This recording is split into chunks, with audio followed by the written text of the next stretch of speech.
Chapter 254.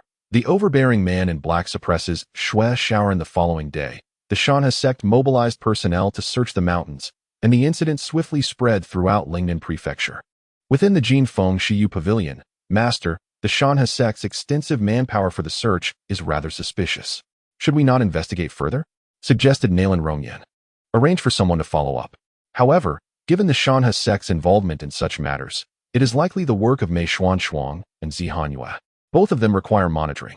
Additionally, we must keep an eye on the celestial realm experts who accompanied these two to the Changhen Palace and Hanyue sect. I have a lingering suspicion that there is something concealed behind this affair, Bai Choufei remarked. My subordinates have already dispatched seasoned spies to track them. I believe we will soon receive results, he continued. With the appearances of Shanhe Pavilion and Tianquan sect in Lingnan Prefecture, should we prioritize our attention on them? What is their purpose for coming here? The focus should not lie with Shanhe Pavilion or Tianquan sect, but rather with the money gang, with whom we harbor animosity. Their presence in Lingnan Prefecture may very well be directed at our Feng Pavilion, thus we must remain vigilant. What intelligence do we have regarding the money gang's third leader, Yuling? Bai Choufei inquired. This is the information on Yuling. He seldom makes public appearances, and there is little available data. All we know is that he hails from the Tianjin sect and is the junior disciple of the current leader of Tianjin sect, Nalan Rongyan responded. The Tianjin sect is one of the 5 dominant powers in the 16 prefectures of South China. 10 years ago, the leader ascended to the 9 trials of celestial beings, and Yuling, as his junior, undoubtedly possesses formidable strength. We must keep a close watch on him. And during the opening ceremony, let Senior Guanqi pay a visit, Bai Choufei advised. While their visit may not lead to a direct confrontation, any form of suppression would tarnish the reputation of Feng Pavilion, so it is indeed preferable for Guanqi to attend, he concluded. What arrangements have been made for the other 8 prefectures under Feng Bai Choufei subsequently asked. All preparations have been discreetly completed. We are merely awaiting your directive, and we can inaugurate all branches of Feng Pavilion across the other 8 prefectures within a day, Nalan Rongyan assured. At that moment, a disciple of Feng Pavilion approached to report, Master. This is an invitation card from the money gang addressed to you and the deputy master, requesting your presence at a banquet in 1 day's time. The disciple presented the card. Were they not planning to proceed quietly? Why the sudden invitation? Bai Choufei furrowed his brow. It seems a shift is imminent in the northern 9 prefectures. You must closely monitor the developments at the Qinglong Temple. The source of all occurrences in the northern 9 prefectures lies with the Qinglong Temple. Any movement there would signify impending changes in the region. Currently, the influence of Qinglong Temple in the northern 9 prefectures is nearly being eradicated. If Qinglong Temple remains inactive, it indicates stability. There are only 2 possibilities. Either they intend to act against Qinglong Temple, or they will withdraw. Given the circumstances, it appears they may indeed choose to retreat. Nalan Rongyan commented. As she spoke, a bird flitted in through the window, landing upon Bai Choufei's arm. From beneath the bird's talons, Bai Choufei retrieved a letter. Glancing at it before proclaiming, they will withdraw. The Qinglong Temple shall close. Inform the Feng Tower in the 8 counties of its grand opening. Upon hearing Bai Choufei's words, Nalan Rongyan was momentarily taken aback. She had not anticipated the closure of the Qinglong Temple. Such a closure equated to relinquishing control over the northern 9 counties. Consequently, this foretold an even greater turmoil in the north. I shall make the necessary arrangements, Nalan Rongyan declared, bowing before exiting the room. The Tianxiao alliance will also pose a significant threat and must be monitored closely. I hope the Qinglong Society can buy us some time against them, Bai Choufei murmured after her departure. Recently, news had arrived that the Tianxiao alliance had dispatched individuals to Lingnan County. However, the Qinglong Society's members would intercept and eliminate these intruders en route. Su Chun had entrusted Yin Nantian to the Qinglong Society, thus bolstering their confidence. As for the elimination of the Tianxiao Alliance's members, the Qinglong Society had a valid justification, having previously dispatched the Alliance's Hall Master, prompting their current mission to Lingnan County. This action against the Qinglong Society was entirely justifiable. At that moment, within the dim confines of the Qinglong Society's hidden courtyard, 2 figures emerged. The leading figure donned a mask and a black robe, followed closely by another cloaked in similar attire, though lacking a mask. The latter was a middle-aged man with an unremarkable visage, yet his eyes gleamed coldly like a serpent's, exuding an unsettling aura of death. Despite his subservient demeanor, he did not conceal his presence. Unexpectedly, a third individual arrived. Xiaoren, wearing a conical hat, stepped out from the estate and regarded the two newcomers. "Might I inquire what brings you to our Qinglong Society's third branch?" he asked, emanating a faint sword energy, seeking to gauge the masked figure's strength. They were aware that Su Chun was investigating this individual, and the unexpected personal visit prompted Xiaoren to assess the situation further. However, when his sword energy clashed against the formless force before him, it was repelled. "Do not test me. Your strength is utterly insignificant before me." With that declaration, the masked figure unleashed a surge of energy that surged towards Xiaoren. The impact sent Xiaoren hurtling backward, crashing against the wall behind him. Blood erupted from his mouth, and his conical hat shattered, revealing his countenance. In a single strike, the masked figure had sent Xiaoren reeling with mere force. "You bleed. That is commendable," the masked figure remarked, observing Xiaoren, whose strength lay within the realm of the celestial man's dilemma. Typically, upon such an explosion of energy, the martial artist's internal force would be utterly dispersed. However, Xuanshuang managed to resolve the surging energy within himself with a mouthful of fresh blood, demonstrating a strength that far surpassed that of an ordinary practitioner at the second difficulty of the celestial realm.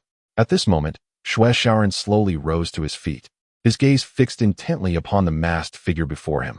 The opponent's strength was overwhelming, leaving him utterly suppressed. "Your prowess is indeed formidable. Yet do you believe that you can intimidate me into submission, allowing you to act recklessly within my Qinglong society?" Xuanshuang's voice was cold, despite the turmoil in his heart. "At least in your presence, I can express myself without restraint. I have come here today to demand that your Qinglong society eliminate Jin Yuling of the Money Gang." The masked elder spoke with an imposing tone. "Perhaps outsiders are unaware of the force backing the Money Gang, but I am well aware. The Money Gang is under the influence of the Grand Prince. With the Qinglong Temple suppressed, those aligned with the Grand Prince will not sit idly by, which is why they have dispatched the Money Gang to curb the development of other factions." "Jin Yuling, the third leader of the Money Gang?" Xiaoren inquired. "Indeed, that is correct. Help me eliminate Jin Yuling, and your reward shall be substantial. However, should you refuse, I fear I shall have to eradicate your Qinglong Society's third division," the masked figure declared with an air of authority. "Eradicate my Qinglong Society's third division? You certainly possess an abundance of confidence." Just then, a deep voice resonated within the room, and a figure emerged in the courtyard. The newcomer, dressed in a blue robe, was slender and wore a black cloth over his face, revealing only a pair of fiercely piercing eyes. From his gaunt frame emanated an astonishing aura of pressure, sweeping through the space like a tempest. This individual was none other than Yin Nantian. Although Su Qin's Shanhe Sect attracted attention, it was not a target for formidable adversaries. The Qinglong Society, however, was a different story, especially with its confrontations against the Alliance of the World and its current endeavors to replace the Ghost Demon Mansion and the Blissful Pavilion, which undoubtedly drew the attention of powerful figures. Thus, Yin Nantian personally came to oversee the Qinglong Society in Lingnan County. Boom! Yin Nantian unleashed his aura, causing the black-clad figure accompanying the masked man to be unable to withstand the pressure, sending him sprawling backward. Like Xuanshuang before, he coughed up blood upon crashing against the wall. "You!" The black-clad man seethed with anger. Just moments ago, his master had sent Xuanshuang flying. Now, he himself had been repelled in kind, a clear demonstration of overwhelming authority. "Who are you?" the masked figure demanded, bracing against the energy radiating from Yin Nantian. "I am Yin Nantian, the fifth leader of the Qinglong Society. The Qinglong Society boasts 7 leaders, and Su Chun had assigned Yin Nantian a rank that was not too low. Such a status would inspire both caution and speculation regarding the strength of the Qinglong Society's leaders." Upon hearing Yin Nantian's declaration, the masked elder's eyes narrowed. The strength exhibited by Yin Nantian was at the 9th difficulty of the celestial realm, rivaling his own. Yet, he could not recall such a figure in the martial world.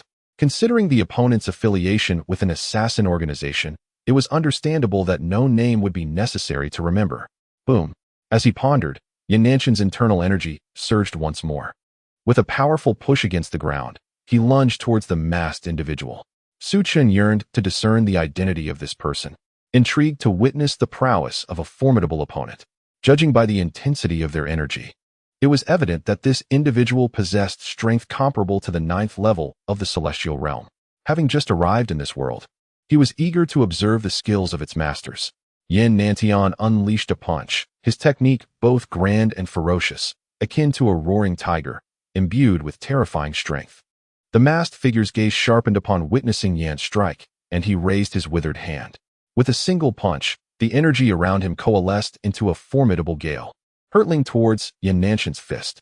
After launching his attack, the masked man swiftly pivoted, seemingly aware that his strike would not withstand Yan Nanshan's force. Boom! Yan Nanshan's fist shattered the opponent's palm energy, the resultant force crashing against the outer wall, causing it to collapse and disintegrate into dust.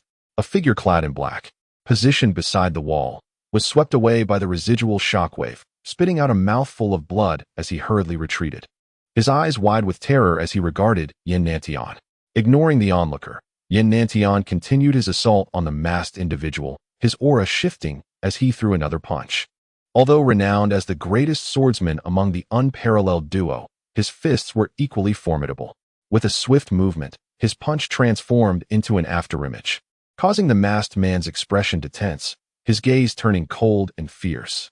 Initially believing the opponent was merely testing him, the masked man soon realized that Yin Nanshan's intent was clear, a genuine confrontation that warranted no restraint. The masked figure clapped his hands, manifesting an intangible force to collide with Yin Nanshan's rapid, shadow-like punches. Bang! The clash of energies unleashed a tempestuous current, sweeping forth with great ferocity. Following this exchange, the masked man leapt into the air, reminiscent of a bird in flight, positioning himself above Yin Nantian. With fingers curling like claws, he aimed for Yin Nanshan's head, a chilling energy swirling between his fingertips, intent on piercing through to his brain. Unfazed, Yin Nantian retaliated with a punch. This strike bearing an even more regal and overwhelming force, as if a divine being were delivering the blow, instilling a sensation of suffocation. The South Heaven Divine Fist, one of Yin Nanshan's 3 ultimate techniques, surged forth. Under this tremendous force, the masked man's body trembled violently, his grasp faltering. With a focused gaze, he attempted to retreat, only to find himself ensnared by Yin Nanshan's relentless energy, unable to evade. In that moment, his spirit and offensive momentum were suppressed. The Heavenly Gang, an earthly fiend fist. The masked individual let out a thunderous roar, their aura surging dramatically, unleashing the full force of the 9 difficulties of heaven and man. A terrifying presence radiated forth, shattering the pressure exerted by Yin Nanshan's fist. Subsequently, they struck with a punch, their fist imbued with malevolent energy and condensed vigor, delivering a direct blow. Although this punch did not possess the frenzied intensity of Yin Nantian's, it was nonetheless exceptionally fierce. With a resounding boom, the fists of the two swelled, and in an instant, it seemed as though the very essence of their strikes had exploded, producing a deafening sound. A powerful wave of energy swirled before them. The mask of the individual split in two, and the black cloth covering Yin Nanshan's face fell away, revealing their true identities. Dao Men, the true man of Taishu. Upon seeing the masked figure's visage, Xiaoren spoke up. They were already aware that the other party was associated with the 7th prince. Yet they did not know who it was, leading Xiaoren to pay attention to the formidable individuals around the 7th prince, having seen this person's portrait. The true man of Taishu, one of the 2 esteemed mentors of the 7th prince. At this moment, the 2 stepped back, refraining from further strikes, as they realized that overcoming one another would prove to be quite challenging. Yin Nanshan's primary objective was to gauge the prowess of this world's master of the 9 difficulties of heaven and man, and to ascertain the identity of this individual. Now that they were cognizant of each other's identities, there was no need for a protracted battle. The true man of Taishu displayed no excessive surprise at Xiaoren's recognition of him, as he had already inadvertently revealed his identity by employing the Tiangang Dija fist. Tiangang Dija is one of the 5 supreme techniques of Qingshu Temple. Discovering Qingshu Temple would inevitably lead to his identification. The influence of the Qinglong Association astonished me. I wonder if they are currently able to accept my task. The true man of Taishu gazed at Yin Nantian. As long as the price is right, eliminating Jin Yuling poses no problem. Yin Nantian replied. The Jin Xianbang harbors animosity towards the Jin Feng Shiyu Tower, Previously, they lacked a valid excuse to act. Now, that has changed.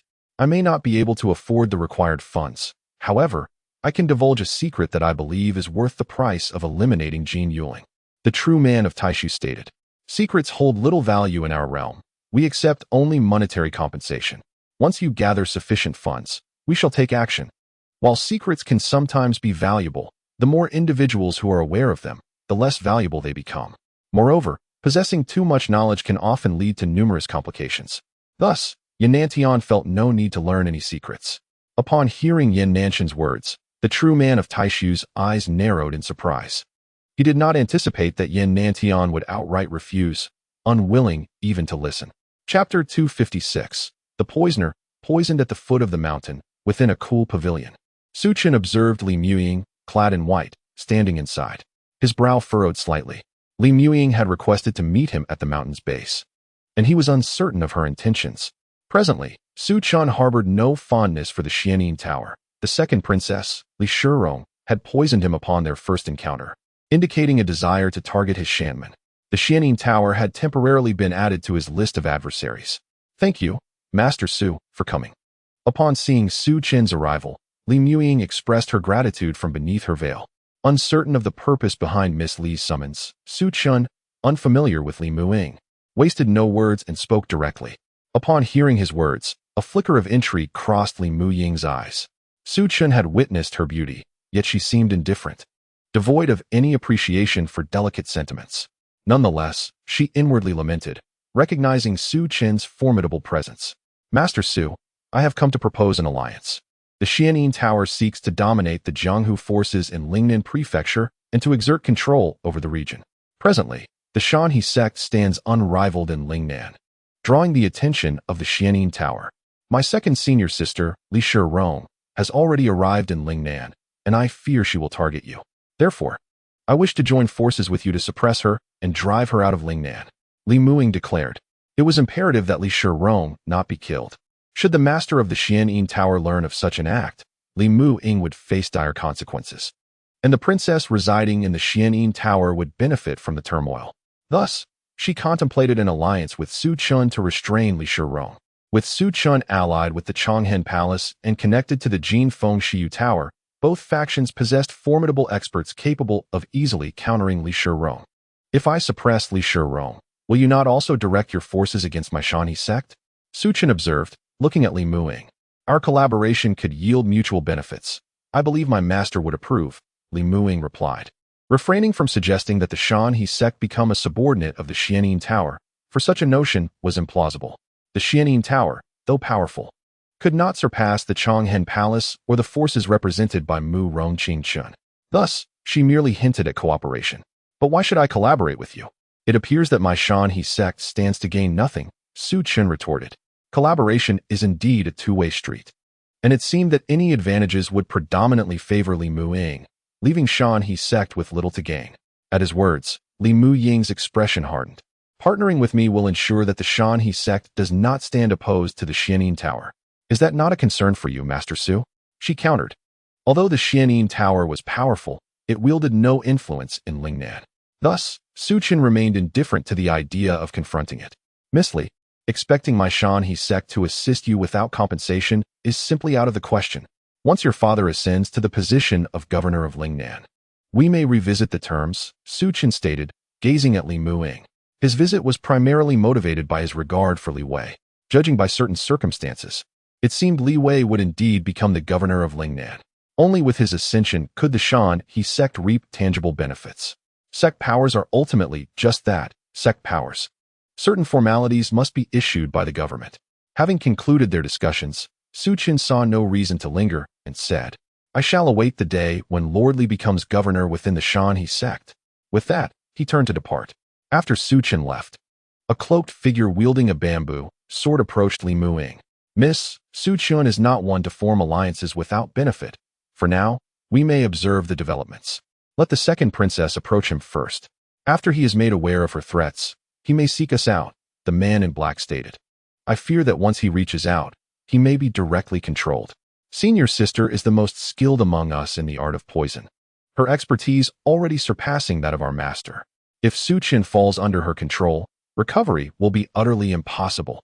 You must send a message to our master, urging her to contact the 7th prince so that my father can swiftly become the governor of Lingnan Prefecture, Li Muing replied. Understood. The man in black bowed and withdrew. In the pavilion, only Li Muing remained, lost in contemplation. Faced with the formidable challenge posed by her senior sister, she felt woefully unprepared. After parting ways with Li Muing, the man in black did not return to the city immediately, but instead ventured into a secluded part of the forest. There, a woman clad in black robes stood amidst the trees. It was the 2nd princess, Li Xiaoren, the very person they had just discussed. Have you seen the master? Upon seeing Li Xiaoren, the man in black immediately knelt. What movements has my 3rd junior sister made? Li Xiaoren inquired, gazing at the man. Master, Li Muing seeks to ally with the headmaster of Shanhe Sect, Su Chun, to suppress you and expel you from Lingnan Prefecture. However, Su Chun has refrained from collaborating with Li Muing due to insufficient incentives. He will only consider cooperation once her father becomes the governor of Lingnan Prefecture. The man in black reported. Li Muing has instructed her subordinate to contact the leader, who will in turn reach out to the 7th prince's people to expedite Li Wei's appointment as governor. This headmaster of Shanhe Sect is remarkably resistant to my 3rd junior sister's charm. He is no ordinary man, but he should be under my poison's influence by now. Once I meet him, he will not escape my grasp. Proceed as my 3rd junior sister has instructed. Li Xiaoren waved her hand. Yes, the man in black responded, bowing before turning to leave. However, after taking only a few steps, he began to bleed from his 7 orifices. Master you. The man in black turned to look at Li Xiaoren. Only she could have poisoned him, prompting his gaze to dart back towards her. Yet, upon witnessing the dark blood seeping from him, Li Xiaoren's expression changed dramatically, and she swiftly appeared before him, ready to examine his condition. However, when her palm made contact with the man, a purple mark appeared on her hand, and the purple veins began to spread rapidly up her arm. Purple extreme poison technique. Li Xiaoren exclaimed, retreating hastily. She began to channel the powers of her cultivated technique, aiming to suppress the poison that had entered her hand. As she struggled to contain it, the man in black emitted a piercing scream and collapsed to the ground. Who goes there? Li Xiaoren demanded, her voice sharp, her heart racing with terror as she realized she had encountered a master of poison.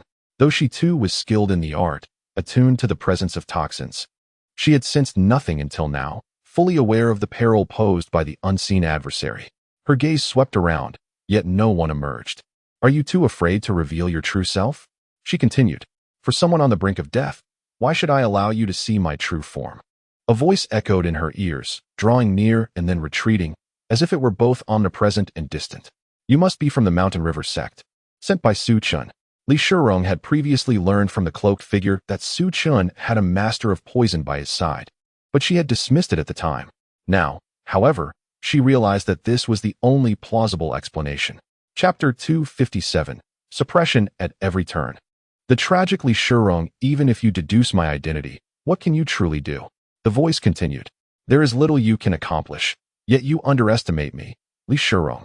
As she spoke, a surge of black energy materialized in her palm, swiftly directed towards the enveloping purple toxin, akin to a voracious beast consuming its prey. The purple extremity poison scripture she practiced was a technique designed to devour potent toxins to enhance one's cultivation. Furthermore, her own strength was at the heavenly human realm, allowing her to quickly absorb the poison within her grasp. This toxin is formidable, yet it poses no threat to me, Li Xiaoren declared coldly. Suddenly, Su Chun emerged from the shadows, followed closely by the 5 Poisons boy. Upon seeing Su Chun, Li Xiaoren's expression remained largely unchanged. I did not expect you, Master Su, to still be here. I wonder how you discerned that Black Sand was my subordinate, she remarked. Her mind scanning Su Chun and noting his cultivation was merely at the refinement realm, a spark of insight flickering in her eyes. She then turned her gaze to the 5 Poisons boy. May I inquire how you are addressed? You must be the one who poisoned me. The poison was indeed my doing, and I am quite intrigued by the poison techniques you possess. Surrender them, and perhaps you may leave here alive. The 5 Poisons boy replied. I have already neutralized your poison. None of you are my match. Why would you prevent my departure? Li Xiaoren retorted, looking at the 5 Poisons boy before turning her attention to Su Chun. Master Su, might you provide me with an explanation? Su Chun spoke up. I dare to reveal myself for 2 reasons. First, my confidence in the 5 Poisons Boy's abilities and my own mastery of poison. Second, I possess a card for the Heavenly Human Trial. Observing the manner in which you neutralized the poison earlier, it appears your strength is nearing the threshold of the second Heavenly Human Trial. Although you are close to that realm, the energy within you seems somewhat discordant, limiting your power. Master Su, your confidence is indeed striking. However, have you not sensed a sensation akin to ants crawling within your body? Li Shirong replied coldly. As she conversed with Su Chun and the others, she also activated her poison technique, releasing a colorless and odorless toxin that permeated the air, subtly guiding Su Chen's words. Let the toxins in the air hasten their entry into Su Chun and the others' bodies. This colorless and odorless poison is indeed remarkable, but it holds no power over me. I have also studied poisons, Su Chen declared. Beside him, the 5 Poisons Boy inhaled deeply, drawing the surrounding air into his mouth, before letting out a hearty belch. This mere toxin is ineffective against me, the 5 Poisons Boy remarked. Witnessing this scene, Li Shiyong was taken aback.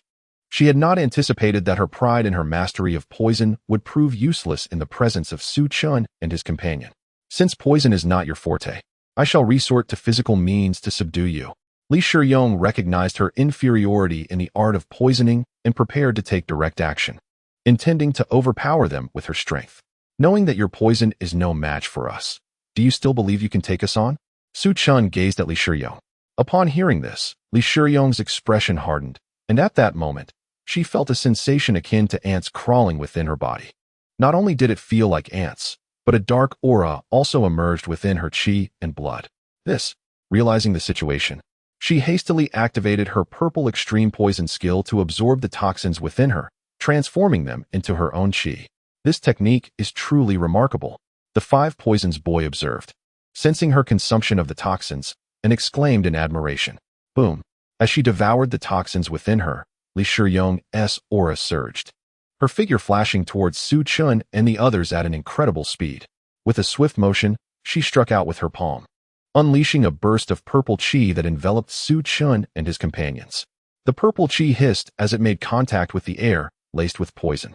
At that moment, the 5 Poisons Boy interjected, counting down, 5, 4, 3, 2, 1. Stop!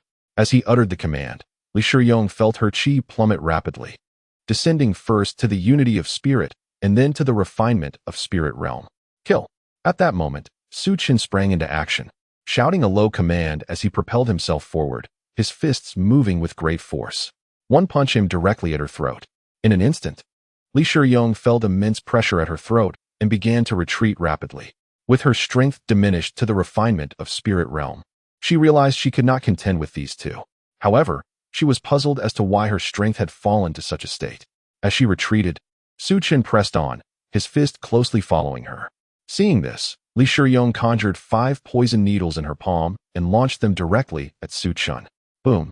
Su Chen did not attempt to block the poison needles with his hands. Instead, his aura surged dramatically, forming a protective barrier against the incoming needles. Seeing this, a smile crept onto Li Shiyong's face. These needles could pierce through the chi of the refinement of spirit realm. Hiss! Hiss!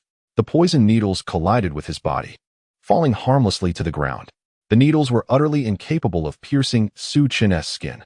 At that moment, Su Chen's fist was already upon Li Shiyong. With a thunderous impact, a punch struck the opponent's body. Li Shiyong felt as if she had been collided with by a mighty mountain, her entire being sent flying. As she soared through the air, Su Chun propelled himself off the ground, sprinting forward with determination, his hand grasping her throat and lifting her effortlessly. Though Li Shiyong possessed a commendable physique, her weight was not substantial. You cannot kill me. If you do, the Xiaoren Pavilion will not spare your Shanhe Sect. Li Shiyong stammered, her voice filled with desperation. She hoped that Su Chun would disregard her words and instead search her for valuables. Given her proficiency in toxic arts, she harbored the hope of possessing a manual. Otherwise, extracting information from her would prove rather troublesome. In a brief moment, Su Chun discovered 2 manuals nestled within her garments. One was titled Ziji Poison Scripture, and the other, Harmony of Yin and Yang Techniques.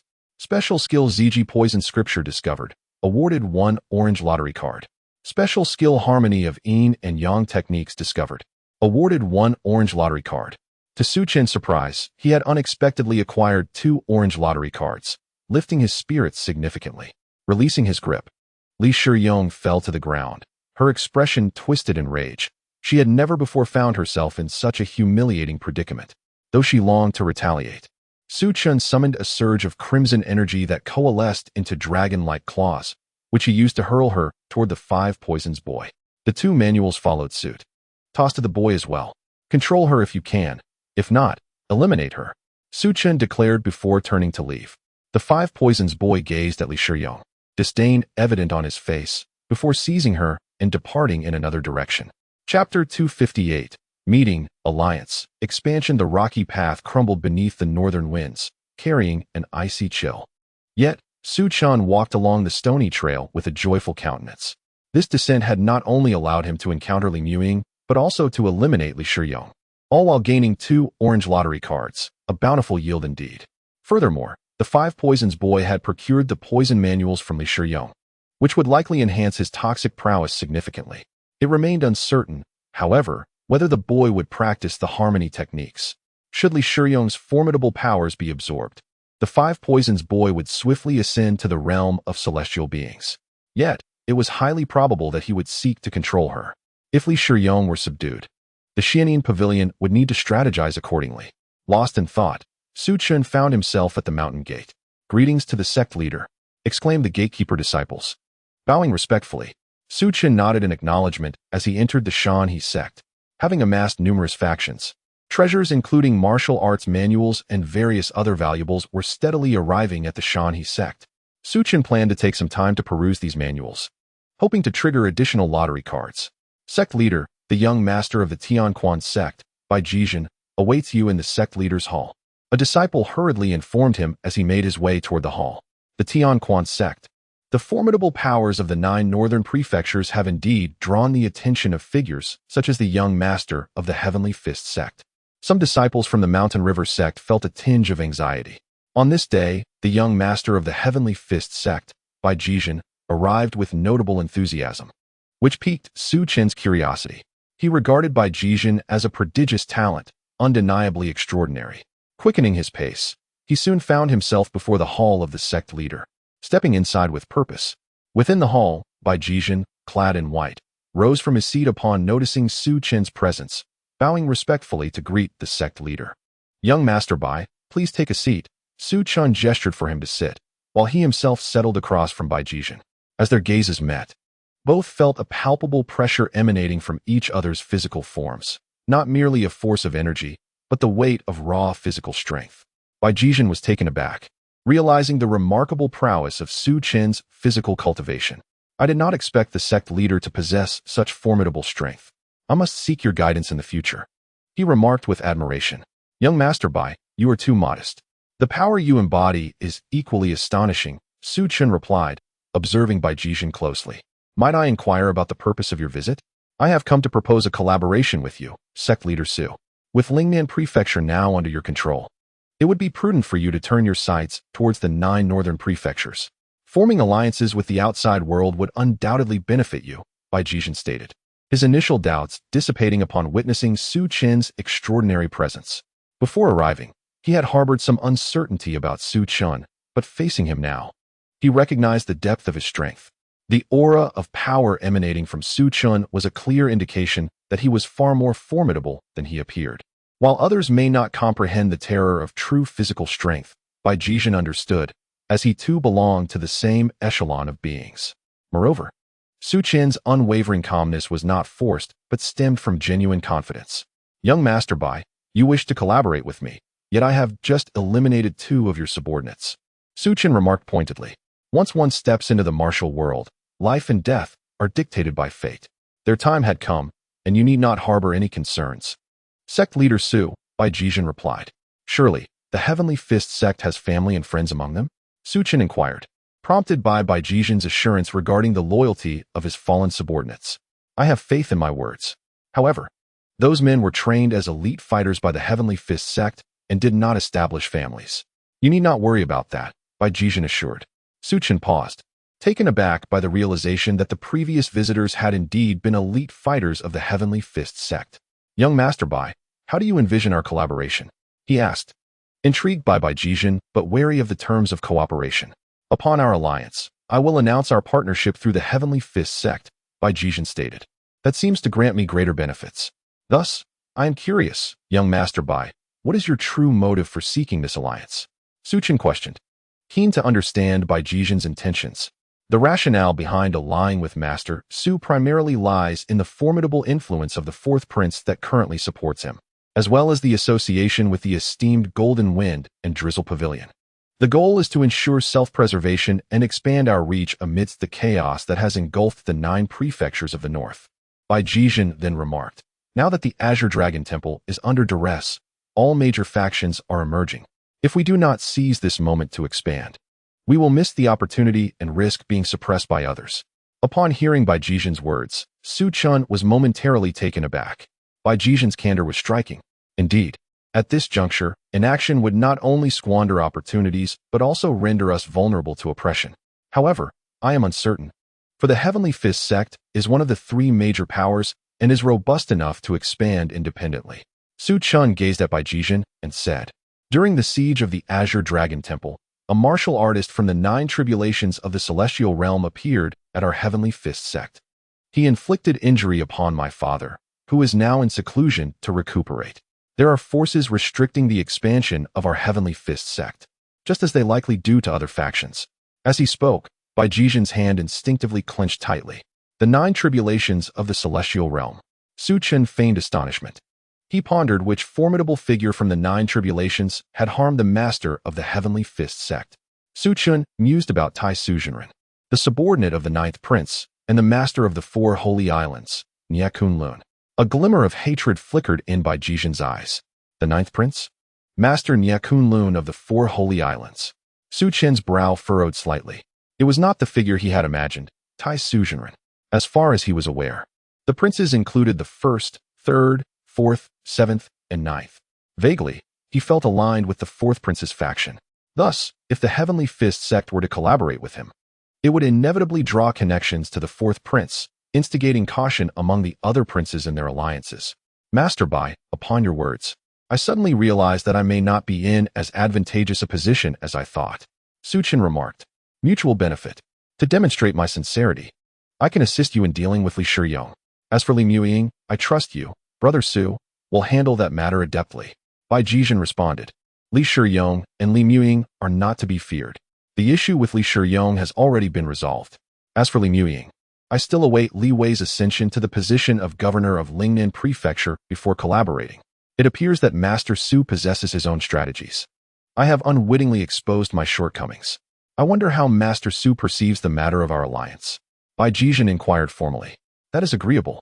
However, in the 9 prefectures of the north, aside from our Lingnan Prefecture and your Heavenly Fist Sect's control over the Hanyue Prefecture, our Mountain River Sect will also make its entrance as you advance, Su Chen stated. Upon hearing Su Chen's words, Bai Jijin's pupils constricted sharply. The ambition of Su Chen surpassed his expectations. After a moment of contemplation, he replied, very well. Each prefecture possesses considerable strength and abundant resources. Your Heavenly Fist Sect cannot monopolize them. Master Su, since we have formed an alliance, I shall not linger here any longer. I intend to send a message to the Tianquan sect, announcing the news of our union. Bai Jijin rose and declared, very well. Su Chen did not attempt to retain him. As he observed Bai Jijin's departing figure, Su Chen fell into contemplation. Currently, the most formidable force on his side was the Qinglong Association, with Yan Nantian, one of the 5 dragon leaders, making his appearance. There was no reason for them to remain inconspicuous. Rapid expansion was in order. However, manpower was somewhat lacking. In the 9 northern prefectures, the Qinglong Association required 9 individuals of Hall Master caliber. With this thought in mind, Su Chen cast a glance at the 2 orange lottery tickets he had just obtained. He decided to use them to see what he could gain. You have obtained the character Xiang Yingtian and a heavenly human pill. Xiang Yingtian, along with the heavenly human pill, is a character from the television series Tianya Mingwei Dao, based on the figure Ma Kongquan from Biancheng Langzi. In the realm of Tianya Mingwei Dao, his prowess is ranked among the top 4.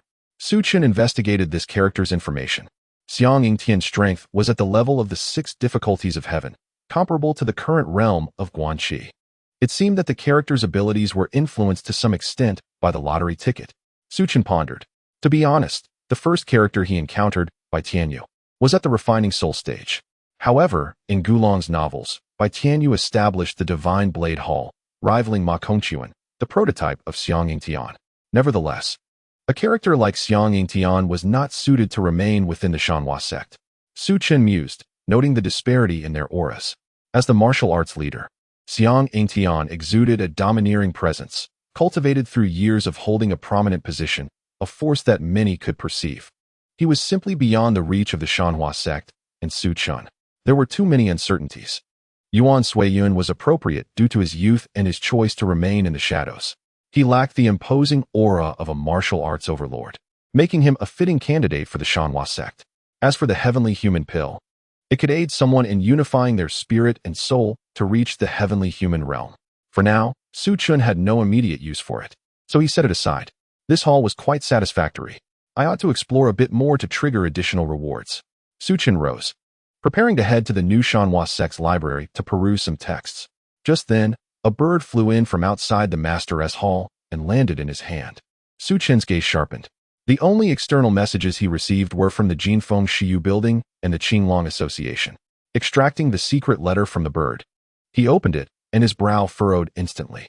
The knife slave of the Hanyue sect and Meng Shintong from the Changhen palace had secretly departed from Lingnan Prefecture, heading towards Changhen. Su Chen's brow knit slightly. Why were they not by the sides of Hanyue and Xuanshuang at this moment? Su Chen thought to himself. At present, he had already arranged for personnel to search the mountains, drawing attention from various parties. With this realization, a flash of insight struck Su Chen. It seemed they were utilizing him as cover, a feint to the east while they moved to the west. Su Chen snorted coldly. It had been a long time since he last visited Changcheng. Perhaps it was time for him to pay a visit. What is it that you truly intend? Murmured Su Chen. Please, Elder Yuan Suiyun, make your way to my cave dwelling. Su Chen exited the grand hall and addressed the disciples at the entrance. Yes, responded a disciple, hastening towards Elder Yuan Suiyun's abode. Meanwhile, Su Chen returned to his own cave. Upon his return, he discovered the 5 Poisons boy and Li Shirong already within.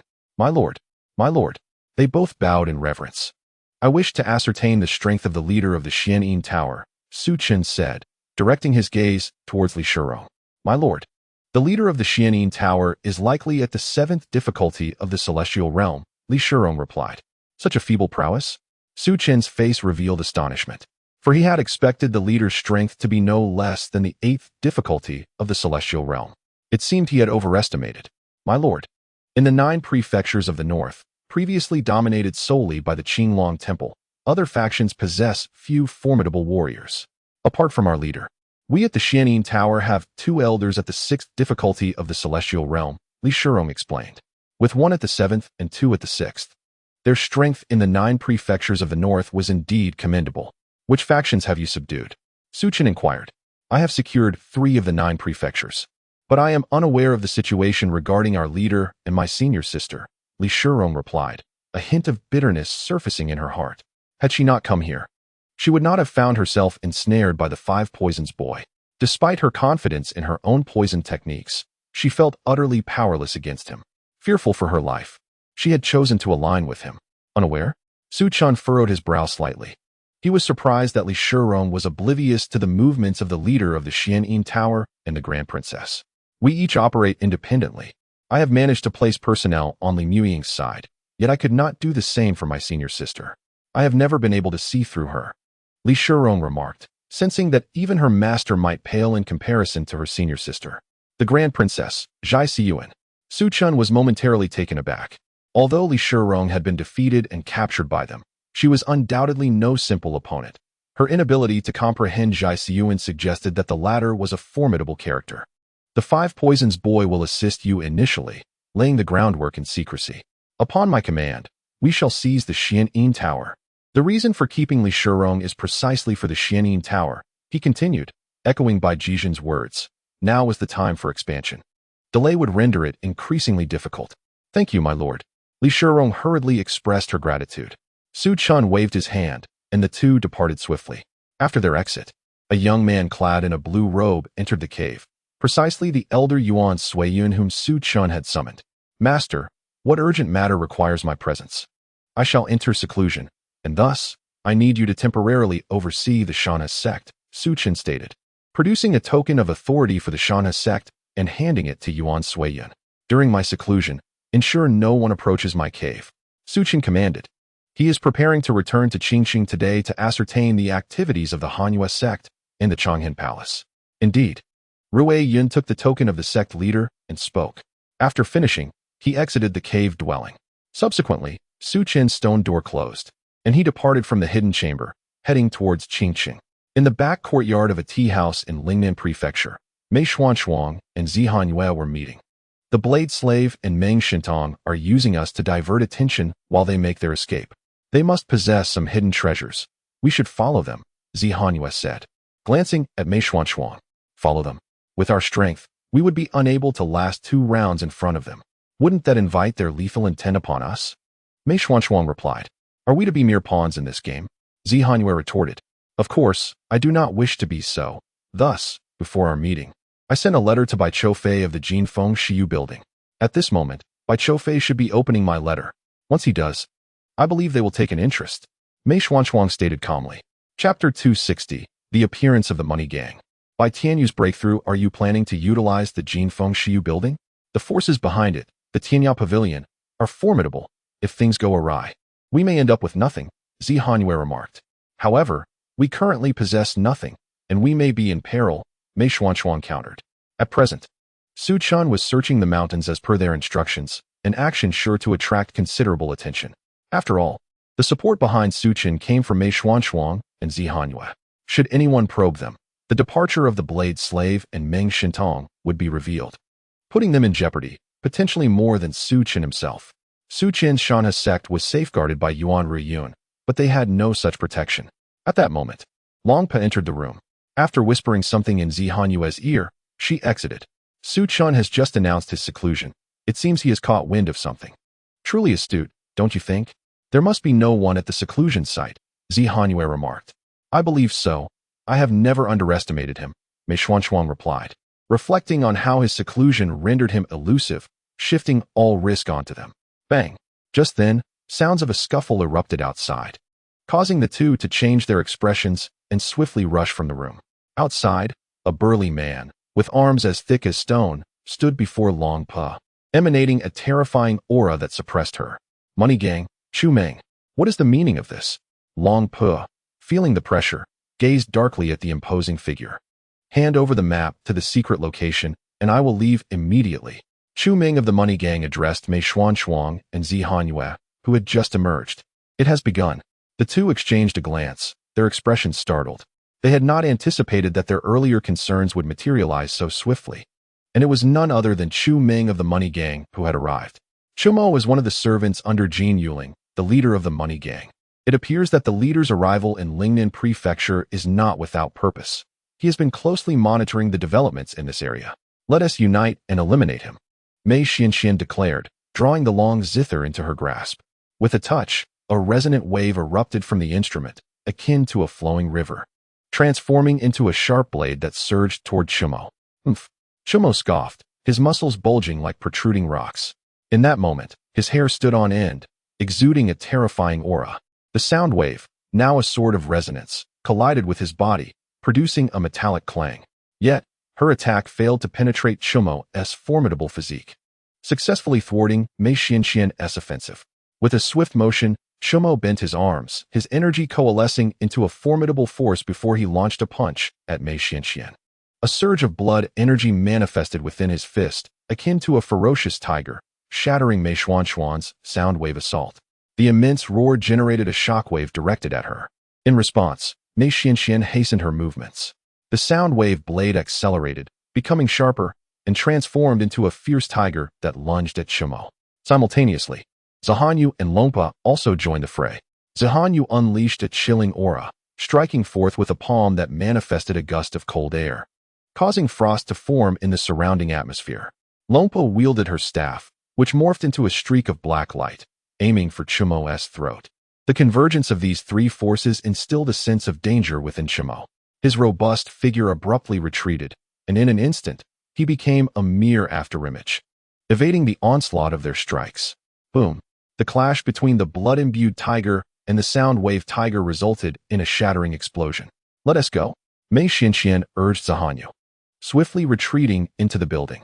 Longpa and Hanyue followed suit. However, Chumo did not pursue them inside. Rather, he remained outside. Suddenly, a figure emerged from the shadows. Clad in black, with a cold and piercing gaze, he bore a slender sword at his waist, marred by a blood groove, a testament to its lethal history. Brother, have you located Daonu and Meng Shintong? Chumo inquired as he approached the newcomer. They are not here. It seems they have set out in search of the secret location. The Shanhe Sect is merely a facade. We must return and report to the leader, the man in black replied solemnly. This was precisely why Chumo refrained from pursuing Mei Xianxian and her companions. Their visit was merely a test, and the results were now clear. Their objective had been achieved. The two turned to depart. Meanwhile, in a secluded passageway, Hanyue, Mei Xianxian, and their companion pressed onward. Chumo must have come to probe us. I believe they are now searching for Meng Shintong and Daonu, Hanyue remarked. Mei Xuanshuang spoke in a solemn tone, expressing relief that their presence was merely a test and not an overt attempt to subdue them. Otherwise, escape would have been impossible. In the shadows, I sensed a chilling aura, likely emanating from the bloodstained sword. Hanyue remarked that after this probing, no one would pay them further heed. Let us each take our leave, Mei Xuanshuang concluded, heading towards a hidden passage, parting ways with Hanyue. We should depart as well, Hanyue said, not lingering, and swiftly left with Longpa. In Changhen, within the Golden Wind and Drizzle Pavilion, a clandestine chamber housed by Tianyu, who was diligently practicing the abyssal three blades. This technique was far more domineering and ferocious than any he had previously mastered, with each strike possessing lethal intent. His prowess had been augmented by Su Chun to achieve the unity of spirit and soul. Now, he aspired to use the abyssal three blades to ascend to the trials of heaven and man. As the technique coursed through him, torrents of fierce blade energy erupted from his being, reminiscent of a hellish azura, filling the chamber with a multitude of razor-sharp energies. These blade energies surged like a tidal wave, causing the black long sword positioned before by Tianyu to tremble and exude a dark radiance. Harmonizing with the hellish aura of the blade energies, the sword, a gift from Su Chun, was a demonic weapon, embodying the essence of slaughter. The abyssal three blades, with its azura-like technique, resonated with the murderous intent, merging with Bai Tianyu's essence. As a result, his meridians, vital energy, and dantian were continuously refined by these two forces, and unbeknownst to him, his strength began to ascend. After a period, Bai Tianyu opened his eyes and inhaled deeply. The overwhelming blade energy within the chamber swiftly flowed into his body, akin to the ocean embracing all rivers. The trials of heaven and man. With my demonic sword and the abyssal three blades, if I strike first, I can confront the trials of heaven with the intent to kill, Bai Tianyu confidently declared. Chapter 261. Discovery of Movements. Secrets of the Outer Cavern. After taking a moment to steady his breath, Bai Tianyu exited the clandestine chamber. Within the hall of the Golden Wind and Drizzle Pavilion, Ling Tianhe received news from the Lingnan Prefecture. The Cold Moon Sect's blade slave, Meng Shintong of the Long Hate Palace, a formidable being at the heaven and man realm, was under investigation for his whereabouts. Upon reading the contents of the letter, Ling Tianhe took a deep breath, striving to calm his agitated spirit. Recently, he had been closely monitoring the Golden Wind and Drizzle Pavilion in Lingnan. Aware of the emergence of a powerful figure at the heaven and man realm, he marveled at the formidable forces backing the pavilion and secretly acknowledged his own fortunate circumstances. What has transpired? At that moment, Bai Tianyu entered from outside. Upon seeing him, Ling Tianhe hurriedly conveyed the intelligence from Lingnan. A formidable being at the heaven and man realm is suspected to be undergoing the trials of heaven. Hearing this, a glint of cold light flashed in Bai Tianyu's eyes, and a terrifying blade energy erupted from his being. Beside him, Ling Tianhe trembled as the aura of the blade emerged, enveloped by an overwhelming terror that seemed to seep into his very bones, causing beads of cold sweat to trickle down his forehead. However, this aura was fleeting, retracting almost instantaneously. Ling Tianhe gasped, the earlier feeling of pressure weighing heavily upon him. Master, what is this? I have already stepped into the realm of the celestial human. Bai Tianyu spoke up.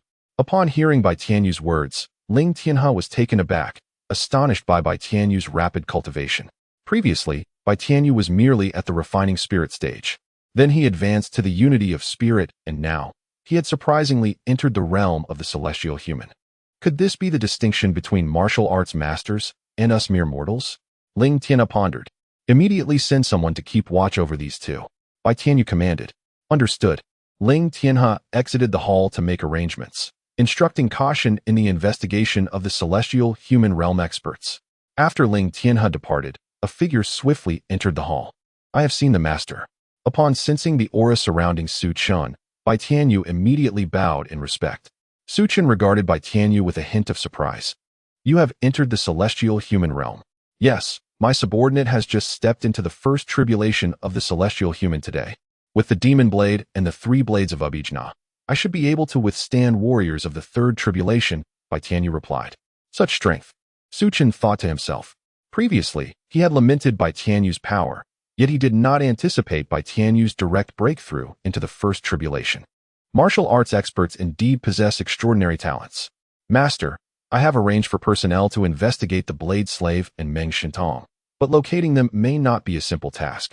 Both are experts of the celestial human realm, and their destination likely lies beyond Qingqing.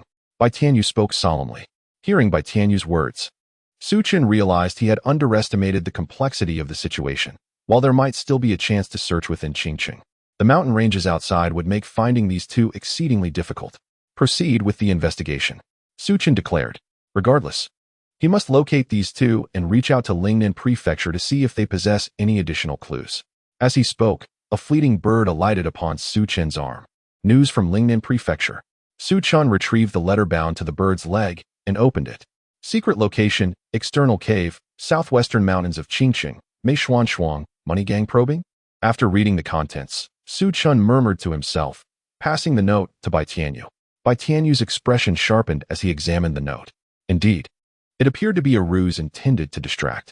However, the money gang's prior probing suggested they might have sensed something. I initially thought we had discovered the secret location, only to find it was merely an external cave. Nevertheless, there should be some rewards. You will accompany me on this journey, Su Chen stated. External caves also harbor numerous valuable items. Acquiring them would not only augment our resources, but could also assist in triggering certain rewards. Thus, I must personally retrieve the treasures within.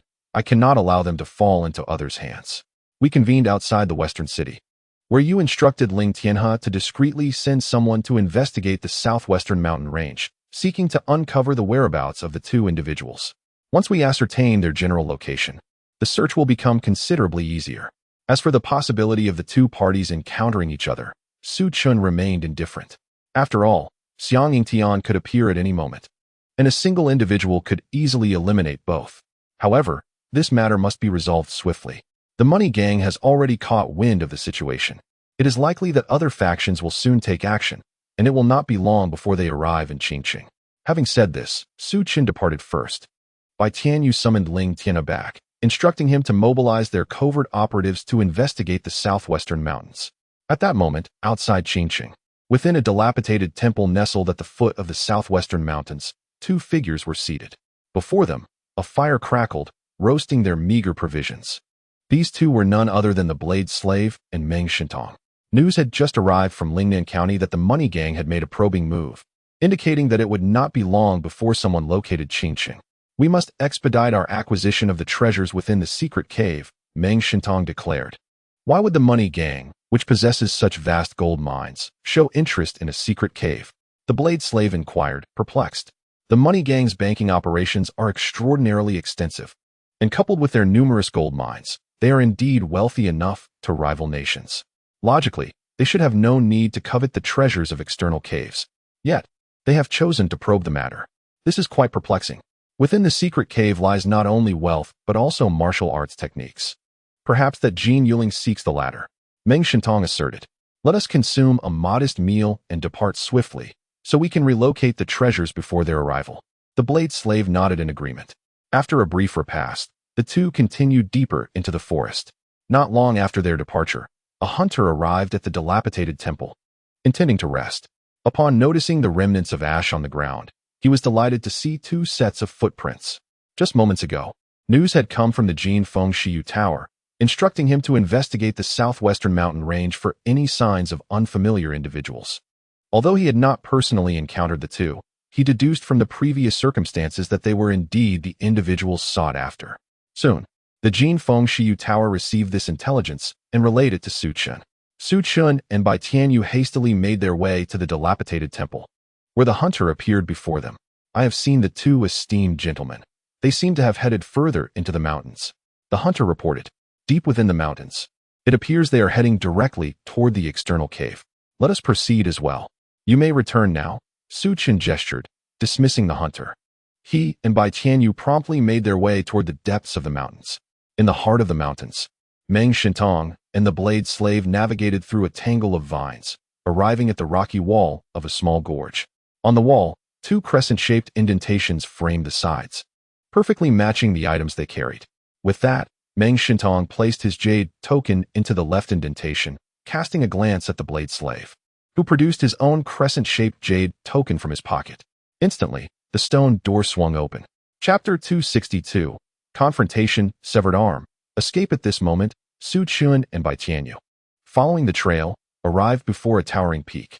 My lord, based on the evidence, Meng Shintong and the blade servant should be within this valley, Bai Tianyu remarked, gazing at the valley ahead. Wu Ming Peak.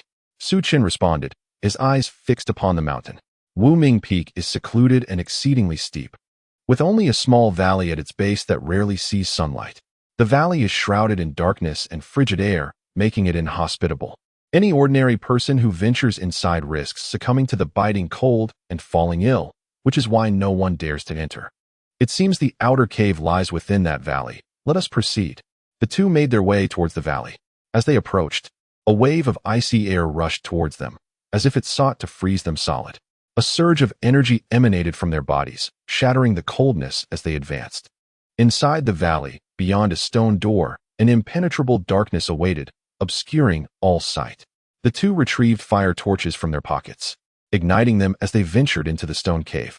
The cave extended deep, and after a considerable time, they arrived before a severed dragon stone. If we activate this severed dragon stone, we will obtain what we seek, Meng Shintong declared. The blade servant nodded in agreement. I will use my energy to activate the switch on the severed dragon stone. You will open the stone door, the blade servant instructed, placing his palm upon the stone. A surge of energy flowed from his hand into the door. However, instead of cracking, the door formed a vortex of energy. At that moment, as the vortex appeared, Meng Shintong swiftly tapped several times within it, causing the energy to swirl rapidly. Gradually, the severed dragon stone began to open, and the two figures rushed through the stone door. They found themselves in an expansive chamber, illuminated by luminous stones embedded in the surrounding rock walls, casting a bright light akin to daylight.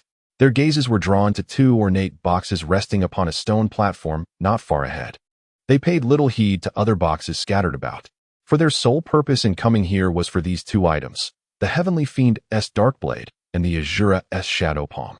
In that moment, unexpectedly, both launched attacks at one another. The blade servant raised his long knife, unleashing a chilling wave of blade energy.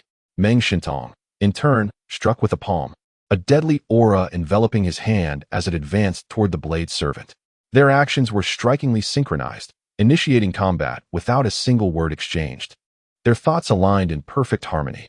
Blade servant, your swordsmanship has scarcely progressed over the years, Meng Shintong coldly remarked, studying his adversary. Has your palm technique seen no evolution either? The blade servant retorted, raising his knife as a terrifying aura spread from its blade, aimed directly at Meng Shintong. Within Meng Shintong, the Azura energy surged, causing his form to begin shifting imperceptibly. Boom!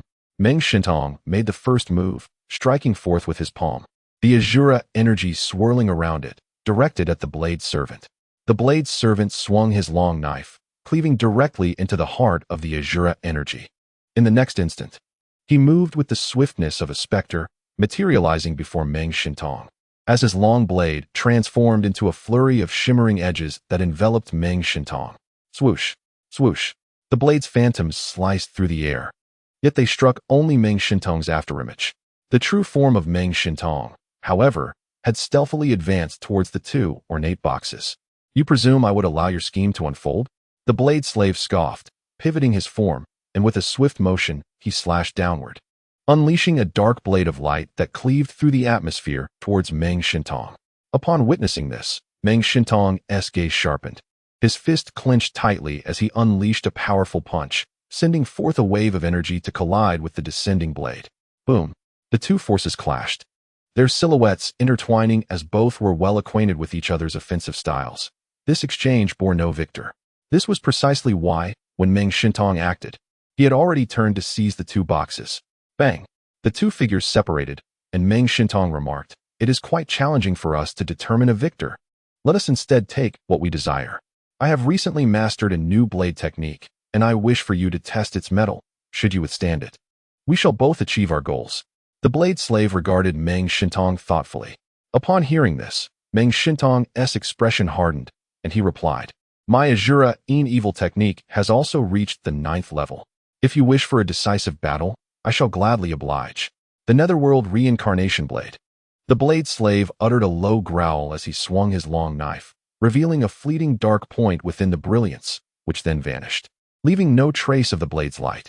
However, a terrifying aura of the blade permeated the chamber, pressing down upon Meng Shintong. "Azura evil palm, thunder evil!" Meng Shintong shouted, raising his palm, which was suffused with ominous energy, as bolts of lightning crackled, enhancing the power of his palm. Boom! He struck forth, colliding with the elusive blade light, producing a thunderous roar. Yet, at that moment, the power within the blade slave surged dramatically, escalating from the 3rd heavenly difficulty to the 4th heavenly difficulty. Swoosh! With this newfound strength coursing through him, the blade cleaved through Meng Shintong's thunder evil palm, heading straight for him. Caught off guard, Meng Shintong was unable to evade, and his outstretched arm was severed by the blow, blood gushing forth. "You have plotted against me. Your strength has indeed ascended to the 4th heavenly difficulty." Meng Shintong glared venomously at the blade slave. "This time, you shall be the one to fall. I believe the master will be quite pleased." The blade slave fixed his gaze on Meng Shintong and lunged forward with his blade. Although not as swift as before, his attack was still formidable. Meng Shintong rolled to evade the strike, finding refuge beside a rock face, where he unleashed a powerful punch that shattered the stone, creating a tunnel. He swiftly darted into the passage. Observing Meng Shintong's escape, the blade slave refrained from pursuit. This space was not merely a hidden passage. He feared that he might not catch up to Meng Shintong, so he resolved to secure the items and depart. Clap! Clap! At that moment, the sound of applause echoed in the ears of the blade slave and his companions, gazing towards the direction from which the sound emanated. 3 figures emerged as they entered the Dragonstone. At the forefront stood Su Chun, with Xiang Yingtian and Bai Tianyu following closely behind. Bai Tianyu's eyes were fixed upon the blade slave, radiating an aura of combat. Both were masters of the sword, inevitably drawn to one another. Unexpectedly, the Golden Wind and Drizzle Pavilion had located this place so swiftly. The blade slave mused, his gaze flashing with a cold glint. Without hesitation, he swung his long blade directly at Su Chun. Bai Tianyu, positioned beside Su Chun, unsheathed his sword to intercept the strike from the blade slave. The clash of their powers sent Bai Tianyu stumbling back 2 steps. "Master, the opponent is a sword master. Allow me to test him." Bai Tianyu communicated telepathically to Su Chun. Taken aback by the words, Su Chun nodded in acquiescence. Bai Tianyu propelled himself forward towards the blade slave. He unleashed the 3 strikes of the abyss path, the fierce blade energy surging forth like a colossal wave, overwhelming the blade slave. Chapter 263, Blood Dripstone Tablet. Celestial Demon 9, Art. The blade slave's pupils constricted at the sight. This strike was annihilative, severing emotions and essence, infused with a tremendous aura of death. The air within the chamber was drained, rendering it suffocating. Without a moment's hesitation, the blade slave pivoted his blade, executing a counterattack. The blade light erupted with ferocity and brutality, crashing against Bai Tianyu's strike. Boom! The terrifying blade energy swept outward, the stone walls crumbling under its might. The 2 combatants sidestepped each other, with Bai Tianyu gripping his long sword, an aura of battle enveloping him as he fixed his gaze intently on the blade slave. The blade slave's expression sharpened, astonished by Bai Tianyu's prowess. Despite the latter's realm being at the threshold of transcendence, the power he unleashed was remarkably formidable, managing to suppress the blade slave's strike. Crack! At that moment, A fissure appeared on the blade slave's long blade. Though minuscule, it was discernible. Should the strikes continue, the blade would undoubtedly shatter. Alarmed, the blade slave looked towards Bai Tianyu's sword. The sword remained unchanged, yet a glimmering sheen danced across its black surface. That blade. A tremor coursed through him as he turned and retreated down the passage previously traversed by Meng Shintong. The adversaries were not alone. 2 others accompanied them. One exuded an aura that was stifling, indicating superiority and strength. Should they choose to intervene, his chances of survival would be slim. Moreover, while the sword-wielding individual may not surpass him in skill, the pressure emanating from that blade was palpable. With a surge of determination, as the blade slave turned, Bai Tianyu transformed into a soaring eagle, leaping into the air and delivering a strike with a blade light that obliterated all in its path. Denying the blade slave any chance of escape, the blade slave raised his long sword, channeling a surge of energy that enveloped the blade, preparing for the impending collision with Bai Tianyu's demonic sword. This time, the blade-wielding servant found his longsword's external energy completely shattered, yet the blade itself remained unscathed. With a forceful push against the ground, he lunged towards Bai Tianyu, his speed swift and his aura menacing, resembling a ferocious primate. He swung his longsword down upon Bai Tianyu with a fierce and brutal intent, aiming to subdue him solely through sheer, primitive strength. Bai Tianyu met the attack with his own blade, then swiftly countered with a retaliatory strike. After delivering his blow, he advanced, relentlessly hacking at his opponent's weapon, determined to shatter it before vanquishing the foe. In that moment of combat, both warriors appeared evenly matched. Although Bai Tianyu's realm and energy were inferior to his adversaries, the enchanted sword in his grasp could cleave through the energy, instilling a sense of caution in the blade-wielding servant. Thus, for the time being, neither side could claim victory. However, as time passed, Bai Tianyu would find himself at a disadvantage, as the disparity in energy was glaringly apparent. With a thunderous clash, both fighters retreated momentarily. Bai Tianyu began to catch his breath, a bead of sweat trickling down his forehead. His opponent's energy was formidable, and despite wielding the magical blade, he had only exchanged a few blows. The 2 observers nearby clearly intended to intervene, ready to strike him down. Trapped in this predicament, the blade-wielding servant resolved to eliminate Bai Tianyu first, to seize the magical sword for himself. Once in possession of the enchanted weapon, he believed he could contend with the individual who posed a threat to him. With this thought, he sprang into action, launching himself towards Bai Tianyu with remarkable speed, his sword descending like a flash of light. Bai Tianyu met the challenge with his own blade, and their weapons clashed, unleashing a torrent of energy. "I shall strike you down first." During this fierce exchange, a sinister energy surged within the blade-wielding servant, transmitting through his sword towards Bai Tianyu's wrist. Suddenly, Bai Tianyu felt a chilling sensation envelop his wrist, rendering it momentarily rigid and obstructing his blood flow. With a powerful eruption of energy, he shattered the icy grip on his wrist. However, this very movement afforded his opponent another opportunity to strike. The blade-wielding servant, seizing the moment, unleashed a flurry of strikes, each one imbued with a dark energy that surged from his arm. At that critical juncture, Su Chun, standing beside Xiang Tian, unleashed an attack, his palm emanating a dark hue as he struck toward the blade-wielding servant. In response, the servant retaliated with a swift, overhead slice. As the immense force of their weapons collided, a terrifying power surged into his sword, and he felt himself propelled backward by the impact. In that fleeting moment of flight, Xiang Tian appeared before the servant like a wraith, his palm aimed directly at the foe's heart. Heart-crushing palm. With a single strike, he sought to extinguish the life within. The blade-wielding servant, shaken by the force of the blow, recognized its potential lethality and instinctively gathered his energy, unwilling to retreat any further. With no path for retreat, he had no choice but to counter with a decisive strike. The palm once more collided with the long blade. The impact unleashed a surge of energy, and in that fleeting moment, Xiang Tian seized the blade of the sword slave with a firm grasp. The force of his palm struck the blade. Crack! The previously fractured sword shattered instantaneously. The splintered shards of the blade surged towards the sword slave. Hiss! Some fragments were obliterated upon impact, while others pierced into his flesh. Ah! The sword slave let out a wretched cry, but it was quickly silenced. Xiang Tian's palm had descended upon the location of the adversary's heart, shattering the sword slave's hand. "Master, should we deal with the escaping Meng Shintong?" Bai Tianyu inquired. "No need. This matter is meant for someone to claim, just not us, but rather this sword slave, Su Chun replied as he approached the fallen body, producing a vial of corpse dissolution liquid. Several drops fell upon the lifeless form. Instantly, the sword slave's body began to dissolve, a pungent odor permeating the chamber. Su Chun moved to the side of a brocade box. Master, wait. Xiang Yingtian raised his palm, unleashing a wave of energy upon the box, which sprang open. Inside lay a diminutive stone tablet and a manual. Su Chun stepped forward to seize the stone tablet. As it appeared in his grasp, it glowed crimson. Encryptic inscriptions emerged, an unknown script to Su Chun. Acquired blood drop tablet, rewarded with 1 orange lottery card. He then lifted his hand, drawing the manual into his possession. Heavenly Demon 9 in secret. Su Chun glanced at the text, discovering it was also in cipher, necessitating a decipherer. Acquired Heavenly Demon 9 in secret, rewarded with 1 orange lottery card.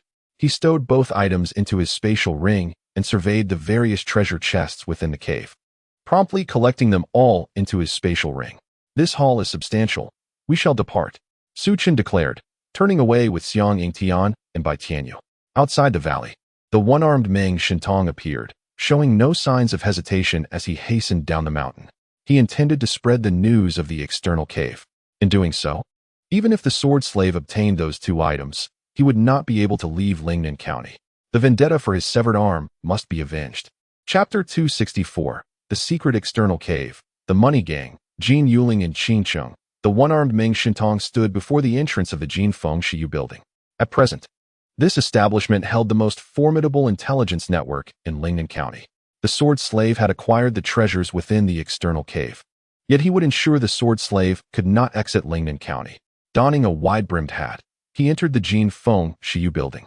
I demand to see your master, Meng Shintong proclaimed, an aura of terror radiating from him, causing the disciples of the Jin Feng Shiyu to pall. They pointed towards the upper floor. Meng Shintong ascended directly, unimpeded by anyone. At that moment, Ling Tianhe was assisting Bai Tianyu with matters concerning the Jin Feng Shiyu building. Bai Tianyu had been in seclusion for a period, with Ling Tianhe managing the affairs of the establishment in his absence. Suddenly, bang! The door before him was forcefully thrust open, and a figure emerged from outside. A formidable surge of energy bore down upon Ling Tianhe, compelling him to remain seated as he attempted to rise. You cannot be Bai Tianyu. Who are you? The ominous voice of Meng Shintong echoed in Ling Tianhe's ears, causing him to tremble involuntarily. Senior, I am Ling Tianhe, the deputy master of the Golden Wind and Drizzle Pavilion in Xinjiang. Master Bai is currently in seclusion and is not present at the pavilion. I am at your service for any requirements you may have, Ling Tianhe hastily replied. The man's strength was astonishing, capable of subduing him solely with his presence. Wu Mingfeng, there has been an emergence of an external cave in the Great Chu secret location.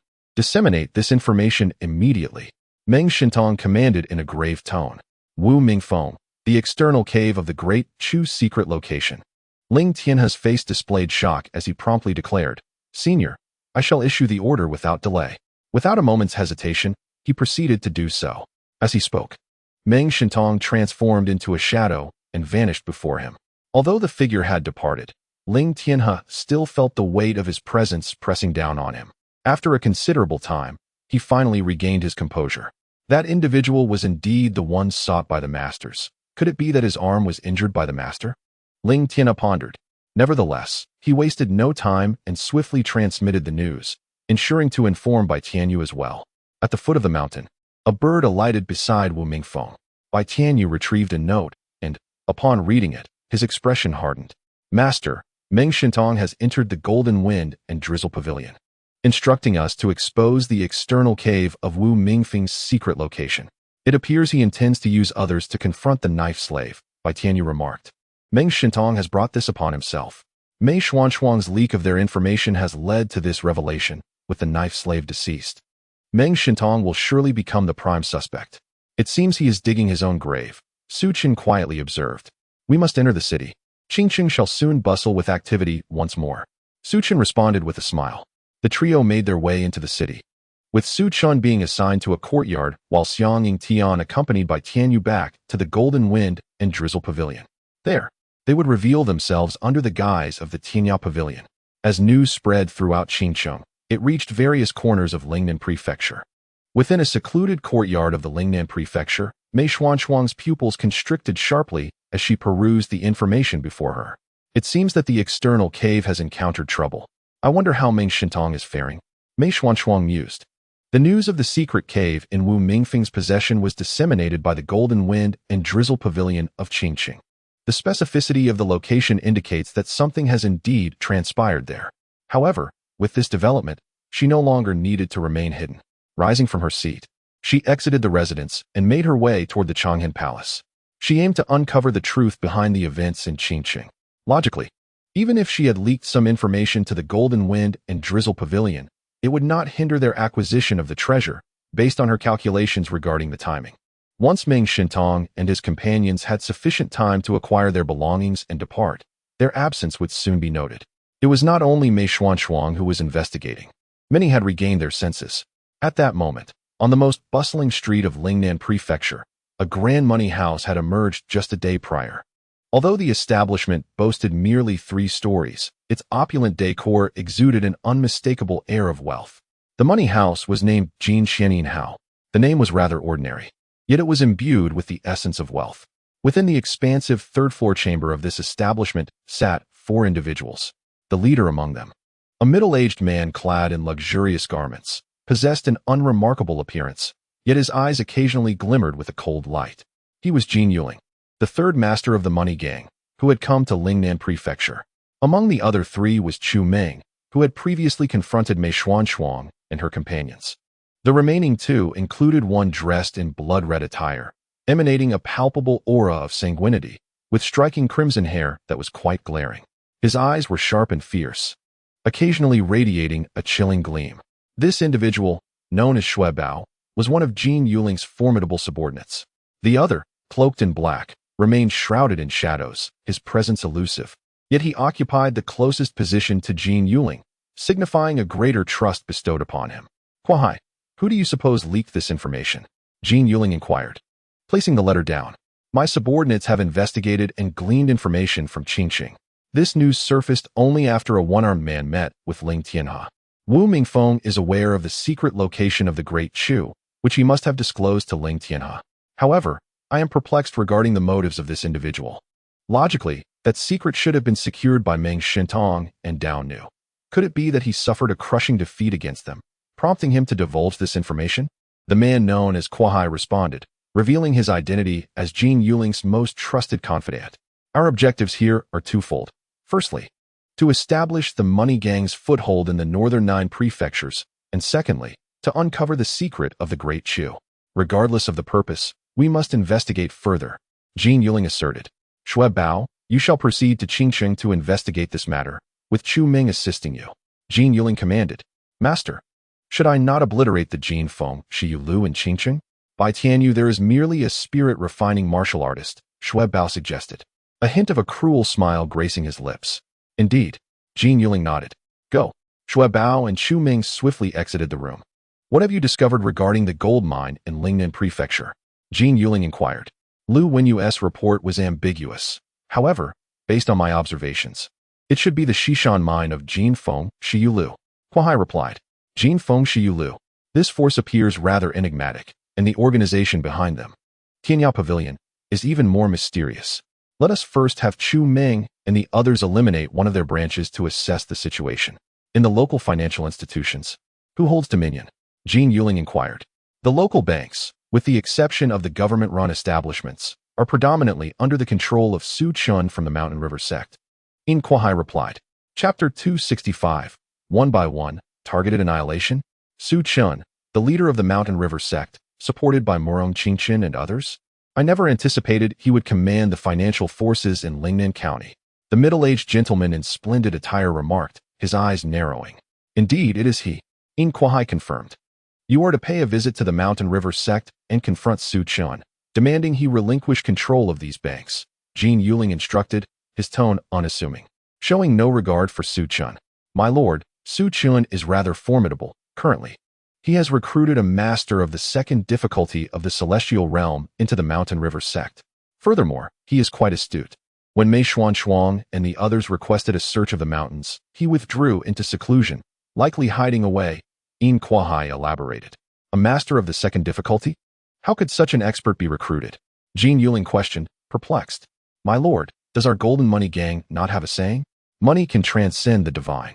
As long as one pays the requisite price, it is entirely plausible to recruit a master of the celestial realm. In Kuai replied. Indeed, I had neglected that. Jin Yuling shook his head. My lord, allow me to handle this matter personally. I shall visit the Mountain River Sect. If I cannot locate Su Chun, I will first meet with Yuan Suiyun. In Kuai requested. Very well, the affairs of the Mountain River Sect's banks are entrusted to you. I await your report. Jin Yuling responded. Understood. The man known as In Kuai bowed and exited the room. After several individuals departed, Jin Yuling approached the window and opened it. A gust of cold air sweeping in. The temperature within the room plummeted, as winter in Lingnan County retains a certain chill. I hope that by spring, I can return to the capital. Jin Yuling mused, gazing out the window. At this moment, within the golden wind and drizzle pavilion of Lingnan County, Helian Xiaoyao appeared before Bai Choufei. Is the information disseminated by your golden wind and drizzle pavilion accurate? Helian Xiaoyao inquired. Certainly, it is accurate. I also know that the individual in question should be Meng Shentong from the Changhen Palace, Bai Choufei replied. Meng Shentong? How could he have leaked this information? Helian Xiaoyao asked, perplexed. It seems he has suffered the loss of an arm, Bai Choufei remarked. Have your people at the Golden Wind and Drizzle Pavilion begun investigating the situation over there? Helian Xiaoyao questioned. Some experts have been dispatched. They are monitoring the situation but have not dared to delve deeper. Meng Shentong possesses the strength of the third difficulty of the celestial realm. Anyone capable of injuring him must be at the fourth difficulty. You did not come here merely regarding the matter of the outer cave of the Great Chu's secret location, did you? Bai Choufei observed Helian Xiaoyao. I wish to introduce someone to you, Helian Xiaoyao stated.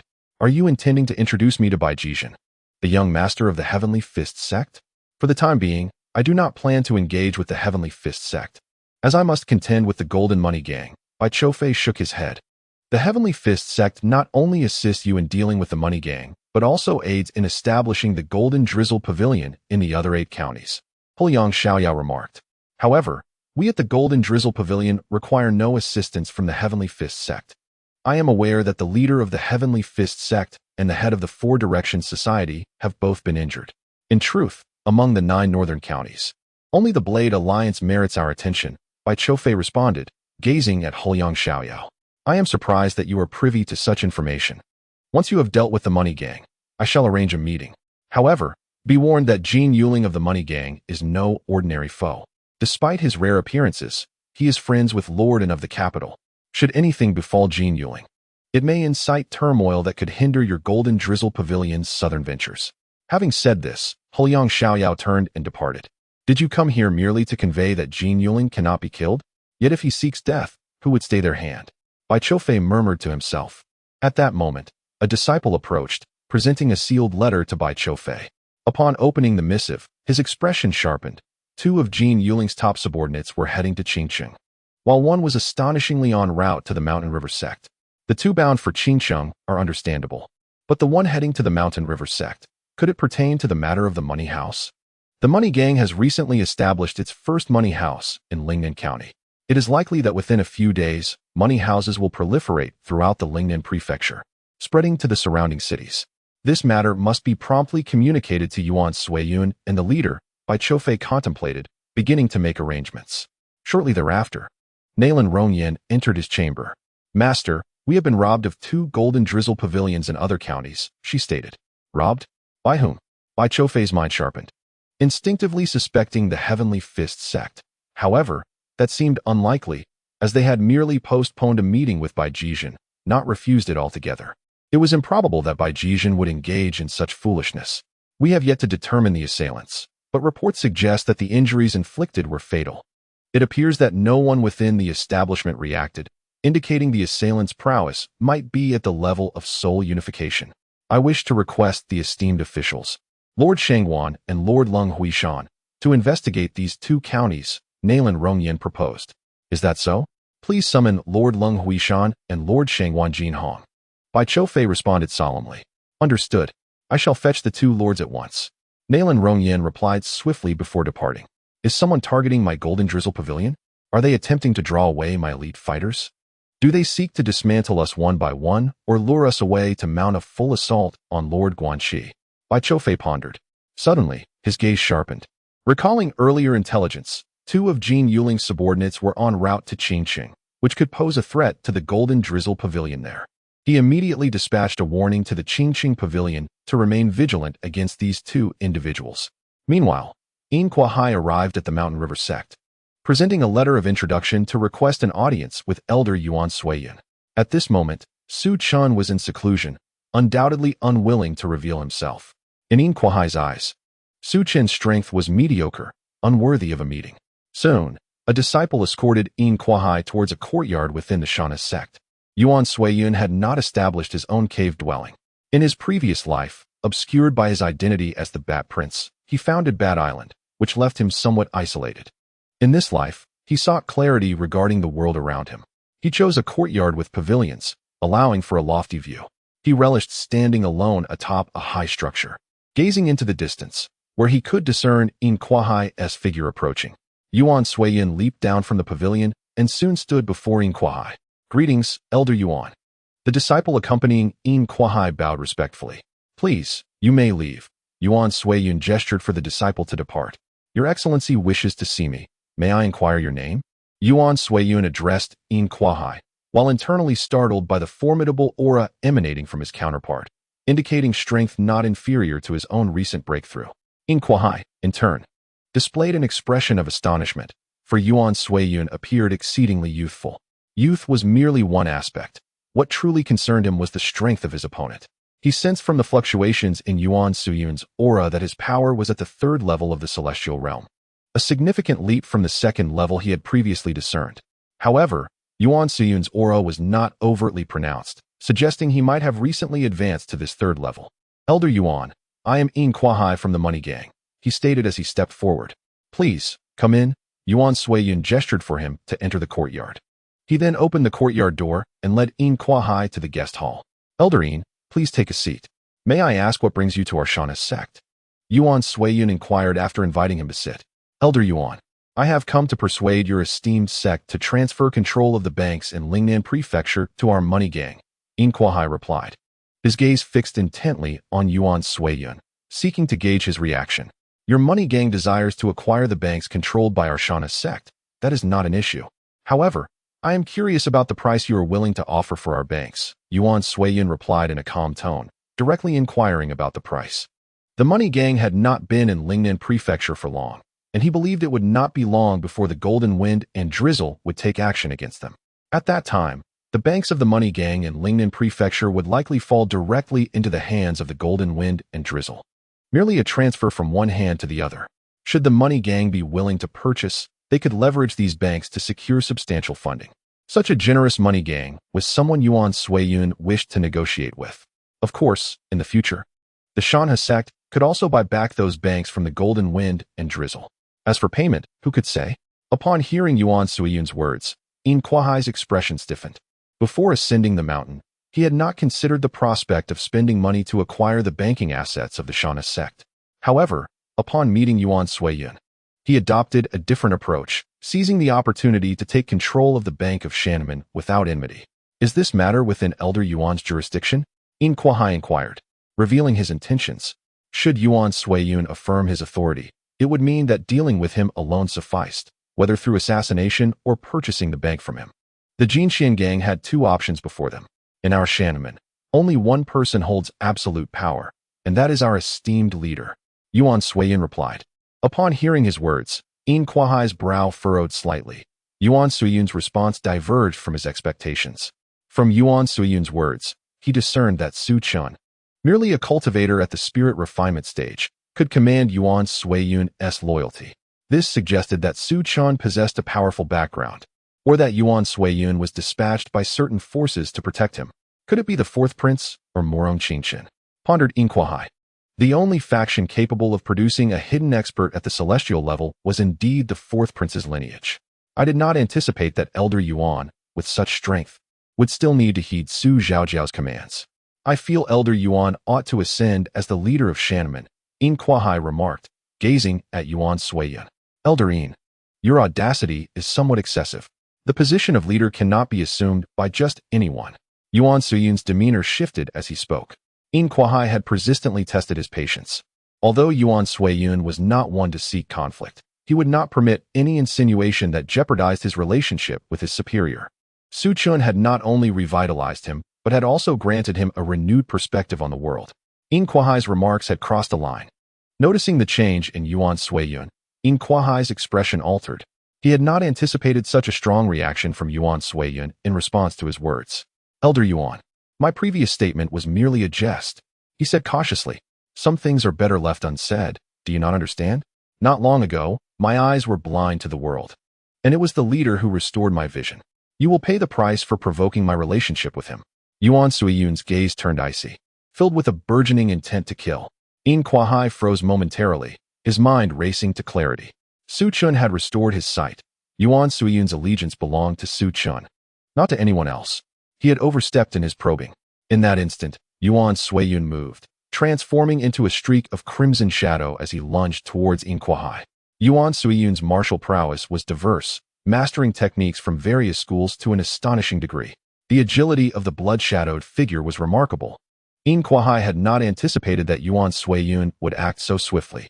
Nevertheless, as a seasoned practitioner who had long since entered the celestial realm, his reflexes were sharp. It was too late to evade the attack. Thus, he chose to counter it head-on. With a swift motion of his palm, a chilling aura surged forth, directed towards a blood shadow.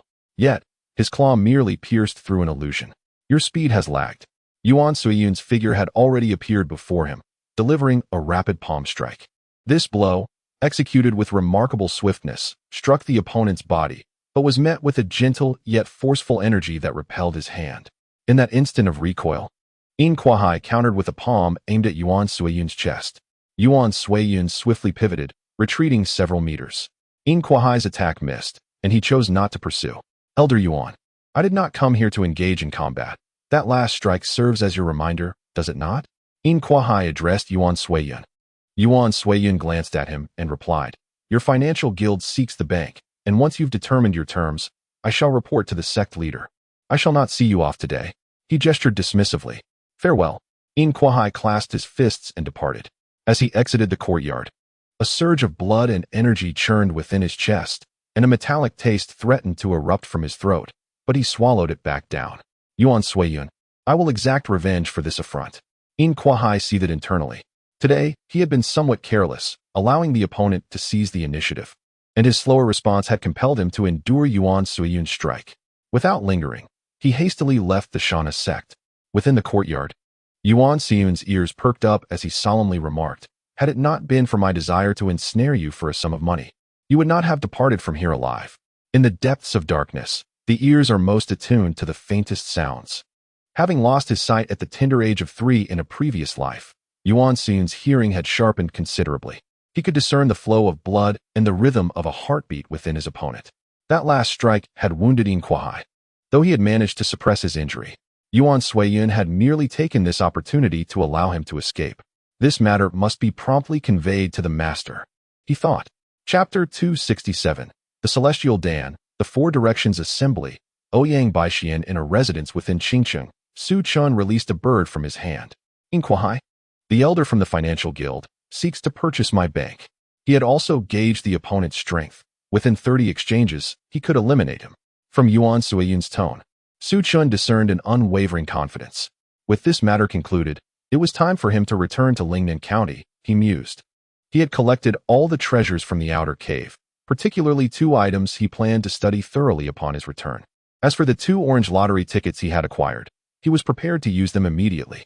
Acquired 60 years of innate energy from Shangwan Jinhong, and obtained 1 celestial Dan. Just this.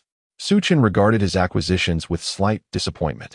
He had not drawn any characters, nor had he received any significant items.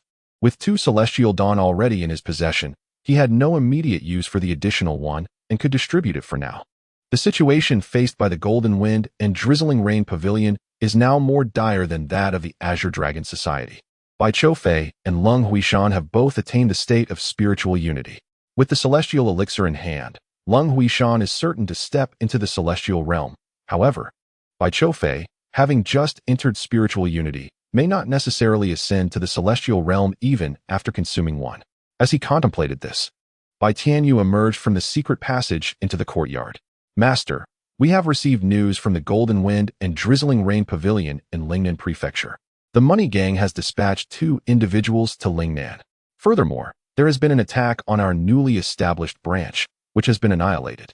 He continued, I have already summoned Shangwan Jinhong and Lung Huishan to the site of the incident. Bai Choufei assessed the situation, suspecting that the adversary might be attempting to fracture the power in Lingnan to deal with Guanxi, thereby dispersing their efforts against those dispatched. Bai Tianyu spoke gravely. Have you discovered who orchestrated this scheme? Su Chun inquired, his concern not for Guanxi's safety, but for Shangwan Jinhong and Lung Huishan, who would likely face considerable danger if they ventured out. Of course, the most perilous is Lung Huishan. A message was dispatched to Bai Choufei, instructing him to inform Lung Huishan to wait for my return to Lingnan before departing. Su Chen declared, the situation has changed drastically. I must prepare to return to the Lingnan Prefecture immediately. Shangwan Jinhong could channel her vital energy directly. With 60 years of innate energy, her strength would at least elevate her to the 5th difficulty of the celestial realm. Such power would adequately address the challenges she would face. In contrast, Lung Huishan might not even ensure safety at the 1st difficulty of the celestial realm. Therefore, it would be prudent to arrange for members of the Azure Dragon Society to accompany her. Understood. Bai Tianyu saluted and departed, while Xiang Yingtian would remain in Qingqing for the time being to observe the unfolding events. Without further delay, Su Chun exited Qingqing, heading back to the Lingnan Prefecture. 2 days later, Su Chun arrived in Lingnan, having altered his appearance and donning a bamboo hat as he entered the Golden Wind and Drizzling Rain Pavilion. As for Shangwan Jinhong, on the journey back, Su Chun had infused her with 60 years of innate energy. However, her strength had only reached the 4th difficulty of the celestial realm, not the 5th. Greetings, Master. Bai Choufei and Lung Huishan bowed respectfully to Su Chun. Here are 2 celestial elixirs. You should attempt to break through to the celestial realm. Lung, with your foundation, you should be able to reach the celestial realm with the aid of this elixir. However, be warned that our adversaries are likely not weak. As Su Chun spoke, he handed the celestial elixirs to the 2. Master, I shall proceed to break through at once. Lung Huishan exclaimed with excitement as she took the elixir and left to undertake her breakthrough. Bai Choufei, share with me what you have discovered. He trusted Bai Choufei's capabilities to have uncovered valuable information. Master, I have gathered some leads. The destruction of the Golden Wind and Drizzling Rain pavilions in the other 2 prefectures appears to be the work of the 4 Directions Society. They seem to have allied with the money gang, Bai Choufei reported. The 4 Directions Society has also made a move. The Jinfeng Shiyu Tower aspires to expand its dominion, and the Xifeng Hui presents a commendable objective. By conquering them, the Jinfeng Shiyu Tower could emerge as a formidable force within the 9 prefectures of the north. Su Chen spoke. Presently, the Jinfeng Shiyu Tower functions as an intelligence organization. However, it should not limit itself to this role. Expansion is imperative to broaden its territory. Establishing a force from scratch is a protracted endeavor. Assimilating existing powers is the swiftest route. The Xifeng Hui ranks alongside the Tianquan men within the 9 prefectures of the north, previously second only to the Qinglong Temple, wielding considerable territorial control. They are an ideal target for the Jinfeng Shiyu Tower. Investigate the circumstances surrounding the Xifeng Hui and devise a strategy based on the current strength of the Jinfeng Shiyu Tower to ascertain how to subdue the Xifeng Hui. The president of the Xifeng Hui is likely injured and unable to perform at full capacity. Su Chen commanded. As the opponent has unveiled their intentions, it is time for him to reveal his fangs. His subordinates promptly made arrangements. Bai Choufei then took his leave. Su Chen also did not linger, but returned to the Shanhe men. The situation in Qingcheng was already quite clear. There was no need for them to maintain appearances any longer. It was time to recall the disciples sent to search the mountains and to solidify the current power of the Shanhe men. At this moment, in Lingnan Prefecture, numerous painted boats floated upon the Jingtai Lake. These boats, known as Feng, are essentially stationary vessels built along the water's edge, designed solely for leisure, banquets, and sightseeing. The largest of these, the Furong Feng, had been reserved for the day by the Jinxian gang, which had recently established a money house within Lingnan Prefecture. Inside the boat, Jinxian gang's 3rd leader, Jin Yuling, was savoring wine with a young man clad in fine garments. To his surprise, Lingnan Prefecture, the least prosperous of the 9 prefectures of the north, possessed such a picturesque locale. The young man gazed through the boat's window, observing the scenery outside, and remarked, "If the young master enjoys this, Lingnan Prefecture could indeed be brought under the auspices of your Si Fenghui." Jin Yuling replied with a smile. "Leader Jin, the power dynamics in Lingnan Prefecture are rather intricate at present, with the Tian Quanmin, Dao Ming, and Xianin Lu all in play. If our Si Fenghui were to intervene, it would likely incite internal strife," said the young man. This young man was Ouyang Bai Xian, son of Ouyang Longyang, the leader of the Si Fenghui. You factions are all somewhat apprehensive, which is why a less established force like the Shan He Min has taken command of the Jianghu in Lingnan Prefecture. It is indeed a pity. Jin Yuling sighed. It is a pity. However, without a solid foundation, their demise will come swiftly. Leader Jin, let us temporarily set aside discussions about the Shan He Min. We have completed our dealings regarding the Jin Fengshiyu Tower. When will you fulfill the promise you made to us? Ouyang Bai Xian inquired, fixing his gaze upon Jin Yuling. This is the document I have prepared. The Jin Xian Gang's money house in the 2 prefectures shall yield a 30% profit, which the young master may take with him, Jin Yuling said, producing 2 documents from his robe and handing them to Ouyang Bai Xian.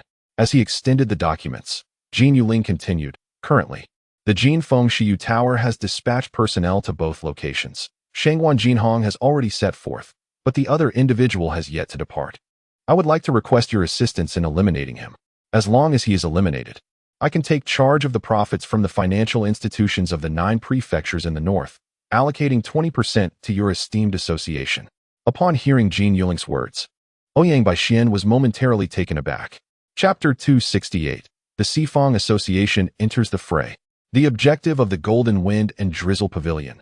The 20% profit from the financial institutions of the money gang in the 9 prefectures of the north. This represents an immense fortune, one that is not merely a one-time occurrence, but a continuous flow of wealth.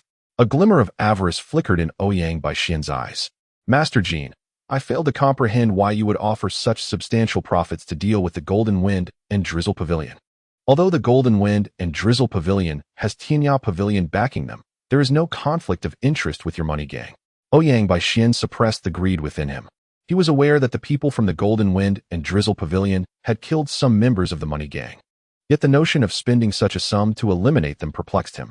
Killing those from the Golden Wind and Drizzle Pavilion would not only bolster the money gang's reputation, but also strengthen the ties between the money gang and the Sifang Association. You previously struck against the branch of the Golden Wind and Drizzle Pavilion, and now that enmity has been established, do you think the pavilion will be unable to trace it back to you? Jin Yuling remarked, observing Ouyang Bai Xian. Hearing Jin Yuling's words, Ouyang Bai Xian's expression hardened. Yet he remained silent. Their actions had not been flawlessly executed, and the Golden Wind and Drizzle Pavilion would undoubtedly uncover their involvement. However, the allure of wealth was undeniable. He could not resist the price offered by the money gang. Little did he expect that the trap set by Master Jin lay precisely here. I have not laid any traps, young master. I made my intentions clear from the outset. Jin Yuling replied, sipping a small drink. Very well. I agree to assist Master Jin in dealing with Shangwan Jinhong. But for the other individual, I hope your side can resolve that on your own. Ouyang Bai Xian declared. In their dealings with the money gang, the Sifang Association's purpose was clear, to collaborate and amass wealth. Otherwise, they would not have acted to extinguish the branch of the Golden Wind and Drizzle Pavilion. Excellent. Here's to a pleasant collaboration. Let us raise a glass in celebration. Jin Yuling lifted his cup and clinked it with Ouyang Bai Xian's, both consuming their drinks. As for Shangwan Jinhong, we have received intelligence indicating he is a formidable martial artist. To ensure his elimination, we, the Sifang Association, have decided to dispatch 2 martial artists of the same caliber. Ouyang Bai Xian stated, setting down his cup. Agreed. Jin Yuling nodded. The 2 continued their conversation aboard the boat for some time before Ouyang Bai Xian departed with his entourage, leaving Jin Yuling alone on the vessel. Shortly thereafter, Yin Kuahai, who had been injured by Yuan Suiyun, entered from the cabin. Secretly investigate the true condition of the Sifang Association's president, Jin Yuling instructed. The fact that Ouyang Bai Xian can assume leadership of the Sifang Association indicates that Ouyang Longying is gravely injured and unable to manage the association.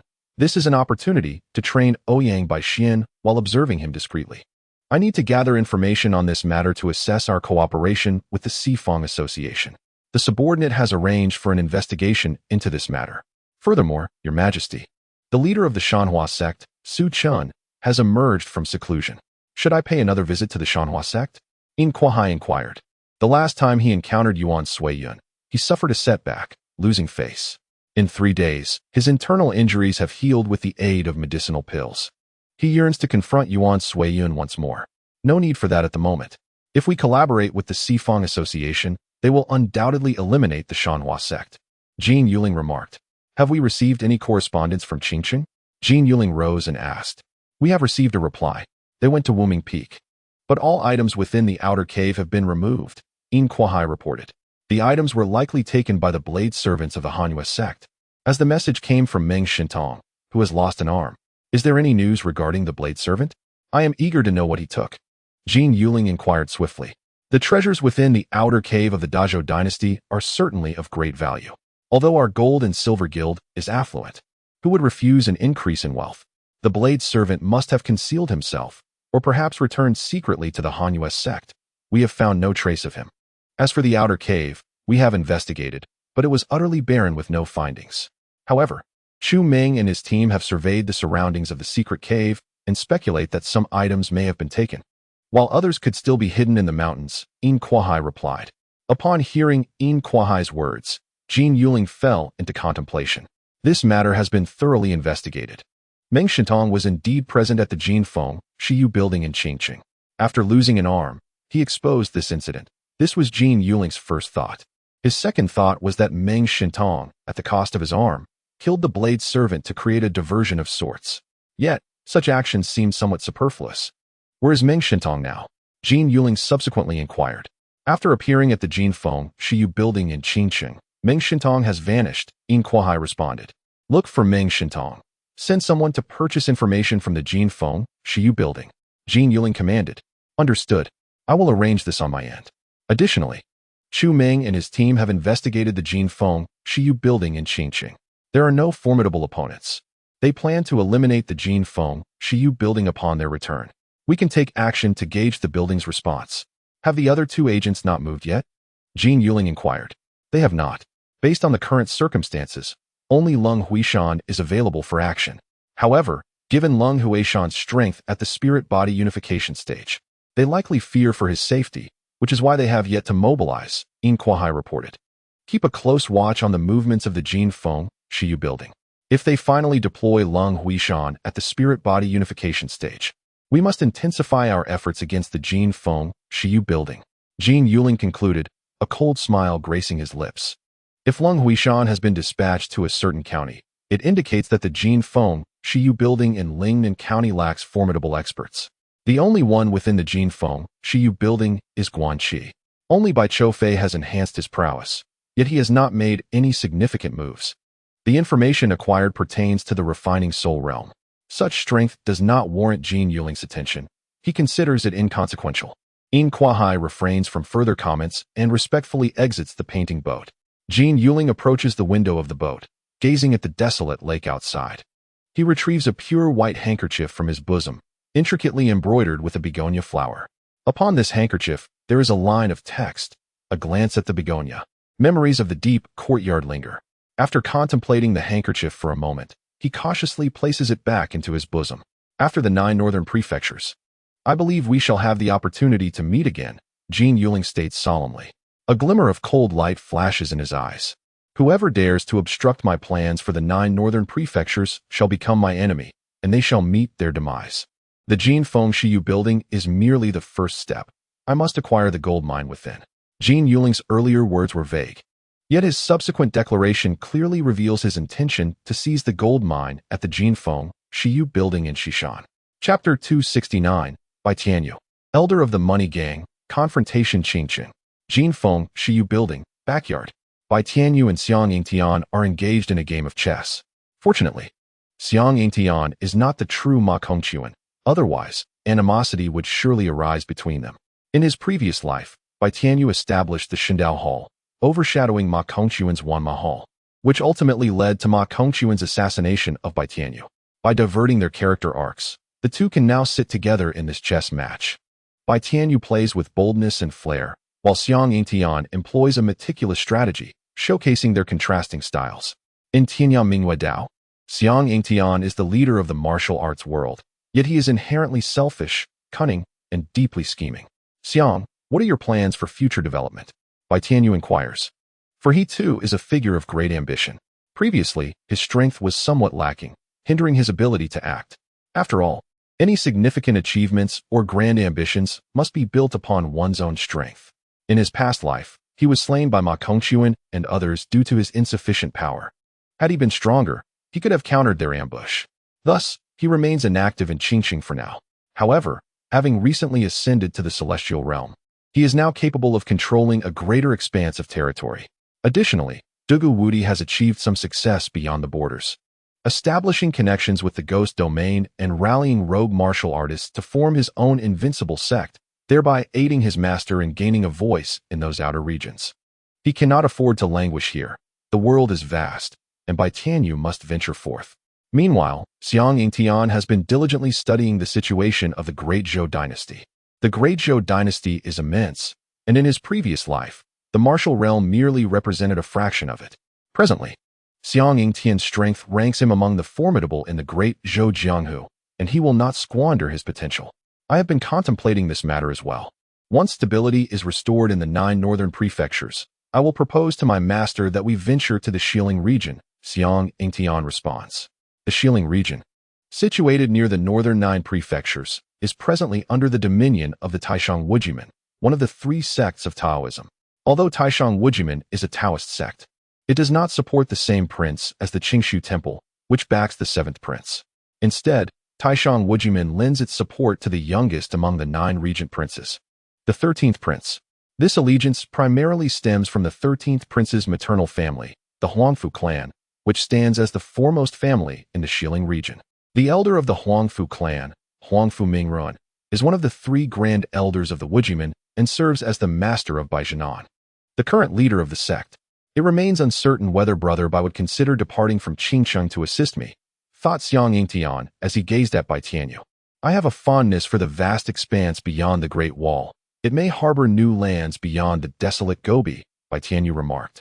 Previously, he inquired about Xiang Yingtian's intentions, primarily to retain him in Qingcheng, thus fortifying their endeavors in the outer territories with a formidable ally. Little did he expect that Xiang Yingtian had already made his choice. With differing paths, further discussion was deemed unnecessary. At that moment, outside the courtyard, Ling Tianhe rushed to the two.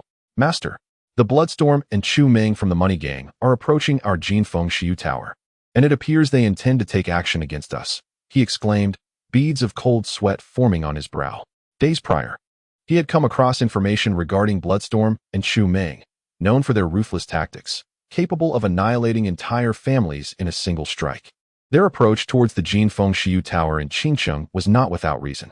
Chu Ming was noted to possess strength at the Celestial Human First Tribulation, while Bloodstorm's prowess was recorded at the Celestial Human Second Tribulation, though their true combat capabilities might exceed these classifications. Bai Tianyu had already received intelligence from Lingnan Prefecture regarding their entry into Qingqing.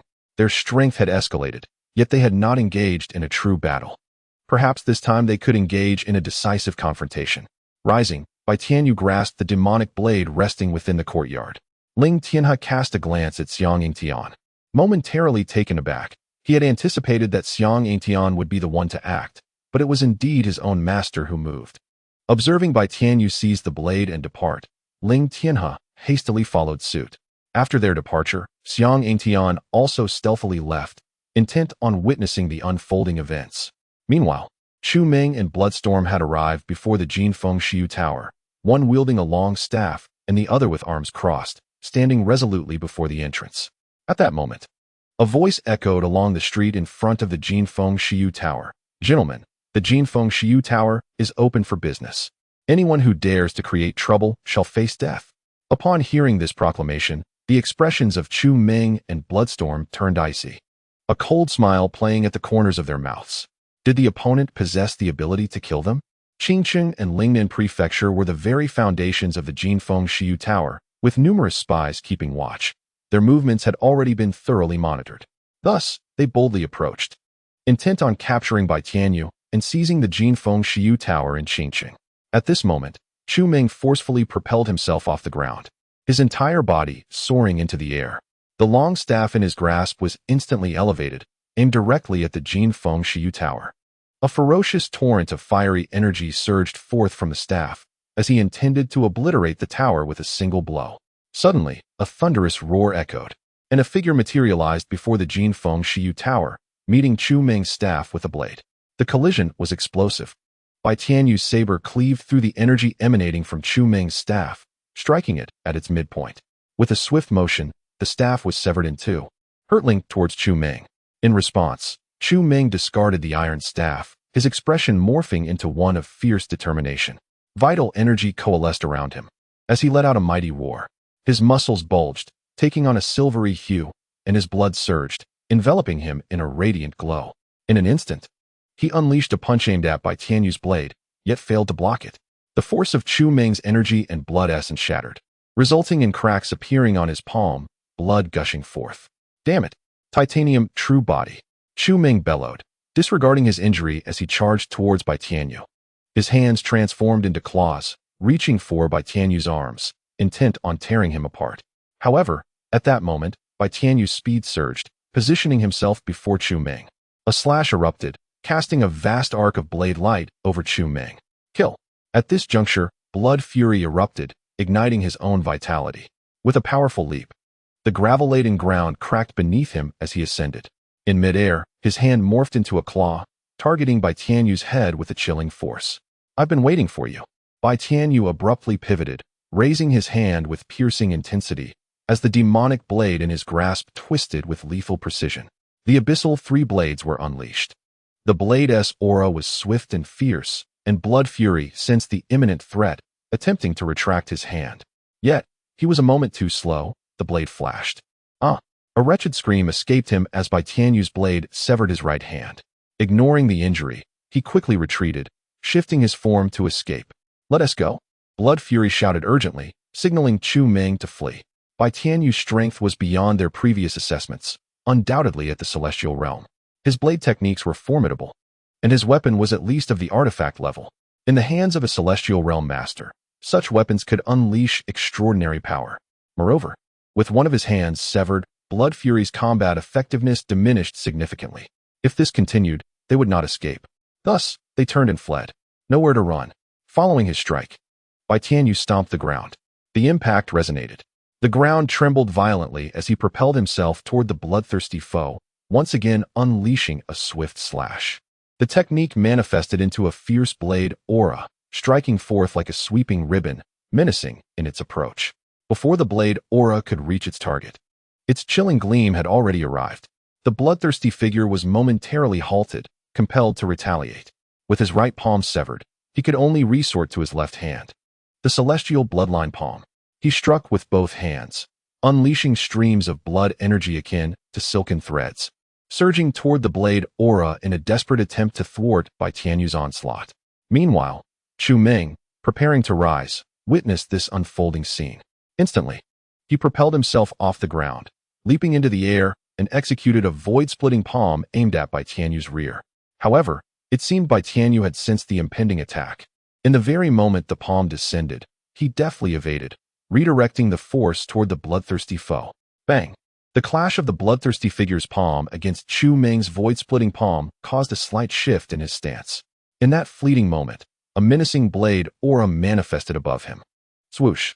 A blade flashed, leaving a crimson line across his forehead. You. The words he wished to utter remained unspoken, as his form was cleaved in two, blood splattering across the ground. On the other side, Chu Meng's eyes turned a fierce crimson, his entire being igniting with reckless energy as he charged toward Bai Tianyu. Delivering a thunderous fist, the punch surged forth, thick with blood energy. Bloodthirsty dragon.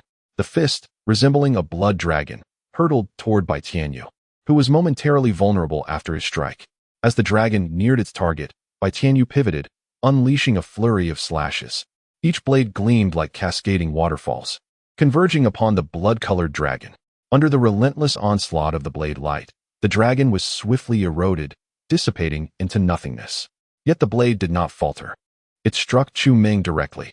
Like the bloodthirsty figure before him, Chu Ming was cleaved in two. The scene was gruesome and shocking. Observers, initially drawn by mere curiosity, were left aghast at the sight. Bai Tianyu's prowess was recorded as being within the soul refinement stage, yet this was far beyond mere refinement. In a mere few strikes, he had dispatched two formidable opponents. Some speculated in hushed tones. Clearly, the bloodthirsty figure and Chu Ming had underestimated Bai Tianyu, who seized the opportunity, incapacitating one before eliminating the other. His tactics were extraordinary, his strength even more so. The Jinfeng Shiyu Tower, equally potent, had witnessed the downfall of two members of the money gang in an instant. One could only wonder how the newly arrived money gang in Lingnan County perceived this loss. Yet, many were perplexed as to why the money gang sought to confront the Jinfeng Shiyu Tower.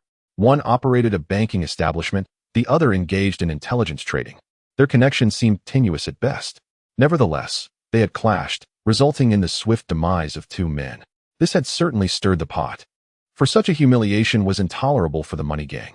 Soon, several pigeons appeared in the skies above Lingnan County, flying in various directions, seemingly to report the situation here.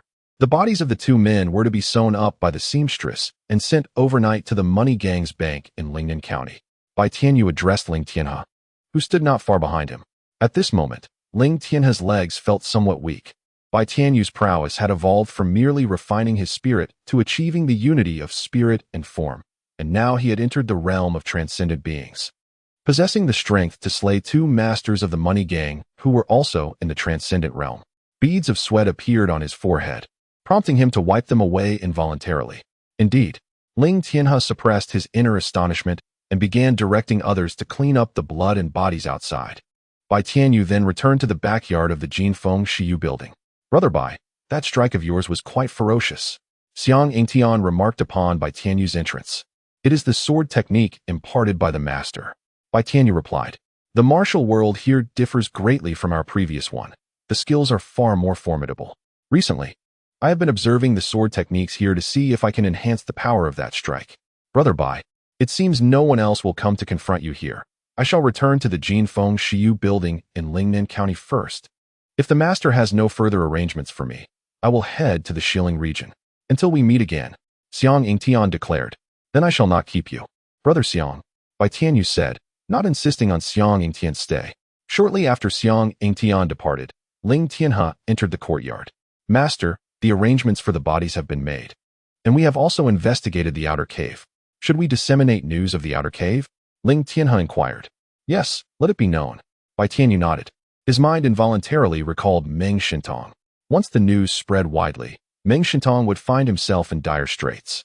At this moment, outside Lingnan County, within a mountain range, Meng Shintong was seated in a cave, his complexion returning to normal and his injuries healing.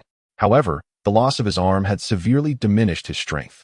"Dao Nu, I wonder how you are faring now? I believe you cannot escape Lingnan County. It is truly regrettable that I cannot kill you with my own hands." Meng Shintong murmured to himself. "Ah, so this is where you are hiding." A voice suddenly echoed from the cave entrance, just as Meng Shintong spoke. A man clad in a gray robe appeared outside the cave. The visitor's appearance was unremarkable, yet upon seeing him, Meng Shintong's expression froze in shock. "Deputy Sect Master Feng of the Tianquan Sect," he exclaimed. No sooner had the words left his lips than the gray-robed man raised his right hand, fingers clenched, and then lunged forward, transforming into a shadow that was nearly invisible to the naked eye. Swish! The speed of his punch was so swift that it cut through the air, appearing before Meng Shintong in an instant. Caught off guard by the sudden attack, Meng Shintong raised his left hand, channeling the power of the Azura's malevolence into his palm and striking out. A dense aura of malice forming a fist shadow aimed at the intruder. Bang! His malevolent punch was shattered by the opponent's fist. As their hands collided, Meng Shintong was sent flying backward, spitting out a mouthful of blood. His strength had not increased. Upon witnessing the retreating figure of Meng Shintong, Feng's expression tightened. He had anticipated that Meng had acquired some formidable technique from the secret cave, enhancing his strength. To his dismay, there had been no change at all. "Surrender the items from the secret cave, and you may depart unharmed," Feng declared, his gaze fixed upon Meng Shintong. Do you see any items on my person? Meng retorted in anger. You should seek out Dao Nu. He has obtained the items. Dao Nu is missing. We have scoured the outer cave and found numerous items that could not be removed in time. They must still be hidden atop that mountain. Hand them over. Feng insisted, his gaze unwavering. What do you mean, Dao Nu is missing? Impossible. He must have acquired something and returned to the Hanyue sect. Meng Shintong countered. The Lingnan district is vast. He could not have left in such a short span. Logically, with our methods, we should have been able to trace his whereabouts. Yet we have uncovered nothing. I suspect you may have killed Dao Nu and framed him. Feng accused, his eyes piercing. Why would I kill him just to frame him? I am not deranged. Meng Shintong seethed, though he quickly regained his composure, sensing the gravity of the situation. Matters might not unfold as he had initially envisioned. Dao Nu must be hiding. A celestial realm expert would not be easily found. Since that is the case, Brother Meng, accompany me for a while to offer some insights, Feng proposed. Indeed, as Meng Shintong articulated, there was no reason for him to betray his own interests. With that understanding, Feng resolved to take Meng Shintong back with him. If anything seemed amiss, they could act accordingly. Very well, Dao Nu severed my arm. I seek vengeance, Meng Shintong declared resolutely. Excellent. Please. Feng gestured, and Meng Shintong led the way. At the cave's entrance, Meng Shintong surveyed the surroundings, but found nothing amiss. Brother Meng, with one arm severed, you hardly present a threat for ambush, Feng remarked, observing Meng's condition. Is that so? Then all is well. Meng responded, invoking a technique that surged his internal energy. With a swift motion, he transformed into a shadow of blood, darting towards the nearby thicket with remarkable speed. Before Feng could react, Meng Shintong had vanished into the forest. Feng pushed off the ground, his form blending into a blur as he pursued, yet he was still a heartbeat too late. Damn you, Meng Shintong! Feng cursed, shocked by Meng's self-inflicted departure. Even if you escape today, you cannot leave the Lingnan district, he called after the disappearing figure before turning to depart. In a separate location, at the Changhen palace, Xuanshuang regarded the documents before her with a grave expression. Who, indeed, has obtained the items? Had Meng Shintong been the one to obtain it, even if injured, he would surely have returned to the capital rather than hiding in Lingnan Prefecture. However, if it were the blade servant who acquired it, his whereabouts should have been tracked despite the lack of knowledge about Meng Shintong, yet there are no traces to be found. What could this mean? Xuanshuang finds herself perplexed by the unfolding circumstances, sensing an underlying strangeness. Suddenly, a bird flew in hastily from outside. With a focused gaze, Xuanshuang raised her hand, drawing the bird into her palm, retrieving a letter from its talons. Upon examining it, her expression darkened. The contents revealed that the blade servant had acquired the item, his strength having reached the realm of Tianren Sinan, while Meng Shintong lay gravely injured, requesting her assistance to escape Lingnan Prefecture. Xuanshuang crumpled the note in her hand, pacing within the great hall. It seemed that her own movements were likely being monitored, rendering any aid to Meng Shintong impossible. She resolved to consult Xuanshuang and see if there were any solutions. For several days, she had been attentive to this matter. The outcome she received was both anticipated and unexpected. Regardless, she needed to assist Meng Shintong in leaving Lingnan Prefecture. She instructed for a carriage to be arranged, preparing to head toward Shanhe Gate. Xuanshuang had emerged from seclusion today and intended to visit Shanhe Gate as well. Outside Changhen Palace, a carriage awaited. As Xuanshuang stepped out, a sudden cold wind swept through, accompanied by flurries of snow. To Shanhe Gate, she commanded, settling into the carriage as the driver set off towards the gate. The streets were alive with noise and festivity. Children frolicked in the snow, seemingly oblivious to the chill, which eased Xuanshuang's heart. She sensed several auras locking onto her carriage. Abruptly, the vehicle came to a halt. Xuanshuang peered through the curtains, observing a child who had fallen nearby. A figure passed her carriage, and an object shot into the cabin.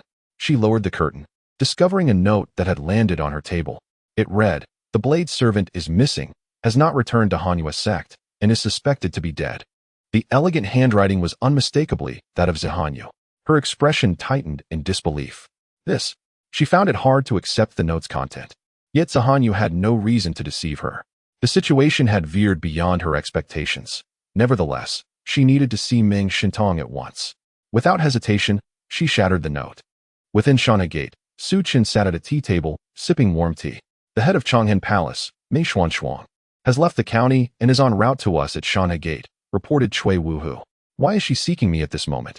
Su Qin's brow furrowed slightly. Mei Xuanshuang should be at the Changhen Palace branch, awaiting support, not approaching them at Shanhe Gate. What news from Jin Yuling of the money gang?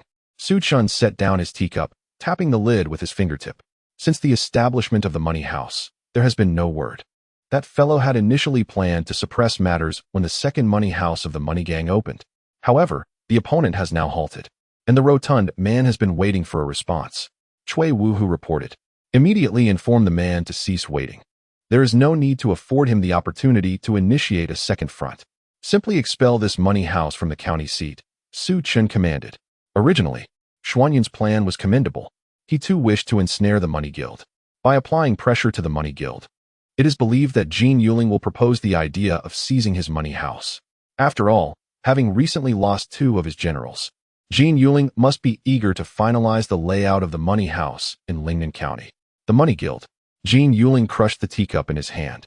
His face contorted with rage. Bai Tianyu has concealed himself remarkably well. As Jin Yuling spoke, his expression began to grow grave. Have the people from the Feng Association departed? I fear they might learn of this news and refrain from taking action, he inquired. They left yesterday, prior to receiving this intelligence.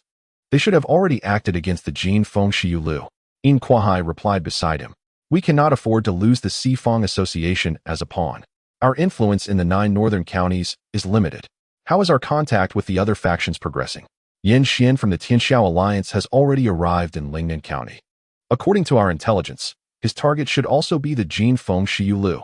As for Xianyin Lu, Dao Meng, and Tian Quan Men, we have yet to establish contact, but based on the information gathered, it seems that only Xianyin Lu may have designs on Lingnan County, while the other 2 do not. In Kuahai elaborated. Chapter 272, Shengwan Jinhong, Taihe Gang. Ouyang Baixian, what has transpired? We must exert all efforts to facilitate cooperation with the Tianxiao Alliance and summon a few practitioners from the Qiange. Jin Yuling declared. The Money Guild comprises 2 principal martial organizations, the Jining Guard and the Qiange. The Qiange consists of elite practitioners gathered by the Money Guild, rumored to possess powers at the celestial realm. Yes, I shall dispatch a message to the headquarters, In Kuahai responded. What about the matter of Feng Association targeting Shengwan Jinhong? And who are the other individuals dispatched from Jin Feng Shiyu Lu? Jin Yuling subsequently inquired. Leng Huishan has just set out of the city today? In Kuahai replied. Leng Huishan, a practitioner of the spirit and soul unification realm. Is he the only one to leave the city? Jin Yuling asked in a low voice. He is the sole individual who has departed covertly, In Kuahai confirmed. Upon hearing In Kuahai's words, Jin Yuling fell into contemplation, calculating in his mind. Had it been earlier, he would have immediately sent In Kuahai to eliminate Leng Huishan. However, the events that transpired in Qingqing made him hesitant to act recklessly. Suddenly, a flash of inspiration struck him, and he spoke. The 7th prince, who is responsible for the 9 northern counties this time, is in Lingnan County. Contact him and request his assistance in eliminating our enemies. My lord, while the 7th prince is indeed in Lingnan County, he seldom makes an appearance. To reach out to him, we will likely need to go through the capital. In Kuahai replied. There is no rush on this matter. Let us proceed through the capital. Jin Yuling instructed. Just as he finished speaking, a gray-white messenger pigeon appeared outside the window and gently landed on the windowsill. On the vast expanse of the sea, In Kuahai seized the messenger pigeon and extracted a slip of paper from the bamboo tube attached to its leg. Upon unfolding it, his expression darkened, and he promptly handed the paper to Jin Yuling. After a brief glance at the note, Jin Yuling's demeanor soured. Have they departed already? So soon? My lord, these masters have retreated from the Qinglong Temple. Do you truly believe the people of Qinglong Temple are willing to seal it? In Kuahai spoke in a grave tone. They will. They possess the foundation for it, and they are likely contemplating the emergence of a new hegemonic force in the northern 9 prefectures. Once this new power arises, they can dispatch masters to suppress it directly. Is that not a permanent solution? Jin Yuling sighed. With some individuals withdrawn, it is probable that they will hasten our actions. Proceed with your tasks, Jin Yuling commanded, conjuring a small flame in his palm, reducing the paper to ashes. Understood. In Kuahai nodded and bowed as he exited. The scheme has ended in a lackluster manner. It seems the plans of the eldest prince have been successfully executed. After In Kuahai departed, Jin Yuling spoke in a low voice. Jin San, the leader. A figure flashed into view at Jin Yuling's door, stating, "Our master wishes to see you. I hope you are available." The individual revealed a token inscribed with the character Tai. Upon seeing this token, Jin Yuling's expression shifted in surprise. "If a senior wishes to see me, I am always at your service. Then follow me." The figure turned and walked away, with Jin Yuling hastily following suit. Meanwhile, in a courtyard within Taiyuan Prefecture, Shangwan Jinhong occupied the seat of honor in the main hall. Among the northern 9 prefectures, Taiyuan was significantly stronger in economy and population compared to Lingnan. Previously, Nalan Rongyan had some influence here, leading to the establishment of a larger intelligence station by the Jin Feng Shiulu, which could hardly be termed merely a branch. Standing below Shangwan Jinhong was a man clad in a gray robe, with an unremarkable face that bore no distinguishing features. "You are from Jin Feng Shiulu. Have you discovered the identity of the perpetrator behind the destruction of our establishment?" Shangwan Jinhong inquired. "Yes, my lord, the individual is within the city. Among the Taihe gang," the gray-robed man replied. "Among the Taihe gang? What sort of faction is that?" Shangwan Jinhong's brows furrowed slightly. "It is a rather ordinary gang within the city, led by Sima Dan, a martial artist at the late stage of refining qi, with approximately 600 members. Overseeing the transportation docks of the prefecture," the gray-robed man explained. "I see. Then let us go to the Taihe gang and eliminate the one responsible. Lead the way," Shangwan Jinhong commanded. "My lord, are we proceeding in this manner?" the gray-robed man questioned, somewhat taken aback. "This is not for you to deliberate," Shangwan Jinhong retorted as he approached the door. The gray-robed man quickly followed suit, guiding Shangwan Jinhong toward the Taihe gang. At that moment, within the Taihe gang, in a spacious room, a large dining table was lavishly adorned with fine delicacies and exquisite wines. At the center of the table lay a whole roasted lamb, its golden skin emanating an enticing aroma that wafted through the air. At the forefront, seated a youthful figure, the esteemed leader of the Four Directions Society, Ouyang Baixian. Beside him was a robust man clad in an ornate robe, none other than Sima Dan, the chief of the Taihe gang. "It is indeed a privilege for our Taihe gang to host the young leader." Sima Dan raised his cup in reverence, exclaiming, "Let us toast to you," and promptly drained his glass. "Chief Sima, you are overly gracious. I must also express my gratitude to you. Henceforth, the Taihe gang shall operate under the banner of my Four Directions Society. I am confident that no one in the northern county will trouble you," Ouyang Baixian stated as he lifted his cup and downed its contents. "Yes, my lord, I pay my respects." Sima Dan promptly shifted his posture, kneeling on one knee in homage. "Report." Just as Sima Dan knelt, a guard appeared at the entrance. "Enter," Sima Dan commanded. The guard swiftly complied, kneeling as he announced, "Chief, the people from the Golden Wind and Drizzle Pavilion are on their way to our Taihe gang." "How swiftly they come." Sima Dan had risen, his voice deep with gravity. His gaze turned towards Ouyang Baixian. The Golden Wind and Drizzle Pavilion was indeed Ouyang Baixuan's target. While the Taihe gang merely played a supportive role, their actions dictated by Ouyang Baixian. "Dismissed," Ouyang Baixian gestured. The guard bowed and exited the room. "Let us go. They are approaching us, and we should extend a warm welcome," Ouyang Baixian declared, already rising and proceeding towards the door, with Sima Dan hastily following behind. The street before the Taihe gang was Taihe Street, one of the more prosperous thoroughfares in Taiyuan County, bustling with pedestrians, vendors, and numerous taverns and shops lining both sides. The daylight brought forth throngs of people. A figure in a gray robe accompanied by Shangwan Jinhong made their way towards the Taihe gang. Anxiety gripped him, beads of sweat forming in his palms. "You seem rather tense," Shangwan Jinhong remarked, observing the gray-robed individual. "I am indeed a bit anxious," he admitted. "You are merely guiding the way. There is no reason to be nervous." "What troubles you?" Shangwan Jinhong turned to scrutinize him, his gaze seemingly piercing through the facade.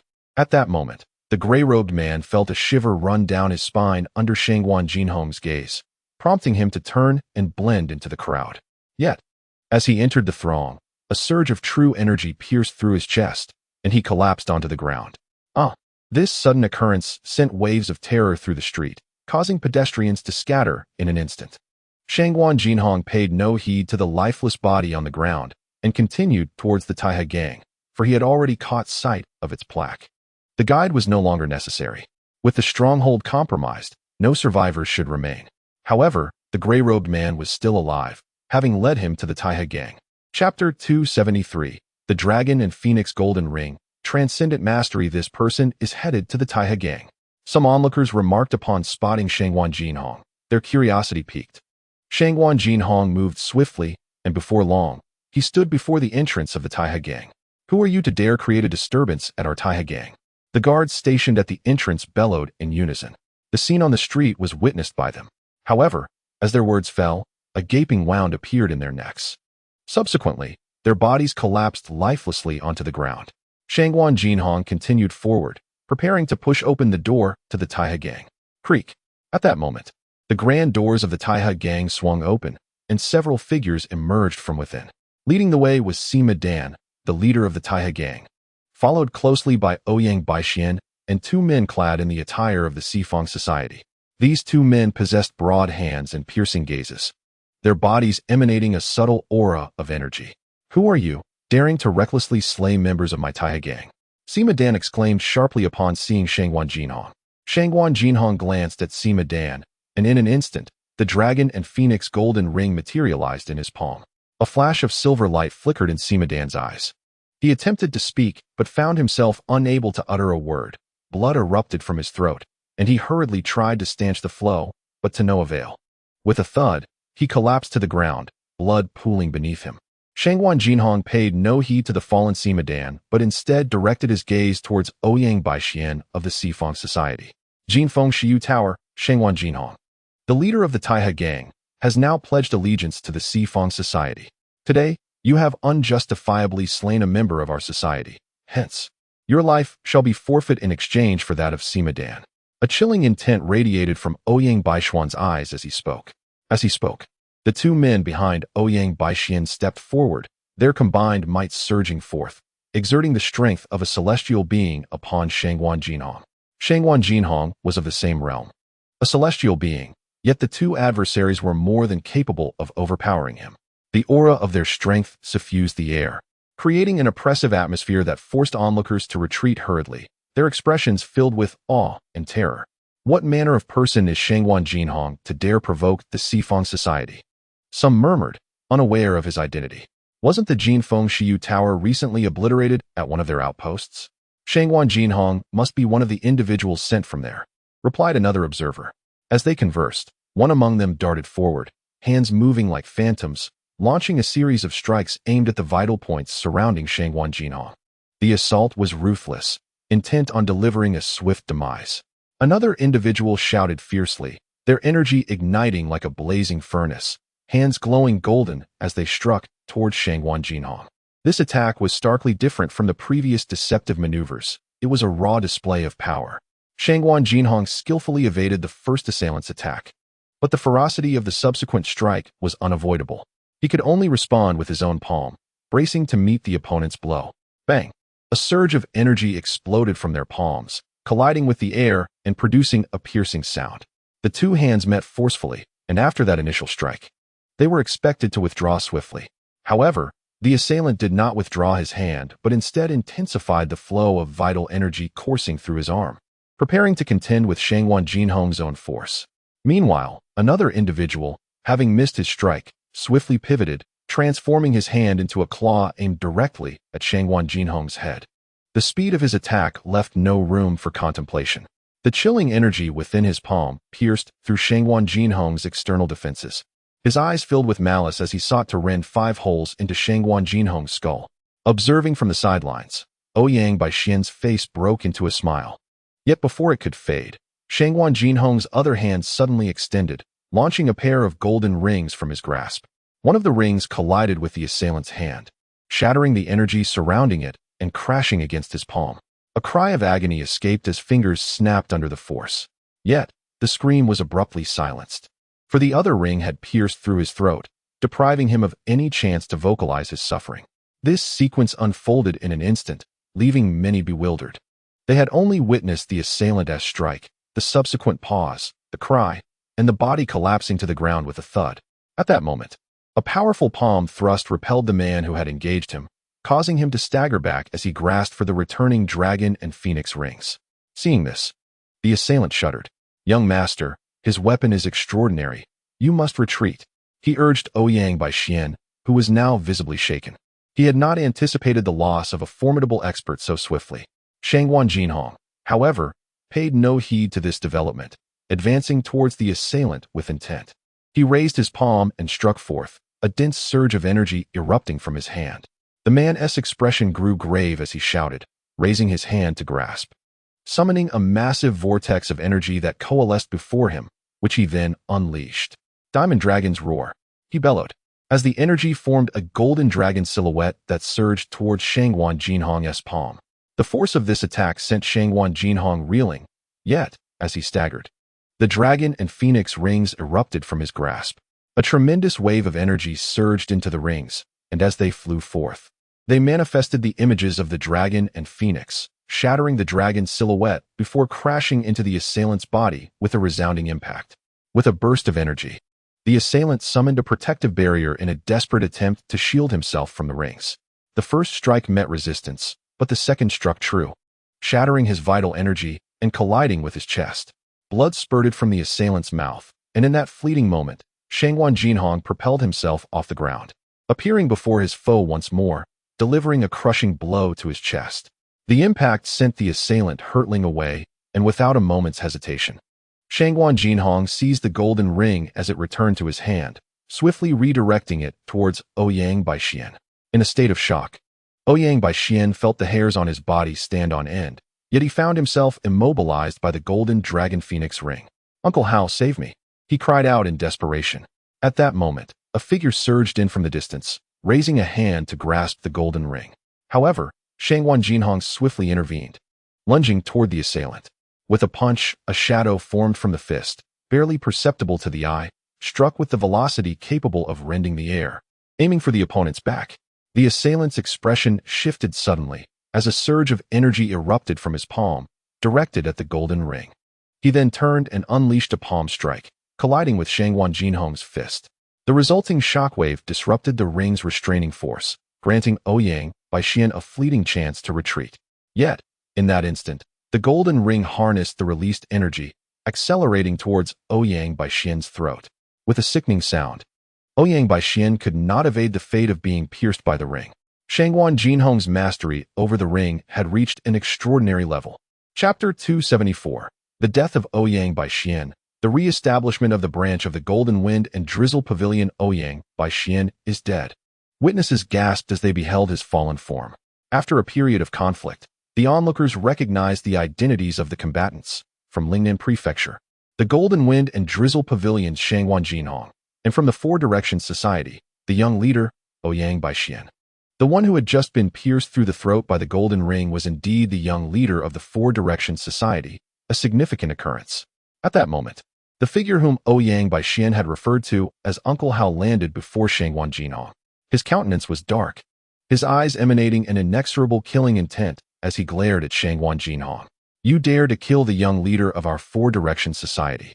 I shall return with your head as an offering of apology."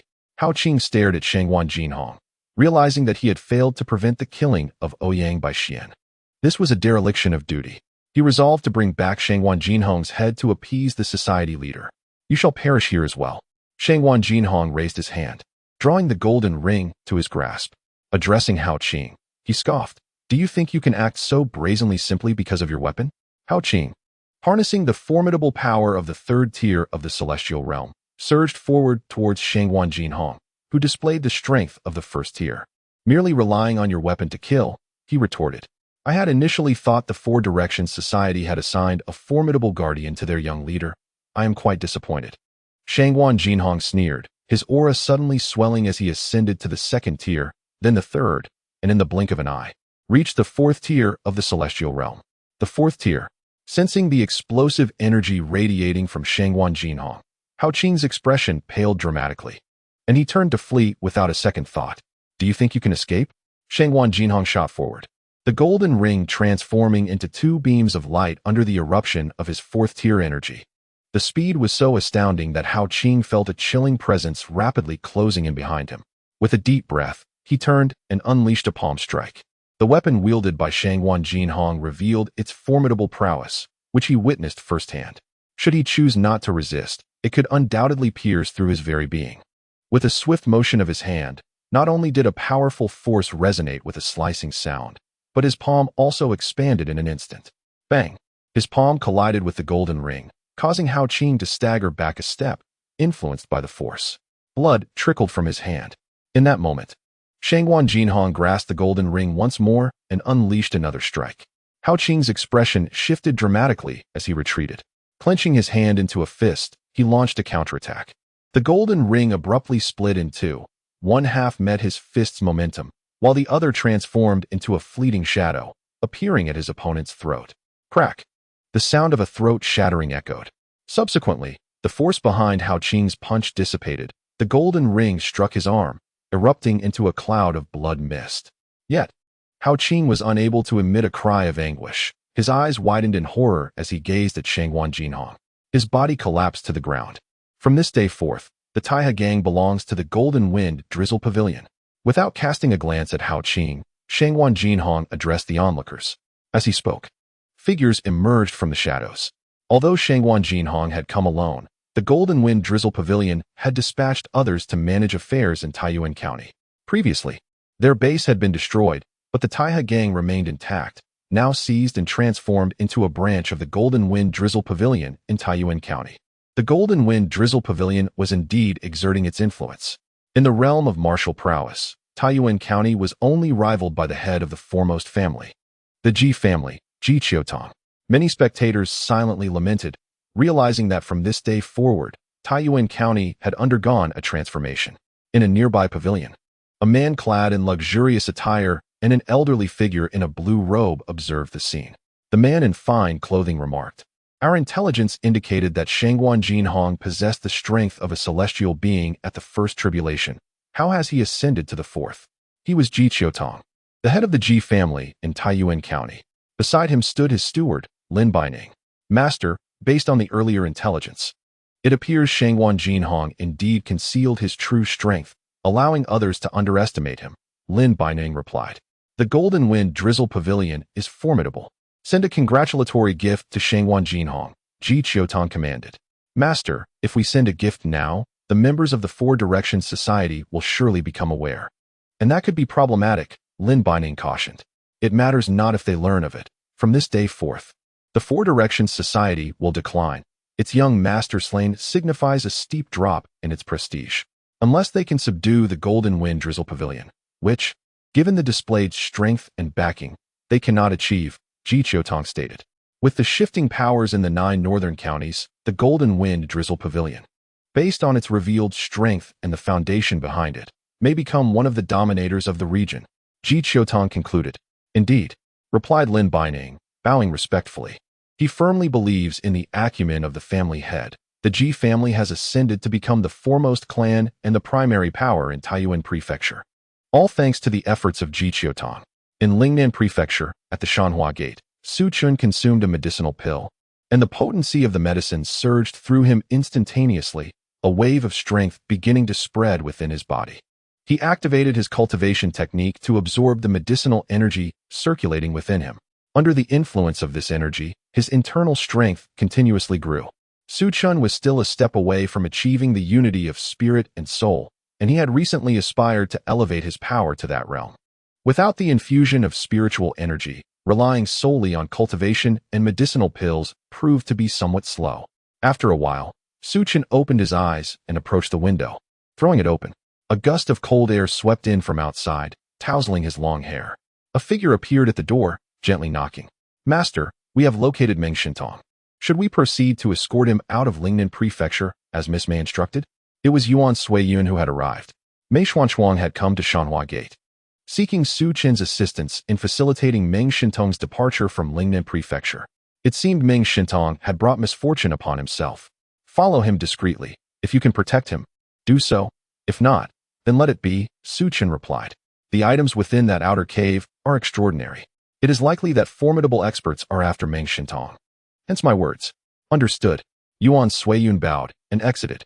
Shortly after his departure, a glimmer suddenly flickered in Su Chen's eyes.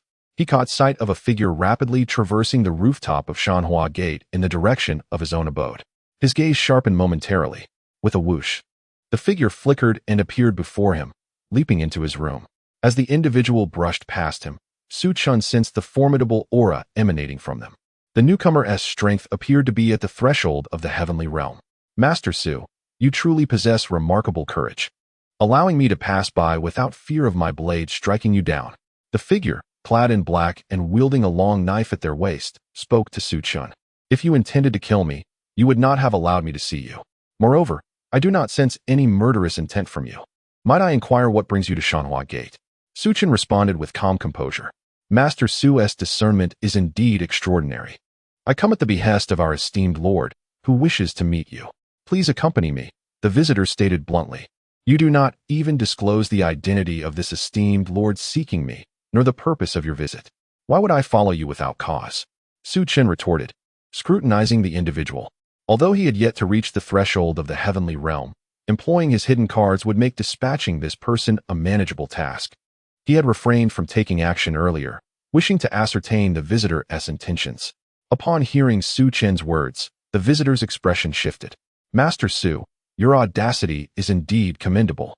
However, our lord did mention that I could disclose certain details to you. To meet this esteemed individual is none other than the great master of the void. The figure cloaked in black spoke.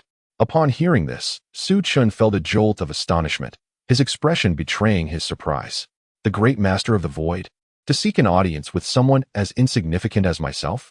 He then regarded the stranger with incredulity. There is no doubt, Su Zhaojiao, you are no longer a mere figure. At least on the surface, you dominate the entirety of Lingnan Prefecture. I wonder, could Su Zhaojiao accompany me on this journey? The cloaked figure inquired. Su Chun fell into contemplation. If I may, I would like to give it some thought. After a moment of reflection, Su Chun replied, Very well. I shall await you outside the Mountain River Gate. The cloaked man leapt gracefully from the room. As he observed the stranger's departure, Su Chun promptly sent a discreet message to Yin Nantian of the Qinglong Society. Previously, he had learned from Yin Nantian of the great master of the void's formidable strength, a being of transcendent challenges. Though he sensed that the other might not resort to violence, he deemed it prudent to inform Yin Nantian nonetheless. Subsequently, Su Chun exited the Mountain River Gate. The cloaked figure was already waiting outside. Please follow me. With that, the individual glided forth like a specter, descending the mountain. Observing this, Su Chun also activated his agility, transforming into a flurry of wind and rain as he trailed behind. Thus, they moved in tandem. Meanwhile, in a humble residence, within the main hall, the great master of the void sat regally in the principal chair. Jean Yuling of the Golden Money Gang occupied the chair to his left. My lord, do you wish to take this Su Chun under your wing because you see potential in him, or is it the Mountain River Gate that piques your interest? Jean Yuling bowed respectfully to the great master of the void. It is not merely a matter of favoring him or the Mountain River Gate. Rather, I find myself in need of both him and the Mountain River Gate. Of course, should he become my disciple, it would only be as a nominal apprentice. The great master of the void replied, The Mountain River Gate, which I previously overlooked, has now proven its worth, with Yuan Suiyun subdued by Su Chun. The gate possesses the potential to attract other formidable talents. It is now evident that it stands as the preeminent force in Lingnan Prefecture. The experts who once constrained the Qinglong Temple have departed, and the temple itself has retreated, momentarily disengaging from the affairs of the northern 9 prefectures. In the ensuing days, the northern 9 prefectures will be claimed by various factions. The Mountain River Gate must act swiftly to secure its hold over Lingnan Prefecture. Should they absorb more skilled individuals, expansion is inevitable. By bringing Su Chun under his influence, he aims to solidify control over Lingnan Prefecture. Li Wei has already allied himself with the 7th Prince and is poised to become the guardian of Lingnan Prefecture. If the Mountain River Gate can dominate the martial realm of Lingnan, it will effectively seize the entire region. Hearing the great master of the void's words, Jean Yuling could not help but marvel at Su Chun's fortuitous circumstances. The great master of the void is a master of transcendent challenges, arguably among the most powerful in the great Zhou dynasty. To have such a figure as a nominal disciple is indeed remarkable. Should Su Chun harbor ambitions, he would surely accept the great master's offer. My lord, the 4th Prince has been biding his time, meticulously orchestrating plans in the shadows. Su Chun may very well be one of his schemes. Otherwise, someone of Yuan Suiyun's caliber would not be found in his company. Jean Yuling voiced her doubts aloud. I have dispatched someone to observe. Yuan Suiyun is not sent by the 4th Prince or anyone else. If he were, He would not heed Su Chen's words so readily, said the true man of Taishu. To accept Su Chen, he had done his homework. Yuan Suiyun, a formidable entity at the fourth tribulation of the celestial realm, would not be so compliant if he were indeed sent by the fourth prince. Jin Yuling was taken aback at this revelation. At that moment, Yin Kuahai's figure appeared at the door. Please enter, the true man of Taishu beckoned. Yin Kuahai stepped forward, bowing in respect. I greet you, true man of Taishu. He then turned to Jin Yuling. My lord, we have received news from Taiyuan County. The young master of the Four Directions Association, Ouyang Baixian, has been slain by Shangwan Jinhong, who has now reached the fourth tribulation of the celestial realm. What? Upon hearing Yin Kuahai's report, Jin Yuling sprang to his feet. Disbelief etched across his face. They had thoroughly investigated Shangwan Jinhong's background. He had unified his spirit and entered the first tribulation of the celestial realm. Now, being informed that his strength had ascended to the fourth tribulation was unfathomable. The leap from the first to the fourth tribulation was no trivial matter. The true man of Taishu, seated in the main chair, also displayed surprise. The strength of Shangwan Jinhong at the fourth tribulation had been confirmed. He had slain Ouyang Baishuan's bodyguard and also killed Hao Qing, who was at the third tribulation. Shangwan Jinhong has concealed his capabilities quite well, Yin Kuahai remarked. Jin Yuling furrowed his brow and sighed. Might I inquire, do you know which prince's faction the Jin Feng Shiyu building belongs to? Jin Yuling's gaze turned towards the true man of Taishu. I am investigating this as well, but have yet to find any leads, the true man of Taishu replied, shaking his head. In Lingnan County, there are currently two formidable factions, the Qinglong Association and the Jin Feng Shiyu building. I have personally tested the waters with the Qinglong Association. Yin Nantian has made an appearance, a being at the ninth tribulation. My previous thoughts regarding the Qinglong Association have changed not at all. Naturally, I believe the Qinglong Association is unlikely to set its sights on Lingnan County, for it is too small. Are you unaware, my lord? Jin Yuling frowned. The Jin Feng Shiyu building now has formidable experts like Qi and Shangwan Jinhong stationed there. With the personnel I currently possess, it is utterly impossible to confront the Jin Feng Shiyu building. His mind began to ponder how to deal with the Jin Feng Shiyu building. Outside the courtyard, Su Chun and the figure in the black robe halted. The black-robed individual pushed open the door, leading Su Chun into the residence. The abode was quite modest. Traversing the outer corridor, they arrived at the main hall. Su Zhaojiao. Please. The black-robed figure gestured. Upon entering the hall, Su Chun noticed Jin Yuling seated within, alongside an elderly Taoist with white hair and a youthful visage. I have come to pay my respects to the true man of Taishu. Su Chun bowed to the true man. As for Jin Yuling, Su Chun paid him no heed. After bowing, Su Chun continued, I wonder what matters the esteemed Tai Su wishes to discuss with me. Internally, he speculated that it might pertain to the Money Guild. Could it be that the Money Guild seeks to leverage Tai Su Zhenren to seize control of the financial institutions linked to the Shanhe men? Chapter 276, The Schemes of Jin Yuling. The Money Guild's dealings with Shanhe men are solely through the financial enterprises, thus leading him to this line of thought. Tai Su Zhenren gazed at Su Chun, sensing the fluctuations of energy emanating from him. The young man was on the verge of achieving harmony of spirit and body, displaying a certain innate talent. Tai Su Zhenren felt a slight surprise, though it was merely a fleeting one. There were many in the capital's younger generation akin to Su Chun. Su Chun, the reason I have summoned you is to request that you transfer the financial institution under Shanhe men's control in Lingnan County to Chief Jin. In return, you shall become my registered disciple. Tai Su Zhenren declared. A registered disciple wishes to commandeer the financial institution I oversee in Lingnan County? Such a notion is indeed fanciful, Su Chun thought to himself. He had already attained the trials of the heavenly 9 difficulties. Why would he covet the title of a mere registered disciple? Nonetheless, his demeanor remained unchanged as he replied. Our Shanhe men has not engaged significantly in the financial business. If Chief Jin desires it, we can part with it at market price. Zhenren, our disciples are numerous, and our daily sustenance requires funds. I find myself in a bit of a predicament lately. If Chief Jin needs it, we can arrange for a swift transfer. Su Chun stated, glancing at Jin Yuling caught off guard by Su Chun's words. Jin Yuling's expression shifted. He had not anticipated that Su Chun would be seeking compensation. His gaze shifted to Tai Su Zhenren, who also appeared displeased. The request to relinquish the financial institution and accept Su Chun as a registered disciple was not intended for Su Chun to demand payment. However, such words could not be openly expressed. You may discuss this with Chief Jin. I trust he will offer you a fair price, Tai Suzhenren replied. Since Su Chun had suggested it, he could not suppress the younger man. Thank you, Zhenren. Su Chun quickly expressed his gratitude. Su Chun, what are your thoughts on becoming my registered disciple? Tai Suzhenren inquired, his expression returning to neutrality. Zhenren, some matters are beyond my discretion. I must consult with Miss Morong, Su Chun remarked, bringing Morong Ching Chun into the conversation. I, Su Chun, have no need to be a registered disciple of anyone. However, given the current situation, I require a shield. Morong Ching Chun is the ideal choice. Tai Suzhenren is aligned with the 7th prince, while he is aligned with the 4th prince. How could he possibly become a registered disciple of the opposing faction? Upon hearing Su Chen's words, Tai Suzhenren's expression hardened. He had not expected Su Chun to decline the opportunity to become his registered disciple. Meanwhile, Jin Yuling, sitting nearby, was taken aback. Su Chun had audaciously rejected Tai Suzhenren's proposal, renouncing the chance to become his registered disciple. This Su Chun was indeed remarkable. Jin Yuling pondered. Although Su Chun expressed his intention to consult with Morong Qingchen, it was evident to all that this was merely a polite refusal.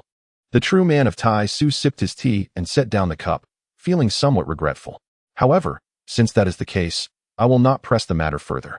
I have other affairs to attend to, so you may discuss the financial institution with Chief Jin. The true man of Tai Su rose and turned to enter the house, leaving Jin Yuling and Su Chen behind. Master Su, you truly possess remarkable resolve to decline becoming the true man of Tai Su's disciple, Jin Yuling remarked, attempting to discern Su Chen's genuine thoughts. Being a disciple would not ensure my survival. Su Chen replied, Chief Jin, if you are interested in our financial institution, we can arrange for the handover at your convenience. The affairs of the financial institution are not urgent. I have a modest request that I believe you, Master Su, could assist me with, Jin Yuling said, gazing at Su Chun. Please, Chief Jin, speak freely, Su Chen encouraged. I have heard that you have some connections with Bai Choufei of the Jin Fengshu building. I would like to request that you arrange a meeting with him, Jin Yuling stated. Why should Chief Jin require my assistance to meet Bai Choufei? Su Chun inquired, observing that as the 3rd leader of the Jinqian gang, Jin Yuling could easily arrange a meeting without his intervention. Jin Yuling, however, had his own motives. Master Su, we have some enmity with the Jin Fengshu building, so I fear I may not be able to secure a meeting. Therefore, when you arrange to meet Bai Choufei, you may do so without mentioning me, using your own name instead. Upon hearing Jin Yuling's words, Su Chen's expression stiffened. The implication was clear. Jin Yuling sought to draw out Bai Choufei, perhaps with the intent to take action against him. Observing the change in Su Chen's demeanor, Jin Yuling recognized that his intentions had been uncovered. How may I benefit from this? Su Chen asked. The financial institution of the Shanhe Sect will offer you double the price, Jin Yuling declared. Double the price? Chief Jin, currently, 90% of the financial institutions in Lingnan Prefecture are under the control of the Shanhe Sect. Such an offer represents a considerable sum. Su Chen responded, astonished. Money is the one thing my Jinqian gang has in abundance, Jin Yuling asserted. Very well, I shall undertake this task. But I require half the payment in advance, with the remainder upon successful completion, Su Chen stipulated. Jin Yuling pondered for a moment before responding, agreed. I can take over the financial institutions within the Shanhe Sect for now. The land deed must be provided to us first. Understood. Su Chen replied after a brief contemplation. When does Chief Jin plan to arrange the meeting with the master of the building? If possible, tonight at the Furong Huafang, Jin Yuling suggested. Very well, Chief Jin. Who will liaise with us regarding the financial institution? Su Chen asked. Elder Yin will oversee this matter. When your people arrive, they may transact directly with Elder Yin, Jin Yuling replied. Certainly, I shall now arrange for someone to liaise with Elder Yin. After Su Chun bowed and departed, Yin Kuai stepped forward. My lord, is it not suspicious that Su Chen agreed so readily? Could he be plotting something? If he were to scheme, he would require the capability to do so. Presently, within the Golden Wind and Drizzle Pavilion, our only formidable opponent is Guanxi. As long as we keep a close watch on him, everything will remain under our control, Jin Yuling replied. Indeed, my lord. But do we truly need to offer Su Chen double the payment? Yin Kuai inquired, puzzled. Should he become a disciple of a true master, paying double would be justified. However, he has not yet attained that status. After we deal with Bai Choufei, We shall swiftly take over the financial institution of the Shanhe Sect and frame Bai Choufei's demise upon them, Jin Yuling stated calmly, as if everything lay within his grasp. Proceed with the task, he gestured dismissively. Understood. In Kuahai bowed and exited the hall, while Jin Yuling made his way to the rear courtyard, seeking to borrow some skilled individuals from the true master of Taishu. Outside the estate, a cold glint flashed in Su Chen's eyes. Both the true master of Taishu and Jin Yuling sought to exploit him. The true master's intentions seemed directed towards the fourth prince. At present, Su Chen's Shanhe Sect had established itself as the preeminent faction in Lingnan Prefecture, both in strength and influence. If the true master were to accept him as a named disciple, he could seize the Shanhe Sect without any cost and expand its reach outward. As for Jin Yuling, he aimed to utilize Su Chun to contend with the Golden Wind and Drizzle Pavilion. Once Su Chun assisted Jin Yuling in eliminating Bai Choufei, he would then have to rely on Jin Yuling to withstand the pavilion's wrath. Little did he know, Su Chun was the true master behind the Golden Wind and Drizzle Pavilion. The traps he laid for Su Chun were, in fact, traps set by Su Chun for him. After tonight, Jin Yuling would vanish from Lingnan Prefecture. Having exited the estate, Su Chun headed towards the Golden Wind and Drizzle Pavilion, where he had arranged to meet Bai Choufei for a discussion aboard a pleasure boat that evening. As for Guanxi's movements, they were likely being monitored, necessitating a delay in action. Therefore, Su Chun planned to engage Xiang Yingtian instead.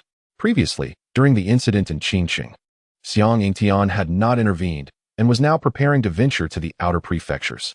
This provided an opportune moment for him to make an appearance. Once arrangements were finalized, Su Chun departed from the Golden Wind and Drizzle Pavilion towards the pleasure boat. Before long, the portly individual arrived at the boat. Master, the land deed has been handed over to In Kuahai, he reported, somewhat disheartened. Initially, he had begun to suppress the financial institution of the money gang as per Su Chen's instructions, but before long, Su Chun had sold the institution to them. Do not be disheartened. What is lost today paves the way for tomorrow's gains. Besides, we have received double the payment, Su Chun reassured him, placing a hand on his shoulder. Master, is that truly the case? The portly man's despondence lifted slightly as he inquired. Tomorrow, you shall find yourself busier. Remember, our Shanhe Sect's financial institution must not be limited to just the Lingnan Prefecture. The northern 9 prefectures are vast. Now return. After Su Chun spoke, he instructed the stout man. It is likely that a fierce battle will unfold on this pleasure boat tonight. It would be perilous for you to remain here. The stout man nodded and swiftly departed. Once he left, Su Chun made his way deeper into the cabin. In the depths of the cabin, the shadowy figure of In Kuahai, clad in black, observed Su Chen's entrance. Master Su, it would be prudent for us to avoid meeting at this moment to prevent raising Bai Choufei's suspicions, he remarked. Indeed, Su Chen replied, but I must confirm whether you have brought the other half of the funds, Elder In. I cannot summon your counterpart only for you to be unable to take them away later without compensating me. In Kuahai assured him, rest assured, Master Su, the money is with me. As soon as Bai Choufei arrives, I will present it to you. Of course, we must also ensure that Guanxi has not departed from the Golden Wind and Drizzle Pavilion. Very well. That puts my mind at ease, Su Chen responded, turning to ascend back to the upper deck of the pleasure boat. Watching Su Chen's retreating figure, a cold smirk crept across In Kuahai's lips. Bai Choufei would not reach this boat tonight.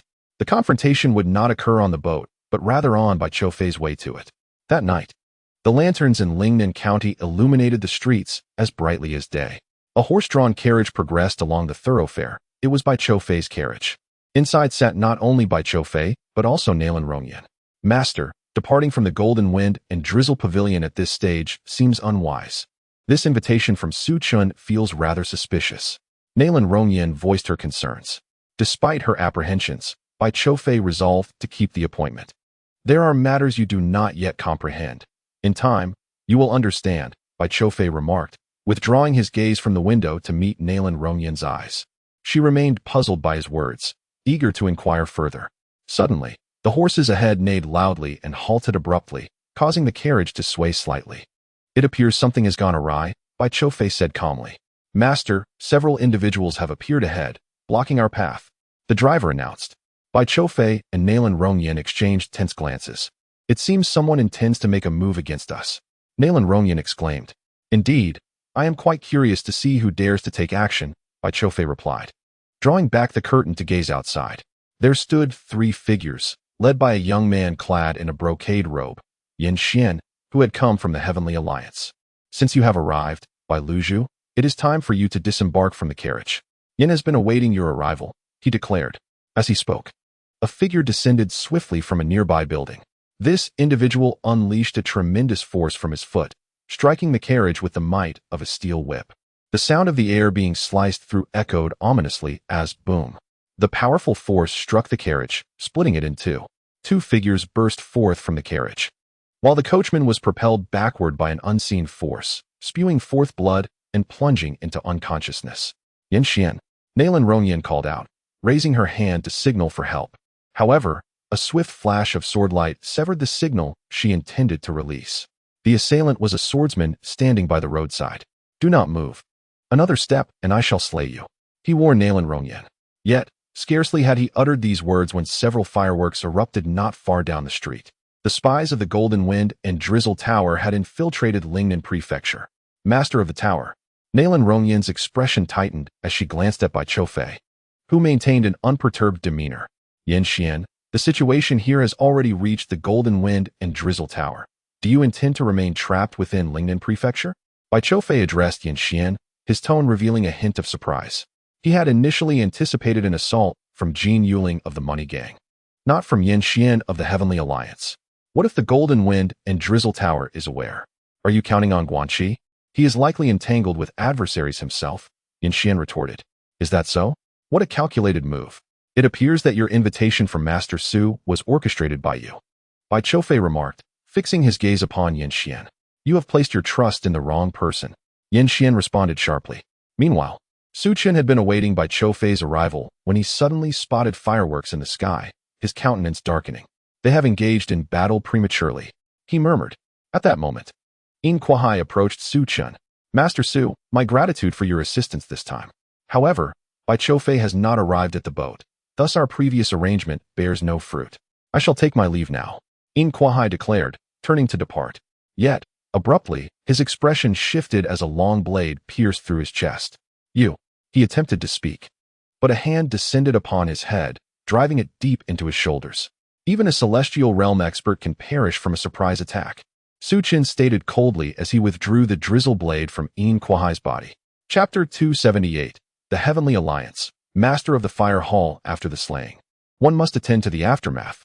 Su Chen successfully retrieved the land deed previously bestowed upon him by the rotund man, along with a pile of silver notes, which he promptly collected. Clap, clap. He clapped his hands as 2 individuals approached from a distance. Master. They bowed respectfully. Dispose of this corpse, Su Chen commanded them. Yes. They responded, swiftly dragging away Yin Kuai's remains. Engaging midway, Jin Yuling, you remain cautious. Yet, I wonder whom you will enlist to act. Su Chen pondered as he quickly departed the boat, heading towards the location where the fireworks had recently appeared. In the shadows, he changed into a suit of night attire. Meanwhile, within a building at the street's edge, Jin Yuling stood with his hands clasped behind his back, observing the scene with a glint of amusement in his eyes. This time, after taking away Bai Choufei, he should be able to comprehend the intricacies of the Golden Wind and Drizzle Pavilion and the Tianya Pavilion behind him. The leader of the Jin gang truly possesses remarkable skills. Bai Choufei is destined to be captured today, without you needing to intervene, remarked a figure clad in black beside him. Although matters progressed smoothly, the Golden Wind and Drizzle Pavilion is no ordinary establishment. Previously, Bai Tianyu from Changhen was also at the Refining Soul Realm. Yet, he ultimately displayed prowess at the Celestial Realm. It is possible that Bai Choufei could be the same. Jin Yuling, suppressing his smile, interjected, that seems unlikely. Bai Choufei is quite young. If he were to reach the Celestial Realm at such an age, his talent would be extraordinary. With such strength, he would not remain so low-key. The figure in black responded, let us hope so. Has the real person managed to subdue Guanxi? Jin Yuling subsequently inquired. He had summoned the esteemed Taishu real person to restrain Guanxi at the Golden Wind and Drizzle Pavilion. The strength of the Taishu real person would easily suppress Guanxi. Without Guanxi, Bai Choufei alone can be easily subdued. The real person is already outside the Golden Wind and Drizzle Pavilion. As soon as Guanxi appears, he will be subdued. The leader of the Jin gang need not worry. The figure in black concluded, his gaze fixed on Bai Choufei on the street. On the street, silence reigned as Bai Choufei and Nalan Rongyan stood not far from Yanxian. Nalan Rongyan felt a surge of tension, while Bai Choufei maintained a calm demeanor. He addressed Yanxian. Do you truly believe you can take me away? Is the master Bai waiting for Mr. Guanxi? Unfortunately, Mr. Guanxi will not be arriving today. Yanxian replied. Come with us. Your strength has yet to reach the unification of spirit and soul. The two individuals before you are both practitioners of that level. Yanxian asserted. Bai Choufei had exhibited his strength multiple times, consistently showcasing abilities at the refining soul realm, which was rather ordinary. The two practitioners of spirit-soul unification could easily take him away. Two practitioners of spirit-soul unification think they can capture me? Bai Choufei cast a dismissive glance at the earlier attacker. Do you truly believe I possess only the refining soul realm? It seems, Yanxian, your investigation into our Golden Wind and Drizzle Pavilion has been rather lacking. Bai Choufei remarked, fixing his gaze on Yanxian. As he spoke, Bai Choufei suddenly lunged toward the earlier assailant with an attack that moved with the swiftness of a fleeting shadow. The assailant's pupils constricted sharply, as he could only perceive a fleeting figure approaching. His expression shifted dramatically as he shouted and unleashed a punch. Fierce tiger rampant fist. A tremendous force erupted, producing a roaring sound akin to a tiger, aimed at the shadow. Yet, he rapidly retreated, for he could not discern the movement of his opponent. He could only launch a punch. His fist penetrated the shadow, striking nothing but air, failing to make contact. After missing his strike, he saw several illusory fingers appear before him, aiming for his chest. In an attempt to counter, he threw a returning punch, but by the time he did so, one of those fingers had already pressed against his heart, and a massive force, akin to a venomous serpent, surged directly into his heart. A sudden, intense pain erupted from his heart. He immediately raised his right leg, sweeping it across in front of him. Bang! His leg was intercepted by a hand, and then he was violently repelled, sent sprawling backward. After a considerable time, he finally regained his balance. Yet, at the very moment he steadied himself, his entire body collapsed onto the ground, speechless. Bai Choufei, maintaining a calm demeanor, retracted his hand, a trace of blood lingering at his fingertips. Just moments prior, he had pierced through his opponent's heart with a mere finger. The heart, though penetrated, had not yet succumbed to death, allowing the opponent to unleash that kick. His gaze shifted towards a man clutching a longsword. Your sword is swift. I wonder if it is your sword that is fast, or my finger that strikes quicker. The man holding the sword, now gazing intently at Bai Choufei, wore an expression of grave concern. He had barely caught a glimpse of Bai Choufei's recent speed. Your strength is undeniably beyond the refinement realm. You have concealed your prowess. He observed Bai Choufei with palpable tension. Meanwhile, Yanxian's expression darkened. He had thoroughly investigated Bai Choufei's capabilities. However, the current manifestation of Bai Choufei was not as he had anticipated. Bai Choufei had already entered the realm of divine unity. Su Chun had provided him with a medicinal pill, which he had consumed without reservation. Fortuitously, he had broken through to the celestial realm in a single attempt. Yet, his foundation was not as solid as that of Lung Huishan, rendering him significantly weaker overall. Nevertheless, his power was still that of the celestial realm. Young master, the opponent's strength lies within the celestial realm. At that moment, a figure emerged from the shadows, clad in a blue robe, exposing his arms, his gaze fixed intently. Your power seems to have only recently entered the celestial realm. Your energy circulation remains imperfect. However, the strength of the celestial tribulation is hardly formidable. Let us see if you can withstand a single punch from me. Boom. Before his words could fully dissipate, the blue-robed man leaped forward, unleashing a violent eruption of energy that propelled him instantaneously towards Bai Choufei. This man did not employ any special techniques. He relied solely on his overwhelming strength to appear before Bai Choufei in an instant, delivering a powerful punch. The aura that surrounded the blue-robed man was akin to that of a raging volcano, imbued with the ferocity to incinerate all in its path. In the alliance of the world, the head of the heavenly fire hall, Lian Yang, upon seeing the newcomer, Jin Yuling within the pavilion murmured softly, 3 hall masters of the alliance of the world have revealed themselves, yet I did not anticipate further reinforcements lurking in the shadows. Engaged in combat with Bai Choufei, the latter swiftly retreated. The opponent's energy was profound, surpassing the celestial tribulation. Facing him head-on was beyond Bai Choufei's current capabilities. Nearby, Nalan Rongyan felt her hair stand on end, her face flushed crimson, as though her lungs were about to explode. At that moment, she was thrust away by a surge of energy, moving towards the edge of the street. As Bai Choufei retreated, he lent her assistance. "Take care of yourself first." The man in the azure robe let out a cold roar as he propelled himself forward once more, his fists transforming into blazing apparitions that enveloped all escape routes of Bai Choufei. Suddenly, an overwhelming pressure descended upon him, instantly suppressing his frantic advance. The force felt akin to being struck by a colossal mountain, causing his body to bend slightly.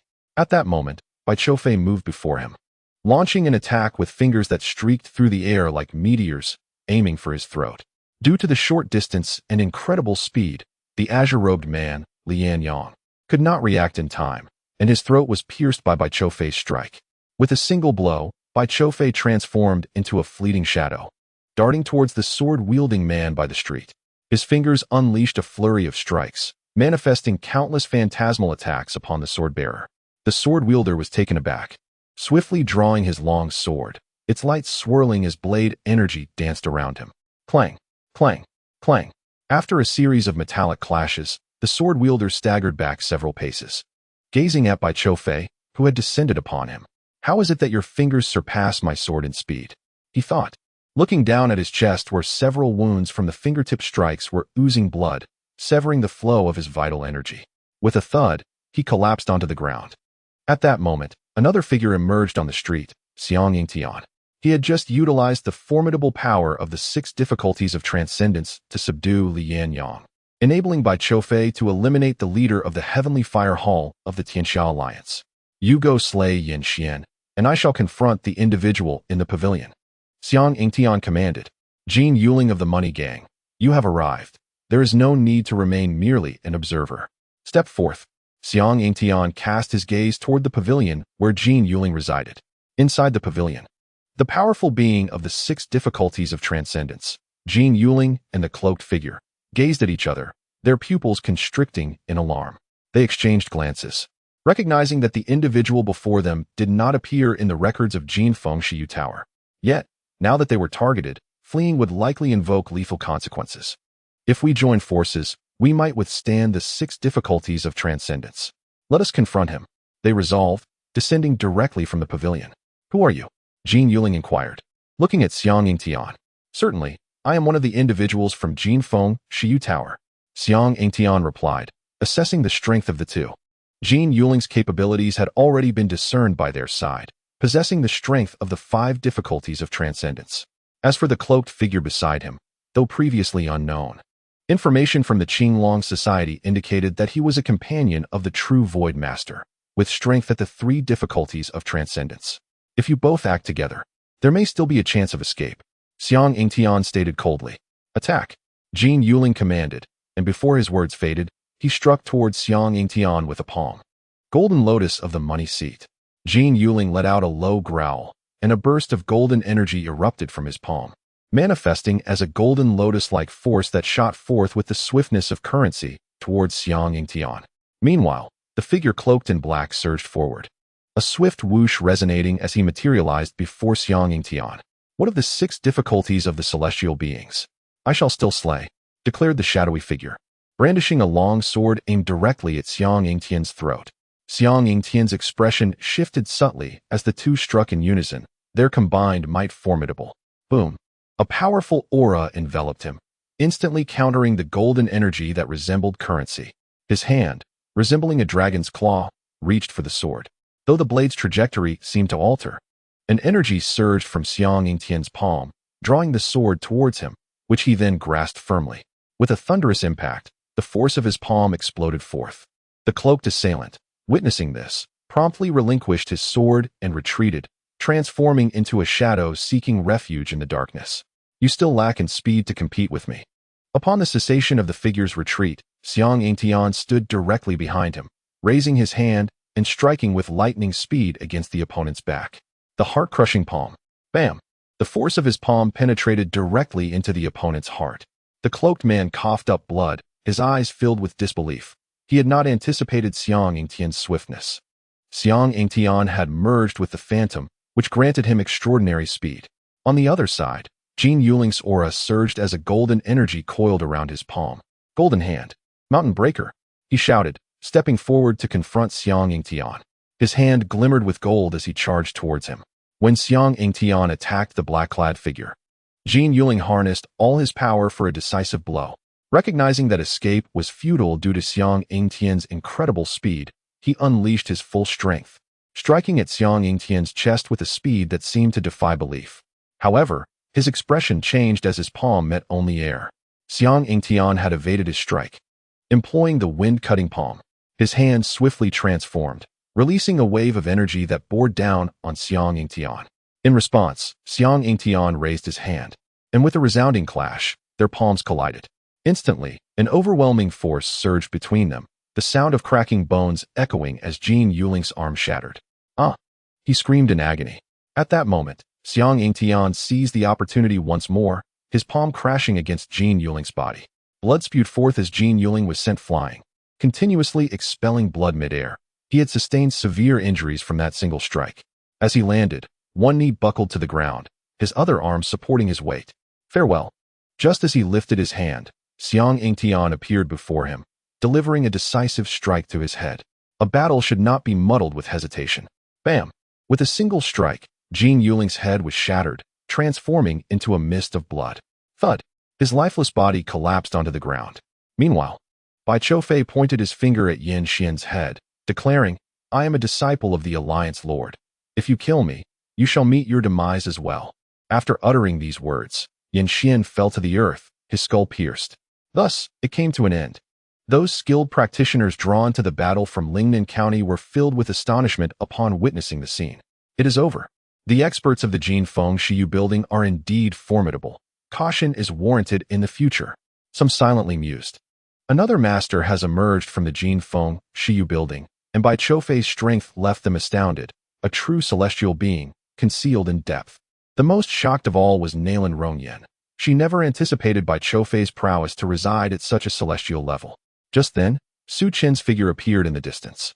"Congratulations, Bai Master," Su Chen exclaimed, having initially thought he would need to intervene himself, only to find that he did not, thus changing back into his attire to extend his congratulations to Bai Choufei.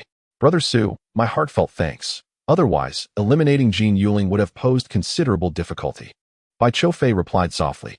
Su Chen aimed to enhance his own influence, and the Jin Feng Shiyu building was an excellent leverage point. After today, the Jin Feng Shiyu building's power in the northern 9 counties would only grow stronger. He maintained a favorable relationship with the Jin Feng Shiyu building, ensuring that the forces in Lingnan County would think twice before making any bold moves. This would also demonstrate his own resolve. At that moment, a large carriage approached from afar. "Please." Bai Choufei invited Su Chen into the carriage, along with Xiang Yingtian. As for Nalan Rongyan, Bai Choufei cast a glance at her and invited her aboard as well. The carriage progressed, vanishing from the sight of the onlookers. The death of Jin Yuling from the money gang had escalated matters considerably. Some contemplated swiftly disseminating the news of the recent events. Inside the carriage, both Bai Choufei and Xiang Yingtian bowed towards Su Chen. "We greet the young master." "What?" Nalan Rongyan was taken aback upon witnessing their reverence. She had not expected Su Chen to be the young master of Tianya Pavilion. "We have met before, so there is no need for surprise," Su Chen replied with composure. "We greet the young master." Nalan Rongyan hastily steadied herself and paid her respects to Su Chen. During their previous encounter, Su Chen had concealed his face. This time, he showed himself, acknowledging her presence. Nalan Rongyan's heart swelled with joy.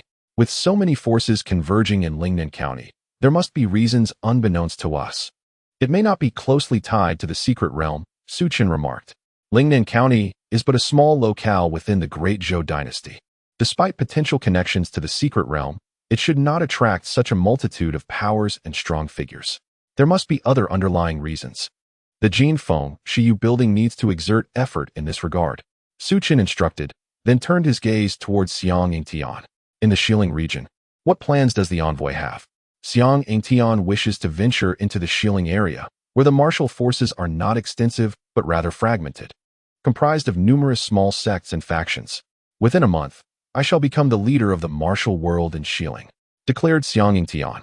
In his previous life, he held the title of the Martial Alliance leader, wielding significant power. He does not aspire to merely oversee a branch of the Jin Feng Shiyu building. He desires to stand above all. His ambition is to unify all factions within the Xiling region under his command. Excellent. Su Chen nodded in agreement. The Jinfeng Shiyu building and the Qinglong Society operate in tandem, one in the light and the other in the shadows. The Qinglong Society can conceal many of its members, requiring less distinction. However, the Jinfeng Shiyu building operates differently. Its personnel must be transparent, and their relationships clearly defined. After all, those whom he summons are all exceptional talents. Who would bow to whom? Given time to develop, anyone could soar to greatness. Of course, in the northern 9 prefectures, the leader of the Jinfeng Shiyu building will be Bai Choufei. The branches within the 9 prefectures will fall under his jurisdiction. The Great Zhou dynasty is divided into 12 districts, with the northern 9 prefectures being merely one.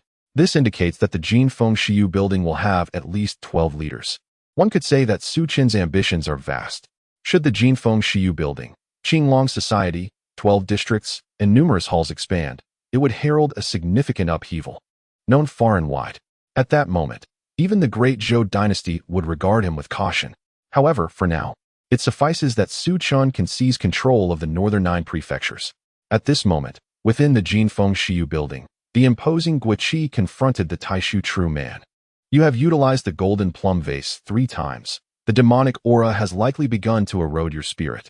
If you continue to use it, it won't be long before your mind is completely consumed, transforming you into a mere machine of slaughter.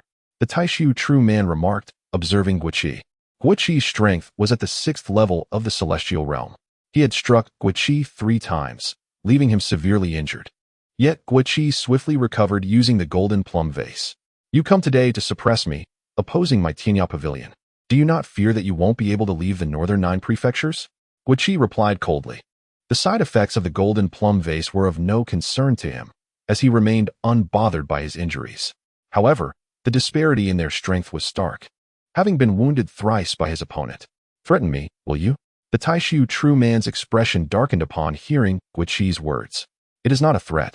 Your actions signify that you cannot leave. Moreover, Lingnan County is not a place for you to appear. Guiqi retorted icily. Do you, Tianya Pavilion, intend to monopolize that item? It is not something you can claim alone. The Taishu true man's words stirred something within Guiqi. He realized that the other party had come for a certain object. That item is something we of the Tianya Pavilion must possess. We shall not allow anyone else to acquire it, Guiqi stated solemnly. With your audacity, you aspire to seize the 9 hidden dragon veins solely for yourselves. Truly, the Tianya Pavilion exhibits remarkable arrogance. The gaze of the great master Tai Su turned icy, emanating an aura of lethal intent. We, the Tianya Pavilion, possessed the capability to achieve this. Although Guanxi was unaware of the significance of the 9 hidden dragon veins, he recognized that anything associated with the term dragon vein was extraordinary. Such extraordinary treasures are coveted by our leader, hence it must belong to the Tianya Pavilion. This is indeed outrageous. Today, I shall put an end to it. The golden plum vase may aid in your recovery, yet it cannot restore you once I have severed your existence. The great master, Tai Su, stepped forward, and in that moment, his power surged dramatically. Boom! A tremendous force erupted from him, causing the surrounding walls to collapse under its might. In an instant, he pivoted, appearing before Guanxi, and struck him with a powerful fist. Guanxi's eyes narrowed, brimming with determination as his fist radiated with sword energy. He launched a counterattack. Boom! The clash of their forces sent Guanxi hurtling backward, crashing into the wall. Dust filled the air as the wall crumbled around him. Cough! A rasping cough echoed through the dust. Soon after, a battered Guanxi emerged from the wreckage, his body marred with injuries, a fissure running through him, and his heart in a state of turmoil. Blood trickled from his lips as he pressed his palm against his heart. The energies from the golden plum vase flowed through the cracks in his body and around his heart, rapidly mending his wounds. You did not shatter under my blow. Your physique and protective energy are extraordinary. However, that is all there is to it. Allow me to escort you on your final journey. Anger flared on the great master Tai Su's face. He had intended to pierce through Guanxi's heart with a single strike, preventing him from utilizing the golden plum vase's restorative abilities. Yet, the opponent had withstood his assault. I am eager to see if you can withstand my next strike. The great master Tai Su regarded Guanxi intently. I have not yet been defeated. Guanxi released his grip on his heart, his aura swelling as his hair billowed. Countless strands of black sword energy enveloped him, and with a resounding roar, he unleashed a punch. A torrent of black sword energy surged towards the great master Tai Su. A desperate struggle. The great master Tai Su snorted coldly, slapping out his palm. The celestial secret classic, energy returns to the nest. A massive pulling force emanated from his hand, capturing the black sword energy that rushed toward him and redirecting it back at Guanxi. The disparity in their strengths was palpable. Chapter 281. The great master Tai Su must not leave alive. Guanxi's expression froze, sensing an overwhelming danger. Despite his earlier resolve, he realized he was incapable of countering the incoming sword energy. Just then, a figure appeared before him. Raising a hand, the newcomer struck out, colliding with the great master Tai Su's fist. The two forces clashed, unleashing a surge of energy that forced both figures to retreat. Yin Nantian. The great master Tai Su's face darkened upon seeing the new arrival. He could not fathom why Yin Nantian appeared at this moment to aid Guanxi. You must not take this person's life. Yin Nantian gazed at the true man of Taishu and declared, "What do you mean by that?" The true man of Taishu's eyes hardened as he spoke, while his mind raced, contemplating the relationship between Yin Nantian and Guanxi. The literal implication was clear. Guanxi must not be killed, Yin Nantian asserted. Upon learning of Bai Choufei's assassination en route, Su Chun had dispatched Yin Nantian to the Golden Wind and Drizzle Pavilion. Previously, the true man of Taishu had refrained from making a move. Hence Yin Nantian did not reveal himself. However, now that the true man had taken action, Yin Nantian appeared. Yin Nantian, we have an alliance. Should you obstruct me, our collaboration will be rendered void. Your presence here in the Qinglong Society is presumably in pursuit of the 9 hidden dragon veins. Currently, the Tianyao Pavilion behind the Golden Wind and Drizzle Pavilion seeks to monopolize the 9 hidden dragon veins for itself. Are you agreeable to that? The true man of Taishu inquired of Yin Nantian. The 9 hidden dragon veins hold no significance for us in the Qinglong Society. We are solely interested in profit. Today, the Golden Wind and Drizzle Pavilion has entrusted us, so he cannot perish, Yin Nantian replied. Su Chun had not disclosed the relationship between the Golden Wind and Drizzle Pavilion and the Qinglong Society. Thus they could only reference it as a commission for the time being. A commission? You claim to have received a commission, which indicates that Su Chun has informed the Golden Wind and Drizzle Pavilion of this matter. The true man of Taishu responded. We in the Qinglong Society are unaware of other matters. However, I must inform you, true man, that Jin Yuling and others have already been slain by the people of the Golden Wind and Drizzle Pavilion. They dispatched a formidable expert with a cultivation level of Heavenly Man 6 difficulty, a master of speed and palm techniques, who eliminated Bai Choufei. Yin Nantian stated. Hearing this, the true man of Taishu's expression shifted. Brother Nantian, does this mean I should more earnestly consider eliminating Guanxi? The true man of Taishu gazed at Guanxi. True man, I have no desire to engage you in combat. Yet if you are inclined to a confrontation, I am prepared for it. Yin Nantian replied, fixing his gaze on the true man of Taishu. In truth, had it not been for the absence of orders from Su Chun to refrain from acting against the true man of Taishu, Yin Nantian would have eagerly sought a fierce battle with him. Until we meet again. The true man of Taishu cast a glance at Yin Nantian before turning to leave. With Yin Nantian present, he could not eliminate Guanxi. Remaining here would only lead to his own embarrassment.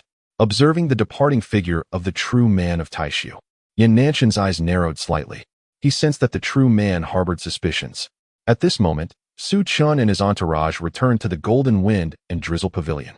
Upon entering the courtyard, they beheld the collapsed walls. It seems a battle has transpired here, Su Chun remarked. No one is permitted to enter this place. Bai Choufei instructed Nalan Rongyan beside him.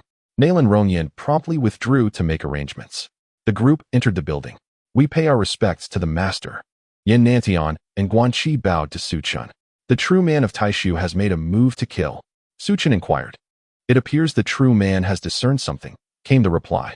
The true being of Taishu must not be allowed to leave Lingnan County alive, otherwise, certain secrets between the Qinglong Society and the Golden Wind and Drizzle Pavilion may be unearthed.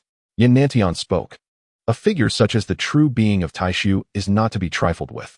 A master of the 9 difficulties of the celestial realm intervenes to protect Guanxi of the Golden Wind and Drizzle Pavilion. This situation is far from simple.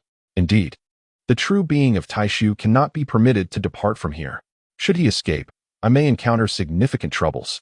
A glint of cold light flashed in Su Chen's eyes. We shall encircle and eliminate him, with the Qinglong Society at the forefront. Time is of the essence. Let us act without delay and set forth immediately. Su Chen declared coldly. In another location, the true being of Taishu returned, his gaze shrouded in gloom.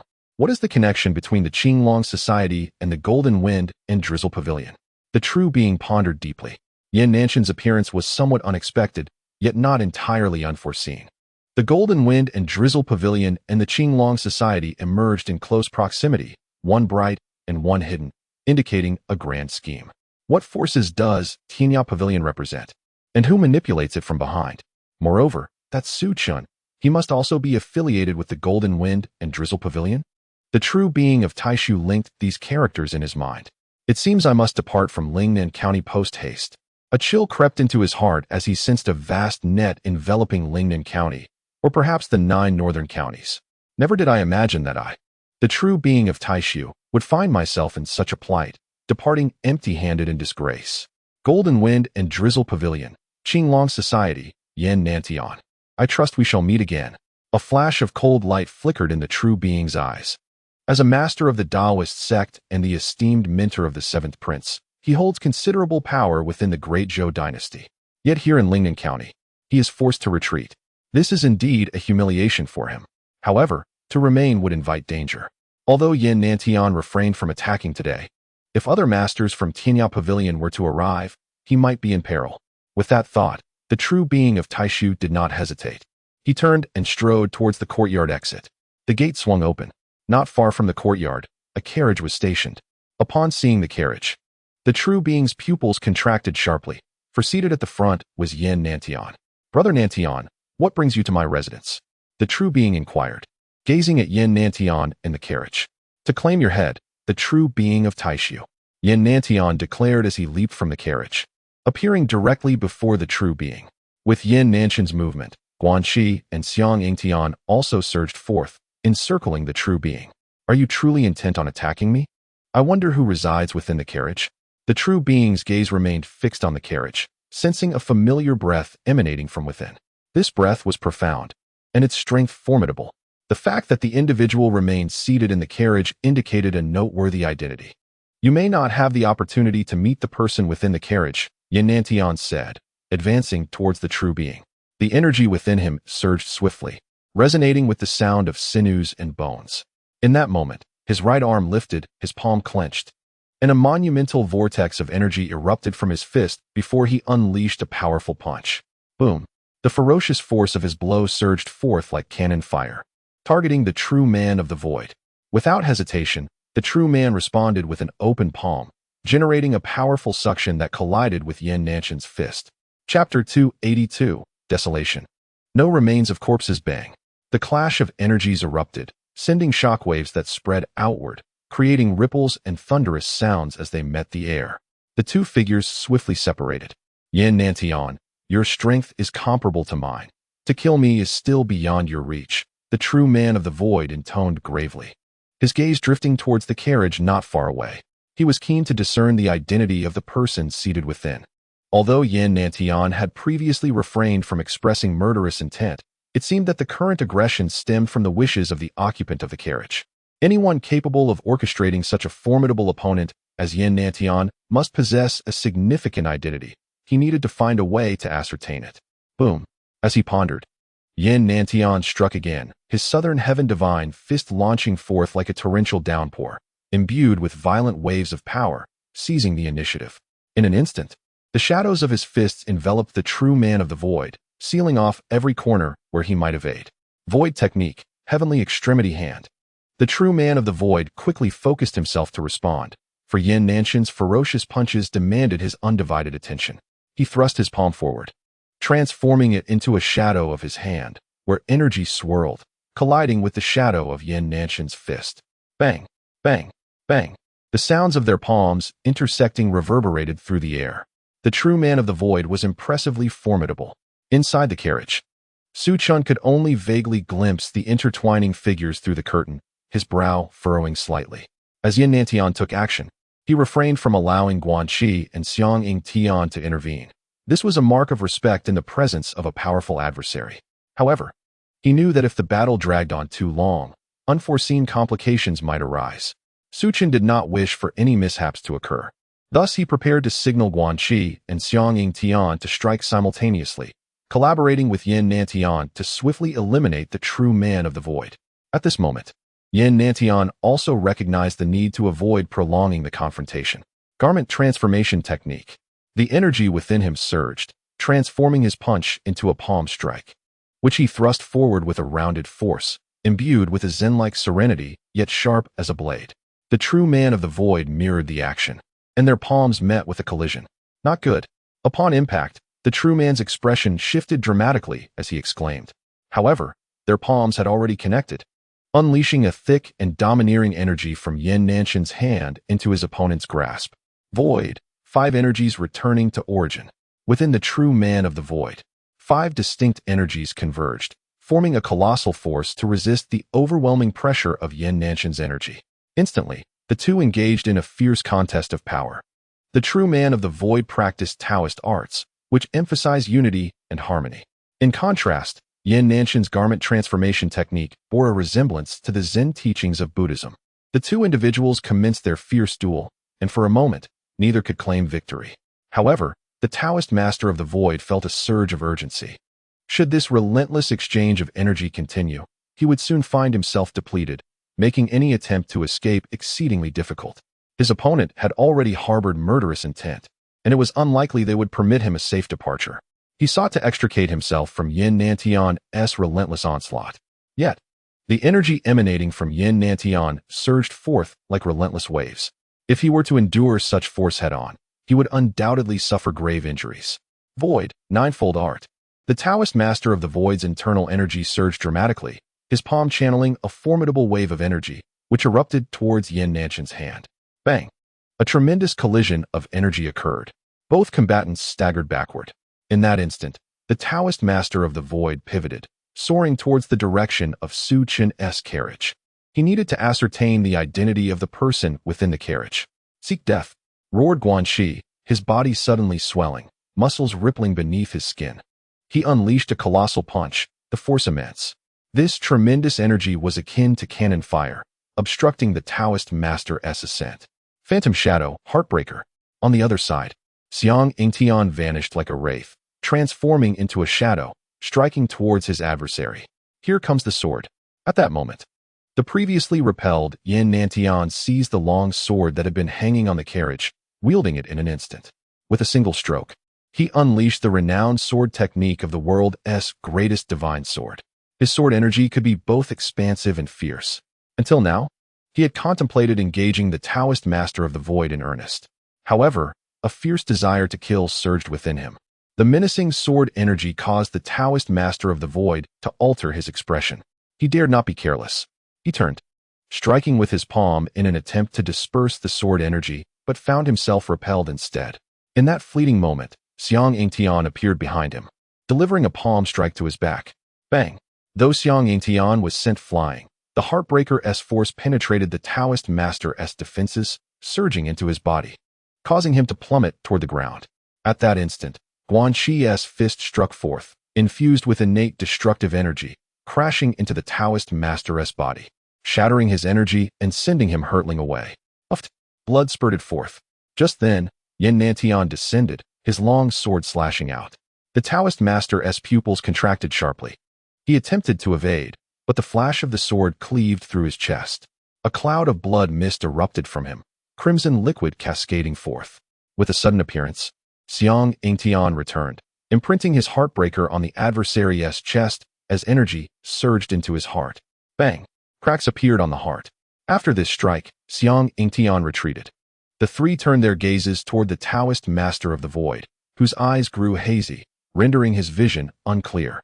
His gaze fixated on the carriage, yearning for a peaceful end. The curtain of the carriage was drawn open. Su Chen stepped out of the carriage. Tai Su Zhenren, you must be eager to see me. I shall grant you a death devoid of regret. Su Chen approached Tai Su Zhenren, who stood a short distance away, and spoke. Su Chen, how can it be you? With disbelief etched on his face, Tai Su Zhenren suddenly coughed up blood and collapsed to the ground, his eyes wide open in shock. Su Chen approached him and rummaged through his belongings. Aside from some wealth, he discovered a simplified version of the Tai Su Gu Dian. Acquired Qing Su Guan's technique Tai Su Gu Dian, rewarded with 1 orange lottery card. A smile graced Su Chen's face as he stowed the Tai Su Gu Dian away. He then seized Tai Su Zhanren's corpse and made his way towards the nearby woods. Beneath a tree, Su Chen produced a vial of corpse-dissolving powder. The body of Tai Su Zhanren could not remain. If it were not left behind, who would know whether he was alive or dead? Let those who follow investigate as they please. With a hissing sound, an unpleasant odor emanated from the corpse. Within moments, the body transformed into a puddle of viscous liquid. A once great master met his end in Lingnan County, leaving no trace behind, a scene tinged with melancholy. As night fell, a carriage moved slowly along the road, emanating a sense of solitude. Chapter 283. The expansion of the Golden Wind and Drizzling Rain Pavilion within the Golden Wind and Drizzling Rain Pavilion. Nalan Rongyan's heart was in turmoil. Su Chen, the young master of Hanyue Pavilion. I never anticipated this revelation. Hanyue Pavilion held significant sway in Lingnan County, housing not only the Golden Wind and Drizzling Rain Pavilion, but also the Qing Long Society. While she managed to suppress her shock in Su Chen's presence, tranquility eluded her once he departed. The young master summoned you to meet him. This signifies his acknowledgement of you. You must understand, the young master holds an unparalleled position within Hanyue Pavilion. Bai Choufei remarked beside her. Understood, my lord. The Tai Su Zhanren possesses the strength of the 9 trials of heaven and earth. Attempting to eliminate him may prove challenging. Nalan Rongyan expressed her concerns. With Lord Yan's direct intervention, alongside Mr. Guan and Mr. Xiang, vanquishing Tai Su Zhanren should not be problematic. However, I fear Lord Yan wishes to confront Tai Su Zhanren alone. Masters often favor a fair fight, Bai Choufei asserted, voicing his apprehension. Lingnan Tian, whom he had not encountered before and whose background remained unknown, exuded a chivalrous aura during their brief interaction. Those of noble character adhere to their own principles in their endeavors. The martial artists in this world are formidable. Lingnan Tian may not necessarily triumph over Tai Su Zhanren, a renowned master of the Dezhou dynasty, who has maintained his reputation for many years and would not be easily defeated. Of course, even if Tai Su Zhanren is strong, he is destined for death in the face of the combined might of Lingnan Tian and his companions. Pondering this, he approached the window beside the pavilion and gazed down at the street. At that moment, a carriage was slowly making its way towards them. The young master has returned. It seems Tai Su Zhanren has perished. The tension that had previously etched itself upon Bai Choufei's face vanished without a trace. Soon, the carriage entered the Golden Wind and Drizzle Pavilion. In the Grand Hall, Su Chen sat regally at the center, closely monitoring the movements from the capital, particularly those of the 7th Prince. The esteemed Tai Su Zhanren was his mentor, and the 7th Prince would undoubtedly take action following the mysterious disappearance of Tai Su Zhanren in Lingnan Prefecture. Moreover, the 9 hidden dragon veins mentioned by Tai Su Zhanren required investigation. All such clandestine matters should be compiled and sent to the Shanhe Sect for my perusal. Su Chen commanded. As for other affairs, you are to make arrangements. The various branches of the Golden Wind and Drizzle Pavilion in the 9 northern prefectures must be activated without delay. The gains from the money gang will allow us to allocate a portion to you. From this day forth, Bai Choufei, you shall be the Grand Master of the Golden Wind and Drizzle Pavilion for the 9 northern prefectures, tasked with rallying individuals from Lingnan Prefecture to join our ranks. Su Chen declared. Thank you, my lord. Bai Choufei promptly stepped forward to express his gratitude. With wealth, one could attract numerous formidable talents to the Golden Wind and Drizzle Pavilion, thereby facilitating rapid growth in its influence. Xiang, you may depart for the Xiling region tomorrow. Exercise utmost caution, Su Chen advised. Rest assured, my lord, I shall swiftly consolidate our presence in the Xiling region. Xiang Yingtian replied as he rose to pay his respects. Very well, I shall not linger any longer. Su Chen said to Lingnan Tian, donning the conical hat that lay upon the table. He exited the Grand Hall and left the Golden Wind and Drizzle Pavilion. The following day, Jin Yuling of the Money Gang was slain by the individuals from the Golden Wind and Drizzle Pavilion. Not only Jin Yuling, but also Yan Xian of the Heavenly Alliance met a similar fate. His misfortune was compounded as his father and elder brother had perished in Lingnan Prefecture, and he had returned seeking vengeance. Instead of avenging his kin, he fell by Choufei's hand. The Golden Wind and Drizzle Pavilion proved to be exceptionally formidable. Yet, some were puzzled as to why Guanxi had not made an appearance, and instead, another individual had taken the stage. Within the Golden Wind and Drizzle Pavilion, a fierce battle ensued, with powerful energies clashing, indicating that the combatants possessed remarkable strength. It was presumed that the Money Gang had first sought to suppress Guanxi, preventing him from aiding Bai Choufei, but they had not anticipated the presence of other experts. In their attempt to encircle their foes, they themselves became ensnared. By the way, it seems that the newly appointed leader of the Shanhe Sect, Su Chun, was also present at the scene. According to rumors, it was Su Chun who summoned Bai Choufei. This implies that Su Chun's invitation of Bai Choufei was a ruse. Some speculated. Consider this. How has the Shanhe Sect ascended to become the most prominent gang in Lingnan Prefecture? The authority and influence wielded by their leader surpass that of any previous faction head in Lingnan. Others lamented. In the Northern Town Enforcement Commission, Helian Xiaoyao scrutinized the intelligence before him, his brow furrowed in concern. How had the Golden Wind and Drizzle Pavilion found itself embroiled with the Money Gang? He was well aware of the forces backing the Money Gang. Though not a member of their faction, he maintained close ties with them. Young master, the Golden Wind and Drizzle Pavilion appears to be quite formidable. I have received news that Bai Choufei has already begun expanding into other regions of the 9 northern prefectures. Moreover, they are actively recruiting talented individuals from various regions. Given the current momentum of the Golden Wind and Drizzle Pavilion, the recruitment of skilled experts is likely to proceed with ease. It will not be long before the Golden Wind and Drizzle Pavilion ascends to the ranks of the northern 9 counties titans. A companion spoke up. The ambitions of the Golden Wind and Drizzle Pavilion are quite grand. The prior commitment to establish a branch in the Jiangnan region now requires further solidification. Helian Xiaoyao remarked. What is the current situation of Lord Wen in the capital? Helian Xiaoyao inquired. He should return within the next couple of days and is expected to resign from his position as the governor of Lingnan County upon his return. The new governor will likely be Li Wei, the left minister of revenue, replied the companion. Li Wei, Li Muying, and the Xianin Pavilion. The Xianin Pavilion has allied with the 7th prince, and Li Muying has become its 3rd princess. It is likely that she has persuaded Li Wei to pledge allegiance to the 7th prince. Now that the masters suppressing the Qinglong Temple in the northern 9 counties have departed, the temple has closed its doors. The next confrontation will be between the 3rd and 7th princes. The 1st prince's strategy to dismantle their alliance and possibly incite internal strife is evident. I believe the Qinglong Temple possesses the capability to manage the aftermath. Helian Xiaoyao stated, What directives have come from my father? The Marquis has merely advised you to prioritize your safety, young master. After a year, you will be summoned to the capital. The capital is the true heart of the great Zhou dynasty, responded the messenger. Have there been any developments in other regions? The 1st prince seems to be making moves to take control of the Jiangnan region, as this is the maternal territory of the 7th prince. The 1st prince is subtly retaliating. In the struggle among the princes, as one side falters, another may rise. Will our interests in Jiangnan remain unscathed? Helian Xiaoyao pondered. In truth, he preferred Jiangnan over Lingnan County. However, he felt compelled to be present here as a matter of stance. Keep a close watch on Su Chun of the Shanhua Gate. This individual is rising amidst the chaos and is closer to the Golden Wind and Drizzle Pavilion than we are. He may become a formidable figure. Compile and summarize his information for the capital's marquee residents. Helian Xiaoyao commanded. Chapter 284, The Alliance of the World. Shaking the mountain and startling the tiger in the northern county. The Alliance of the World is divided into factions. The vice leader, Lung Tianqi, crushed the letter he had just read in his hand, his countenance dark as thunder. Damn the Golden Wind and Drizzle Pavilion for daring to slay Yan Xian and Lai Yinyang. Lung Tianqi cursed vehemently.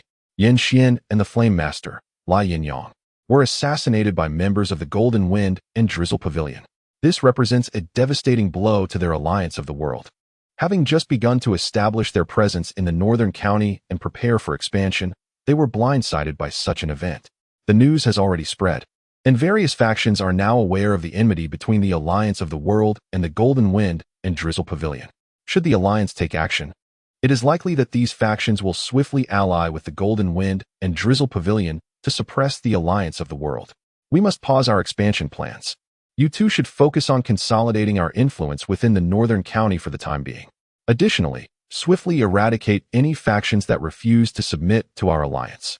We cannot afford to give them the opportunity to connect with external forces, Lung Tianqi said solemnly. The deputy leader remarked that with the skilled practitioners around the Qinglong Temple having departed, now presents an opportune moment to seize territory. If we halt our advance now, it may prove exceedingly difficult to regain the initiative later. At this juncture, a gentleman clad in white interjected. He was Xuanshuang, the illustrious leader of the Celestial Alliance Tianshuang Hall. Given the circumstances, we have no choice but to proceed. However, embarking on an expansion at this time may subject us to considerable pressure, and any unforeseen developments could result in significant losses, Cold Tianqi stated solemnly. Suddenly, a disciple reported from outside. Report. Enter. Cold Tianqi gestured for the disciple to come in. Deputy Leader. A branch of the Golden Wind and Drizzle Tower has emerged in Longbei County. The disciple announced upon entering. Is this a direct affront to us? Upon hearing this news, a frost settled upon the faces of the three men. The Golden Wind and Drizzle Tower had just slain members of the Celestial Alliance and now dared to establish a branch on their territory, showing utter disregard for their authority. Deputy Leader, I shall lead men to dismantle the Golden Wind and Drizzle Tower at once, declared a young man in a green robe, elegantly holding a fan. This was Wan Tianfeng, the leader of the Alliance Tianfeng Hall. Such an action is ill-advised. The establishment of the Golden Wind and Drizzle Tower at this juncture likely indicates they possess hidden cards. Engaging them head-on could lead us into their trap, yielding no benefit for us, Xuanshuang cautioned. The audacity of the Golden Wind and Drizzle Tower to appear in Longbei County suggests they have some formidable backup. Without a clear understanding of their strength, we risk incurring severe casualties by acting recklessly, he continued. Yet, must we remain passive while they bully us at our doorstep? Do we not owe it to ourselves to respond? Wan Tianfeng expressed his indignation, feeling a sense of frustration brewing within. It is not that we cannot act, after all. The Golden Wind and Drizzle Tower has allied with a force known as the Shanhe Gate in Lingnan County.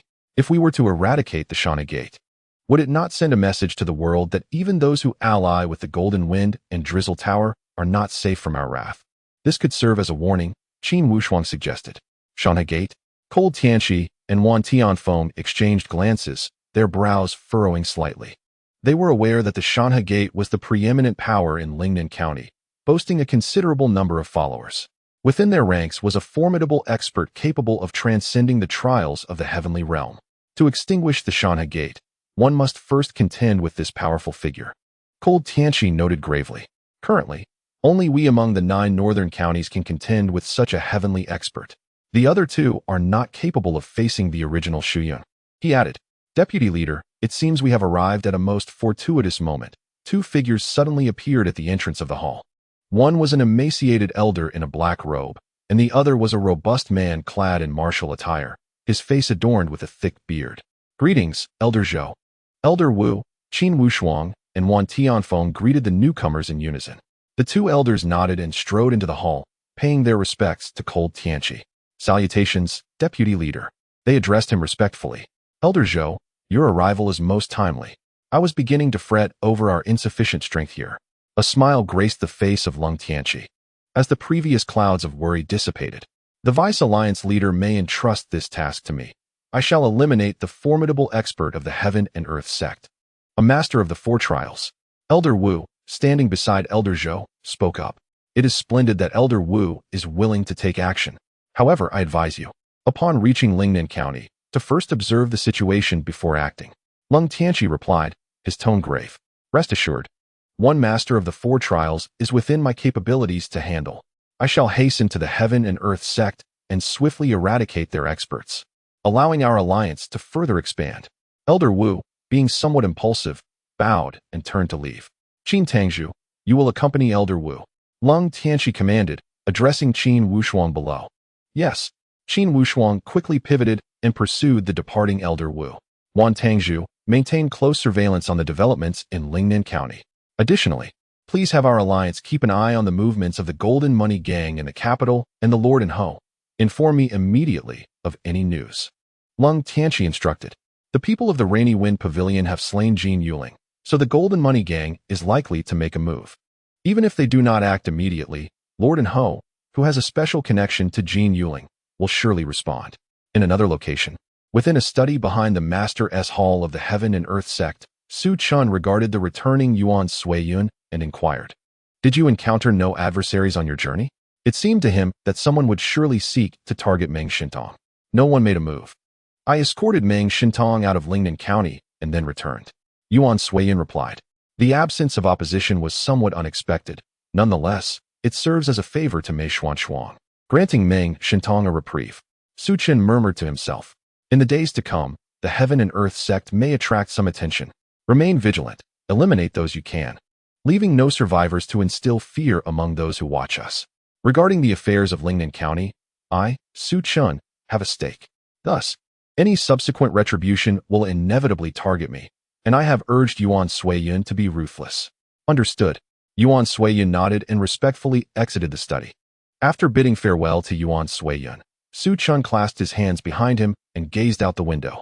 During this period, the Heaven and Earth sect has refrained from external expansion, instead directing the war hall to consolidate medium and large factions within Lingnan County, transforming them into subsidiary forces of the Heaven and Earth sect. In essence, Su Chun has now ascended as the martial overlord of Lingnan County, capable of commanding the martial heroes of the region with a mere word. Naturally, those who oppose him have all been subdued by the 5 poisons boy through potent toxins. His own strength, however, remains significantly lacking and requires prompt enhancement. Su Chen contemplated. Presently, he faced few martial artists capable of uniting their spirits, most being masters of the heavens. His own prowess still resided within the refining spirit realm, leaving him somewhat behind. As the martial overlord of Lingnan County, should he venture outside, he would undoubtedly be perceived as a pretender. Chapter 285, The Demon Blade Ding Peng, the Lianxing Bai of Suzhou. He inquired after the lottery card in his possession.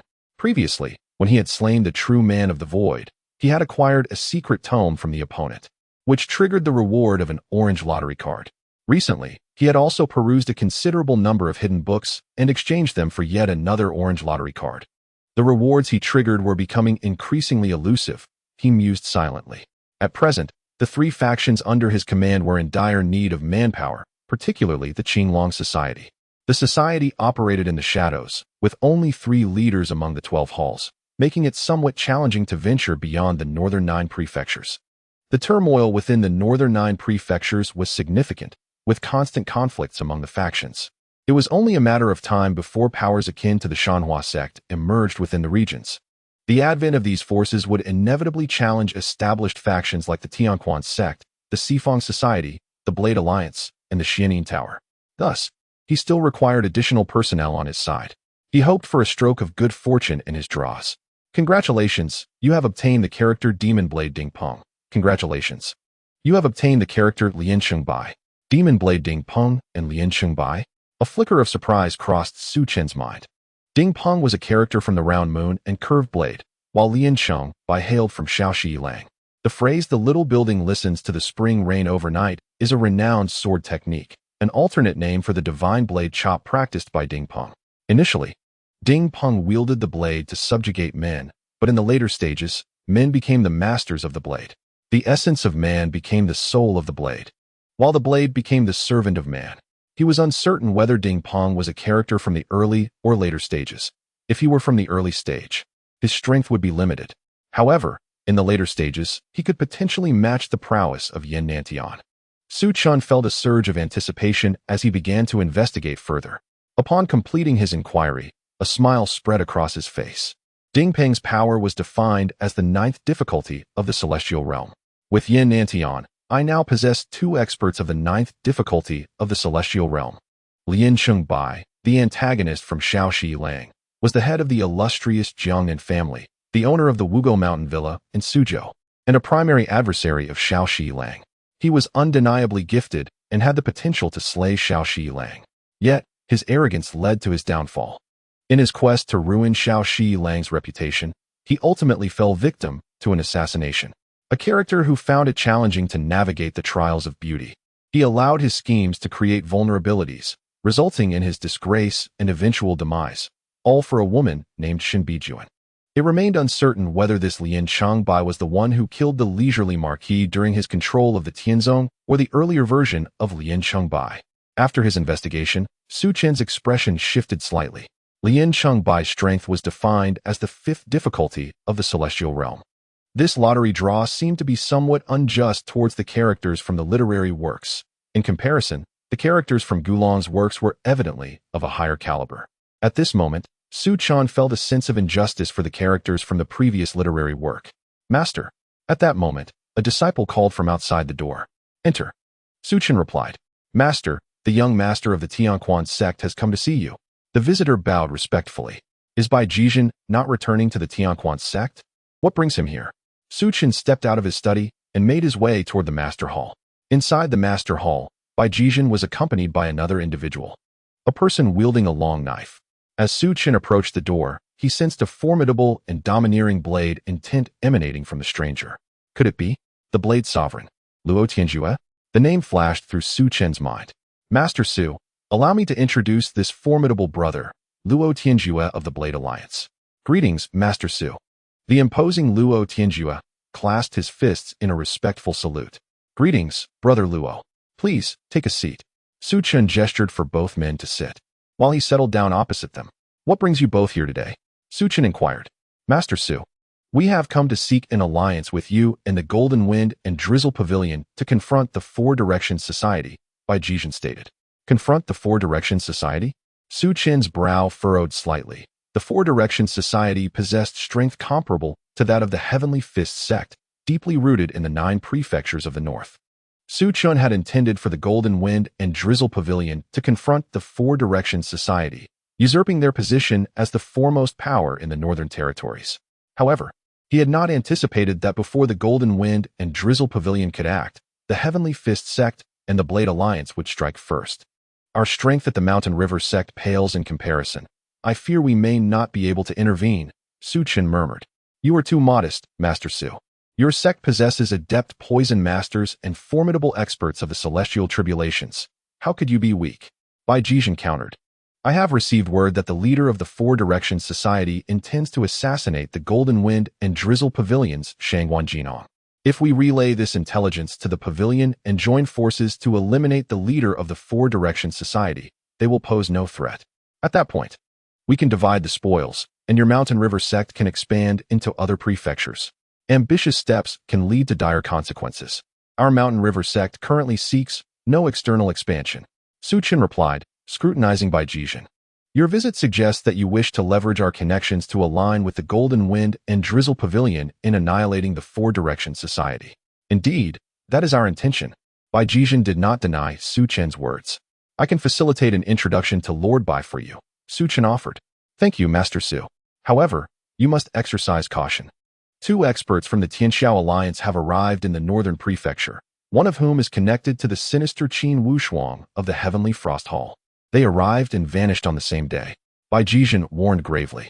Xuanshuang is quite treacherous, often employing tactics of intimidation. Though they may not strike at the Golden Wind and Drizzle Pavilion just yet, they could potentially target you. Target me? Su Chen's expression turned serious.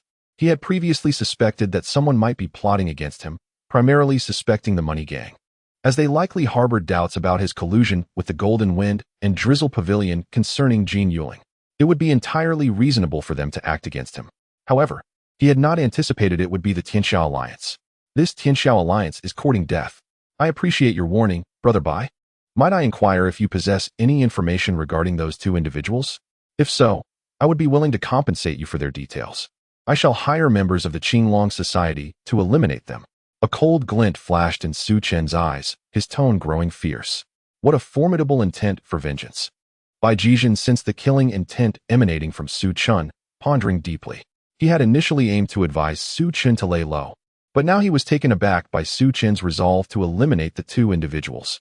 Does the Qinglong Association possess such strength? Bai Choufei inquired. I am uncertain, but we can certainly test it. If they respond, it signifies their capability to kill, Su Chan replied nonchalantly. I shall arrange for the information of the 2 individuals to be sent over, Bai Choufei stated. Thank you, Brother Bai. I will send someone to invite Master Bai to discuss matters concerning the Feng Association, Su Chan remarked. Subsequently summoning a disciple at the entrance to fetch Bai Choufei from the Jin Feng, Shiyu building. Upon witnessing Su Chen's actions, both Bai Choufei and Luo Tianjue smiled. Eradicating the Feng Association would propel the Knife Alliance further, augmenting the strength of the Tianquan sect. While the Jinfeng Shiyu building was likely to emerge as one of the premier forces in the northern 9 prefectures. As for Su Qin's decision to forego allowing the Jinfeng Shiyu building to single-handedly eliminate the Sifeng Association, he recognized that while the Jinfeng Shiyu building could grow powerful, it could not do so in isolation. Should the Qinglong Temple retaliate, they would be left to confront the threat alone. The Qinglong Temple was merely a faction within the Buddhist sect of the Great Zhou dynasty, and he needed to exercise caution. The martial world of the Great Zhou was fraught with peril. Chapter 286, A Letter from Murong Qingchen. The expansion of the Shanhe Sect Master. At that moment, the figure of Cui Wuhu appeared outside the Master Hall. Su Qin nodded in acknowledgement. Cui Wuhu approached and whispered into Su Qin's ear, causing Su Qin to furrow his brow slightly. Gentlemen, Master Bai is not expected to arrive imminently. Allow me to escort you to the back courtyard for some rest while I attend to a few matters. I apologize for the inconvenience, Su Qin said as he rose to address Bai Jizhen and Luo Tianjue. We shall not disturb your duties, Master Su. The two responded, rising to pay their respects. Disciple, please escort these two for some respite. Su Qin instructed a disciple outside the Master Hall, guiding the two away from the Grand Hall. Master, this is a confidential letter from Miss Murong, marked for your eyes only, Cui Wuhu said, producing a sealed letter from his robes. The seal bore wax, and the envelope was inscribed with, for Su Qin. Su Qin took the letter and examined it, his brow furrowing slightly as he set it down. The letter contained 2 significant points. The first was to congratulate Su Qin on the Shanhe Sect becoming the foremost power in Lingnan Prefecture, inviting him to visit the capital where Murong Qingchen would arrange for him to meet the 4th prince, one of the 9 ruling princes. The second point cautioned him to maintain a distance from the Jinfeng Shiyu building, as the capital had begun to take notice of them. They were not affiliated with the major powers held by the princes, but rather an external force, necessitating careful engagement. Furthermore, should the Jinfeng Shiyu building grow too powerful, numerous individuals would emerge to suppress them. The Great Zhou dynasty would not permit an uncontrollable and obscure force to flourish. It seems I have underestimated the complexities of the situation, Su Qin murmured to himself. The Jinfeng Shiyu building was distinct from the Qinglong Association. The latter was a covert organization, shrouded in secrecy. Regardless of its strength, it remained merely an assassin's guild. Covert forces may attract attention, but their true capabilities remain unknown, thus evading suppression. However, the Jinfeng Xiaolu is an anomaly on the surface. It possesses considerable influence, yet it is intricately connected to the elusive Taniich, an organization that has never manifested in the realm of Dezhou. Its power is formidable and shrouded in mystery, evoking a sense of threat that could culminate at any moment. At such a juncture, there will inevitably be those who seek to confront you. Such individuals typically strike with a ferocity that leaves no opportunity for retaliation. Master, has something transpired? Inquired Cui Wuhu. Su Qin handed over the letter to Cui Wuhu, for the contents were not of a nature that he could not share. Moreover, Cui Wuhu had proven his loyalty and was a person in whom he could place his trust. Upon reading the letter, Cui Wuhu's expression turned somber. Master, our development has never relied on the 4th prince. By meeting with him, are we not clearly aligning ourselves with his faction? Furthermore, we are to refrain from collaborating with Jinfeng Xiaolu. Master, our connection with Jinfeng Xiaolu is the very reason for our stability in Lingnan County. Should we abandon it, we would face numerous external adversaries, he stated gravely. As for the capital, I shall refrain from visiting for the time being. We must await the shifts in the northern 9 prefectures before proceeding. Our objective at Shanhe Sect is to become one of the dominant forces in the northern 9 prefectures. Su Qin declared. It appears that Shanhe Sect must also involve itself in the matters of the 4 Directions Conference. We ought to take bolder steps. Murong Qingchen urged him to make a trip to the capital. Thus, he could not merely present himself as the leader of Shanhe Sect in Lingnan County. He needed to appear as a figure of authority among the dominant forces of the northern 9 prefectures. Only then could he access a broader array of opportunities. Contemplating this, Su Qin's aura shifted, radiating a formidable and imposing presence. I shall meet with Bai Jizhen, and when Master Bai arrives, escort him to the rear courtyard, Su Qin proclaimed, rising to his feet. Understood, Master, replied Cui Wuhu. In the rear courtyard, Bai Jizhen and Luo Tianjue were engaged in conversation within the pavilion. Brother Bai, considering our status, it would be more prudent to personally meet with Bai Choufei. I am certain he would be inclined to collaborate with us. Why must we include this Su Chun from Shanhe Sect? Luo Tianjue remarked, regarding Su Chun as somewhat superfluous. It seems you underestimate Master Su. Bai Choufei countered. In a remarkably short span, he has elevated Shanhe Sect to become the foremost power in Lingnan County, relying solely on his own merit. Is he not an ally of the Fourth Prince? Did not the Fourth Prince extend assistance to him? Luo Tianjue questioned. The Fourth Prince has not offered him a shred of support. Even Morong Qingchen's aid has been minimal, Bai Choufei asserted. How can that be? That poison user and the enigmatic Yuan Suiyun must surely be under the Fourth Prince's patronage. Without such backing, how could he command such allies? Luo Tianjue expressed his bewilderment. Aligning with the common perception that Yuan Suiyun and the Five Poisons boy were dispatched by the Fourth Prince to aid Su Chun. You are mistaken. Neither of those individuals were sent by the Fourth Prince. They were recruited by Su Chun and are entirely loyal to him, Bai Choufei stated earnestly. I have conducted thorough investigations before arriving at this conclusion. Certainly, the information discovered by Bai Choufei was specifically crafted by Su Chun for the Jin Feng Shiyu Lu. If that is the case, Su Chun is indeed extraordinary. A look of admiration graced Luo Tianjue's face. What are you two discussing? At that moment, Su Chun pushed open the gate of the courtyard and approached the two. I was just conversing with Brother Luo, and we believe it is essential for Master Su to partake in our endeavor against the Sifang Society, Bai Choufei remarked. Is that truly your sentiment? If so, I shall not disappoint your good intentions. I will certainly participate.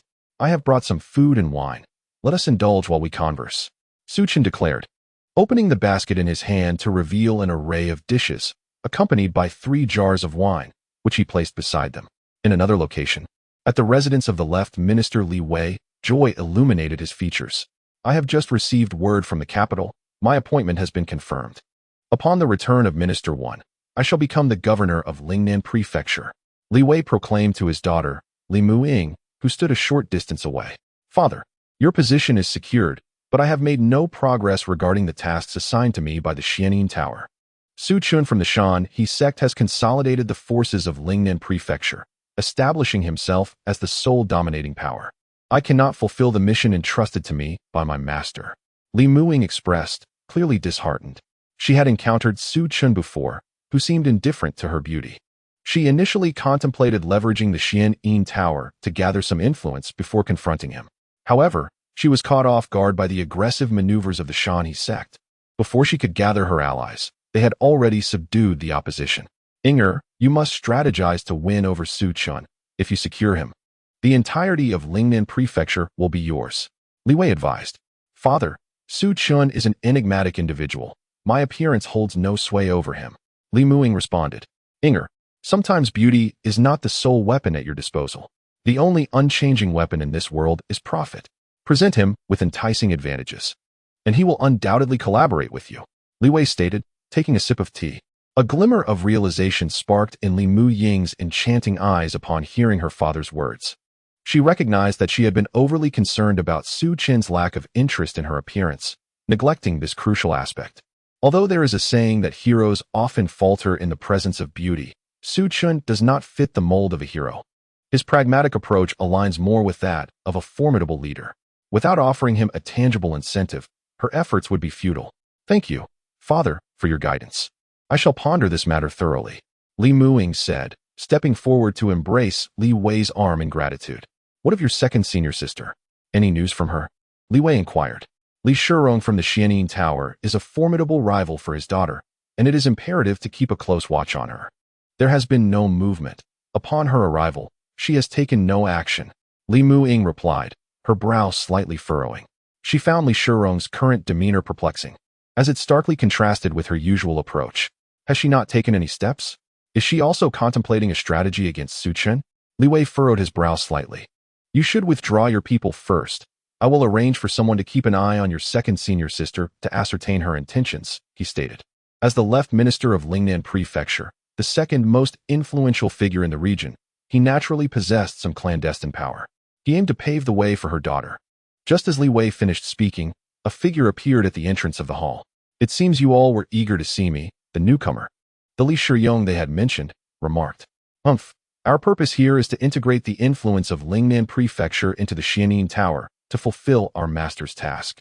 not to indulge in leisurely pursuits. Li Muying retorted, gazing at her counterpart. Do you really think we can accomplish our master's task? Li Shiyong interjected. I have been studying Su Chen recently. He possesses a strong, ambitious nature and is unlikely to submit to our Xianin Tower. Furthermore, I received news on my way here that Bai Choufei from the Tianquan Sect and Luo Tianjue from the Blade Alliance are both at the Shanhe Gate. What? Upon hearing this news, Li Muying's expression shifted dramatically. Although Bai Choufei might not be well known externally, she was acutely aware of the terrifying power of the Tianquan Sect. As for Luo Tianjue, he was the elder disciple of Guan Tianxiu, the leader of the Blade Alliance. These two represented the might of the Tianquan Sect and the Blade Alliance, and the strength of Xianin Tower paled in comparison. Her advantages had all but vanished. Senior sister, it seems we must join forces this time. Otherwise, we will fail in our master's mission, Li Muying declared. Even if we join forces, it will be difficult. I wish to summon the eldest senior sister to personally confront Su Chen of the Shanhe Gate. With her mastery of the heavenly demon charm, I believe she can subdue him, Li Shiyong suggested. Li Shiyong had already been ensnared by Su Chen, her ambition being to seize control of Xianin Tower. Within the tower, her most significant rival was the eldest senior sister, Zhai Siyuan. Therefore, she needed to eliminate Zhai Siyuan. Once Zhai Siyuan arrived in Lingnan Prefecture, there would be no escape for her. Second sister, your methods remain as cunning as ever, truly calculating, Li Muying observed. If the eldest senior sister captures Su Chen, you will gain some merit. However, should she perish at Su Chen's hands, you would lose a competitor. Do you not share my sentiments, junior sister? Li Shiyong responded casually to Li Muying's words. Of course, I align with your thoughts, second sister. Let us promptly draft a letter to our master. I believe our master will dispatch the eldest senior sister. Li Muying concurred, reflecting similar intentions. If the greatest obstacle within Xianin Tower were removed, she would only need to contend with Li Shiyong. Excellent. Li Shiyong nodded, secretly smirking. The two quickly co-signed a letter to Xianin Tower, and Li Shiyong subsequently departed. Be cautious of her. Her methods are quite ruthless. Li Wei, who had remained silent, finally spoke up. Rest assured, father, I will be careful, she replied. As for the situation at the Shanhe Gate, as Bai Choufei arrived, the four individuals conferred briefly, after which three of them descended the mountain. Su Chen, having gleaned the whereabouts of the members of Tianxiao Alliance from Bai Choufei, relayed this intelligence to the Qinglong Society, prompting them to dispatch individuals to eliminate the approaching members of Tianxiao Alliance. With these arrangements in place, Su Chen commenced his seclusion, yearning for a swift breakthrough to the unity of spirit and soul. In Longnan County, within the expansive confines of Xianin Tower, a woman clad in a flowing purple gown stood by a window, observing the scenery beyond. Have my two junior sisters made any movements? Her voice was icy, laced with an air of authority. Reporting to your highness, the first princess, the Lingnan County is now entirely under the control of a faction known as the Shanhua Gate. The second and third princesses have had no opportunities to act. A slender man dressed in brocade, with a complexion akin to jade, spoke from behind her. It was evident from his words that the regal figure in purple was none other than Zhai Siyuan, the first princess of Xianin Tower. Two useless individuals. They cannot even manage a nameless faction in Lingnan County. Zhai Siyuan scoffed disdainfully. Your Highness, we cannot entirely place the blame on them. The Shanhua Gate's leader, Su Chen, possesses moderate strength, yet it is rumored he is backed by the fourth prince of the capital. Moreover, there is a master of the fourth tribulation of celestial beings within the Shanhua Gate, the man elaborated. A master of the fourth tribulation of celestial beings. How could such a figure appear in Lingnan County? A hint of astonishment flickered across Zhai Siyuan's face. It is likely due to the support of his backing force. Are you suggesting that this master of the fourth tribulation was dispatched by the fourth prince? Zhai Siyuan inquired in a low voice. That is the prevailing rumor. The man replied. Let us set aside matters concerning Lingnan County for now. How is the situation regarding the forces controlling Xuanshuang County? Zhai Siyuan redirected the conversation. The Blade Alliance and the Heavenly Fist Sect have also entered Xuanshuang County. We have only managed to secure 1/3 of it, the man responded, his brow furrowed in concern. Who have the Blade Alliance and the Heavenly Fist Sect dispatched? Zhai Siyuan's expression darkened upon hearing this. The Blade Alliance has sent its leader's third disciple, Su Qingting, while the Heavenly Fist Sect has dispatched the esteemed Master Tong Kaitai. I intend to personally visit Xuanshuang County, the man reported. These two possess formidable strength. Few in Xiaoren Tower can contend with them. It would be wise for you to make the trip. Zhai Siyuan nodded in agreement. At that moment, a figure appeared outside the tower. Your Highness, there is a decree from the Lord, the newcomer announced.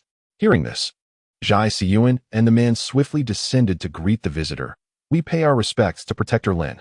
Your Highness, the Lord commands you to proceed to Lingnan County to subdue Su Chun, the leader of the Xuanhua Gate, and take control of Lingnan County. The visitor stated before departing swiftly without delay. To Lingnan County I must go. It seems those two girls are behind this scheme. What are they plotting? Zhai Siyuan mused. They may be unable to fulfill their task, hence requesting the Lord to send you to deal with Su Chun of the Xuanhua Gate. Alternatively, they might be attempting to use Su Chun to scheme against you, the man suggested.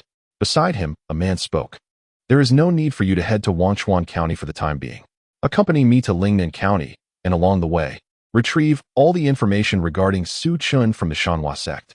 Should I manage to gain control over the Shanhe Sect this time, my influence will grow even stronger. With the recent reshuffling of forces in the 9 northern counties, it is time for me to have a serious discussion with my master, Zhai Siyuan declared in a low voice. Chapter 288.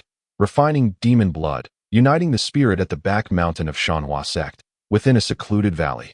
Su Chun sat cross-legged atop a stone, channeling the immovable demon god technique. The initial 4 levels of the technique had been successfully transformed through the prior completion of the diamond-cracking demonic force. He was now preparing to break through to the 5th level, where his blood would be transformed into demon blood. Once this transformation was achieved, he could either step into the realm of spirit unity by harnessing the power of his corporeal form or, like Bai Choufei, ascend to the heavens through physical prowess. He consumed high-quality Qi blood pills to enhance the vitality within him.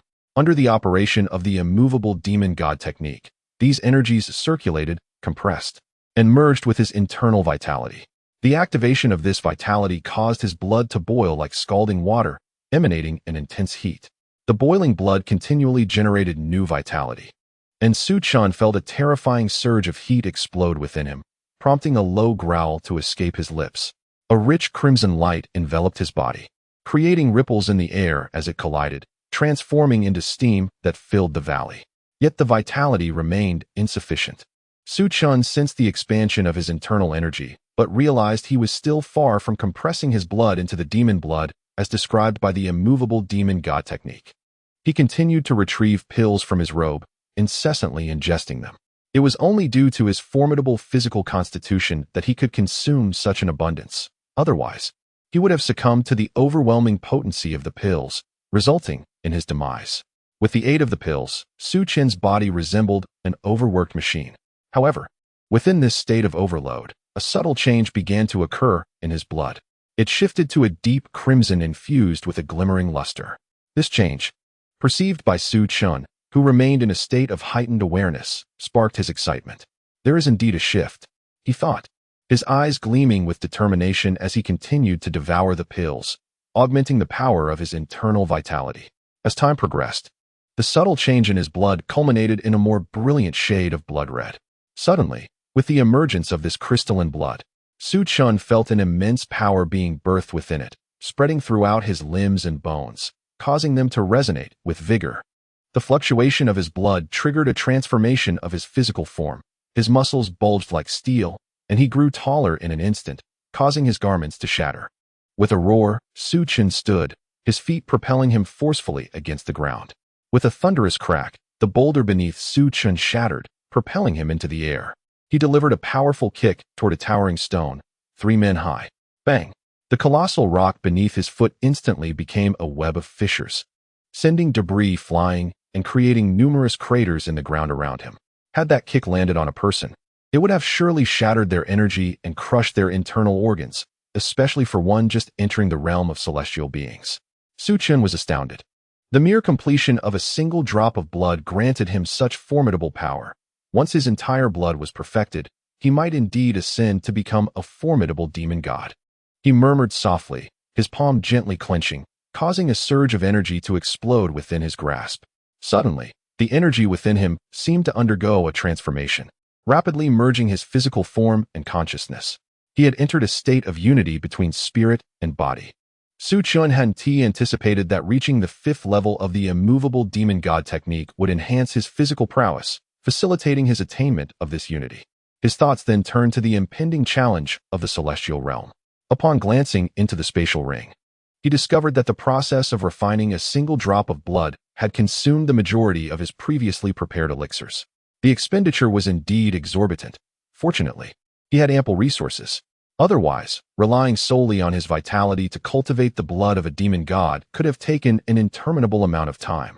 Su Chen sighed inwardly, realizing why so many powerful individuals sought to become rulers of their domains.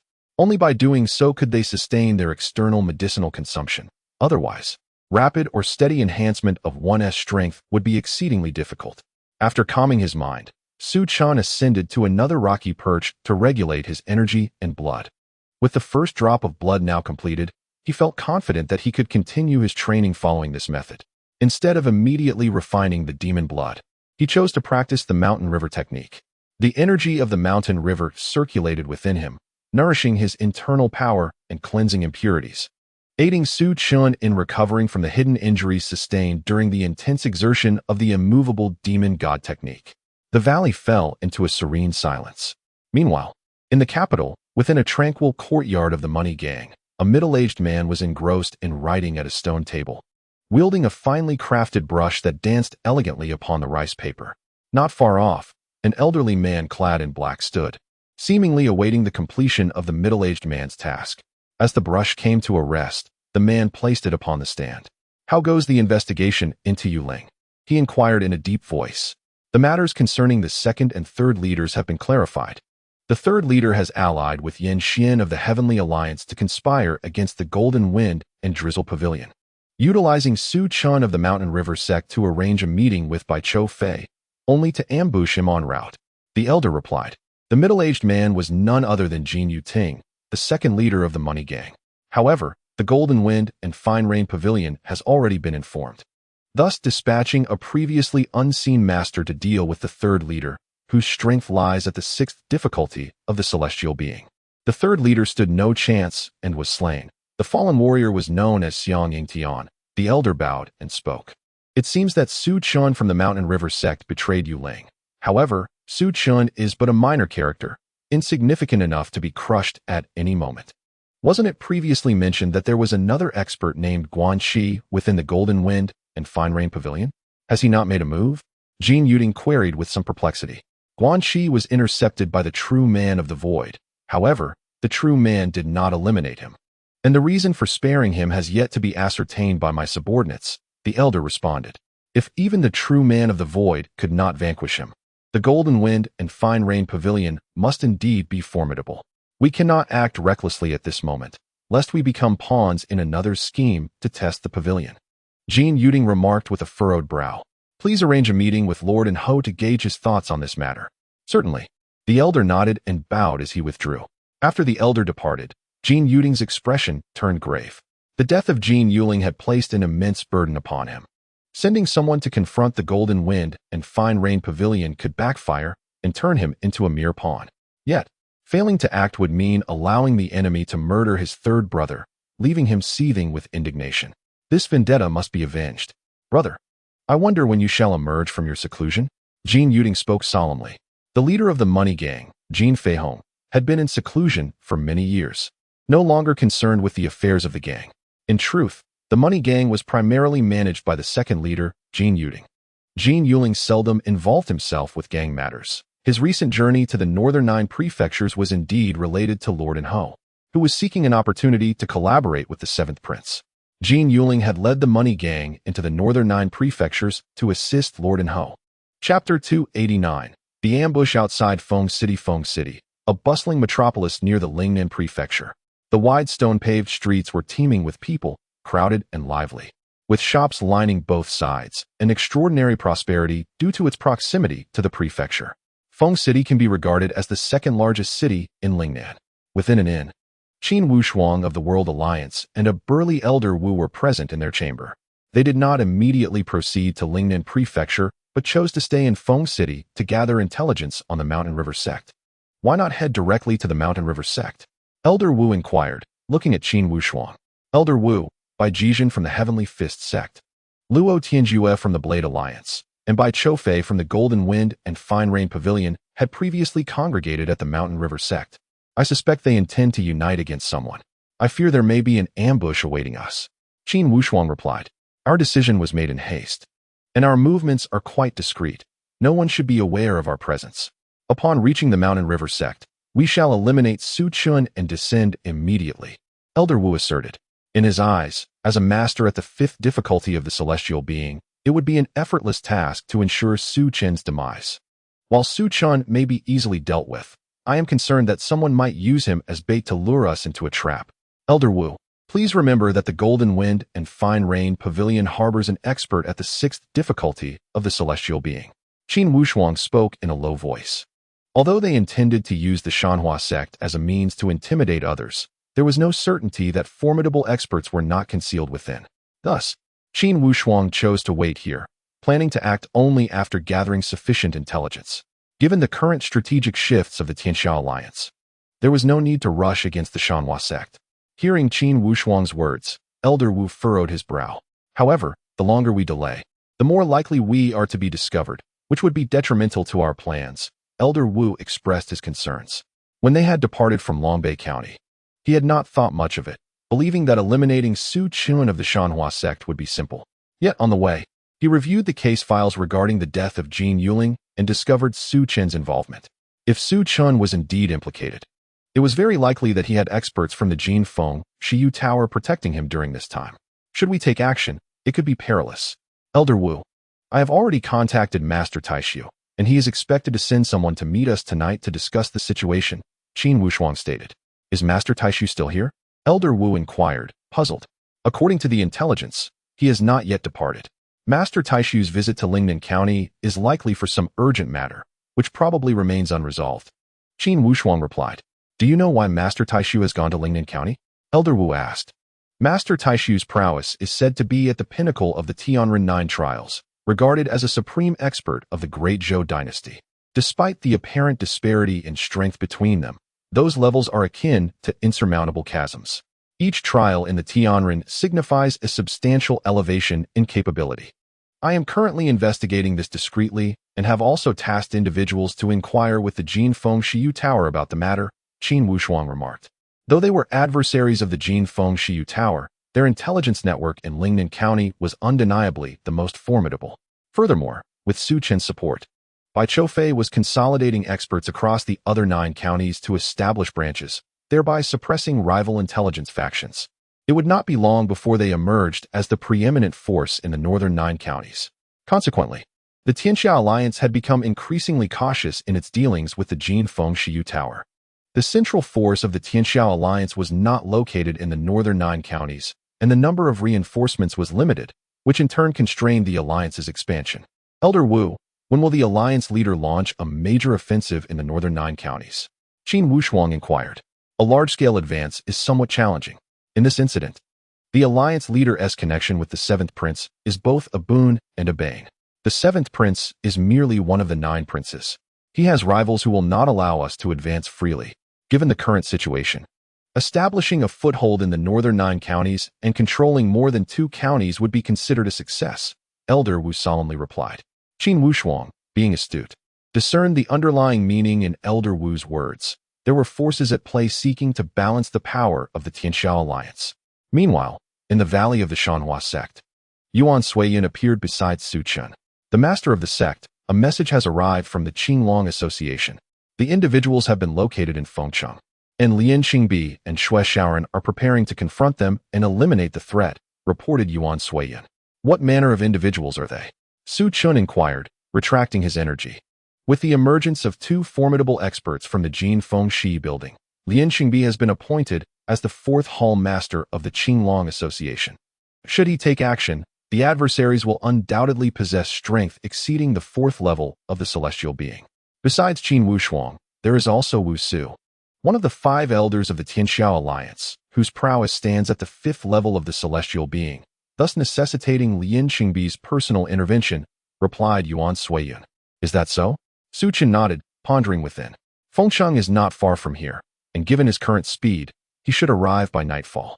Qin Wushuang's strength lies within the second to third level of the celestial being, making her a suitable candidate for testing his current combat capabilities. The best method to evaluate one's growth is through battle. I shall depart from the Shanhua Gate and head to Fengcheng. Let Lian Qingbi wait for my arrival before taking action. Su Chun instructed Yuan Suiyun. Yes, I will inform them immediately. Yuan Suiyun replied with a bow before exiting the valley. Once Yuan Suiyun had left, Su Chun wasted no time and promptly set off for Fengcheng. By nightfall, Su Chun reached Fengcheng. At a corner of the city walls, he spotted the mark left by Lian Qingbi and the others. Following the information provided by the mark, Su Chun entered Fengcheng. The city was bustling, filled with vibrant lights and lively festivities. He arrived at a courtyard and gently knocked on the door's knocker. After a few sounds, the door creaked open, revealing Lian Qingbi dressed in splendid garments. "Greetings, master."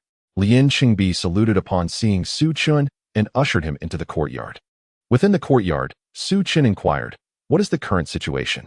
"Xiaoren is keeping watch. I await his report," Lian Qingbi responded.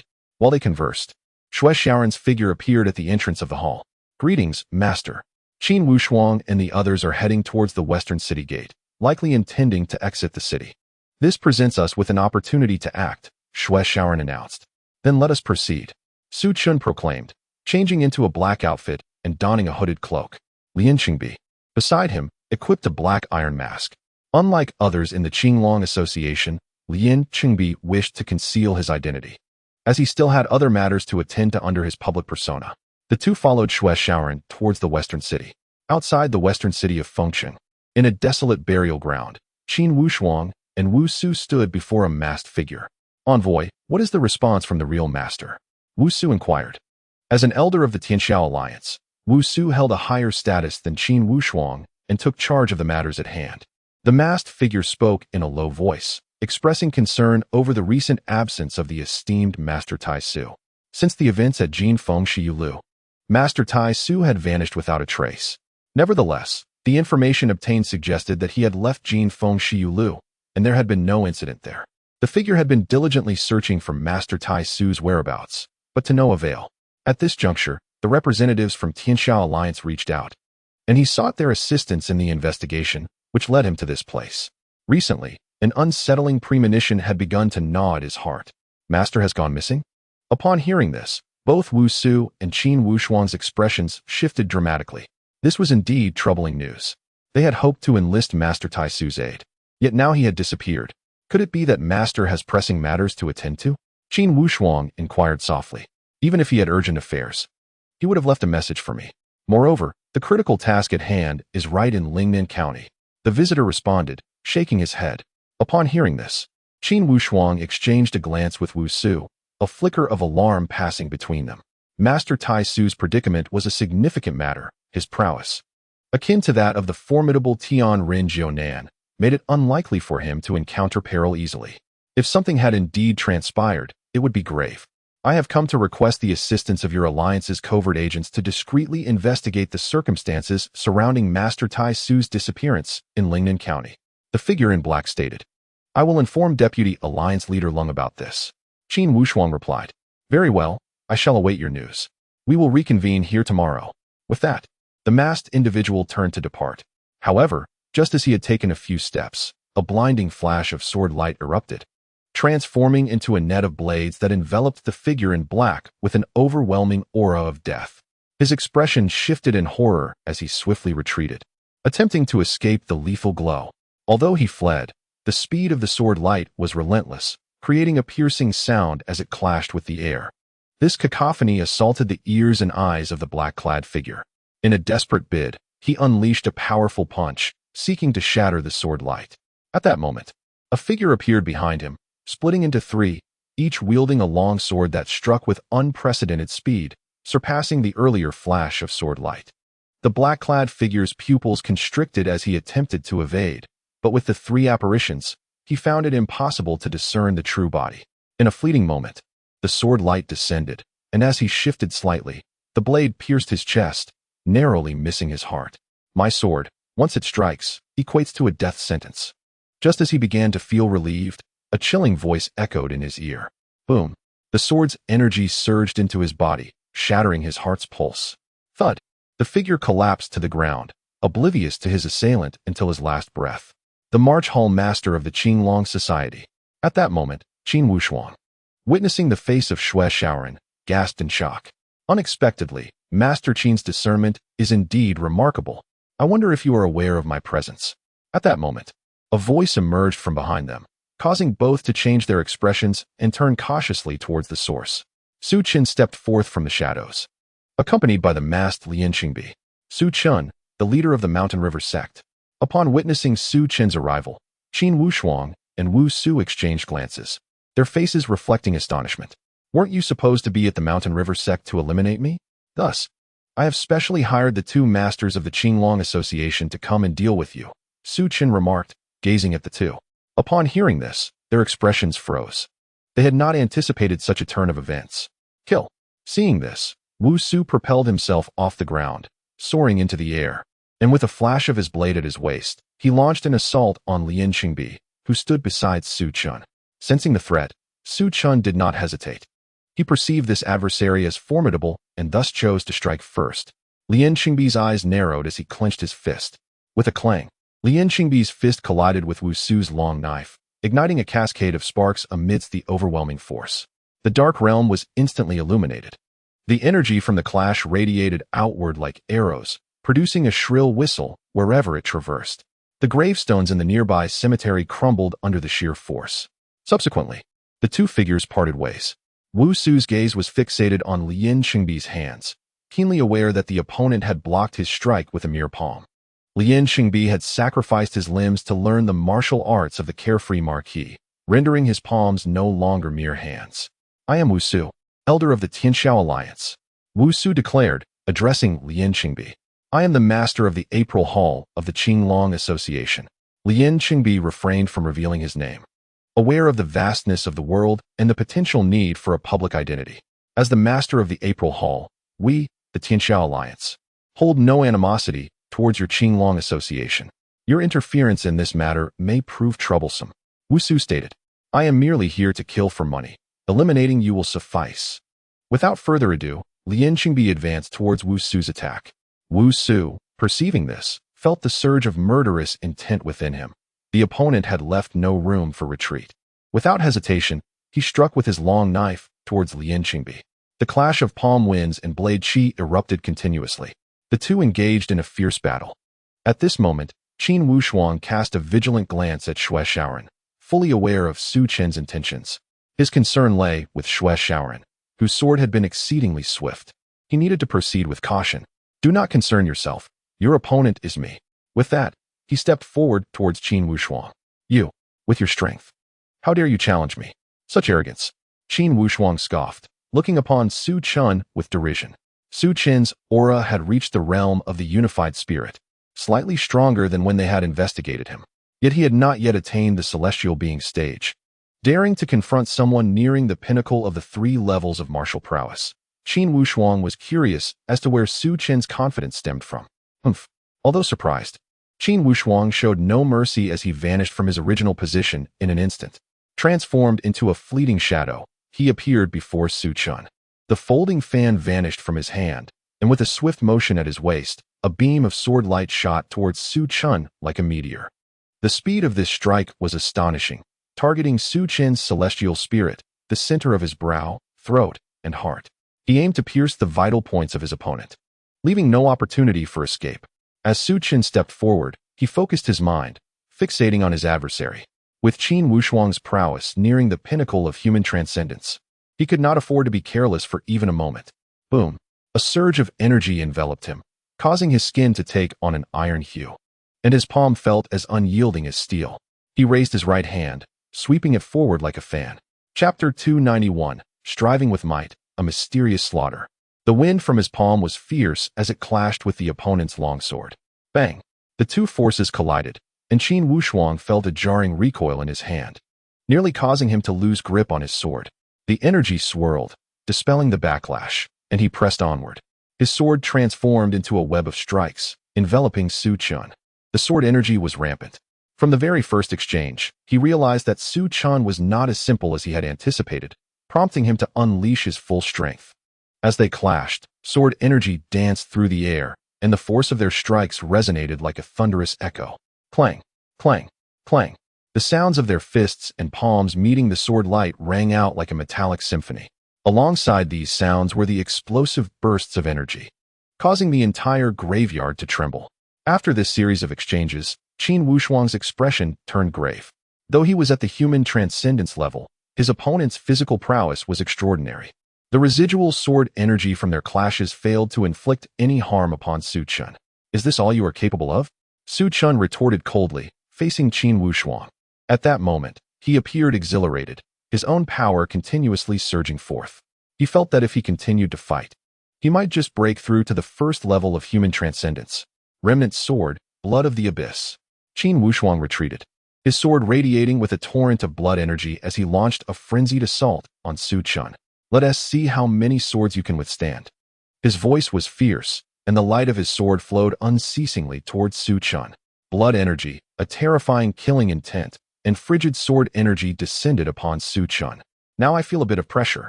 In the face of Qin Wushuang's violent attacks, Su Chun's eyes brimmed with fighting spirit. With the unmoved demon god technique in full operation, he channeled the energy of mountains and rivers through his palms, countering the assault. He was prepared to explode his opponent. A powerful heat wave erupted from Qin Wushuang, darkening his expression. Despite the prolonged engagement, he found himself at a disadvantage. Was Su Chun truly a martial artist of the divine soul unified? Was the aura emanating from him merely a ruse? Phantom fan, heavenly illusion. Suddenly, the sword light vanished, and the previously lost folding fan reappeared in Qin Wushuang's hand, enveloped in a mist that directly cloaked Su Chun. Su Chun immediately inhaled deeply, unleashing a surge of vitality that shattered the mist. "I shall end you," he declared. Amidst the shrouded mist, a figure materialized before Su Chun, striking towards him with both palms. The sword aura failed to penetrate the opponent's body. Thus, he resorted to using his internal energy to shatter the opponent's heart pulse. The might of his energy surpassed Su Chun's by several folds, capable of annihilating him with a single strike. Observing this, Su Chun elevated his palms and countered with his own force. Upon their collision, a vast surge of energy akin to a mighty river surged into his being. Su Chun's energy plummeted beneath this overwhelming force, which surged towards him with tremendous vigor. The disparity in their energies was palpable. Su Chun's gaze sharpened, yet his expression remained unchanged. Although his energy was inferior to that of his adversary, his own vitality was exceptional. Boom! A torrent of blood energy surged forth from his body, converging into his palms to clash with the opponent's force, momentarily halting its advance. Thus, a stalemate ensued. Qin Wushuang's countenance darkened, for this was not the outcome he desired. Not far off, another member of the Azure Dragon Society lingered, and engaging in a mutual clash could leave him vulnerable to a sudden strike from that individual. Previously, he had intended to crush his opponent with a swift burst of energy, but the resilience of Su Chun's vitality exceeded his expectations. As time wore on, both parties began to exhaust their energies, sweat beading on their foreheads. Su Chun's body trembled slightly, despite his formidable martial prowess. The opponent was nearing the third tribulation of the celestial realm. "Your vitality is depleting at a pace several times greater than mine. I suspect you shall soon be drained of energy, at which point I shall shatter your heart pulse." Qin Wushuang sneered menacingly at Su Chun. Throughout their struggle, the Azure Dragon Society member remained inactive, leading Qin Wushuang to speculate that Su Chun had merely enlisted them to eliminate two individuals. Otherwise, they would not remain idle. As time passed, Su Chun's internal energy dwindled to nothing. Bang! He executed a swift retreat, yet Qin Wushuang remained steadfast, advancing to strike. Just then, a flash of sword light erupted from behind him, piercing directly through Qin Wushuang's heart. He turned to look at Xiaoren, confusion etched in his gaze. He could not fathom why Xiaoren had intervened. However, before he could seek answers, the long sword was withdrawn from his heart, and he collapsed to the ground, blood gushing from the wound and swiftly forming a pool. Su Chun retrieved a medicinal pill from his bosom and swallowed it, seeking to restore his vitality. Having recently depleted his energy, moving without recovery was arduous. Yet, a realization dawned upon him. With one more battle, he would ascend to face the first tribulation of the celestial realm. Boom! At that moment, Lian Qingbi and Wu Su retreated in haste. Both parties regarded one another with tension, Wu Su gripping his blade, while Lian Qingbi clenched his fists. What manner of training have you undergone? Why can my blade not shatter your palm? Wu Su inquired of Lian Qingbi, who, however, paid him no heed and charged forward. His fist surged forth. A formidable force unleashed upon his opponent. As Wu Su unleashed a powerful strike, an unexpected transformation occurred. Lian Qingbi morphed into a shimmering cascade of silver, akin to a serpentine flow, directly manifesting before his adversary with the long blade. In a swift motion, he struck out with his palm, targeting the opponent's heart. The impact resounded with a thud.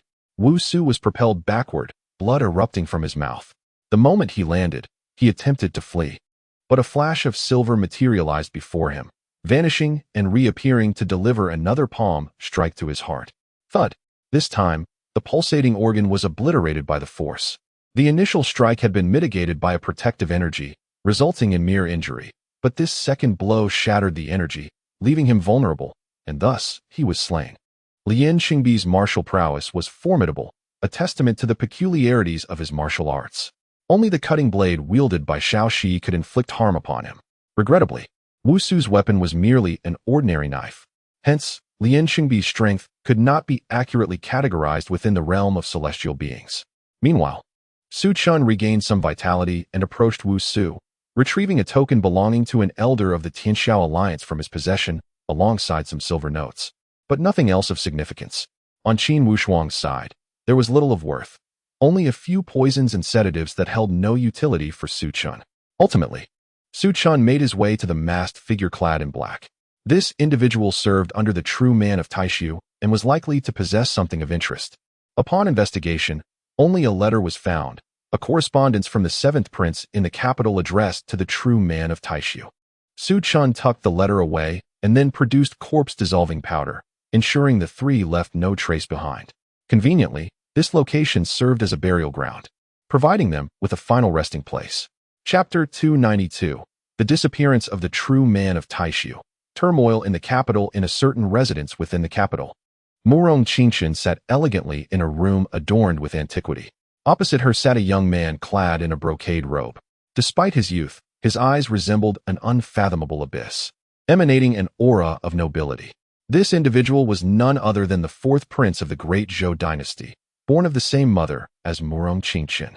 News had arrived from Lingnan County that Su Chun continued to maintain contact with the Jin Feng Shiyu building, disregarding her goodwill. The fourth prince spoke. I had anticipated such an outcome. Murong Qingshan responded, unfazed. Though her acquaintance with Su Chun had been brief, she had gleaned some understanding of his character, one of a cunning and ambitious nature, inclined to act in accordance with his own interests. Given the advantages of collaborating with the Jin Feng Shiyu building, he would not relinquish such an opportunity. It seems you are not surprised. The Jin Feng Shiyu building has drawn the attention of the Sangong Pavilion. The Grand Tutor advocates for the destruction of the Jin Feng Shiyu building in Lingnan County, yet the other two have disagreed. And even your elder brother has vetoed it. Therefore, as long as the Jin Feng Shiyu building does not venture beyond the northern 9 prefectures, there should be little issue, the fourth prince remarked. So, does the fourth brother intend to continue supporting Su Chun and the Shanhe men? Murong Qingshan inquired. Indeed. Regardless of the circumstances, the Shanhe men is nominally under my influence, the fourth prince replied. Your Highness. At that moment, a voice emerged from outside the chamber. Enter, the fourth prince whispered. The door swung open, and a man clad in black, wearing a mask, stepped inside. Your Highness, news has arrived from the northern 9 prefectures. The Tianquan sect of Lingnan Prefecture, along with the Knife Alliance, the Golden Wind and Light Rain Pavilion, and the Shanhe Sect, are preparing to take action against the Four Directions Association. The man continued. Additionally, the Heavenly Alliance's Tianshuang Hall Master, Qin Wushuang, and Elder Wu Su are heading to Lingnan Prefecture to confront Su Chun of the Shanhe Sect. However, they were thwarted by Shanhe Sect's leader, Su Chun, who employed members of the Qinglong Association to eliminate them. The visitor bowed as he spoke. Upon hearing the black-clad man's words, a flicker of surprise crossed the eyes of the fourth prince and Murong Qingshan. Is there any other news? The fourth prince inquired. There is one more piece of information, but my subordinates have yet to ascertain the details and dare not speak prematurely, the black-clad man replied. The fourth prince, intrigued, urged, please, share what you know.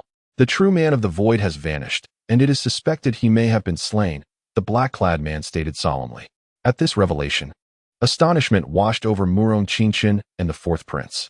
The true man of the void is one of the two esteemed mentors of the seventh prince and one of the three grand masters of the Qingshu temple, possessing extraordinary strength at the level of Tianren 9 difficulties. Should any misfortune have befallen the true man, it would significantly diminish the seventh prince's power. Not many among them wield the prowess of Tianren 9 difficulties. Initiate an immediate investigation.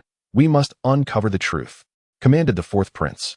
The true man of the void has been operating covertly in Lingnan Prefecture, where the Golden Wind and Light Rain Pavilion holds the greatest influence. They may possess valuable information. If we cannot gather intel, we might need to procure some from them regarding the true man's recent circumstances. Murong Qingshan suggested. Understood. The masked figure bowed and exited. 13th sister, if the true man of the void has truly met with misfortune, who might be responsible? The first prince? The fourth prince pondered aloud after the visitor had departed. Unlikely, the first prince's experts have shown no signs of activity. The Tianren 9 difficulties masters from the Qinglong temple have been stationed there, constantly monitored. If they were to take action, it would undoubtedly be known. It may not be them. Perhaps others are acting in the shadows, aiming to incite conflict between seventh brother and the eldest brother, hoping to reap the benefits. Murong Qingshan mused, her brow furrowed. Though her reasoning held some merit, she sensed that matters were not as straightforward as they seemed. Regardless, we must remain vigilant regarding this issue, the fourth prince declared as he rose. As for Xuanshuang, we should urge him to arrive at the capital sooner. I fear that his power may grow too swiftly for us to manage. With that, the fourth prince strode out of the room. Within the chamber, Murong Qingshan slightly furrowed her brow. Her interest in Xuanshuang was to assist her fourth brother in contending for the throne. She recognized that she could not control Xuanshuang, nor did she attempt to. She believed that under conditions of mutual benefit, or even slightly favorable terms, Xuanshuang would choose to align with her. At this moment, Kai Wei, adorned in a yellow garment, entered and spoke. Miss, the governor of Lingnan, Wen Yifan, has returned to Lingnan. It appears that the previous appointment of the seventh prince to the position of governor has been nullified by Wen Yifan. It seems he has also heard the news. The esteemed Taishu Jinren hopes that you are unharmed. Otherwise, the situation for the seventh prince may become precarious. The benefits from the 9 northern prefectures may now be divided among the third prince and others. Murong Qingshan whispered, and upon hearing her words, Cai Wei's expression shifted, as if she had grasped a matter of great significance, understanding the reason behind the changes in the governor's position. After her whisper, Murong Qingshan instructed Kai Wei, send a message to Xuanshuang, urging him to investigate the situation regarding Taishu Jinren. Inform me promptly upon receiving any news. Shall I proceed at once? Kai Wei replied, accepting the command. Meanwhile, at the Anho residence, a middle-aged man dressed in a brocade robe held an opened confidential letter. This brocade-clad gentleman was none other than the Anho, one of the 10 noble lords of the Great Zhou dynasty. While many lords existed within the Great Zhou, only 10 wielded substantial power, and Anho was among them. Opposite him sat a veiled woman in white, her graceful neck and fair complexion rendering her a vision of ethereal beauty, akin to a fairy from a painting. Brother, is this news from Lingnan? She inquired, gazing at Anho. Indeed, it pertains to Lingnan. However, it bears no relation to the Jinfeng Shiyu building. I have yet to uncover its true nature.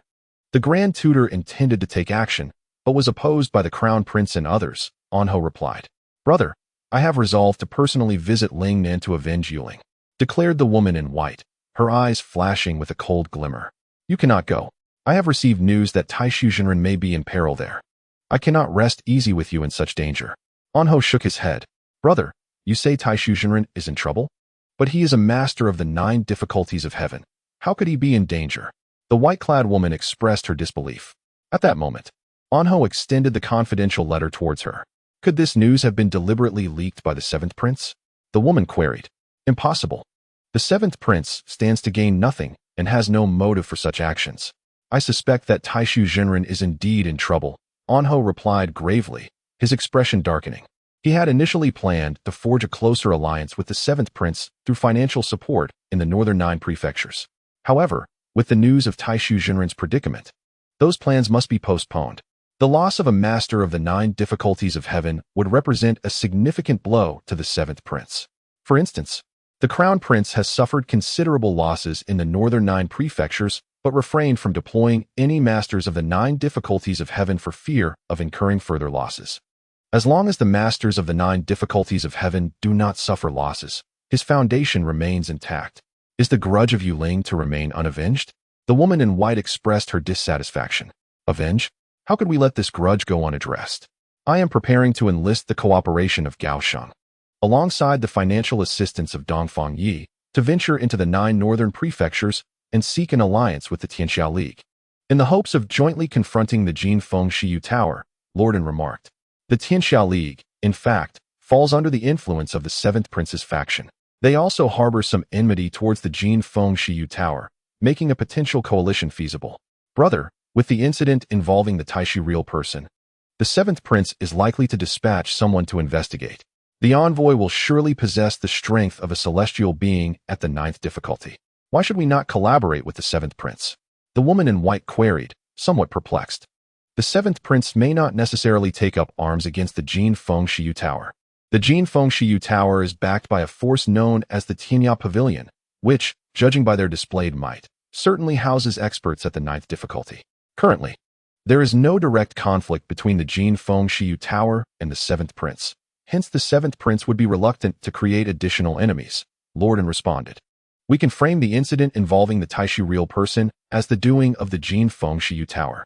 Presently, the only entities capable of slaying the Taishu real person in the 9 northern prefectures, apart from the Qinglong Temple, would likely be the mysterious Tianya Pavilion behind the Jin Feng Shiyu Tower. Thus, attributing the incident to the Jin Feng Shiyu Tower is entirely plausible, the woman in white suggested. Upon hearing her words, Lord An's eyes flickered as he contemplated the matter. Meanwhile, in Lingnan Prefecture, within an inn, Su Chun, Bai Choufei, Luo Tianju, and Bai Jizhun were seated at a table. Master Bai, Reverend Su, I have summoned you here primarily to address the Sifang Society. We have arranged our personnel, and the one taking action will be the esteemed master of Tianju, the leader of the Blade Alliance, Guan Tianxiu. May I inquire what kind of experts Master Bai intends to deploy? Bai Jizhun inquired. He refrained from questioning Su Chun, as the strongest asset of the Shanhe Sect is Yuan Sui Yun at the 4th difficulty. While he could take action, it was unlikely that Su Chun would permit him to do so. Therefore, Bai Jizhun chose not to press further.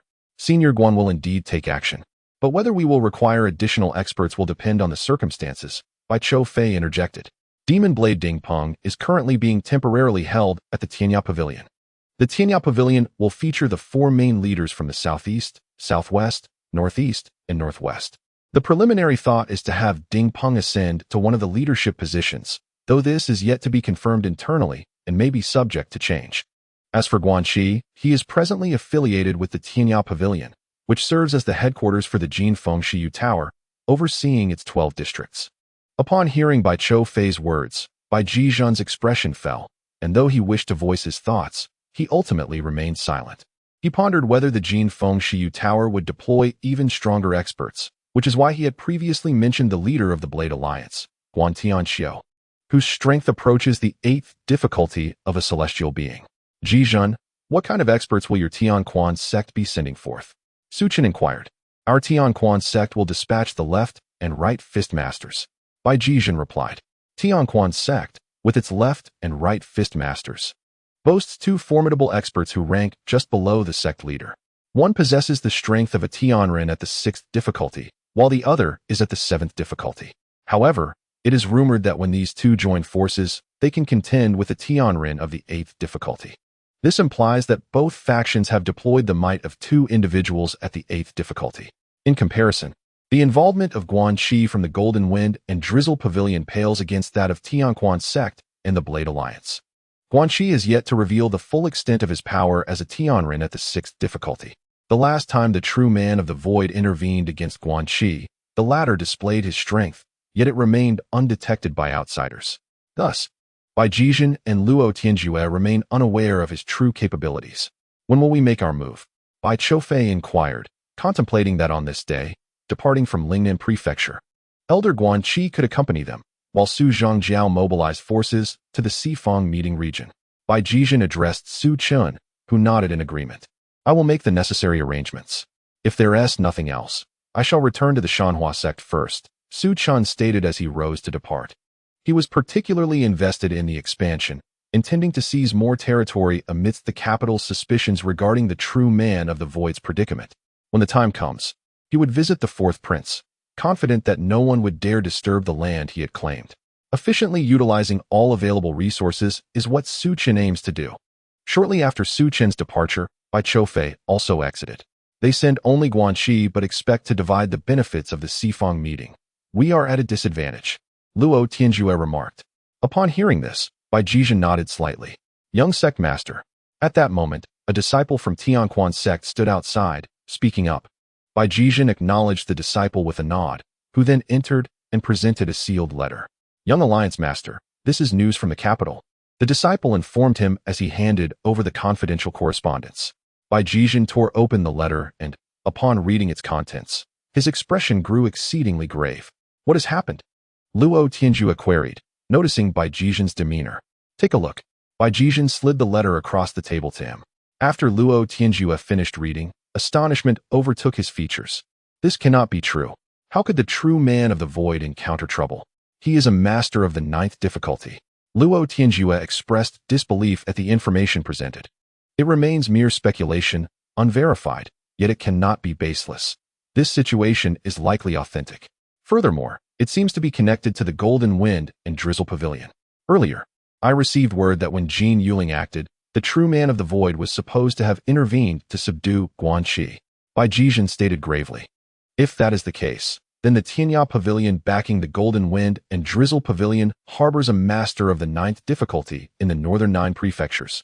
Luo Tianjue remarked, his expression filled with dread. Although his master is nearing the threshold of the 8th difficulty, ascending to the 9th difficulty requires fortunate circumstances. Otherwise, it is a challenging feat. Therefore, we should refrain from overthinking and simply act against the Feng meeting. Bai Jizhen concluded. Meanwhile, Su Chun rode in a carriage, returning to the Shanhe Sect. However, not long after leaving the city, Li Shurong from the Xiaoren Tower appeared outside the carriage, seeking an audience with Su Chun. My lord, the princess of Xiaoren Tower, Zhai Siyuan, is arriving in Lingnan tonight. She is inquiring about your whereabouts and may intend to take action against you, Li Shurong reported. Chapter 294, The 36 Exotic Clans. The supreme expert in the residence of the 7th Prince Lu Yu within the capital, the 7th Prince was distinct from other royal progenies, as his mother hailed from an exotic lineage. He possessed a robust physique, standing taller than the average citizen of the Great Zhou dynasty. Despite his imposing stature, his visage was strikingly handsome, with skin that glimmered like jade, exuding a radiant sheen. His long, raven-black hair was split down the middle, cascading over his broad shoulders, and his eyes sparkled with an electric brilliance. Opposite him sat a man clad in resplendent purple and gold attire, equally formidable in stature, appearing to be around 30 years of age, and bearing a striking resemblance to the 7th Prince. Uncle, it seems that something might have truly occurred with the Taishu real person. Should he encounter trouble, the support for Qingshu Temple may likely wane, the 7th Prince remarked. Your Highness, do not worry. I have already conferred with the other 2 temple leaders, and they continue to support you, replied the man in purple and gold. Who was the 7th Prince's supporter and uncle, the formidable expert Lai Zhenbei from the 36 exotic clans of the Great Zhou. Uncle, what are your thoughts on the Jin Fengshiu Tower? The 7th Prince inquired, feeling a sense of relief at Lai Zhenbei's response. He feared the possibility of Qingshu Temple withdrawing its support, which would exacerbate his losses. Regardless of the circumstances, if they eliminate the Taishu real person, we must extinguish them. Otherwise, our backing from Qingshu Temple and the Daoist sect will diminish. Therefore, our immediate priority is to gather intelligence on the Jin Fengshiu Tower. Once they expand beyond the northern 9 prefectures, we shall promptly place them on the Qingzong list. As soon as the Jin Fengshiu Tower is included on this list, the royal families across the land will be compelled to suppress it, Lai Zhenbei stated solemnly. If we cannot befriend them, then they shall be our adversaries. And adversaries must be eradicated by any means necessary. Understood, uncle. What of the Changhen gang? Should we still make contact? The 7th Prince asked. Jin Yuding has grown somewhat distant. It seems he has heard of the Taishu real person's predicament and wishes to avoid further association with us. That is not for him to decide. The Changhen gang commands the most influential money houses in Jiangnan. when our 36 clans migrated from beyond the borders to Jiangnan. We established our presence across 18 prefectures, uniting our strength to surpass even the established families of Jiangnan. Should he make any moves, I will ensure that Jiangnan exerts sufficient pressure on him. The Changhen gang is a prize we must secure. Their financial capabilities are essential to us, Lai Zhenbei asserted. Then I must trouble you, uncle. The 7th prince expressed his gratitude. How have affairs in the court been managed on your end?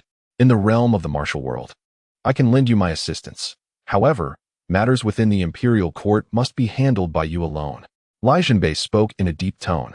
Initially, I had aided the Xian'an Tower in securing the position of the governor of Lingnan Prefecture, yet with Wen Yifan now opposing us, it seems acquiring that position will prove quite challenging. The 7th prince remarked. Although the 9 northern prefectures are somewhat weak, we must still seize Lingnan, which is home to the 9 hidden dragon veins. Moreover, this was a previously established benefit in our dealings with the Qinglong Temple. Do they truly intend to renege on our agreement? Lai Zhenbei furrowed his brow. The incident involving the Grand Void Master has rendered my position somewhat precarious. Nonetheless, I shall find a way to secure the governorship of Lingnan, though it may require some sacrifice. The 7th prince spoke in a grave tone. That is reassuring.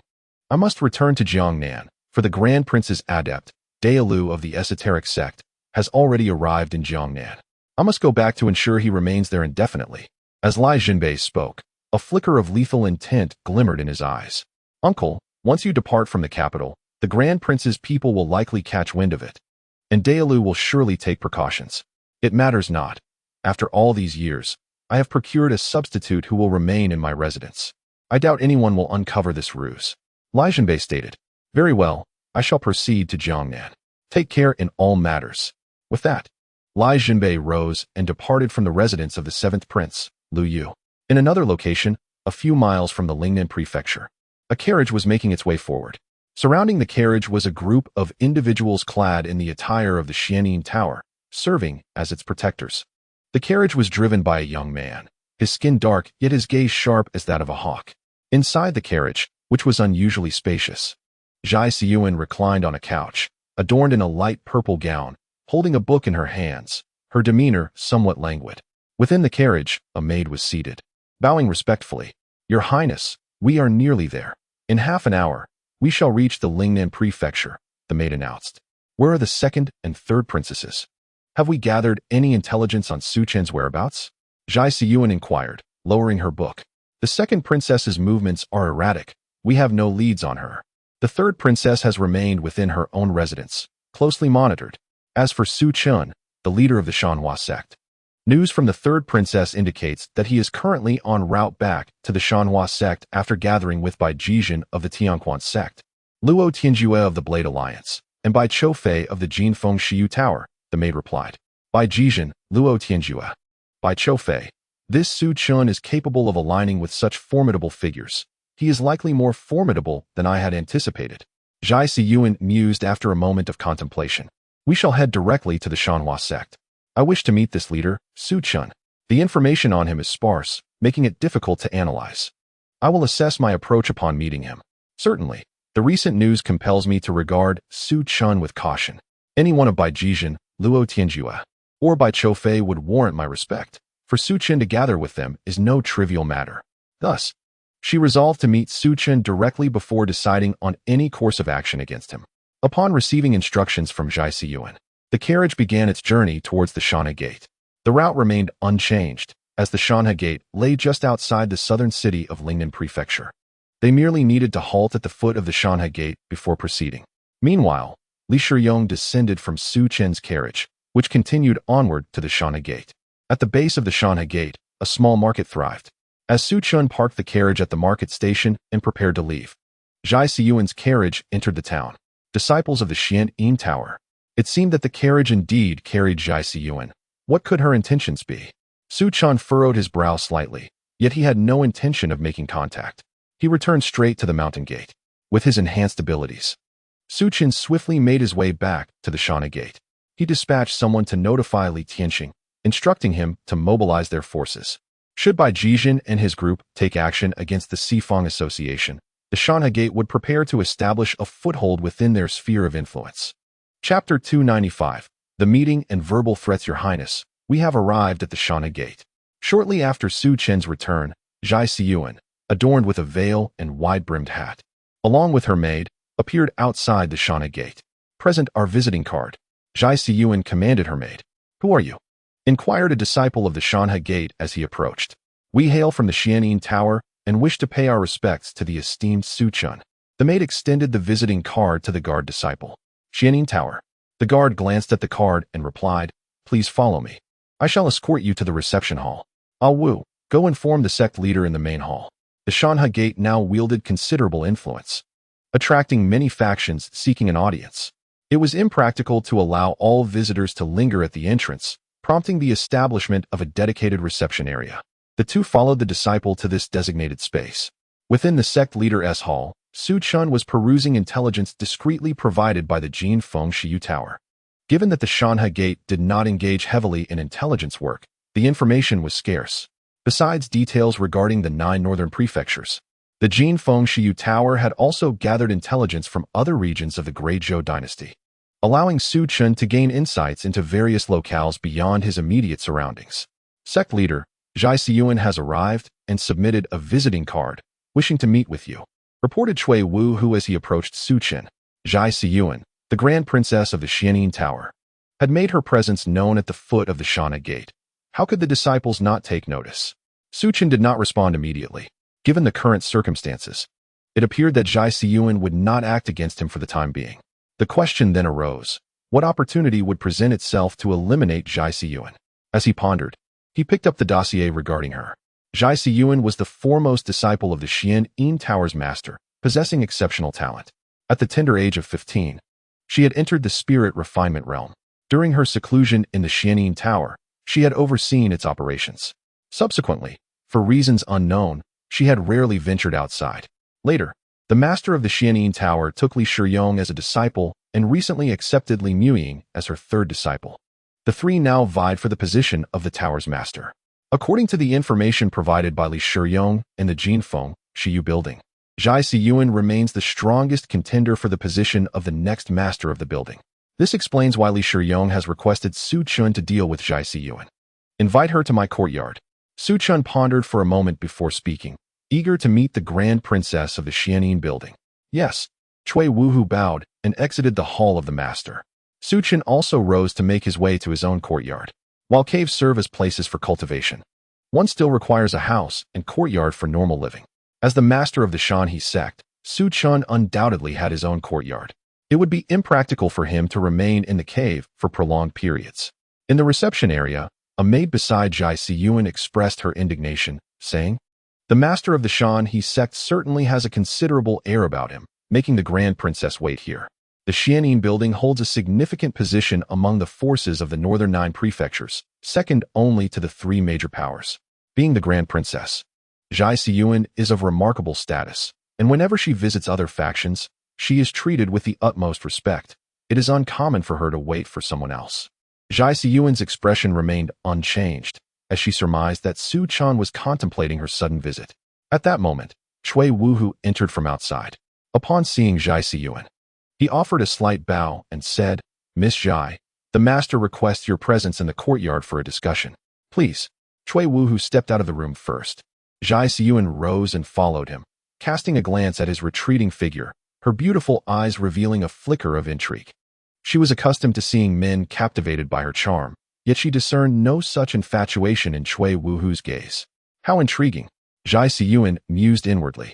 Her cultivation focused on enchantment, and even without employing her seductive powers, her very presence exuded an aura of allure. Generally, martial artists would be naturally drawn to her. However, Chui Wuhu remained unaffected. Unbeknownst to her, he now worshipped Su Chen above all else. While Zhai Siyuan was indeed beautiful, in his eyes, she was merely a fleeting distraction. Chui Wuhu led Zhai Siyuan to a courtyard. Miss Zhai, the master awaits you in this courtyard. As for you, please remain outside. He welcomed Zhai Siyuan into the courtyard while preventing the maid from entering. The master only wished to meet Zhai Siyuan and did not express a desire to see anyone else. Grand Princess. The maid's face flushed with anger as she addressed Zhai Siyuan. Zhai Siyuan glanced at Chui Wuhu, who appeared resolute. She then instructed the maid. You stay here while I meet with Master Su. With that, she entered the courtyard alone. Inside the courtyard, the space felt somewhat empty. It was winter, with no greenery or flowing water to be seen. The hall stood at the forefront of the courtyard. Su Chun was positioned at the entrance of the hall, and upon seeing Zhai Siyuan enter, his gaze revealed a hint of surprise. Although her face was obscured by a veil, her figure was tall and graceful, clad in a light purple dress. Notably, her pair of sparkling eyes seemed to carry a hint of hesitation, evoking an instinctive desire to protect her. At this moment, the heavenly demon Zen seal within Su Chun began to flow involuntarily. A mental assault? While Su Chun himself was not deceived by his opponent, the heavenly demon Zen seal he practiced would autonomously activate in response to any mental attacks. Having met Su Zhaojiao, I humbly come to pay my respects, and I apologize for any disturbance caused, said Zhai Siyuan as she approached Su Chun and greeted him. Miss Zhai's visit to my Shanhe Sect is indeed an honor. Please, come in. Su Chun invited her into the main hall. The two then took their seats, and a maidservant brought forth the freshly brewed tea, placing it on the table beside Zhai Siyuan and Su Chun. Miss Zhai, as the Grand Princess of the Xianin Tower, have you come to occupy Lingnan County? Su Chun inquired directly, seeking to probe Zhai Siyuan's intentions. Currently, Lingnan County is under the jurisdiction of Su Zhaojiao. We of the Xianin Tower have no intention of encroaching upon your territory. My primary purpose in coming here is to seek cooperation with Su Zhaojiao. I request permission for the Xianin Tower's influence to extend into the cities of Lingnan County, Zhai Siyuan replied softly, her voice akin to the delicate fragrance of orchids wafting through the room. Upon hearing her words, Su Chun couldn't help but scoff inwardly. Allowing the Xianin Tower's influence to permeate the cities would only serve to undermine the power of the Shanhe Sect. There was no way he would invite a wolf into his fold. I fear I cannot acquiesce to that request. Su Chun shook his head firmly. Su Zhaojiao, should you permit this matter, I believe we could forge an alliance. The Xianin Tower currently possesses a significant presence in the northern 9 counties, Zhai Siyuan asserted, her initial congeniality now tinged with a subtle threat. After she spoke, she gazed intently at Su Chun, hoping to glean some insight from his demeanor and words. Miss Zhai, I have extended my hospitality with good intentions. However, if you resort to threats, I fear that you and your sisters will find it difficult to leave Lingnan County. Su Chun replied coldly, undeterred by her demeanor. He had already allied with Bai Jizhen and Luo Tianjue, both of whom had made it clear they would not enter Lingnan County. The audacity of the Xianin Tower was indeed remarkable. Of course, if this were outside, Zhai Siyuan's threats would have been swiftly dealt with. However, as she was here to pay her respects, it would be ill-reputed for him to harm her within the confines of his own sect. Chapter 296. Departure, the Gathering of the Four Directions. While he could not resort to violence, he was still capable of wielding words as weapons. Despite Su Chun's implicit threats, Zhai Siyuan maintained a calm demeanor, seemingly unfazed. Internally, she was speculating. From Su Chun's tone, it was evident that he regarded the Xianin Tower with indifference. As the leader of the Shanhe Sect in Lingnan County, Su Chun's influence was considerable, yet the sect's foundation appeared somewhat fragile. For the Xianin Tower to overpower the Shanhe Sect, it merely needed to restrain Yuan Suiyun and strike at various points. In essence, the Shanhe Sect was not a formidable opponent in the eyes of the Xianin Tower. Yet, Su Chun's direct threats were utterly astonishing. They suggested a certain confidence stemming from an unknown source. Was it the Heavenly Fist Sect, the Blade Alliance? Or perhaps the Golden Wind and Drizzling Rain Tower? Upon contemplating this, Zhai Siyuan gathered her thoughts, retracting the allure that emanated from her being. A subtle aura of pressure enveloped her form. Su Chun felt the atmosphere in the room grow heavy, an unsettling sense of danger radiating from Zhai Siyuan.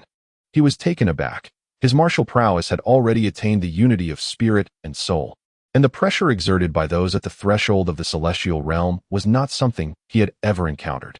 Zhai Siyuan's strength likely surpassed that of the second tribulation of the celestial realm. He wished to investigate further, yet the oppressive force vanished as swiftly as it had appeared, as though it were not a manifestation of her own. Su Zhaojiao, should you choose to join our Xianin Pavilion, I shall ensure you a certain standing within our ranks. In due course, I could also promise you Mu Ying's hand, Zhai Siyuan stated, standing and bowing respectfully to Su Chun before turning to depart. See Miss Zhai off the mountain. Su Chun instructed Chui Wuhu, who was waiting outside the courtyard. Miss Zhai, please. Chui Wuhu led her and another person down the mountain. Not only did she threaten with her own formidable strength, but she also utilized Li Muing as a bargaining chip. It seemed Zhai Siyuan held a significant position within the Xianin Pavilion.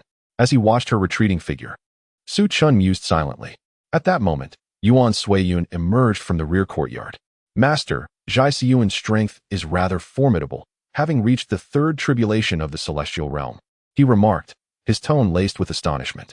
Since entering this world, the combination of her prowess and youth had left him impressed. No wonder she exudes such pressure. Su Chun acknowledged.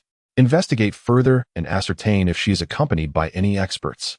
While Zhai Siyuan's strength is commendable, in the current context of Lingnan Prefecture, such power does not guarantee safety. She likely has formidable allies at her side. Outside the mountain river gate, Zhai Siyuan swiftly descended with her maidservant. They soon reached the small town at the base of the mountain, boarding the carriage that had previously brought them. Inside, she commanded, conduct a thorough inquiry into Su Chen's affiliations with the Heavenly Fist Sect and the Blade Alliance. I require the utmost detail. Zhai Siyuan's voice was resolute. The affairs of Lingnan Prefecture were proving to be more intricate than she had anticipated. From the current circumstances, it was plausible that Li Shiyong and Li Muing had orchestrated a trap for her, compelling her to confront the Mountain River Gate. Should the Mountain River Gate receive assistance from the other three factions, she feared she might not escape Lingnan Prefecture unscathed. I underestimated both of you. Setting a snare for me here, Zhai Siyuan coldly declared. Notify Li Shiyong and Li Muing to convene at my lodgings. If you wish to exploit me, perhaps I shall take this opportunity to eliminate you both. Once you are gone, we shall see who else dares to assume the mantle of princess of the Xianin Pavilion. A frigid expression graced Zhai Siyuan's visage. After bidding farewell to Zhai Siyuan, Su Chun returned to the hall of the sect leader. A disciple presented him with an urgent letter. Upon opening it, his expression darkened. When Yifan has returned to Lingnan County and has arranged a meeting with the commander of the station troops, Li Tie, what could Wen Yifan be plotting? Su Chun furrowed his brow slightly. The Great Zhou dynasty has stationed military forces across its territories, with approximately 200,000 troops in Lingnan County. Typically, these forces do not appear within the county's administrative center. However, their sheer strength cannot be denied. Any sect or faction that encounters such a well-trained army would face calamity. Should 200,000 elite soldiers charge, even a celestial realm expert, if surrounded, would likely meet their demise. Of course, the likelihood of a celestial realm master being encircled is minimal. While unable to contend directly, these troops would be ineffective in pursuing them. The timing of Wen Yifan's engagement with the station troops outside Lingnan County is indeed thought-provoking. With the emergence of the Five Poisons boy within the Shanhe Sect, it is certain that Wen Yifan is aware that the one who threatened him was the Five Poisons boy, and he would not be overly cordial towards the Shanhe Sect. Is this a show of intimidation, or does he intend to undertake some action? Su Chun pondered. There must be some upheaval occurring in the capital. Su Chun frowned slightly. Suddenly, a bird alighted upon his arm, and he retrieved the secret message contained within. To his surprise, Li Wei's position as the governor of Lingnan County had been usurped by Wen Yifan. Li Wei had lost his post. It seems that the incident involving the true Void Master has significantly impacted the Seventh Prince. Su Chun mused. However, now is not the time to focus on Wen Yifan. The pressing concern is how to deal with the Sifang society. Once they are subdued, the Shanhe Sect's reputation will soar throughout the 9 northern counties, and they will no longer be regarded as merely a minor faction from a small county. A day later, Bai Jizhen and Luo Tianjue departed from Lingnan County, sending a message to Su Chun and Bai Choufei that they would gather in Sifang City in 2 days. Without delay, Su Chun, accompanied by the Five Poisons boy and Yuan Suiyun, left the Shanhe Sect for Sifang City. As Su Chun departed, his movements caught the attention of Zhai Siyuan. This Su Chun did not take my word seriously. What could he be planning by leaving the Shanhe Sect at this time? Zhai Siyuan fell into deep contemplation.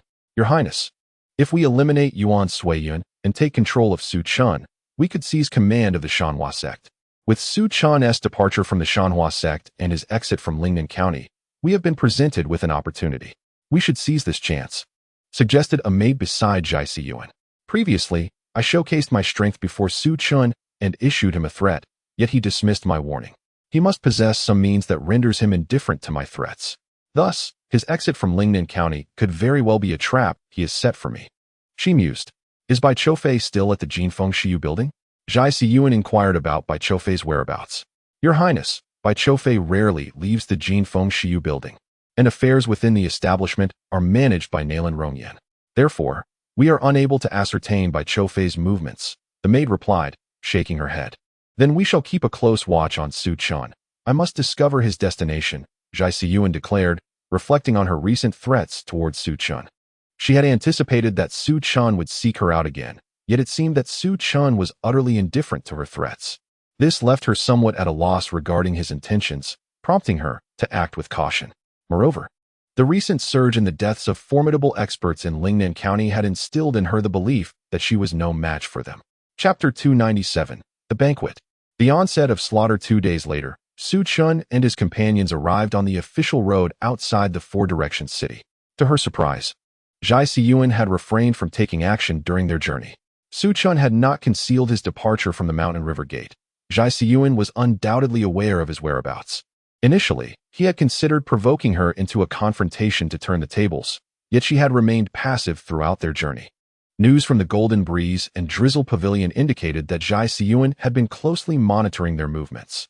Shortly after they departed Lingnan County, she had set off towards the Four Directions city, likely to arrive by nightfall, as Xuanshuang noted. It seems she has discerned our trajectory. Where are Bai Ji and the others now? Su Chan inquired. They are at the inn opposite Taya Tower.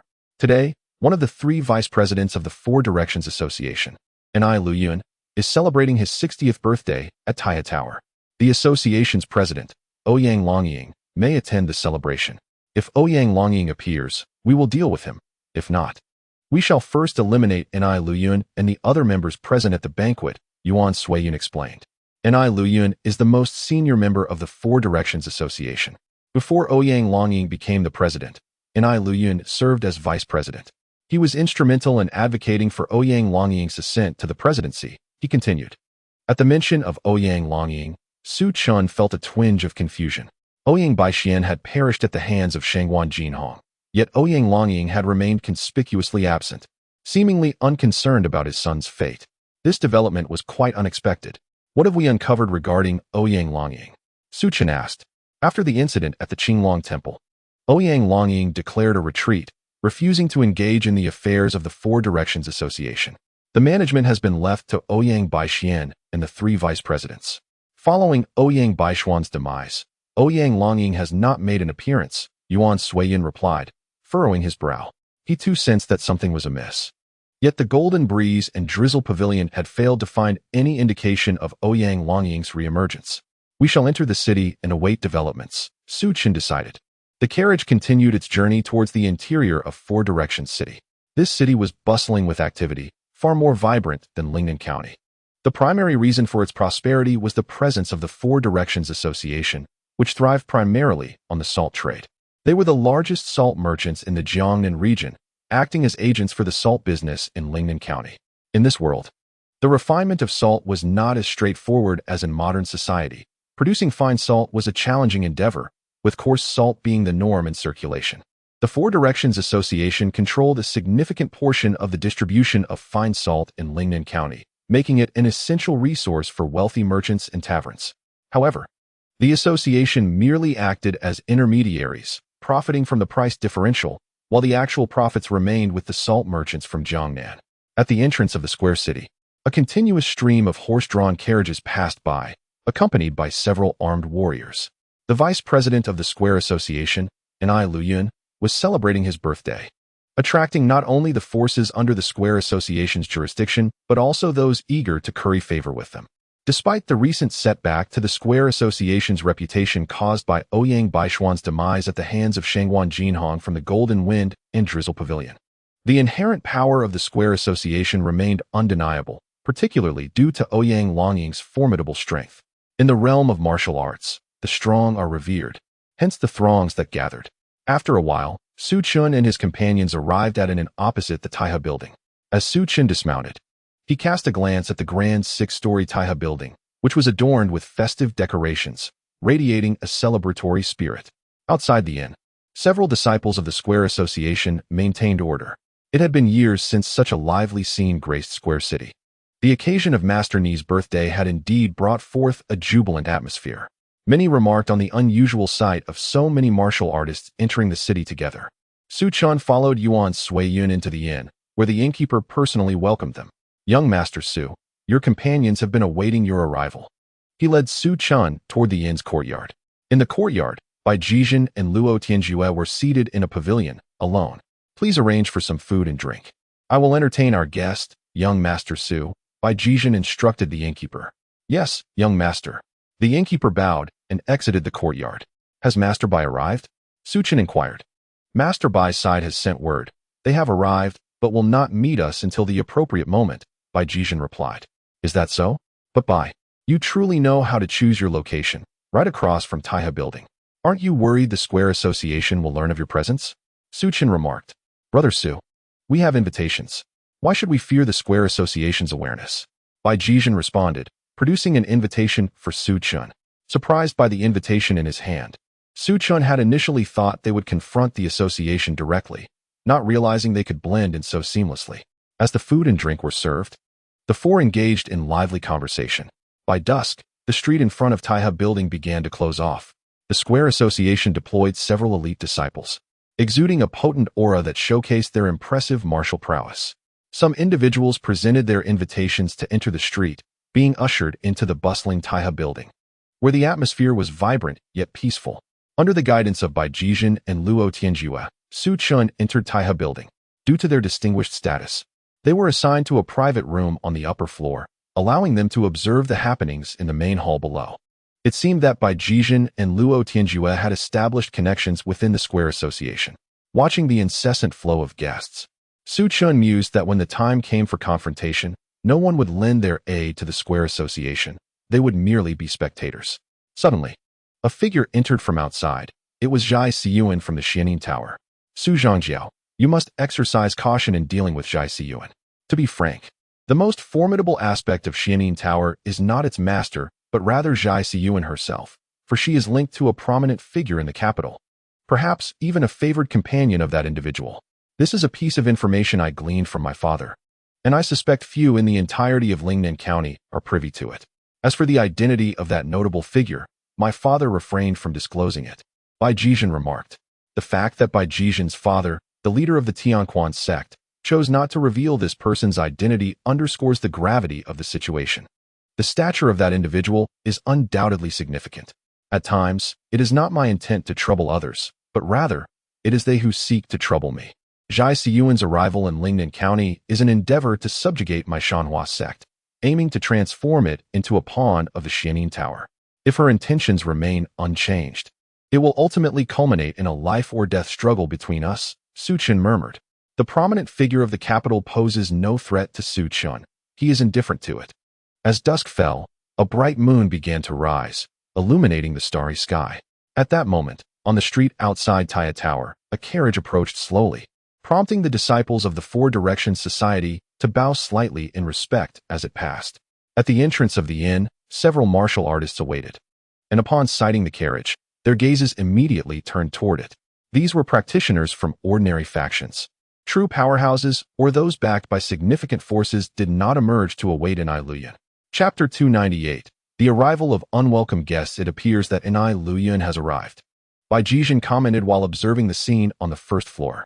Su Chen's gaze followed to the ground level, where Inai Luyan was now stepping into the inn. Clad in resplendent garments, he exuded an aura of elegance, accompanied by two individuals, one robust and rugged, the other slender and dressed in black. The burly individual is Chen Gu, one of the two vice presidents of the Four Directions Society, while the other is Nie Xian, Bai Jizhen introduced. In that case, Ouyang Longying is likely to make an appearance, Su Chen remarked, noting the presence of the three individuals downstairs. With all three vice presidents present, the president of the Four Directions Society, Ouyang Longying, should also surface. The profiles of Chen Gu and Nie Xian had already been laid out on his desk during the conflict between the Four Directions Society and the Jinfeng Shiyu Tower. Chen Gu practiced the Red Serpent Tiger Fist, his movements fierce and tiger-like, making him the strongest vice president of the Four Directions Society, with strength at the level of Tianren Chinan. As for Nie Xian, the one in black, he was discreet, yet served as the most crucial strategist by Ouyang Bai Xian's side. Not only was Nie Xian exceptional in strategy, but his martial prowess was also formidable. According to the conclusions drawn by the Jin Feng Shiyu Tower, Nie Xian's strength might surpass that of both Chen Gu and Inai Luyan, making him the second strongest individual in the Four Directions Society, aside from Ouyang Longying. He is undoubtedly the one to watch closely today. Old Nie, on this grand occasion of your birthday, let us, your brothers, accompany you in toasting with fine wine, Chen Gu, the robust figure, declared. Today is not merely a celebration with libations. It is also an occasion to establish the esteemed authority of our Four Directions Association. The demise of Bai Xian at the hands of the Golden Wind and Drizzle Pavilion has tarnished our reputation. This time, leveraging the grand birthday of Boss and I, we shall intimidate the various factions and simultaneously elevate the second young master to become the heir of the Four Directions Association. On the other side, Nie Xian spoke, and I, Lu Yun, standing in the middle, nodded in agreement. At this moment, within the hall, many individuals approached to extend their congratulations. Today, on my grand birthday, I express my gratitude to all for your presence. May none of you leave without inebriation. And I, Lu Yun, gestured to the gathering. Indeed, we shall not depart until we are thoroughly intoxicated. The guests nodded in unison. Meanwhile, the Grand Princess Zhai Siyuan, stationed at another venue, the Xianin Pavilion, did not pay heed to Inai Lu Yun, but instead focused on Su Chun and his companions. As Su Chun made his move, she speculated his route to the Four Directions Association. Coincidentally, she too had received an invitation and had traveled from Lingnan Prefecture. Could it be that they were merely here to celebrate a birthday? It seemed unlikely. The presence of Bai Jijin and Luo Tianjue was expected. Yet Su Qin's arrival felt rather peculiar. Zhai Siyuan pondered. The Mountain River Sect is located in Lingnan Prefecture, quite distant from the Four Directions city, and there exists no vested interest between the two. Thus, Su Qin's presence was not for the sake of honoring Inai Lu Yun. He must surely harbor another motive. At that moment, atop the tavern's roof, Bai Choufei, Guanxi, and Leng Huishan stood, their martial prowess enabling them to clearly observe the happenings below. These three were the vice presidents of the Four Directions Association. Should they be eliminated, the president would inevitably respond. Bai Choufei remarked, gazing down at the trio. As he spoke, various influential figures began presenting their gifts, and individuals commenced their meetings with Inai Lu Yun. The banquet was about to commence, yet where was Ouyang Longying? It appeared he would not be attending. Su Chun furrowed his brow slightly. Logically, if Ouyang Longying were to arrive, he would do so last. But still before the banquet began. Tap, tap. At that moment, a luxurious carriage appeared outside the tavern, from which a young man emerged. Clad in a black brocade robe adorned with a strand of pearls, his appearance quite handsome. He held a box in his hands. I have come to pay my respects to the second young master. Upon seeing the youth, members of the Four Directions Association began to bow. The young man nodded slightly and made his way into the tavern. Upon entering, the members of the Four Directions Association saluted him, while others were left somewhat bewildered, unsure of his identity. Elder and I, my father cannot attend your birthday celebration today. He has sent me in his stead to convey his regards. The newcomer bowed to Inai Lu Yun and presented the gift he held. Afterward, he saluted Chen Gu and Nie Xian. Everyone, this is the second young master of our Four Directions Association, Ouyang Feishuan, who has returned from Jiangnan after many years and will assume the affairs of the Four Directions Association tomorrow. At this moment, Inai Lu Yun announced. Ouyang Longying's son. Su Qin remarked, observing Ouyang Feishuan below. How much do you know about this Ouyang Feishuan? The information regarding Ouyang Feishuan is indeed scant. I am aware that he was sent to Jiangnan at a very young age by Ouyang Longying, though the specific location within Jiangnan remains a mystery to me. Unexpectedly, after the incident involving Ouyang Baixian, he returned to assume Ouyang Longying's position. Bai Jijin furrowed his brows slightly, as this turn of events seemed to take him by surprise. It appears Ouyang Longying will not be making an appearance. Thus, eliminating these individuals would render him a lone wolf, easily hunted down in the end, Su Qin remarked. Indeed, Bai Jijin nodded in agreement, as if to affirm the sentiments expressed by him and Su Chun. Suddenly, a thunderous sound erupted from above the tavern. Guests, engrossed in listening to Inai Lu Yun's speech, sensed something amiss and hurriedly fled to the sides. With a resounding crash, a figure descended, creating a massive crater upon impact. As onlookers gazed towards the pit, another robust figure landed with an even greater commotion, causing the ground to crack further and raising clouds of dust. Who goes there? The expressions of Inai Lu Yun, Nie Xian, Chen Gu, and the nearby Ouyang Feishuan darkened, their eyes fixated on the center of the tavern, eager to discern the identity of the disruptor. As the dust settled, two formidable figures stood in the hall's center. At that moment, a white figure gracefully floated down from above, positioning itself before the two imposing figures. Jinfeng Shiyulu Bai Choufei, Guanqi, and Leng Huishan. A gasp echoed through the crowd, who instinctively recoiled, fearful of being caught in the crossfire.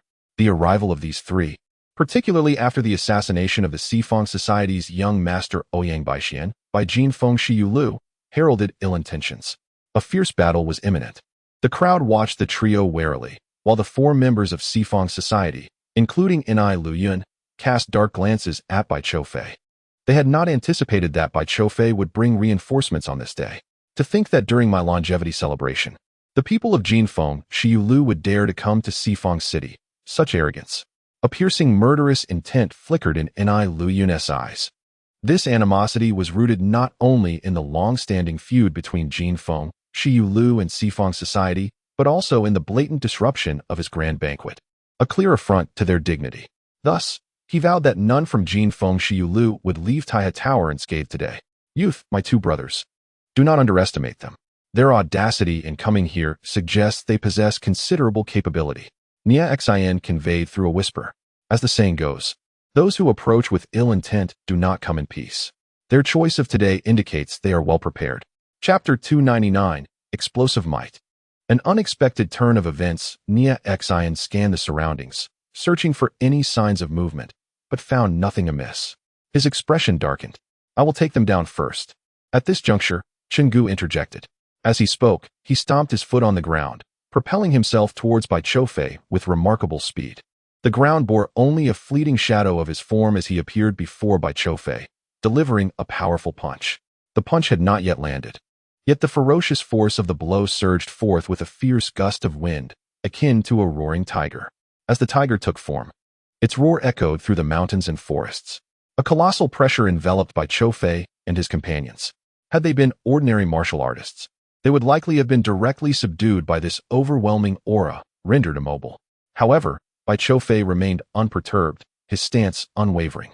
He recognized that Chenggu's strength surpassed his own, rendering any attempt to engage futile. Whether to act or remain still held little significance. In contrast, beside him, Guanqi sprang into action. He raised his palm, swiftly forming a fist as though grasping the currents of air itself. Then, with a powerful strike, he aimed to clash directly with Chenggu's fist. You think you can match me in a fist fight? Chenggu scoffed, his eyes glinting with disdain as he observed Guanqi's actions. The information on the individuals from the Jinfeng Shiyu building had long been gathered by the Sifang Association, revealing Guanqi's strength to be merely at the level of Tianren Sinan. To dare engage him in a contest of fists would lead to an explosive defeat. Bang!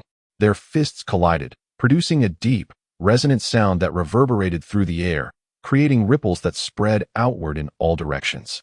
Nearby, some individuals were jolted by the shockwave, their faces paling as they staggered back, gasping for breath. Boom! As the two combatants landed, the hard stone floor beneath them cracked, fissures spidering outwards, causing the entire tavern to tremble momentarily. Chenggu's expression shifted dramatically after the exchange. He was astonished that Guanqi had managed to withstand his strike.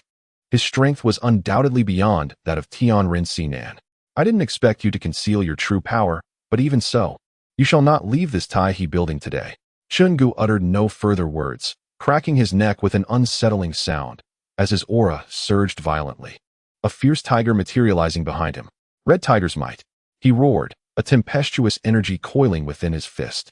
Despite his imposing physique and vigorous vitality, it was his fierce energy that constituted his greatest strength. Observing the shift in his opponent's form, Guanqi felt an upsurge of power within himself as well. His innate, formless sword energy surged forth, sharp and unyielding, adept at piercing through energy forces.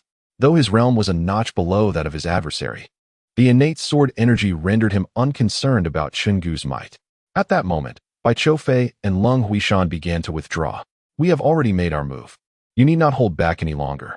Eliminate these three and proceed to encircle Ouyang Feiying. Bai Choufei's voice resonated throughout the tavern. On the second floor, Bai Jijin and Luo Tianjue exchanged glances, both nodding in agreement. Zhai Siyuan, who had been observing intently, felt a change in her expression. When Bai Choufei had appeared, her mind had conjectured about the Jiuyu, and now it seemed her suspicions were confirmed. They intended to annihilate the Si-Feng Association. Ouyang Longying's strength was formidable. How could they dare to act so recklessly? Zhai Siyuan was perplexed, yet the time for contemplation had passed. All eyes turned to see who from the Tianquan Gate and the Dao Alliance would emerge. In the center of the hall, two figures descended. Clad in simple gray robes, they exuded an aura of terrifying energy. In the realm of martial arts, the disciples of the Heavenly Fist sect confronted their adversaries, revealing their alliance with the Golden Wind and Drizzle Pavilion. "What a surprise to see you here," remarked Nai Luyun, his expression sharp with intensity. "In the tumultuous world of Jianghu, we of the Heavenly Fist sect desire your commerce and territory from the Four Directions Guild. Thus, we must take decisive action." The left envoy of the Heavenly Fist sect addressed Wu, advancing toward Nai Luyun, while the right envoy, Lu Ming, approached Nie Xian. However, Nie Xian was swift to intercept, unleashing a punch that surged forth like a tempestuous wave, targeting the two with ferocity. The force of his strike clashed violently with the air, creating a cacophony of explosive sounds. The left and right envoys of the Heavenly Fist sect were taken aback, hastily raising their fists to defend themselves. Bang! The collision of three powerful strikes sent the envoys reeling several steps back, leaving deep impressions on the ground before they finally steadied themselves. Their gazes shifted to Nie Xian. Astonished. "Your strength. Ah, you are astonished by my prowess, are you not?" With the appearance of the Heavenly Fist sect, it is only natural that the Blade Alliance has arrived as well. I wonder if the Blade Alliance's esteemed leader has come in person. I am most eager to witness his strength. Nie Xian's voice resonated throughout the tavern, yet it garnered no response. "Humph. You've merely stepped into the first difficulty of the celestial realm, yet you dare to contend with the esteemed Guan? You still have a ways to go." The left envoy of the Heavenly Fist sect spoke solemnly. "It seems the leader of the Blade Alliance has come for the guild's president. I shall deal with you two first," Nie Xian declared, eyeing the envoys. On the second floor, Bai Jizhen and Luo Tianjue exchanged glances, their expressions troubled. They had not anticipated that Nie Xian had entered the first difficulty of the celestial realm. Although it was only a nascent achievement, it was nonetheless surprising. The Four Directions Guild, second only to the Azure Dragon Temple among the 9 prefectures of the north, was indeed formidable. Su Chun observed Nie Xian's display below, admiration swelling within him. Despite the Four Directions Guild and the Heavenly Fist sect being contemporaries of the Azure Dragon Temple, he had previously dismissed their significance. Yet, witnessing their prowess today, he realized the folly of his short-sightedness. Attaining the status of the 3 great powers of the 9 prefectures was no simple feat. Eliminate them. At that moment, Nai Luyun commanded with authority. Within the tavern, 5 gray figures emerged. 2 advanced toward Lung Huishan and Bai Choufei, while 3 others approached Su Chun and his companions, seeking death. From his seat, Luo Tianjue raised his palm, gripping his long knife, and soared into the air, cleaving toward the 3 assailants. With a single stroke, the blade unleashed a torrent of energy, slicing one of the figures in twain. He then spun midair, directing another strike toward the remaining 2. Swish, swish. The blade's energy erupted forth, swiftly dispatching the attackers. As he landed within the hall, Bai Choufei too took action, his movements ghostly as he extended a finger, penetrating the brow of one foe, eliminating him in an instant. Meanwhile, the other 2 were met with the powerful fists and palms of Lung Huishan, their lives extinguished by the force of his strikes. In the realm of the celestial, they were but novices at the first difficulty. In the Four Directions Assembly, Ouyang Feishuan gazed at Bai Choufei and Luo Tianjue, a glint of cold light flashing in his eyes. The few individuals they had just sent were merely a test. The others should be descending now. Ouyang Feishuan observed Su Chun and Bai Jizhen, who simultaneously alighted into the hall. The Wudu boy and Yuan Suiyun followed closely behind Su Chun. As the 4 descended, an air of silence enveloped the scene. From the Tianquan sect and the Blade Alliance, who was that person? Some were unaware of Su Chen's identity. He was the esteemed leader of the Shanhe in Lingnan Prefecture. At this moment, Zhai Siyuan's voice resonated, revealing Su Chen's identity. Upon hearing Zhai Siyuan's words, many turned their gaze towards Su Chun. The happenings in Lingnan Prefecture were known to the martial artists from the 9 northern prefectures. Rumors had circulated that Su Chun was associated with the 13th princess and possessed little personal strength. Could such a person dare to involve himself in this matter? Was he perhaps acting under the directives of Murong Qingchen? Thoughts began to churn in the minds of the onlookers. Beside Ni Luyun, Ouyang Feishuan's gaze sharpened slightly. He had come from the capital and was aware of the current situation there. He understood that the fourth prince would have no intentions regarding the 9 northern prefectures at this time. Yet, Su Chun was not the focal point today. The emphasis lay on the other 3 factions. Whoosh! At that moment, outside Taya Tower, a firework exploded. The 4 directions assembly began to summon its members. Elder and I, first subdued by Jijin of the Tianquan sect, Ouyang Feishuan declared. Guan Tianxiu of the Blade Alliance was a rather arrogant individual, with his father absent. He would likely refrain from intervening. Thus, he commanded Ni Luyun to take action against Bai Jijin. Although Bai Jijin did not flaunt his abilities, he possessed crucial information. He was not only the heir of the Tianquan sect, but also a disciple of Guan Tianxiu, the leader of the Blade Alliance. Ouyang Feishuan surmised that Bai Jijin might be the mastermind behind these events. Therefore, capturing Bai Jijin would allow them to exert direct pressure on both the Tianquan sect and the Blade Alliance. It also served as a test to ascertain the presence of other formidable experts nearby. Ni Luyun's aura surged violently, his figure moving with an ethereal grace as he launched an attack toward Bai Jijin and his companions. Sensing a sudden wave of danger, Bai Jijin's heart quaked. He had not anticipated that Ni Luyun would disregard his status and strike at these younger generations. Heavenly Blade, Extreme Slash. At that moment, a flash of blade light descended from the upper floor. Ni Luyun quickly countered the descending blade light with a punch, his strength surging as he met the long blade in collision. Boom! The clash of their powers erupted, unleashing a terrifying wave of energy that swept through the hall like thunder. The force sent Ni Luyun staggering back several steps before he regained his footing. Elder Ni, you are regressing with age. How dare you strike at the younger generation? Truly a disgrace to our generation. A venerable voice echoed through the hall. A rugged elder, wielding a long knife, landed amidst the assembly, casting a mocking glance at Ni Luyun. Hong Tian, I did not expect you to arrive as well. Today, let us delve into the depths of our grievances. Ni Luyun gazed at the old man, his eyes brimming with murderous intent, suggesting a profound enmity between the two. As he spoke, Ni Luyun took a decisive step forward, shortening the distance between them, and unleashed a powerful punch. This strike coalesced into a formidable fist force, akin to a tempest, fierce and unyielding, devoid of any pretense of communication. His sole intention was to slay his adversary. Boom! The old man countered with a fierce slash, his blade energy condensing into a lethal aura that cleaved through the air, hurtling towards Ni Luyun. Years prior, Ni Luyun had slain Hong Tian's wife, and in retaliation, Hong Tian had taken the life of Ni Luyun's most exceptional son. It was astonishing that after so many years apart, their reunion heralded a life-and-death struggle. Some spectators whispered of their bitter history. Bang! The collision of blade, aura, and fist created a violent shockwave.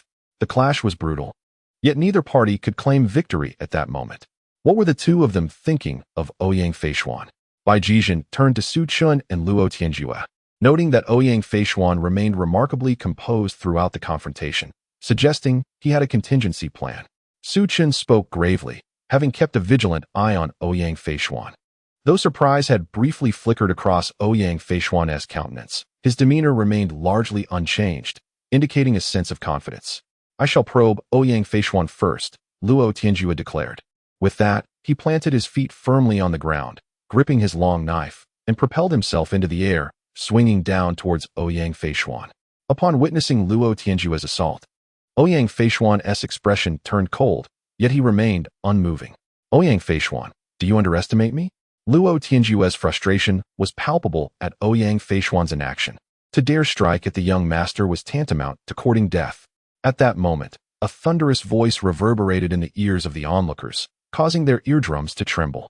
A robust man appeared, his fierce gaze locked onto Luo Tianjue.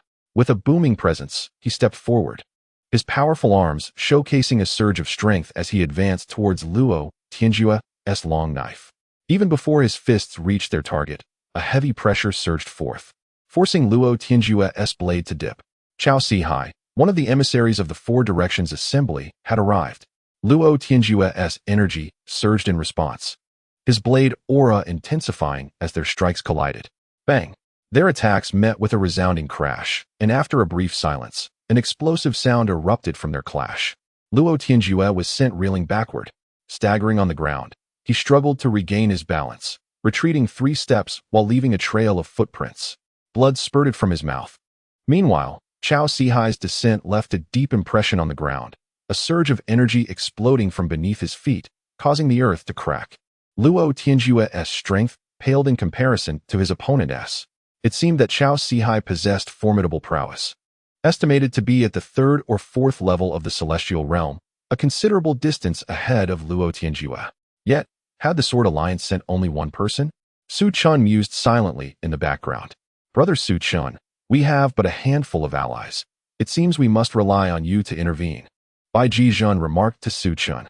Upon hearing this, Su Chen's pupils constricted sharply, yet he refrained from voicing any objections, merely nodding at Yuan Suiyun beside him. In an instant, Yuan Suiyun darted forward like a shadowy bat, propelling himself toward the adversary. In the blink of an eye, he materialized before them, executing the formidable technique known as the Great Clapping Palm of the Eastern Ninja School. Are you seeking a direct confrontation with me? Chao Sihai exclaimed, his eyes glinting with menace as he raised his fist to deliver a powerful strike. However, the moment his fist surged forward, Yuan Suiyun transformed into a crimson shadow, appearing behind him and launching a palm strike. His hand gleamed a vibrant red, crimson palm. Chao Sihai, in the midst of his assault, felt a chill grip his heart. Celestial vitality, blood of gold. Without hesitation, he summoned his protective energy, enveloping himself in a barrier of force. Bang! A tremendous impact resonated against his back, causing Chao Sihai to stagger forward, nearly collapsing to the ground. He gasped, spitting out a mouthful of blood. Yuan Suiyun, sensing an opportunity to capitalize on his advantage, suddenly felt a tremor of alarm in his heart. He swiftly retreated. Swoosh! A black arrow struck the very spot where he had just stood. Whoosh! Whoosh! Whoosh! The assailant did not relent, unleashing a trio of arrows aimed at Yuan Suiyun. He evaded deftly, his sleeve swirling as he unleashed the flowing cloud iron sleeve, ensnaring the 3 arrows and directing them back toward the shooter. Boom! Boom! Boom! The air erupted with the sounds of explosions. The opponent retaliated with another volley of 3 arrows. Among the 4 envoys, one was Zhao Tao, whose archery skills were unparalleled. Yuan Suiyun's gaze turned icy as he scrutinized his opponent, his focus razor-sharp. The speed of their arrows was indeed formidable. He had to exercise utmost caution. At this moment, Chao Sihai, who had been struck by Yuan Suiyun's heavy fist, swallowed a vial of elixir, glaring furiously at Yuan Suiyun. Subdue him, I shall tear him apart, he declared. Yet, as he spoke, blood began to trickle from his nostrils, revealing a sinister hue. Poisoned. Gasps of shock rippled through the onlookers as they pondered how Chao Sihai had succumbed to poison so swiftly.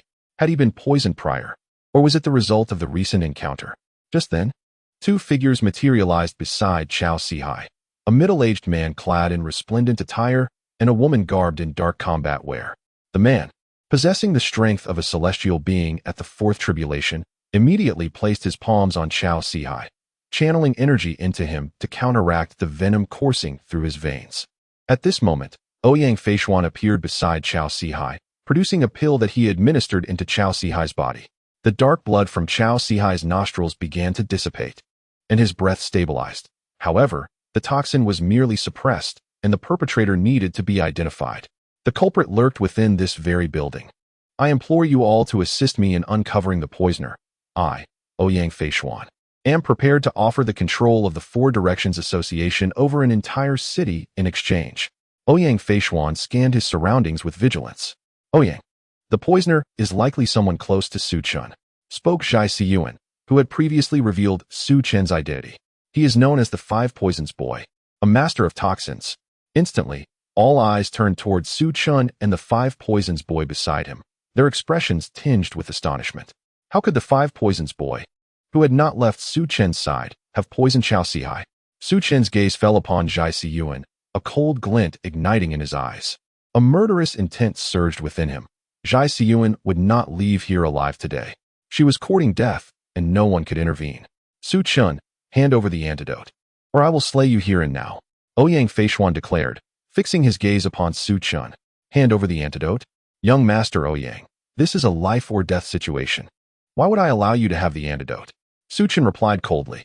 Refuse, and you shall perish. Just as Su Chen's words echoed, a woman clad in ornate garments approached him with incredible speed, a dagger appearing in her hand, aimed swiftly at his throat.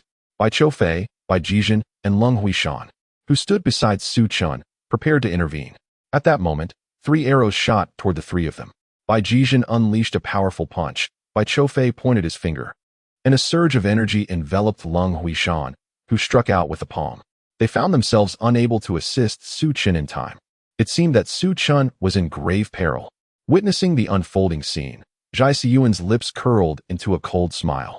Once Su Chen was dead, the Lingshan County's river and mountain gate would be within her grasp. Do you think you can kill me? Su Chen scoffed, his energy surging dramatically, a torrent of violent force erupting from within him. This ferocious energy generated a gust of wind that slowed the woman's movements. In that instant, Su Chen's palm turned iron-colored, and he grasped the dagger with resolute force. The collision between his palm and the dagger produced a sound akin to metal clashing. Roar! Split demon, ape fury! Su Chen bellowed, delivering a thunderous punch. The sound of a demonic ape's roar erupted from his fist, as an immense surge of vitality and power surged forth, materializing as an enraged ape that crushed down toward the woman's chest. With a resounding impact, as the black-clad woman found her dagger seized by Su Chen, her expression faltered.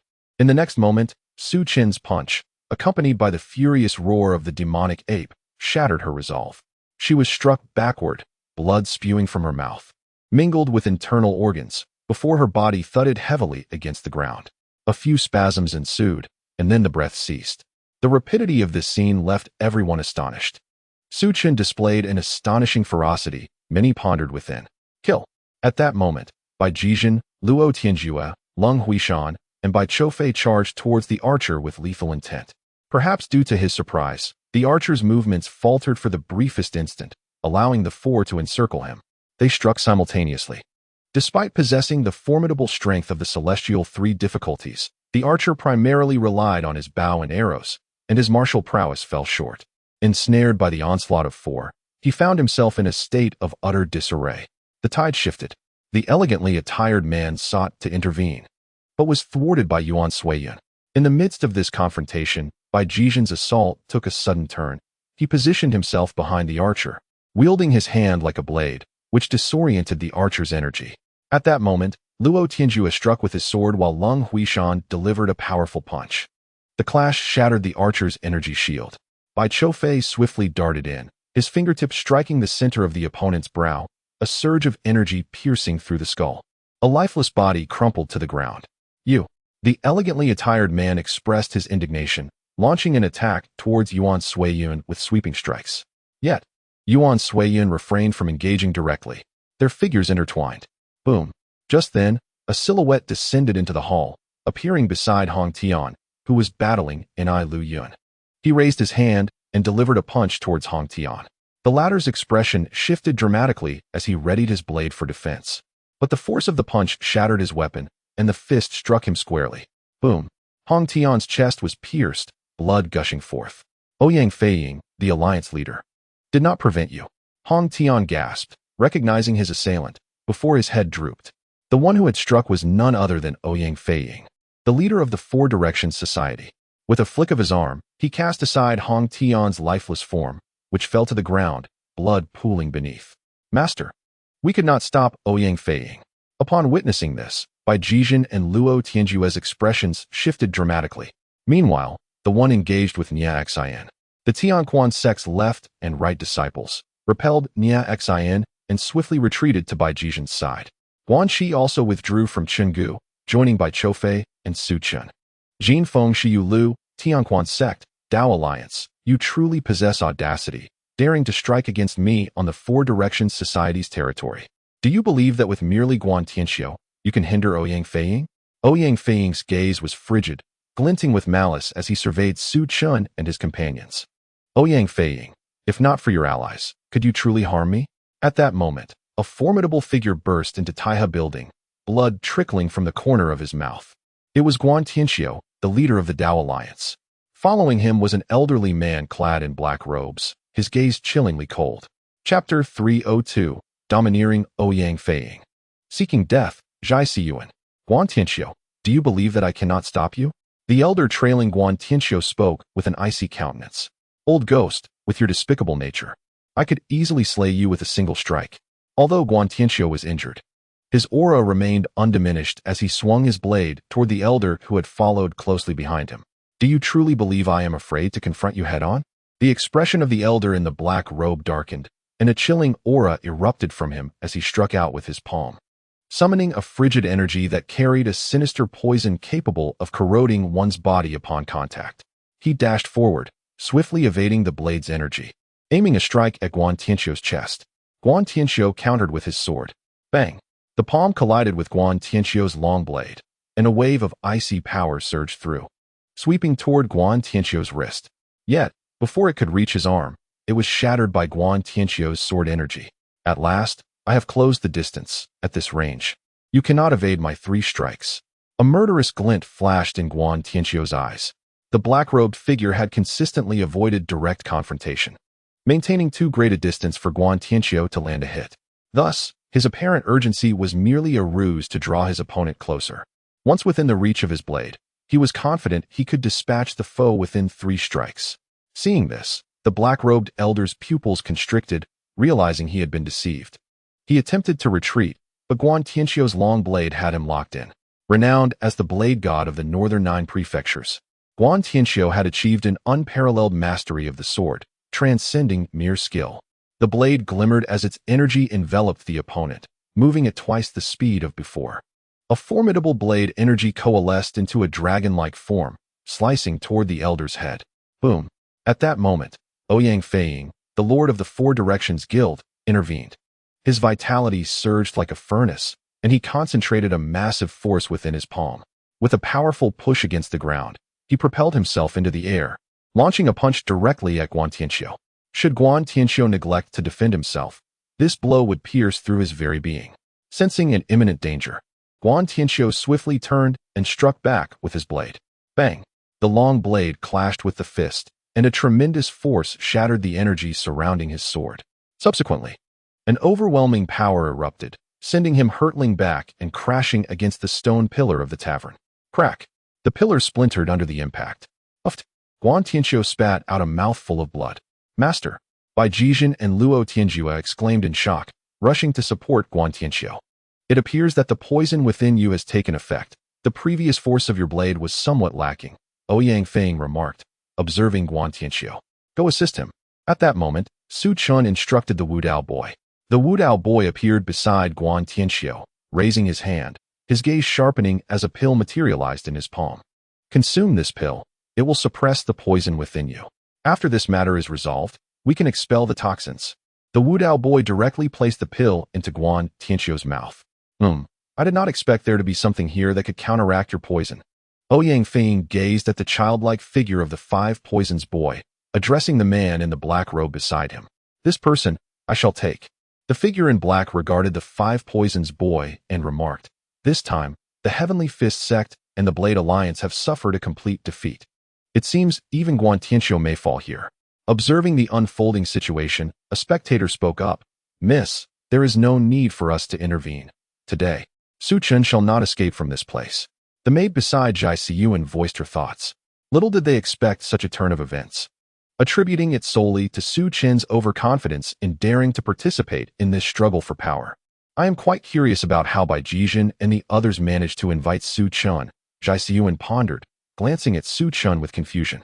Yet, upon observing Su Chen's calm demeanor, she noticed he appeared utterly unfazed by the imminent peril, causing her brow to furrow in concern. The individual is right there. After it concludes, you may take him, Ouyang Feiying asserted. Father, that person just poisoned and severely injured Envoy Chao. We must first extract the antidote from him. Ouyang Feiying interjected, approaching his father. Ouyang Feiying cast a glance at Chao Sihai, raising his palm as a robust surge of vital energy emanated from it, flowing into Chao Sihai's body. Instantly, Chao Sihai's complexion turned crimson, as if his very blood were ablaze. With a cough, he expelled a mouthful of black blood. Thank you for your assistance, President. Chao Sihai bowed in gratitude. President, allow me to eliminate them. He produced a vial of elixir from his pocket and consumed it in one swift motion, turning his gaze towards Xuanshuang, his eyes ablaze with murderous intent. The figure clad in brocade beside him also cast a glance at Xuanshuang. Ouyang Feiying's eyes followed suit, but rather than fixating on Xuanshuang, his gaze settled upon Bai Choufei of the Golden Wind and Drizzle Pavilion. Bai Choufei, you have slain my son and yet dare to confront me in the Four-Direction City. You clearly do not regard me, Ouyang Feiying, with any respect. I shall slay you and hang your corpses upon the walls of my city, so that the 9 northern counties may witness the fate that befalls those who oppose me. Ouyang Feiying's tone was frigid. Bai Jizhen, it appears your father has not arrived. Otherwise, he would not allow Guan Tianqiu to suffer injury. I am most eager to discover what your final trump card entails. Ouyang Feiying was particularly concerned about the leader of the Heavenly Fist sect, which elucidated why Guan Tianqiu had come here. Analyzing the earlier probing actions, it became apparent that the leader of the Heavenly Fist sect had not come. However, solely relying on Guan Tianqiu to defeat him seemed improbable. Thus, he was keen to ascertain whether Bai Jizhen and the others had any additional experts by their side. Where, indeed, were the masters of the Golden Wind and Drizzle Pavilion? Had they truly not arrived? Bai Jizhen felt a surge of anxiety. His gaze shifted toward Bai Choufei, who remained unresponsive. It seems you are banking on the Golden Wind and Drizzle Pavilion. Yet, it appears their experts have not come. Witnessing this scenario, a cruel smile spread across Ouyang Feiying's face as he continued to speak. Zhai Siyuan, who had previously spoken, suddenly stepped forward and addressed President Ouyang. Inquiring whether she could take Xuanshuang away, she added, with a chilling resolve, that she would first shatter his limbs and render him powerless. Initially, Zhai Siyuan had intended to wait for Xuanshuang to be slain before returning to Lingnan County to assume control of the Shanhe Sect. However, after a moment of contemplation, she realized that Xuanshuang could aid Murong Qinshan in governing the sect and must therefore be privy to her secrets. Thus, she felt compelled to speak up, fearing that she might be too late, and Xuanshuang could be killed outright. Chapter 303. Today you shall perish. Xiaolong dare to insult the sect leader? You shall pay dearly for it. At that moment, a glint of cold light flashed across Yuan Siyun's face as he transformed into a shadow, rushing towards his opponent.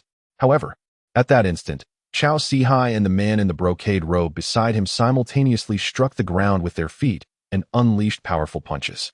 A wave of force surged forth, enveloping the area where Yuan Suiyun had appeared. Though he was swift, the might of their attack was equally formidable and would surely find its mark. Yuan Suiyun was forced back by the sheer force of their energy, retaliating with a palm strike. The collision of energies sent him stumbling back several steps, leaving a deep imprint in the ground beneath him. Meanwhile, Chao Sihai also staggered back, blood welling in his throat, though he managed to suppress it. The man in the brocade robe remained unfazed, continuing his assault. A fierce energy emanated from his palm, revealing him to be Du Jinhui, one of the envoys of the Four-Direction City, skilled in the art of the fiery palm. With a bellow, Du Jinhui charged at Yuan Suiyun, his palms ablaze with scorching energy that twisted through the air like 2 fiery serpents, threatening to incinerate everything in their path. Yuan Suiyun hesitated for a moment, then retaliated with a powerful punch, the energies swirling around them stirring up a cloud of dust that obscured the view of onlookers. In that swirling chaos, Yuan Suiyun appeared to be pushed back, yet he emerged from the dust, heading directly towards Zhai Siyuan. Dare to insult the sect leader? I shall ensure your demise, he declared, striking out at her with a fierce palm. This unexpected turn of events startled everyone. They had not anticipated that Yuan Suiyun, having withstood Du Jinhui's attack, would now aim to eliminate Zhai Siyuan on behalf of Xuanshuang. Such unwavering loyalty was indeed rare. At that moment, Du Jinhui's expression darkened. He had not expected Yuan Suiyun to disregard him so blatantly. Kill, he growled, veins bulging on his forehead as he prepared to counterattack. Yet, suddenly, he felt a sharp, piercing sword energy locking onto him. Should he move, it would strike. His gaze shifted towards a figure wearing a conical hat, standing nearby. As he turned to look at the hat wearer, Yuan Suiyun's palm was already poised before Zhai Siyuan. Her expression shifted abruptly, but she remained composed, raising her hand to unleash a flurry of silver needles that erupted forth. Observing this, Yuan Suiyun summoned a force from his palm and grasped the needles, redirecting them back towards Zhai Siyuan with fierce intent. Zhai Siyuan's prowess, while formidable, falls short of Yuan Suiyun's, particularly in the realm of celestial challenges. However, her agility is commendable. As the silver needles ricocheted, she gracefully evaded to the side. With a swift motion, she unleashed the Xiaoren palm, propelling herself towards Yuan Suiyun at the very moment he touched down. Yuan Suiyun, having just landed, found his energy slow to coalesce, especially after enduring Du Jinhui's palm strike, which had surely left his internal flow disrupted. As Zhai Siyuan's hand surged forward, a chill emanated from her palm, swiftly manifesting as frost that hurtled towards Yuan Suiyun. At that instant, a faint smirk curled at the corner of Yuan Suiyun's lips. In a blink, his form transformed into an ethereal shadow aimed directly at Zhai Siyuan, intent on shattering her skull. Zhai Siyuan cannot falter here. Elder and I must intervene, Ouyang Feiying declared. Beside him, Enai Luan soared into the air, poised to ensnare Zhai Siyuan within his grasp. Yet, just then, a shadow, akin to a black serpent, emerged near a pillar, launching an attack towards him. Enai Luan's focus wavered momentarily, prompting him to counter with a palm strike, but the figure vanished beneath his hand as if it had never existed. What was that? Enai Luan muttered in astonishment. Ouyang Feiying's gaze shifted towards the beams above. Meanwhile, Yuan Suiyun's palm descended. Zhai Siyuan pivoted, narrowly evading the blow to her head, exposing her back. Yuan Suiyun's hand struck her back with a forceful thud. A hissing sound ensued, and blood gushed from Yuan Suiyun's palm as though pierced by a sharp blade, dark crimson ichor spilling forth. Zhai Siyuan was jolted back, but remained unscathed. Something is amiss. Yuan Suiyun's complexion paled as he landed. At that moment, the Five Poisons boy approached him, offering an antidote pill. Su Chun, I never anticipated your ties to the Qinglong Society, Zhai Siyuan exclaimed, her eyes fixed on the figure adorned with a conical hat, whose sword aura was directed at Du Jinhui. Members of the Qinglong Society. All eyes turned to the cloaked figure, who was none other than Xiaoren. Of course, I have connections to the Qinglong Society. Otherwise, how could I summon their elite? Su Chen's icy voice resonated through the tavern. Zhai Siyuan, I cannot speak for others, but your demise tonight is assured. Whoever dares to rescue you shall meet the same fate. Bai Jizhen and Luo Tianjue exchanged glances with Su Chun, their expressions momentarily stunned. Particularly, Luo Tianjue, after assessing Su Chun, sought understanding from Bai Jizhen, only to find him equally bewildered. They were well aware of Zhai Siyuan's standing, and, with Su Chen's proclamation, it would not be long before it reached the ears of significant figures in the capital. Even if the 13th princess intervened on her behalf, it would be futile unless the 4th prince stepped in. However, should the 4th prince act, the cost would be exorbitant, and he might not be willing to make such a sacrifice for Su Chun. Will it be you who kills me, or the Qinglong Society? Do you truly believe that they would slay me for your sake? A frosty glint flickered in Zhai Siyuan's eyes as she spoke with a chilling tone. She was convinced that the Qinglong Society was well aware of her identity and the powerful figures that stood behind her. It is I who shall take your life. Even if you are that person's paramour, you are still destined to perish. Su Chen's voice was cold and unyielding. Upon hearing his words, the hall fell into a profound silence. Some were hushed by the revelation of Su Chen's insinuation regarding the paramour, astonished that the Grand Princess of Xianin Tower, Zhai Siyuan, was entangled with another. Others, who knew her true background, were struck with a sense of dread. Su Chun had grown reckless, bringing this matter into the open. Kill him. I demand you to slay him. Zhai Siyuan's eyes blazed with wrath as she issued her command. At that moment, a figure emerged from behind her, advancing towards Su Chun. However, Guan Qi dashed forward, intercepting the approaching shadow. Jinfeng Drizzle Tower, are you seeking death?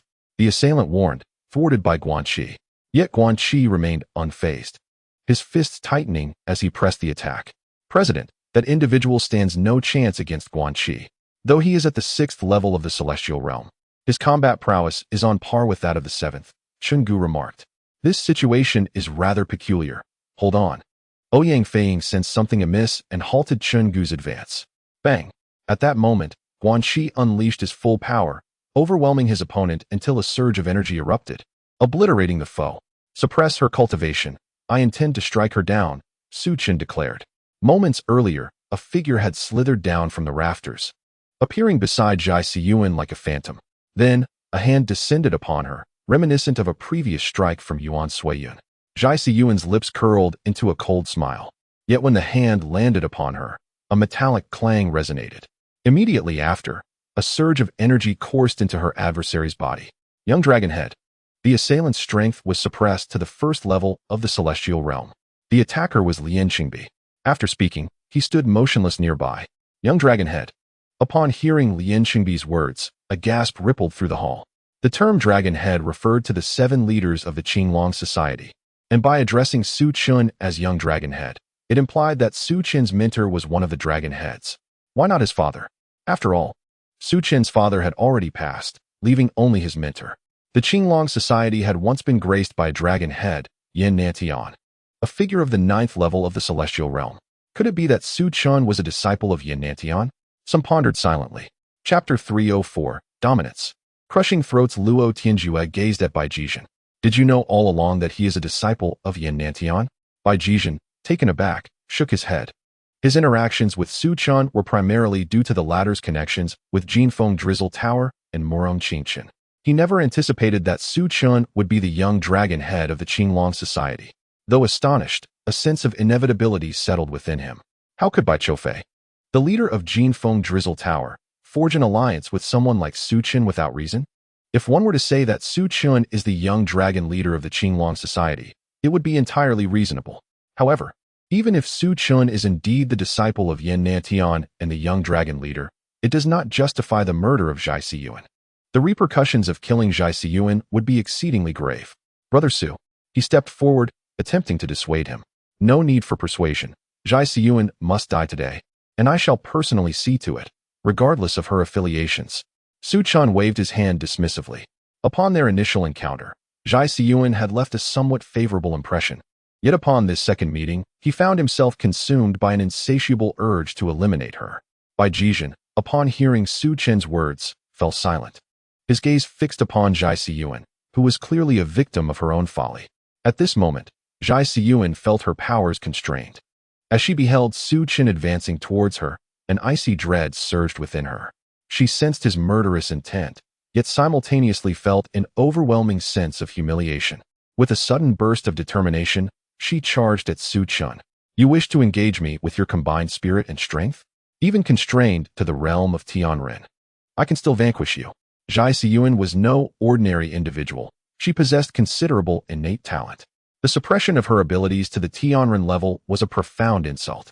In an instant, Zhai Siyuan appeared before Su Chun, her finger poised to strike at his brow with alarming swiftness, accompanied by an aura of chill. Su Chun raised his hand, clenching it into a fist of iron, effectively blocking her strike. The moment her finger collided with his fist, she felt as though she had struck a solid iron plate, her arm twisting painfully from the impact. She quickly retreated, astonished that her strength could not even breach his defenses. Su Chun, in a fit of rage, charged at her with a battle axe-like swing of his arm. Zhai Siyuan dared not confront him directly, retreating swiftly to evade his onslaught. Yet the ferocious shockwave from his attack enveloped her, forcing her backward. As she struggled to regain her footing, Su Chun appeared before her with the swiftness of a straight line, his fist descending once more. The surrounding air seemed to be drawn into his punch, crashing down upon her. In that moment, Zhai Siyuan's exquisite features betrayed a flicker of terror, her pupils dilated, and her scalp tingled with fear. Instinctively, she retaliated with a strike of her own. She an cold ice slash. At that moment, Zhai Siyuan unleashed her full power in a desperate counterattack. The two forces collided with a resounding boom, sending Zhai Siyuan's body hurtling through the air like a deflated ball, crashing to the ground and spitting blood. The maid who had been beside her rushed to her side, helping her to her feet. Your strength does not quite align with your reputation, Su Chen remarked, disappointment etched in his eyes. He had previously believed that such a gifted woman, even when suppressed to the Tianren level, would be capable of unleashing formidable combat prowess. However, upon their first encounter, it became abundantly clear that Zhai Siyuan was no match for her opponent. Her internal energy felt somewhat hollow, and her foundation remained unstable. Observing the expression on Su Chen's face, Zhai Siyuan's demeanor morphed into one of menacing defiance. If you possess the audacity, then kill me. But know this, should you take my life, your own demise will follow. Ouyang Feiying, I came here at the invitation of the Four Directions Society, and should I perish here, I trust you comprehend the consequences. Zhai Siyuan turned to Ouyang Feiying, aware that he was her sole hope for salvation in this precarious situation. Ouyang Feng furrowed his brow upon hearing her words. The circumstances had taken an unexpected turn. He had intended to stabilize the situation, yet he found himself entangled in such a dilemma. Zhai Siyuan could not afford to die before him. However, the individual across from them, Su Chun, was the newly emerged young dragon leader of the Qinglong society, a figure of considerable standing. He could not hastily intervene on either side. After all, he had come to eliminate the Four Directions Society. If he hesitated even in slaying the enemy, perhaps it would be wiser for the society to disband altogether. Zhai Siyuan spoke coldly. Indeed, Ouyang Feng, what I say is but the truth. Su Chun and his companions have arrived to confront the Four Directions Society. Even if Su Chun is the young dragon leader of the Qinglong society, he must not be allowed to depart unscathed. Meanwhile, Su Chun paid little heed to Zhai Siyuan's words. He advanced towards her, resolute in his intent to end her life. He raised his hand, aiming for her throat. Just then, a maid who stood beside Zhai Siyuan suddenly lunged at Su Chun, a short sword drawn from her sleeve, aimed directly at his throat with unparalleled speed. Akin to a meteor, the proximity and swiftness of her attack rendered her nearly unstoppable. Yet, as the blade was poised to pierce Su Chun's throat, a large hand seized the incoming sword with effortless ease, empty-handed against the sharp edge. With a display of sheer force, the arm yanked the maid towards him, and in the next moment, a powerful fist struck her chest. The impact resonated like thunder. The fist, as unyielding as iron, penetrated through her chest. With a flick of his wrist, Su Chun cast the maid aside, her body flying through the air.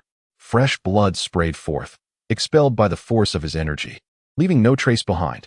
Shaoling, Zhai Siyuan gasped as she beheld the maid's lifeless form on the ground, a gaping wound in her chest, her body convulsing in terror. Do not call for her. Your fate shall not differ greatly from hers, Su Chun declared as he approached Zhai Siyuan, an overwhelming surge of energy enveloping him, exerting a suffocating pressure upon her. He sought to instill in her a profound sense of despair for the words she had spoken. Kill. At that moment, Enai Luyun, who had been standing beside Ouyang Feng, vanished without a trace, reappearing behind Su Chun. His fist lunged at Su Chun like a ferocious tiger. Ouyang Feng had signaled him to act, to first test the waters. As his hand neared Su Chun, it morphed into a claw, aiming for Su Chun's head. Yet, amidst the relative brightness of the tavern suddenly, a dark light emerged, and following it, a piercing scream escaped from Enai Luyun. His entire arm, which had been poised to strike, fell to the ground. Remarkably, no blood flowed from the wound, a testament to the swiftness of the assailant. The onlookers, astonished, turned their gazes toward the source of the dark light, revealing that the perpetrator was Lien Qingbi. He had been closely observing Enai Luyun and, at the moment of his attack, transformed into a shadowy black python, swiftly moving to stand before Su Chun. With a hand shaped like a blade, he severed Enai Luyun's arm. In the midst of the crowd's shock, Su Chun had already approached Zhai Siyuan, seizing her throat with a firm grip. Remember, in your next life, speak less, or you shall meet an early demise. With a sudden exertion, he crushed her throat with a sharp crack. Zhai Siyuan's neck twisted, and she fell lifeless, devoid of breath. Chapter 305. The Devil's Blade Ding Pong. One slash to decide the outcome. The sound of the crack drew everyone's attention back to Su Chun, and the atmosphere grew eerily silent. Su Chun had indeed slain Zhai Siyuan, not only ruthlessly extinguishing a flower, but doing so without a hint of hesitation. At this moment, Ouyang Feng, whose countenance had been grim, fixed a fierce glare upon Su Chun. If I subdue you, I shall have an explanation for that esteemed individual. He had previously had the opportunity to save Zhai Siyuan, yet her audacity led him to allow Su Chun to carry out the deed. Now, capturing Su Chun was his sole objective. You wish to capture me? Yet, you lack the chance. Today, you shall perish here, Su Chun retorted, gazing intently at Ouyang Feng. He had appeared under the guise of Xiaolong's leader, thus it was inconceivable that he would come empty-handed. You intend for me to die here. Is your master, Yan Nantian, present? Ouyang Feng's eyes narrowed as he scrutinized Su Chun, seeking to ascertain whether Yan Nantian had indeed arrived. My master is not Yan Nantian, Su Chun replied, shaking his head. Previously, Su Chun had considered allowing the Devil's Blade Ding Pong to enter the Tianya Pavilion and become one of the 4 pavilion masters. However, with the current heightened scrutiny surrounding Jinfeng Shiyu Tower, he abandoned that notion, opting instead to reveal himself as the leader of the Qinglong society to bolster its power. Upon hearing Su Chen's words, Ouyang Feiying's expression hardened, a sense of vigilance rising within him as he surveyed his surroundings. If it was not Yin Nantian, then who could it be? Whispers circulated among the crowd, yet no one doubted Su Chen's words. They were merely curious about the identity of Su Chen's master. Suddenly, a surge of demonic intent swept through the hearts of the onlookers, igniting a fervor within them. Many ordinary individuals succumbed to unconsciousness, collapsing to the ground. Some martial artists, possessing greater cultivation, struggled to maintain their composure, scanning the area for the origin of the malevolent energy. At the entrance, a man clad in black and wearing a wide-brimmed hat stepped forward, wielding a blade that emanated the very demonic aura that had engulfed the crowd. Ouyang Feiying's pupils constricted as he sensed an unfathomable power radiating from this figure, far surpassing his own strength. The last time he was injured by the celestial being of 9 tribulations, the Supreme Void Master, he entered seclusion, harnessing the vital energy left within him by the Supreme Void Master to grasp a fleeting essence of the celestial being's aura. However, merely comprehending a fragment of it meant that a long journey lay ahead before he could truly ascend. The aura of the celestial being of 9 tribulations emanated a potency that surpassed even that of the Supreme Void Master he had encountered previously. It wasn't merely a matter of strength. The murderous intent radiating from this individual was significantly more formidable. This person had taken many lives. As evidenced by the dragon head, they had encountered the master. Xiaoren and Lian Qingbi offered a slight bow towards the newcomer, addressing him as Dragon Head, while Su Chen referred to him as Master. Another dragon head of the Azure Dragon Society, which boasted 7 such leaders, raised the question, could there indeed be 7 masters of the celestial being of 9 tribulations? Upon hearing Xiaoren and the others' salutations, a wave of astonishment rippled through some onlookers. This Su Chen possessed such a formidable background. No wonder he had the audacity to take down Zhai Siyuan. Yet, that esteemed figure would likely not let this matter rest easily. At that moment, Luo Tianjue, who stood beside Bai Ji, interjected, "You should not focus on that. Your attention should be directed towards the sword intent he wields." Bai Ji responded. At these words, Luo Tianjue appeared momentarily taken aback, his complexion paling. "Do not engage with his sword intent. It is beyond your comprehension." At this juncture, Guan Tianxiu, having regained some of his energy, spoke up. His warning jolted Luo Tianjue back to reality. "Master, his sword intent seems to have become possessed. Once it ensnares you, it feels as though you are bewitched. I nearly lost control of my own sword intent," Luo Tianjue exclaimed. "This individual is exceedingly powerful, with a sword intent that is even more formidable. The weapon he possesses is particularly enigmatic. I have yet to encounter the Azure Dragon Society's Yin Nantian, but if he is comparable to this person, the Azure Dragon Society may prove even more terrifying than the Golden Wind and Drizzle Pavilion," Guan Tianxiu stated gravely. "Master, it appears they have kept this individual in reserve. The Golden Wind and Drizzle Pavilion must have been aware of Su Chen's identity long ago, which explains their deference towards him," Bai Ji remarked. "I have encountered the Demon Blade Dragon Head." At this moment, Bai Choufei, Leng Huishan, and Guan Qi paid their respects to the incoming Ding Peng. "Today, I will assist you in dealing with Ouyang Feiying. Consider it a repayment of the favor owed to your Northern Pavilion Master," proclaimed the Demon Blade Ding Peng. "Indeed." Bai Choufei bowed in acknowledgement. Establishing connections certainly warranted fulfillment. Su Chen facilitated certain relationships to aid others in clarifying their thoughts. "What you have contemplated, I have already set in motion. Your Excellency, is it?" At this point, Ouyang Longyin could no longer contain himself. Despite the shock that coursed through him, he could not afford to show an ounce of fear. The Demon Blade Ding Peng of the Azure Dragon Society, Ding Peng's voice echoed throughout the establishment. "I offer you the chance to strike," Ding Peng declared, fixing his gaze upon Ouyang Feiying. "Escort Feishuan away. I will hold Ding Peng at bay." Ouyang Feiying transmitted a message to Nia Xian, instructing him to take Ouyang Feishuan to safety. After sending the message, Ouyang Feiying suddenly surged forward, letting out a fierce roar. "Kill." As the command echoed, he had already leaped before Ding Peng, his fingers clenched tightly, a searing energy swirling within his palm. With a powerful punch, he struck forth, the fist blazing like the sun, enveloping Ding Peng. Ouyang Feiying had now come into contact with the celestial being of 9 tribulations. the last time he was injured by the Supreme Void Master. However, the Celestial Master had no intention of killing him, so he remained unscathed. Yet he became acutely aware of the formidable prowess of the 9 trials of celestial beings. After his seclusion, his strength subtly increased. He yearned to gauge the disparity between himself and the 9 trials. Thus he resolved to take the initiative.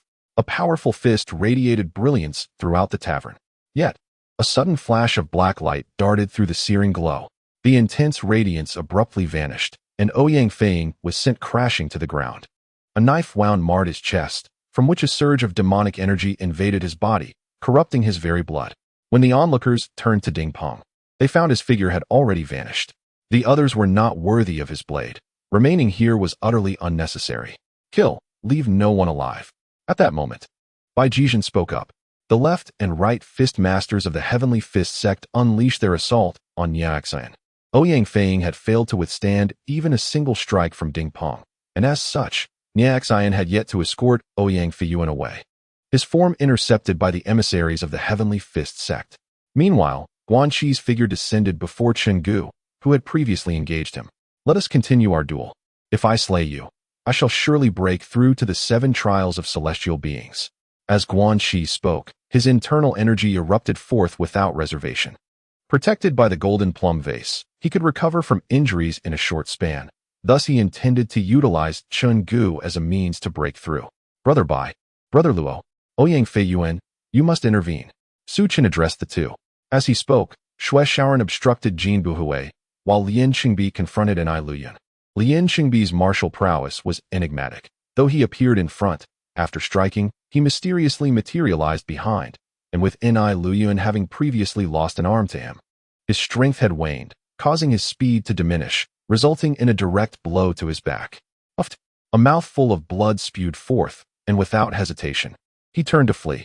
The 4 Directions Society had fallen, with Ouyang Feiying dead. Remaining here only meant death. Escape was imperative.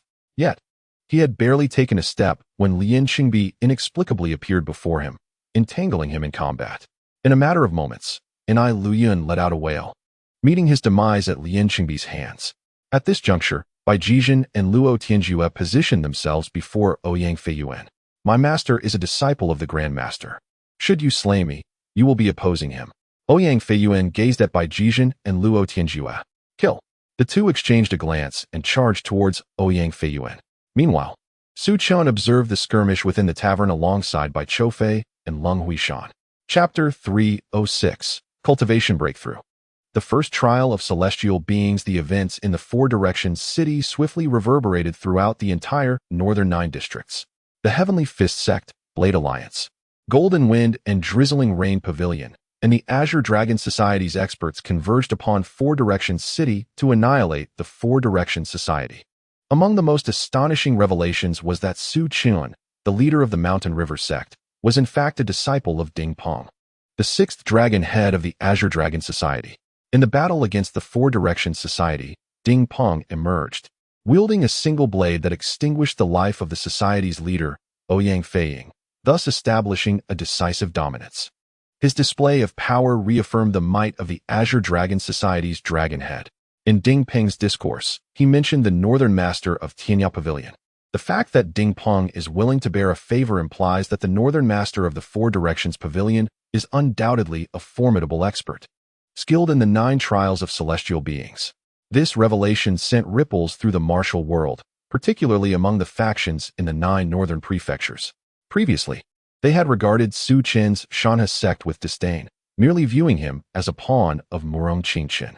However, the emergence of a powerful ally behind this pawn rendered them cautious in their assessment of the Shanhe Sect. Within the Shanhe Sect, Su Chen had returned to a secluded valley, where he sat cross-legged in meditation. After Ding Peng decisively slew Ouyang Feiying, the subsequent battles unfolded without suspense, leaving no survivors. Ouyang Feiying's remaining son, Ouyang Feishuan, was also executed by the combined might of Bai Choufei and Luo Tianjue, leading to the complete annihilation of the 4 Directions Association. Subsequently, they began to divide the association's influence, with the Shanhe Sect claiming the most lucrative salt trade, emerging as the foremost victor. Naturally, the 4 families also formed a clandestine alliance. Once they had partitioned the spoils, Su Chun returned to the Shanhe Sect to enter seclusion, intent on swiftly reaching the realm of celestial beings. Attaining this level would afford him a measure of security. He reflected on the fact that the vitality coursing through his veins far exceeded his current energy, necessitating an urgent enhancement of his energy to achieve equilibrium, which would enable him to transcend to the first trial of the celestial being realm. He recognized that the cultivation of Shanhe Gong was essential for this endeavor. In the coming days, he would focus on honing the sixth layer of Shanhe Gong, believing that, in conjunction with his vital energy, it would facilitate his ascension to the realm of celestial beings. The sixth layer of Shanhe Gong emphasizes the cultivation of the mind and spirit, fostering tranquility and an acute awareness of the momentum of mountains and rivers. While humans may exploit their advantages, mountains possess their grandeur, and waters flow effortlessly along their course. The forces of nature, too, carry their own sway, as fierce winds and torrential rains. As Shanhe Gong flowed within him, his mind rapidly entered a state of calm. Observers could only see Su Chun seated atop a stone. As time progressed, an invisible current began to swirl around him, akin to ripples emanating outward. Time passed swiftly. At the Shanhe Sect, Xuanshuang, clad in a black gown, appeared at the sect's entrance. The grandeur of the Shanhe Sect was evident. With its name elegantly inscribed above the entrance, and an imposing stele bearing ancient characters nearby, an indication of its emergence as a true martial lineage. Many martial artists began to flock to the Shanhe Sect, especially after learning of Su Chen's affiliation with Ding Peng, the fearsome disciple of the six dragons of the Qinglong society, which considerably increased the number of aspirants. However, the criteria for joining became stringent. Only those of certain strength or aptitude could gain entry. Master Mei, the disciple stationed at the gate, greeted Mei Xuanshuang with respect. Has the sect leader not yet emerged from seclusion? She inquired. The sect leader has instructed that he be undisturbed during his retreat, and we are unaware of when he will emerge, replied the guarding disciple. Please take me to see Chui Wuhu. I wish to inquire about him, Mei Xuanshuang stated. Chui Wuhu was currently assisting Su Chun in managing the affairs of the sect and its daily operations. Thus, Mei Xuanshuang contemplated the necessity of meeting Chui Wuhu first. Mei Jianzhu, please follow me. A disciple led Mei Xuanshuang into a grand palace. I pay my respects to Mei Jianzhu. Upon seeing Mei Jianzhu, Chui Wuhu approached and offered a slight bow. Mei Jianzhu exuded an extraordinary grace and beauty, a fitting match for their sect leader, and perhaps one day she might ascend to the position of sect leader's wife. Chui Zhisher, is your sect leader avoiding me? I have come several times without catching a glimpse of him. Is it possible that he is not in seclusion, but rather away? Mei Xuanshuang inquired, gazing intently at Chui Wuhu. The news of Su Chun being the young dragon head of the Qinglong Association had reached the capital, prompting Murong Qingchun to send word for her to meet Su Chun. She hoped to escort him to the capital for an audience with the fourth prince. The Qinglong Association boasts 7 dragon heads, and with the emergence of 2, both of whom are masters of the innate 9 trials, the influence of the fourth prince in the martial world would undoubtedly surge should a favorable relationship be forged with the Qinglong Association. Thus, her eagerness to meet Su Chun was palpable. At this moment, it is not just us wishing to engage with Su Chun, Chui Wuhu explained. As soon as the sect leader returned from his travels, he entered seclusion for cultivation. Were he not occupied, he would have personally welcomed you, Mei Jianzhu. Then I shall reside here, awaiting your sect leader's emergence, Mei Xuanshuang stated resolutely. I shall arrange a courtyard for you, Mei Jianzhu, Chui Wuhu promptly replied. Mei Jianzhu, I have heard you sought me several times. I came to find you as soon as I emerged from seclusion. Just as Chui Wuhu was preparing accommodations for Mei Xuanshuang, Su Chun entered from outside. Your aura indicates you have stepped into the realm of the heavenly man's first trial, Mei Xuanshuang remarked, momentarily taken aback by the sight of Su Chun. By mere chance, I have entered the first trial of the heavenly man, Su Chun responded modestly. Although his foundation was commendable, achieving this state was no trivial feat. In recent days, Chui Wuhu had tirelessly delivered elixirs to him. He had consumed a significant portion of the medicinal pills from the Shanhe Sect, and after several breakthroughs, he finally stepped into the first trial of the heavenly man. His repeated attempts were made possible by the robustness of his physique. Otherwise, achieving this state recently would have proven exceedingly arduous. You are being modest. However, it seems you were not so low-key in Xifeng City. I have come to invite you primarily because Changhen wishes for me to escort you to the capital to meet the fourth prince, Xuanshuang declared. Mei Dianzhu, the capital is teeming with experts. I fear for my life should I tread there carelessly. Su Chun shook his head in protest. The capital, a thriving metropolis of the Dezhou dynasty, harbored not only numerous martial factions, but also a plethora of formidable warriors. More importantly, the court officials were not mere scholars. They were indeed powerful figures. Among them, one could never discern the allegiances of those present. Should he enter the capital now and meet the fourth prince, he would undoubtedly be beset by immense pressure. Despite bearing the title of Young Dragon Head of the Qinglong Association as a shield, the challenges ahead were daunting. However, strength is ultimately a formidable challenge, and it is only because of the esteemed Qinglong Association Ding Peng that he garners any attention. Were he to be disregarded, one might find themselves slain without the chance to return safely from the capital to Lingnan Prefecture. Speaking of which, is this decision rooted in the will of Princess Qingchen? Or is it someone else's design? I cannot shake the feeling that this course leads me to an untimely demise in the capital. Or perhaps it is not I who is meant to go, but rather my master. Su Chun turned to Mei Xuanshuang and remarked, "Your words have caused me to overlook this critical point." At this, Mei Xuanshuang's expression shifted, her surprise evident. Chapter 307. The Factions in Court. A storm approaches what Su Qin pointed out had indeed escaped her attention. Given Su Qin's current capabilities, it would be ill-advised for him to enter the capital. Moreover, in the recent battle at Xifeng City, he had taken a life. Should that individual learn of Su Qin's presence in the capital, escape would be impossible. Unless, of course, his master, the formidable demon blade Ding Peng, accompanied him to the capital. Considering this, Mei Xuanshuang stated, "It seems the fourth prince wishes to meet your master, the demon blade Ding Peng. You need not concern yourself with this matter. Focus on developing your strength in the northern 9 prefectures. However, you should not have slain Zhai Siyuan. Are you truly unafraid of her powerful connections?" At this moment, Mei Xuanshuang broached the subject of Zhai Siyuan. "You all fear the individuals behind Zhai Siyuan, yet I am quite curious to learn their identity," Su Qin expressed with intrigue. "Do you truly not know who that person is?" Upon hearing Su Qin's query, Mei Xuanshuang's face reflected astonishment. "I am unaware, nevertheless. Regardless of knowledge, she must perish. How presumptuous of her to think herself significant." Su Qin mused, curiosity piqued about the identity of her powerful ally. That esteemed individual hails from the palace. Specifically the trusted eunuch, Chief Steward Ling Cheng, Mei Xuanshuang disclosed. Initially, upon hearing Mei Xuanshuang mention the palace, Su Chun had assumed Zhai Siyuan's benefactor to be a member of the imperial family. He was taken aback to discover it was, in fact, a woman connected to a eunuch. "I find it curious. Do eunuchs indeed have an affinity for women?" Su Chun jested. "To think you could jest in such a situation. Clearly, you do not comprehend the significance of Chief Steward Ling," Mei Xuanshuang responded with a tone of seriousness. In the Dezhou dynasty, the emperor unified the realm largely through unparalleled martial prowess.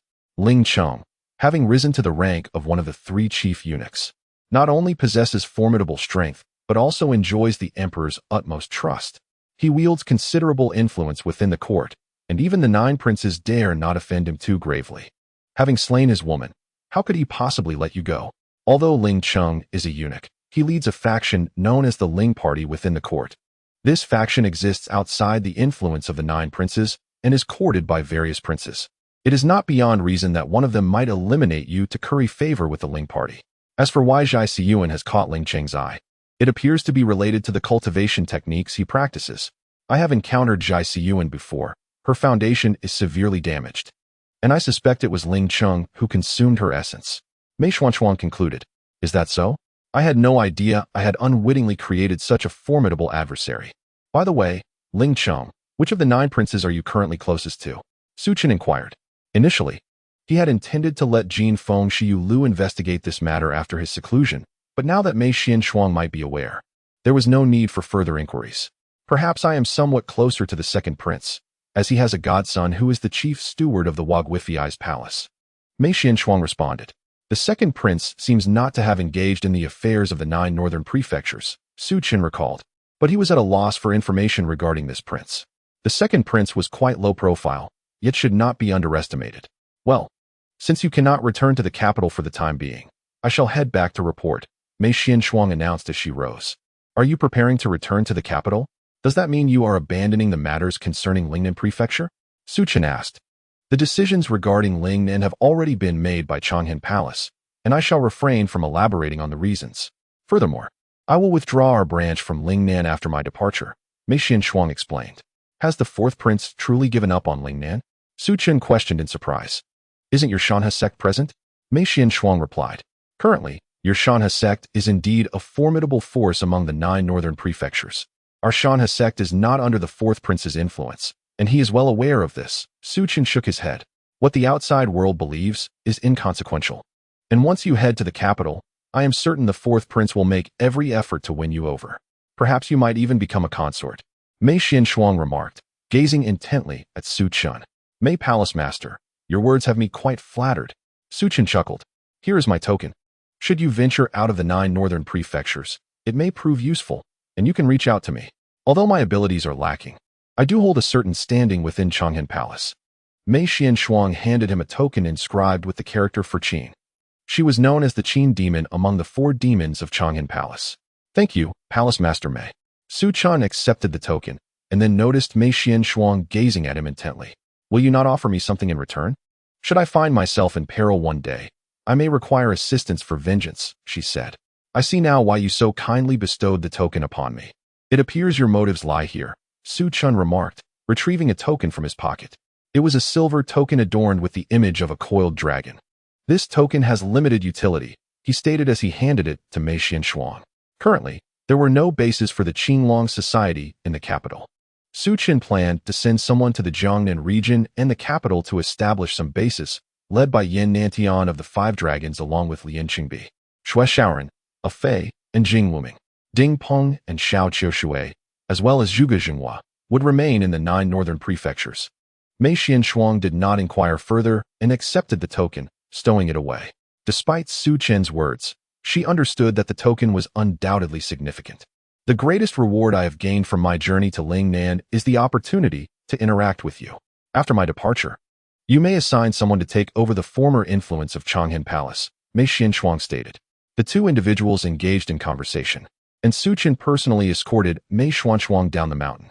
At this moment, at the residence of the northern governor's office in Lingnan Prefecture, Helian Xiaoyao received a secret message from the capital, instructing him to return immediately. It was not a summons to meet Xuanshuang, clearly. Someone powerful was maneuvering to seize the leadership of the northern governor's office. Helian Xiaoyao spoke solemnly. Arrange a discreet meeting with Master Bai for me. Yes, young master, replied the servant, bowing before exiting. Helian Xiaoyao reflected on his earlier underestimation of Xuanshuang. His decisive actions indicated that he was indeed a formidable figure, and Helian had initially considered forging a connection. However, that was no longer feasible. Before departing, he decided to send a message to Bai Choufei, hoping to leave a favor behind. Half an hour later, Bai Choufei arrived at Helian Xiaoyao's side. Brother Helian, what prompted you to summon me? He inquired, studying Helian. My brother, I must leave Lingnan Prefecture and return to the capital. Someone will take my place, likely a member of the faction in power at court. I suspect the position of the county governor will also be filled by someone from that faction. If both the northern governor's office and the county governor's office issue orders simultaneously, they could mobilize 200,000 troops from outside Lingnan, Helian Xiaoyao disclosed. You must keep this information confidential. Bai Choufei paused, visibly taken aback by Helian's words. He was aware of the faction in question. He had not investigated Xuanshuang, but upon returning, he had looked into the matter. Is it truly worth mobilizing the army over a mere Zhaisiyuan? Bai Choufei pondered aloud, his brow furrowing in confusion. Perhaps certain individuals are unwilling to see the Shanhe Sect rise, Helian Xiaoyao suggested. However, the emergence of the Shanhe Sect has overshadowed the brilliance of your Jin Fengshiyu sect, which, in a way, could be viewed positively, as it diminishes the scrutiny upon your sect. Xuanshuang of the Shanhe Sect, a disciple of the dragon head of the Qinglong Association, has transformed the sect from an inconspicuous entity into a force that commands respect across Lingnan. Who wouldn't take note of that? The previous achievements of the Jin Fengshiyu sect in Lingnan have been eclipsed by the Shanhe Sect, Bai Choufei remarked. Xuanshuang's background is far from ordinary. He is not merely a disciple of the Demon Blade's dragon head, Bai Choufei added gravely. Upon hearing this, Helian Xiaoyao's expression shifted, his eyes widening with surprise. He wished to inquire further, but noticed that Bai Choufei had no intention of elaborating, creating an air of unspoken significance. Bai Choufei's words served as a covert warning to Helian Xiaoyao regarding Su Qin's formidable identity, which would only deepen others' wariness of him. The two then exchanged pleasantries on various topics until evening, when Bai Choufei finally took his leave. After bidding farewell, Helian Xiaoyao fell into deep contemplation. What hidden identity did Su Qin possess that could instill such apprehension in Bai Choufei? It seemed prudent to exercise caution. He resolved to return to the capital, report to his father, and assess the situation further. Meanwhile, at another location, the Li Wei residence awaited. Li Muying's face lit up with joy as Su Qin had eliminated Zhai Xian, effectively removing her and Li Shirong, the most formidable rivals, from contention.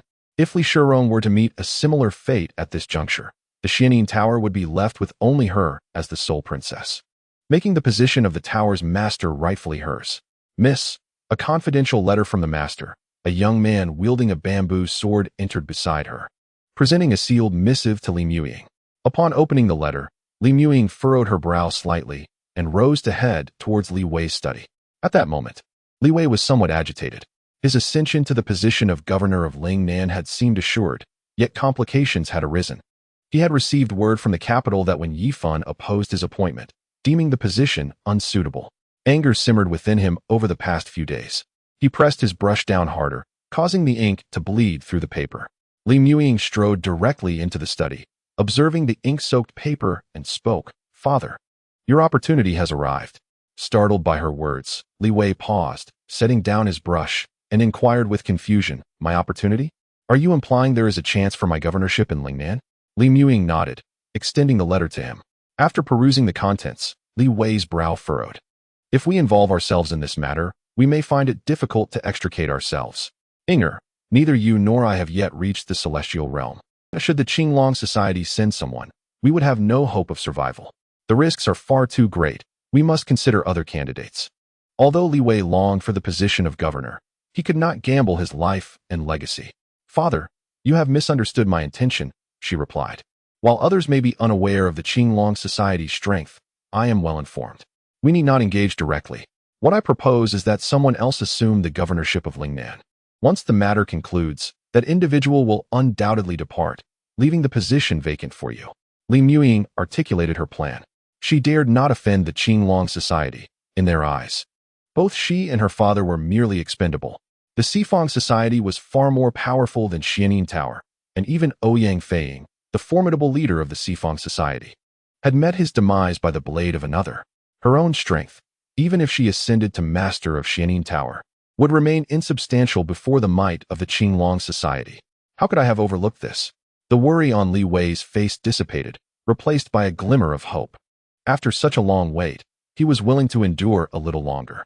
With Zhai Xian now dead and the Shanhe Sect under scrutiny, the immediate task was to deal with Li Shirong. If she remained in Lingnan, Li Muying's position as the tower's master would be secure. With his own concerns alleviated, Li Wei focused on assisting his daughter in confronting Li Shirong. Her whereabouts were currently elusive, often evading her attendants to venture out, leaving his own maid in the dark about her recent activities. Regarding Li Shirong, Li Muying said with a slight frown, "We must ascertain her movements swiftly and devise a plan to eliminate her." Li Wei replied solemnly. Meanwhile, in another location, Li Shirong arrived at a dilapidated temple, summoned by a message from Su Qin to come to this forsaken place. Within the inky darkness of the temple, a charcoal fire flickered at its center, casting a warm glow that illuminated the surroundings. A shadowy figure descended gracefully from the beam overhead, transforming into a figure clad entirely in a black robe. It was none other than Lian Qingbi of the Qinglong Association. "Li Shirong?" Lian Qingbi spoke in a low tone, his gaze fixed upon her. "Yes, it is I, Li Shirong," she replied promptly. She recognized this individual. He had emerged during the recent Battle of the Four Directions, displaying an uncanny prowess that had even defeated an Ai Luyan, a formidable opponent who had reached the sixth tribulation of the celestial realm. "Do not be alarmed. Xiaorengshu has sent me to assist you in resolving some troubles," Lian Qingbi stated. After aiding Li Shirong in overcoming her predicaments, he intended to proceed to Lingnan Prefecture. "I would like to request your assistance in eliminating the master of the Xianin Tower," Li Shirong said. "The master of the Xianin Tower?" Lian Qingbi's mind conjured images of this formidable foe.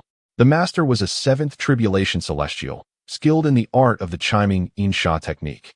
Known for his caution and seldom seen outside the confines of the tower. My strength is insufficient for a direct confrontation with the master, Lian Qingbi admitted solemnly. Many years ago, the master of the Xian'an Tower attempted to break through to the 8th tribulation of the celestial realm.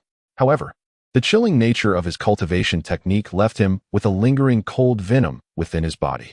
For years, he has been using the ardent blood of martial artists to suppress and refine this venom. According to the intelligence I have gathered, he should be able to refine this cold venom in the coming days.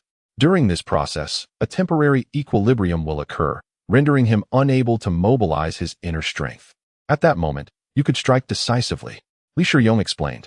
This indeed presents an opportunity, Lian Qingbi acknowledged.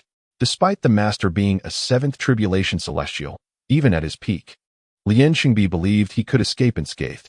Let us return to the Xian'an Tower at once, Lian Qingbi declared. After you, Li Shiyong responded. And together they departed the Lingnan Prefecture under the cover of night, heading back to the Xian'an Tower. Chapter 309. Retreat is impossible. Kill as many as they come in the Lingnan Prefecture. Within the governor's residence, Governor Wen Yifan held an order in his hand, his expression notably grim. If the faction in power ascends to govern Lingnan Prefecture, the Shanhe Sect may find itself in peril. Should misfortune befall the Shanhe Sect, the recently subdued northern 9 prefectures may once again be thrown into turmoil, jeopardizing my position as the governor of the northern 9 prefectures, Wen Yifan remarked, his gaze fixed upon the order before him. Though the northern 9 prefectures were experiencing shifts in power, the fundamental dynamics remained largely unchanged. Previous influential forces still retained their strength. Even if external factions intervened or supported, they would bolster those already powerful. It could be said that the martial landscape of the northern 9 prefectures would soon stabilize. However, should Su Chun of the Shanhe Sect be killed, the Qinglong Association would likely unleash a torrent of bloodshed. Such was the burden of his newly appointed governorship. My lord, Commander Qin has arrived and is awaiting you in the parlor, an elderly steward announced from outside the study. Very well, I shall proceed to the parlor to meet Commander Qin. When Yifan stepped out of the study, following the butler towards the living room. Within the parlor stood a middle-aged man clad in silver armor, adorned with intricate celestial patterns, and wielding a long sword at his waist. A faint aura of bloodlust emanated from him. This man was none other than Qin Shun, the military commander stationed outside Lingnan County. Each county within the Great Zhou dynasty maintained its own garrison, with commanders appointed directly by the military department of the Great Zhou, independent of local governmental authority. Should the counties wish to mobilize their garrisons, it would require the collaboration of the local magistrate and the commander of the Northern Pacification Office to submit a formal request to the military department. Only upon the department's approval would the garrison be deployed. Thus, the position of garrison commander was a direct appointment from the military department, demanding not only strength but also connections. Commander Qin, I apologize for summoning you at such an hour, Wen Yifan remarked hastily as he entered the hall. Lord Wen, you are too kind. I must also extend my congratulations to you on your recent appointment as the governor of the 9 northern counties. Your official decree must have arrived by now. Qin Shin responded with warmth. Indeed, your news travels swiftly, Commander. I have just received my orders and shall be heading to the governor's office in a few days. Please, take a seat, Wen Yifan offered, gesturing for Qin Shin to sit. I am curious, Lord Wen, what matters prompted you to summon me at this late hour? Qin Shin inquired once seated. The commander of the Northern Pacification Office in Lingnan County has been replaced by Ning Cheng, and the new magistrate will be Bai Choufei, arriving in 5 days. Wen Yifan replied softly, Ah, the disciple of that esteemed individual. Qin Shin's expression shifted upon hearing the names. Are they here on behalf of the Shanhe Sect Su Chen? Not only that, but they are likely here to suppress the 4th prince. Su Chen, the leader of the Shanhe Sect, has recently been quite close to the 13th princess, who has been ardently supporting the 4th prince. Su Chen is now backed by the newly risen assassin organization known as the Qinglong Society, rumored to have 7 formidable leaders. Should the 4th prince establish connections with these 7 leaders, his power would undergo a profound transformation, a prospect no one wishes to see. Hence, it is plausible that others may seek to eliminate Su Chen. If Su Chen were to perish, the 4th prince would lose his association with the Qinglong Society. As for any potential retaliation from the society, They are confined within the imperial palace. Even if the Qinglong society is powerful, can they truly breach the palace's defenses? When Yifan spoke solemnly, "This seems to bear little relevance to you, my lord," Qin Shan acknowledged, recognizing the truth in Wen Yifan's words. Yet he understood that this matter might not significantly concern Wen Yifan. Should Su Chun meet his demise, the Qinglong society would likely unleash their wrath. In that case, the 9 northern counties may descend into chaos once more, and I, as the newly appointed governor, would find myself in a precarious position. Moreover, as the one tasked with deployment, I may find myself in the society's crosshairs, Wen Yifan articulated. This situation appears to not only aim at suppressing the fourth prince, but also to ensnare him further. My final remark serves as a benevolent warning, Wen Yifan concluded. They dare. Qin Shun retorted coldly, though internally he pondered deeply.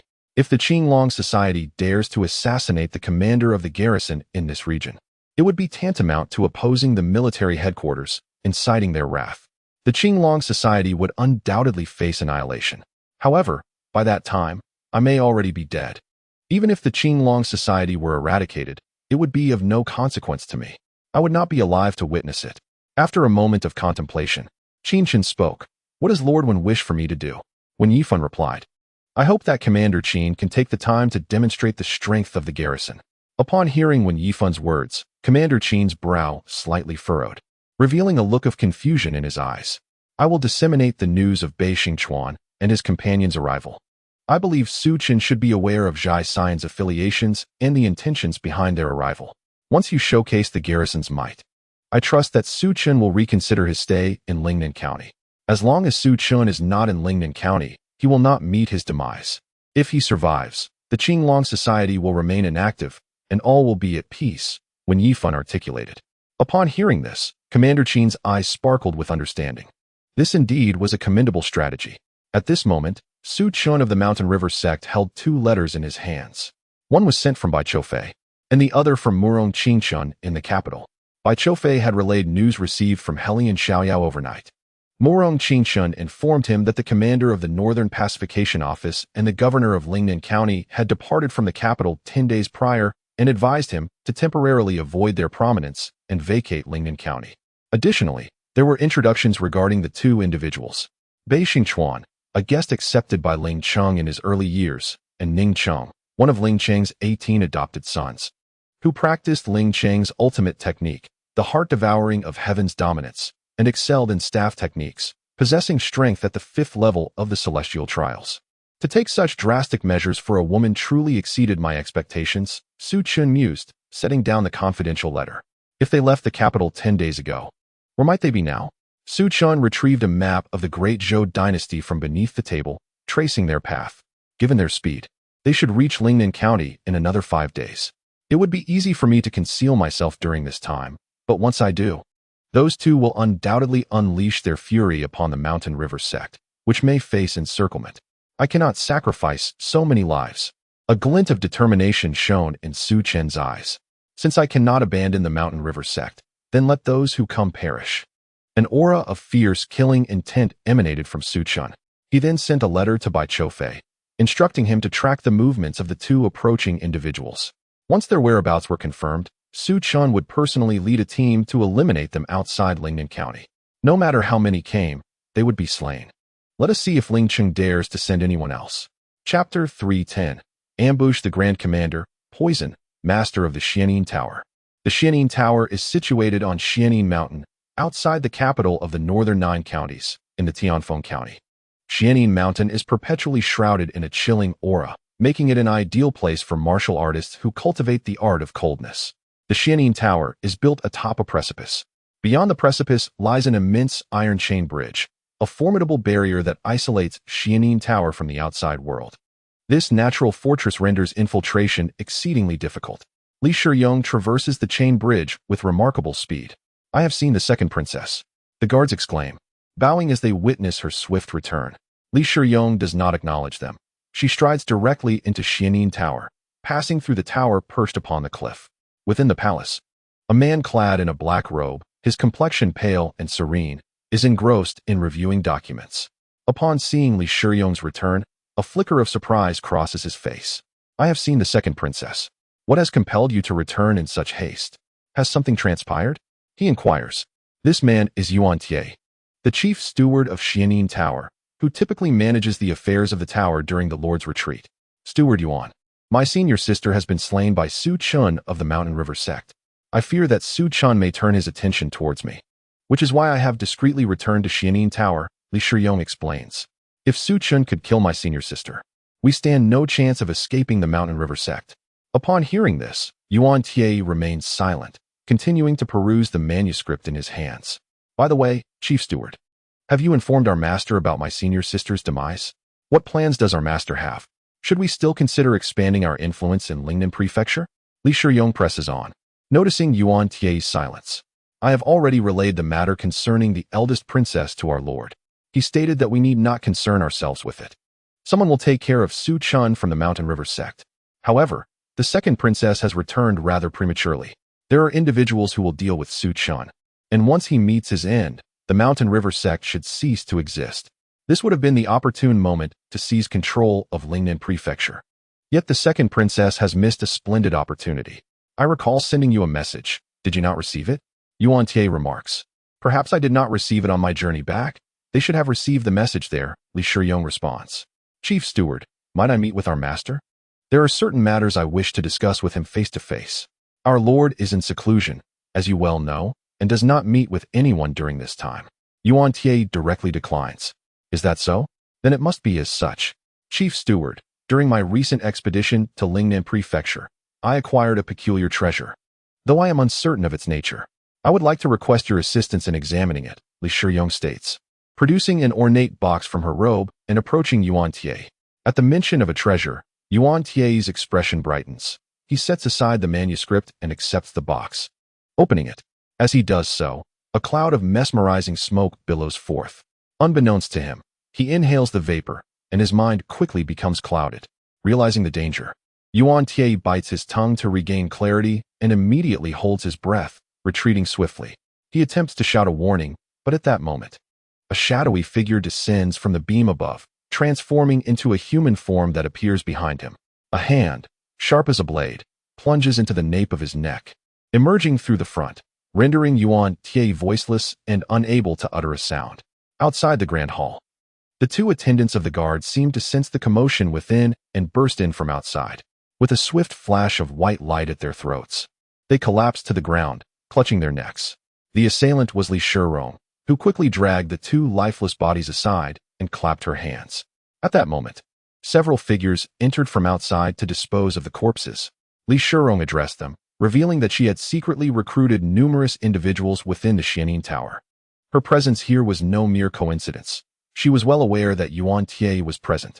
My lord, we may now proceed to the secret chamber. Yuan Tie has flatly refused my request. This is a critical juncture for the master of Xianin Tower, Li Shiyong asserted. Then let us go directly. Lian Qingbi nodded in agreement. The two swiftly exited the hall and made their way elsewhere. Within the esoteric sect, the luminous night pearl illuminated the tunnel as if it were broad daylight. Li Shiyong led the way, with Lian Qingbi trailing closely like a shadow, hovering above the tunnel. Although Lian Qingbi's martial prowess might not be the highest, his peculiar abilities were indeed formidable. Along the way, they encountered several guards who respectfully saluted Li Shiyong, who held the esteemed position of the fourth-ranking individual in the Xianin Tower, subordinate only to the master, the chief steward, and the grand princess.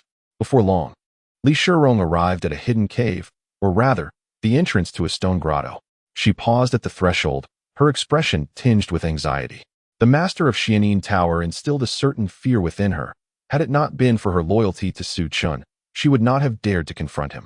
A black pill materialized in her left palm, a potent poison acquired from the 5 Poisons Boy, capable of dissolving into the air without a sound. This toxin was equally effective against experts of the heavenly human realm.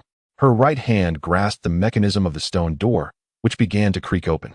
The noise calmed her racing thoughts. There was no turning back now. As the door swung open, a chilling gust emanated from within the cave, causing Li Shiyong to shudder involuntarily. I am in seclusion and have forbidden anyone from entering. Why have you breached the secret chamber? A deep voice resonated from within. Li Shiyong stepped into the chamber, and the stone door slowly closed behind her. Master, your disciple has urgent matters to report. she proclaimed. Suddenly, a surge of energy struck her chest with tremendous force, sending her body hurtling backward against the stone door, blood spewing from her mouth. I do not appreciate disobedience. Do you think that just because Si Yin is in trouble, you can act with impunity? The chilling voice echoed ominously in her ears. Upon hearing the voice, Li Shirong's face betrayed a flicker of fear, yet inwardly, she felt a surge of joy. She sensed the weakening of her opponent's power from that last strike. Disciple, I do not dare, she managed to say, suppressing her pain as she bowed respectfully. You lack the courage, yet here you are in the secret chamber, managing to open the stone door from the outside. I never informed you that it could be opened from beyond. It was Master Yuan who alerted me. I have urgent matters regarding the Mountain River Gate to convey to the master of the Xianin Tower, Li Shiyong hastily remarked. The Mountain River Gate. What concerns do they have? The master of Xianin Tower's cold gaze fixed upon Li Shiyong. Su Chun from the Mountain River Gate intends to ally with the Heavenly Fist Sect and the Blade Alliance to strike against our Xianin Tower, Li Shiyong quickly responded. What? At this revelation, the countenance of the master of Xianin Tower shifted dramatically. He wished to inquire further, but felt the primordial energy within him begin to dissipate. His eyes sharpened as he looked at Li Shiyong. You dare to scheme against me. The master of Xianin Tower's face darkened, and he raised his palm, generating a powerful suction that sought to draw Li Shiyong into his grasp. Chapter 311. Annihilation, the transfer of power in Xianin Tower with a swift motion. Li Shiyong unleashed two beams of black light from her hands, hurtling towards the master of Xianin Tower. He raised his hand, and with a flick of his sleeve, the two beams were deflected and embedded into the stone wall. Heart-crushing bone nails. My dear disciple, you truly are considerate towards your master. Yet, I find myself curious about the confidence you possess to strike at me. Do you believe that knowing I am afflicted by the cold poison gives you the upper hand with your newly attained strength? Such delusions. At this moment, the master of Xianin Tower rose, addressing Li Shiyong. His expression remained calm, yet he exuded a chilling aura. Master, do you not sense the power within you waning? I had already poisoned this air upon my arrival. This toxin was specially concocted for this purpose, colorless, odorless, and dissolving seamlessly into the atmosphere. Your words and actions have allowed the poison to infiltrate your system, Li Shiyong declared coldly. Upon hearing this, the master of Xianin Tower immediately mobilized his internal energy, but his complexion rapidly changed. The energy within him was swiftly depleting, and he sought to contain this loss. Yet, ordinary energy proved futile against such a drain. Only by channeling his chilling energy could he gradually stem the tide of this depletion. However, the flow of cold energy induced a fit of coughing, as the cold poison began to erupt within him. This poison has frozen the toxins within, yet it has also thrown my energy into disarray. You, Li Shiyong, I have treated you well, and yet you dare to betray me. Today, I shall encase you in ice within this secret chamber. Despite the eruption of cold poison, the master of Xianin Tower retained considerable strength, capable of contending with Li Shiyong, who had just entered the realm of celestial trials. He held her in contempt, believing all who betrayed him deserved death. You have treated me poorly. My life has been ruined by you. To secure your own ambitions, you relinquished me, a mere 13-year-old, to the governor's mansion, shattering my existence. You claim to have treated me well. Yet your gift of training in the heavenly charm illusion was merely to turn me into a tool of seduction for your own gain. At this juncture, Li Shiyong's expression twisted into one of fierce wrath. That was an opportunity presented to you by your master, which you failed to cherish at the time. After achieving success, you even inflicted harm upon Governor Yuan, thereby forfeiting the chance that was rightfully yours. Had you become the governor's concubine, there would have been no need for me to seek the favor of others, nor would I have to resort to aligning with the seventh prince at this juncture. The master of the Xianin Tower spoke with a countenance darkened by discontent. Before his words had fully dissipated, he stepped towards Li Shiyong, raising his hand to grasp her. A chilling and sinister energy erupted from his palm, akin to two venomous serpents, enveloping Li Shiyong. The master of the Xianin Tower practiced a frigid force. However, its overwhelming density rendered his body incapable of bearing it, preventing him from advancing further. Of course, had he been able to fully integrate this cold energy, he would have smoothly entered the realm of the 8 trials of celestial beings. As his hand was about to descend upon Li Shiyong's head, his heart suddenly convulsed, sensing an acute danger from an unknown source. Instinctively, he unleashed the cold energy within his body. Xian Bing armor. Enduring the pain inflicted by the internal cold poison, a wave of frigid energy surged forth, forming an icy armor that enveloped him. Suddenly, an arm shot up from the ground, shattering his ice armor as it aimed for his back. In haste, the master of the Xian'an Tower turned, narrowly evading a strike to his heart, yet his arm was still struck, resulting in a gaping wound. "Who dares to show themselves?" he demanded, scanning the surroundings, but silence reigned, devoid of any sound. Seeing that no one emerged, the master of the Xian'an Tower cast a dark glance at Li Shiyong. "I did not expect you to have summoned assistance. Let them reveal themselves," he said. Regarding her, the energy unleashed from the shadows was not particularly strong, yet it instilled a sense of trepidation within him, as it remained concealed, unable to confront him directly. He hoped to compel the hidden figure to appear. "What kind of assassin do you believe would reveal themselves?" Li Shiyong retorted coldly. "Then I shall eliminate you first. I refuse to believe that an assassin would act against me without assurance of reward." As he spoke, his figure transformed into a fleeting shadow, advancing towards Li Shiyong. Simultaneously, from the depths of darkness, a surge of energy shot forth silently. Had the master of the Xian'an Tower not been immersed in training within this secret cave and attuned to its currents, he likely would not have sensed the origin of this energy. However, with his arm injured and the internal cold energy becoming somewhat uncontrollable, he could not completely evade the incoming force. It struck his right leg, causing blood to spurt forth. With injuries to both his arm and thigh, he found himself unable to summon additional energy to suppress the internal cold. Yet, the explosive cold energy ultimately sealed his wounds in ice. In the shadows, Lian Qingbi observed the unfolding situation, momentarily taken aback. The cold energy within the master of the Xian'an Tower had indeed stifled his power, but at this moment, it also preserved his life, preventing excessive blood loss that could have led to his demise. Lian Qingbi no longer concealed his form and stepped forth from the shadows. At this moment, the master of Xian'an Tower's gaze sharpened, yet he could not discern the figure or visage of Lian Qingbi. The latter emerged clad in a black mask, his entire being enveloped in a dark robe, exuding an aura that was entirely repressed. Even standing before him, without meticulous observation, it was impossible to glean any insight into his presence. "I shall slay you." The master of Xian'an Tower could contemplate little else. His sole objective now was to eliminate this intruder. Only by extinguishing this life could he hope to preserve his own. Suddenly, he advanced a step, swiftly closing the distance between them. An icy energy surged recklessly into his intact palm, which he unleashed in a powerful strike.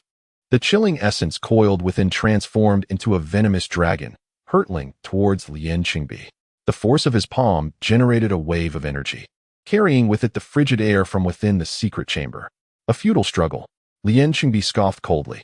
Yet, rather than engaging in a direct confrontation, he moved with an uncanny fluidity, evading the attack as a loach might slip through grasping hands, and then appeared before his opponent like a phantom. Raising his hand, he struck with the precision of a blade, aiming directly for the heart. The speed was so astonishing that the master of Xian'an Tower did not anticipate Lian Qingbi's effortless evasion of his full-force attack, nor did he foresee the latter's uncanny appearance before him. With a swift thrust, Lian Qingbi's hand penetrated the heart. A surge of energy coursed into the organ.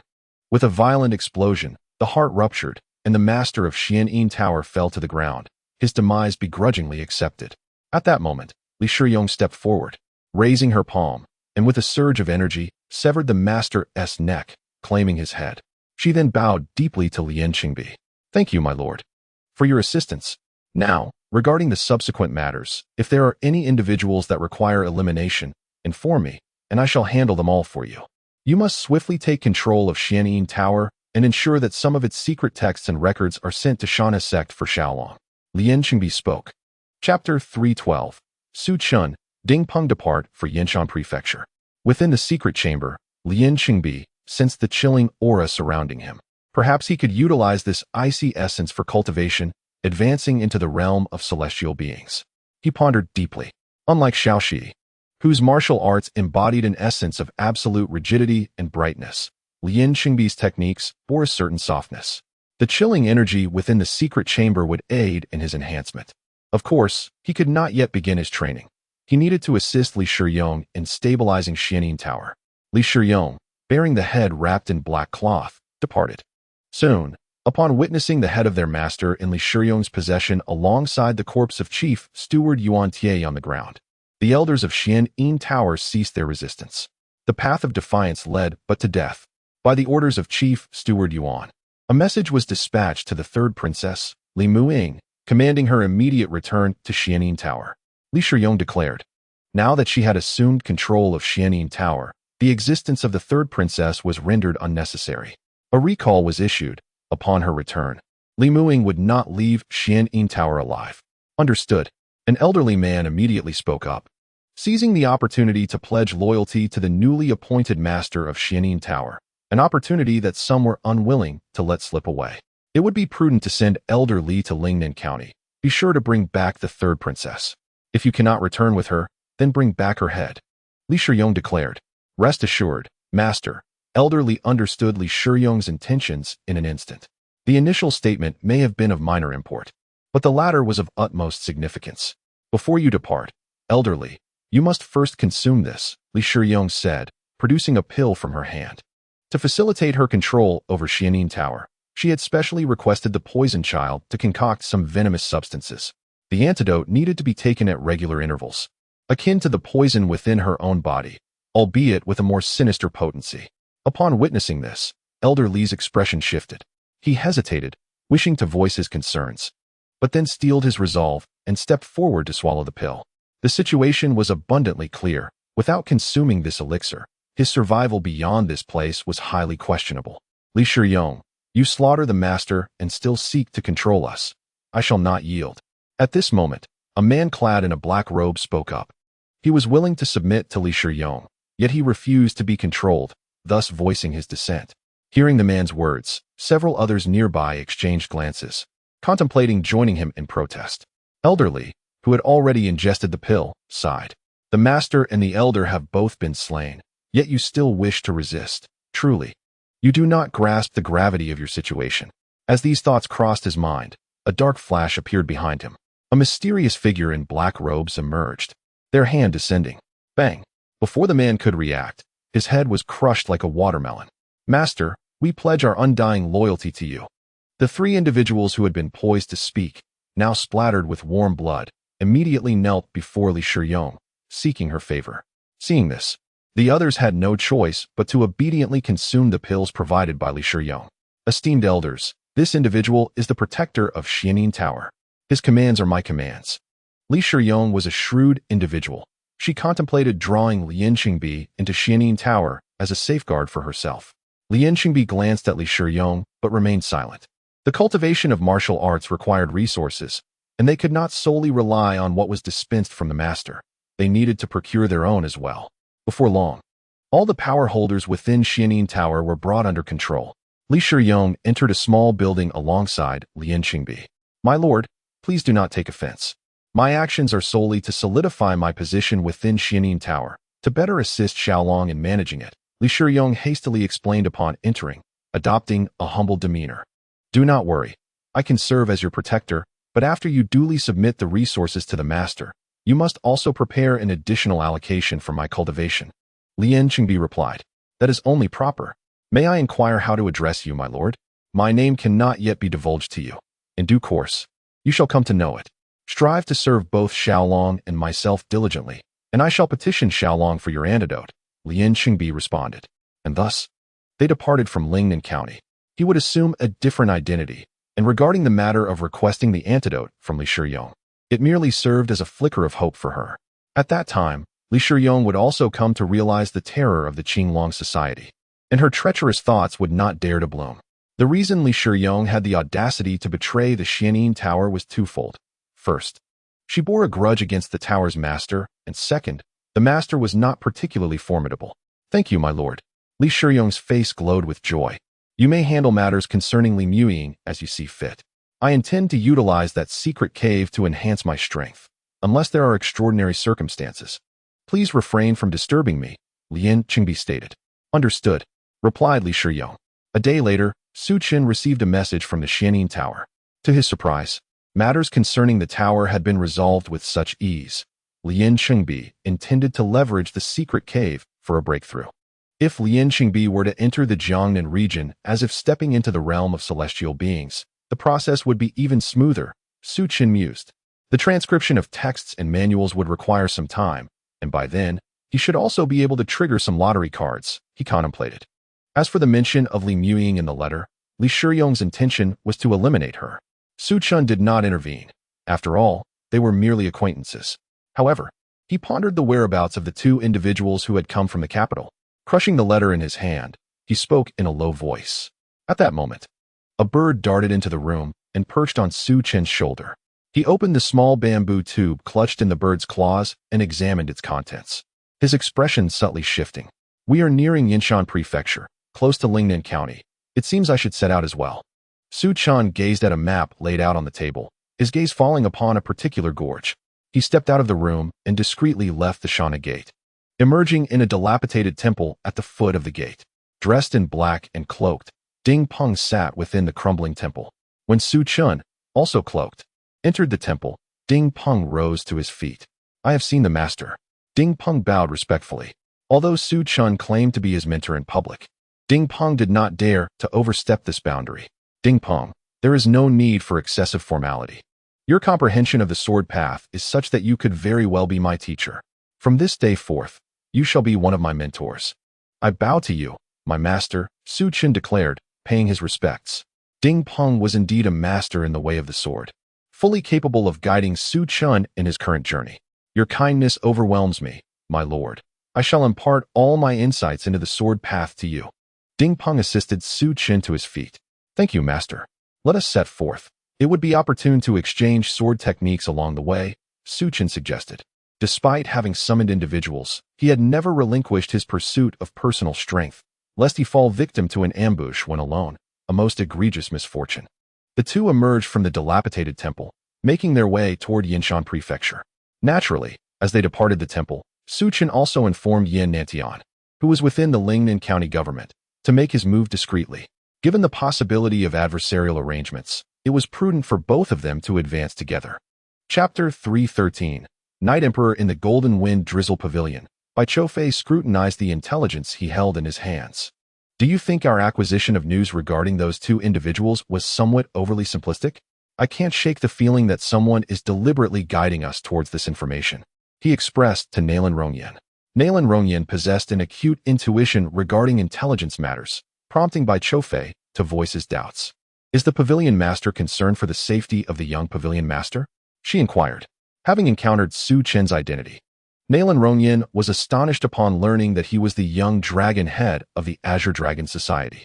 Not only was he the young Pavilion Master of their backing organization, the Tianya Pavilion, but he also held a significant position within the Azure Dragon Society. It was only natural for her to be taken aback. However, upon learning from Bai Choufei that Su Chun had more than one master, she chose to remain silent, internally reflecting that comparisons between individuals were futile. There is indeed some concern. Our intelligence network in the capital is rather feeble. Upon the young Pavilion Master's return, he will likely propose establishing a Golden Wind Drizzle Pavilion in the capital. Bai Choufei continued. But let us not dwell on that for now. Let us discuss the implications of this news. What do you believe the other party's intentions are? Bai Choufei harbored certain thoughts, but sought to validate them with Nalan Rongyan. One possibility is that they are using Ning Cheng and Bai Xingchuan as bait to lure the dragon head of the Azure Dragon Society, intending to strike when the moment is ripe. In such a scenario, they would need to deploy at least 2 formidable experts of the Celestial 9 trials. Another possibility is that they aim to divert the dragon head's attention away from the young Pavilion Master and then launch an assault on him. As for which of these 2 scenarios they might choose, I cannot ascertain. The first seems more plausible, Bai Choufei asserted gravely. The first option appears rather implausible, Nalan Rongyan replied. Firstly, they are unaware of the caliber of experts the Azure Dragon Society can muster. If they were to dispatch only a few at the Celestial 6 trials level, even if they were overwhelmed, the losses would be minimal for the Azure Dragon Society. Thus, such a bait would be meaningless and could provoke retaliation from them. Secondly, even if the Demon Blade Dragon head were to personally intervene, they would require at least 2 experts of the Celestial 9 trials to subdue him. Moreover, the Azure Dragon Society has 7 dragon heads. Even the Ling party must weigh the risks, and pursuing a mere Zhai Siyuan would hardly be worth it. What if there were other participants? The enmity surrounding the seventh prince, the true man of the void, perished at the hands of Yan Nantian from the Azure Dragon Society, right within our Lingnan Prefecture. If the seventh prince were involved, do you think they might opt for the first scenario? Bai Choufei posited. What? The true man of the void was slain by the fifth dragon, head Yan Nantian of the Azure Dragon Society? Nalan Rongyan's expression shifted dramatically, disbelief etched across her face. If that is the case, the first scenario becomes entirely plausible. Relay this speculation to the young Pavilion master. Bai Choufei instructed her. Understood. Nalan Rongyan responded without hesitation, swiftly departing. Within the Golden Wind Drizzle Pavilion, the Azure Dragon Society appeared formidable, yet the myriad of powerful factions within the Great Zhou dynasty posed a significant threat. One misstep could trigger a cascade of unforeseen repercussions. A few days later, en route to Yinshan Prefecture, within a horse-drawn carriage, sat two individuals. One individual donned a brocade robe, while the other was clad in a scholarly blue garment. The man in the brocade robe exuded an aura of bloodshed, indicative of a life spent amidst constant conflict, whereas the blue-clad gentleman radiated an air of elegance befitting a cultured scholar. The two were en route to Ning City and Xuanshuang in the Lingnan Prefecture. Do you believe it is the demonic blade of Ding Peng that has emerged? Or perhaps the infamous Yan Nantian? Inquired Ning Cheng, dressed in the brocade robe, addressing Xuanshuang, adorned in blue. I sincerely hope they do not appear, for should they, our lives would be in grave danger, Xuanshuang replied. What concerns you, Brother Bai? Our esteemed patron has made ample arrangements. No matter who from the Qinglong Society arrives, they shall not leave unscathed, Ning Cheng asserted. Do not underestimate the gravity of the situation. With our current capabilities, we possess no means to ensure our safety in the face of a master of the 9 difficulties. Xuanshuang countered, shaking his head, his expression growing grave as he regarded Ning Cheng with disdain, thinking him devoid of intellect. Masters, we are nearing Yinshan Prefecture. Once we traverse it, we shall enter the territory of Lingnan, announced the carriage driver. We shall pause at Yinshan Prefecture to rest, and afterward, continue our journey. Aiming to reach the relay station in Lingnan before nightfall, Xuanshuang instructed. Understood, replied the driver. At that moment, within an inn in Yinshan Prefecture, Su Chun received news. Their adversaries were approaching the city, and according to the schedule, they were expected to linger here for the night, at which point he would call upon his master to eliminate them. Su Chun offered a slight bow to Ding Peng. In recent days, Su Chun had been training in swordsmanship with Ding Peng, making significant strides in his martial prowess, and held great respect for him. However, based on insights from Bai Choufei, it was surmised that formidable opponents might be arriving, warranting caution from his master. Upon uttering these words, Su Chun furrowed his brow. My blade has long been parched for the blood of the strong, Ding Peng exclaimed, a glint of excitement flashing in his eyes. Master, there is no need for such complications. Once they enter the city, I shall strike and eliminate them. As for any other formidable adversaries, we can deal with them afterward. Ding Peng was driven by a fervent desire to engage with powerful foes, believing that such encounters would sharpen his swordsmanship and propel him to new heights. In his previous life, he had thought he had reached the pinnacle of swordsmanship, yet he sensed that there were realms beyond in this world, realms that transcended even the celestial. His current ambition was to step into that domain, believing that confronting strong opponents would hasten his understanding of that crucial step. Ding Peng was not one to hesitate. He acted decisively. Upon hearing his words, Su Chun felt a stirring within him, realizing that he had indeed been overly cautious. Then let my master take the lead, he responded, inspired by Ding Peng's fervor. Afterward, he glanced at the raffle cards he possessed. Recently, he had accumulated 2 orange raffle cards. Now seemed an opportune moment to see what fortune might await him. He promptly utilized the 2 cards. Acquired character, Night Emperor. Character for future use. What? Su Chun was momentarily taken aback. The Night Emperor and the Day Emperor were both figures from the novels of Gulong. The Night Emperor and the Day After are unparalleled masters in the saga of the great flag heroes. Within this narrative, there exists a verse titled The Ode to the Azure Skies, which encapsulates the prowess of the 6 foremost experts in the martial world, amidst the winds and rains, the thunder and lightning, the 4 saints of martial arts, the Night Emperor and the Day After reign supreme. This passage indeed references the Night Emperor and the Day After. The Day After is the sovereign of the overseas island of eternal spring. Upon assessing the Night Emperor's formidable strength, one notes the celestial challenge of the 9 difficulties. accompanied by a brief annotation indicating his potential to tread beyond the void. Such a capability suggests that no one within the realm of the 9 difficulties could possibly withstand him, Su Chen mused. Subsequently, he examined the day after strength, which also lay within the 9 difficulties, yet bore no accompanying annotation. Chapter 314.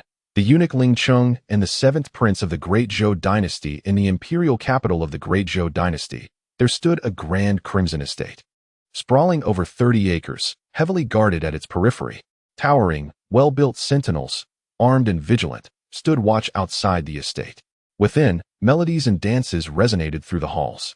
At the center of the grand hall, 2 individuals reclined behind long tables. One, a man with graying hair, appearing to be in his 50s, possessed a fair complexion, reminiscent of someone adorned with heavy makeup. His demeanor was effeminate, exuding a chilling aura, clad in a purple eunuch's robe.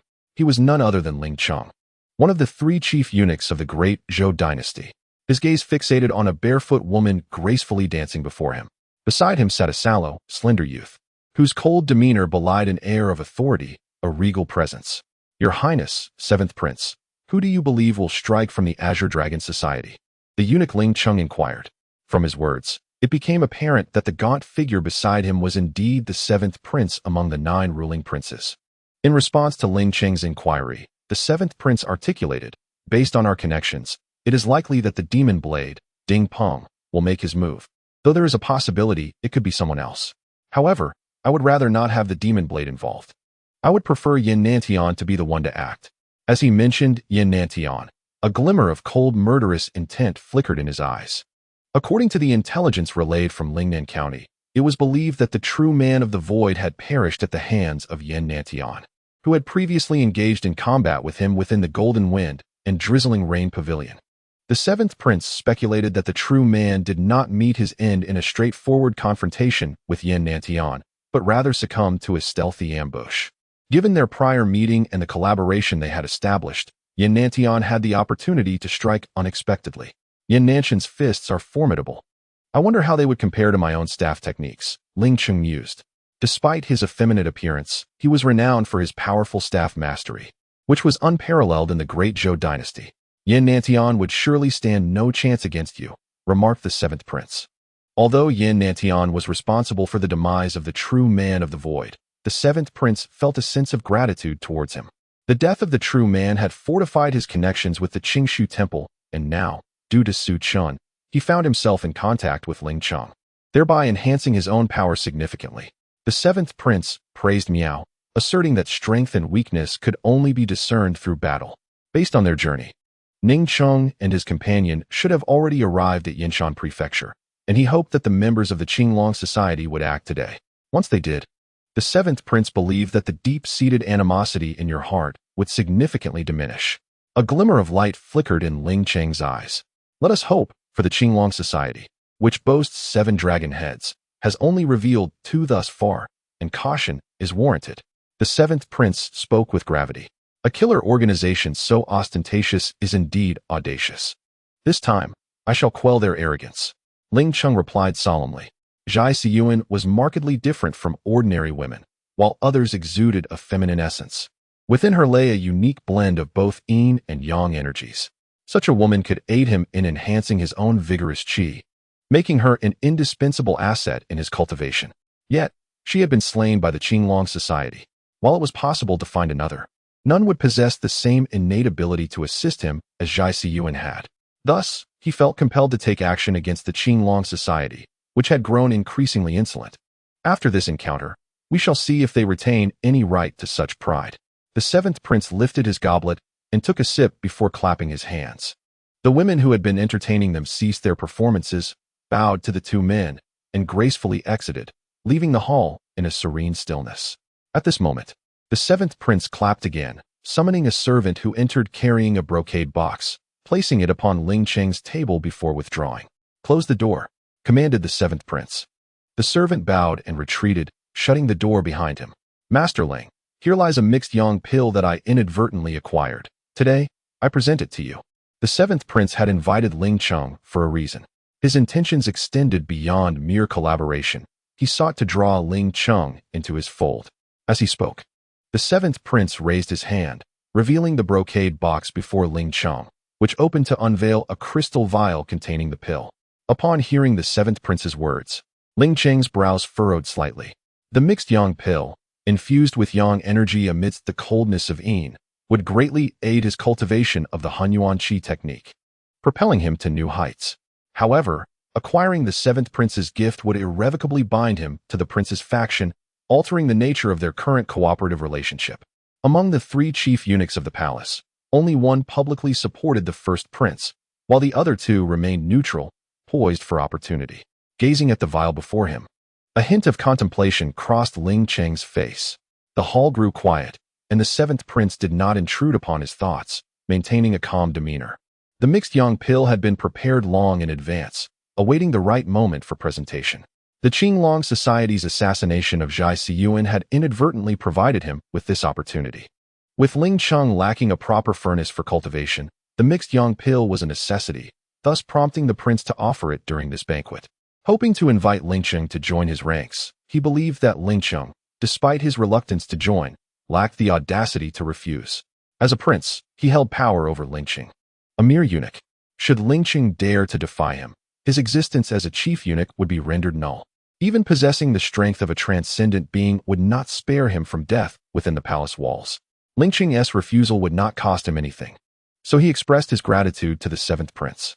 After a moment of contemplation, Ling Chang lifted the vial from the brocade box, uncorking it to release a wave of intense medicinal aroma.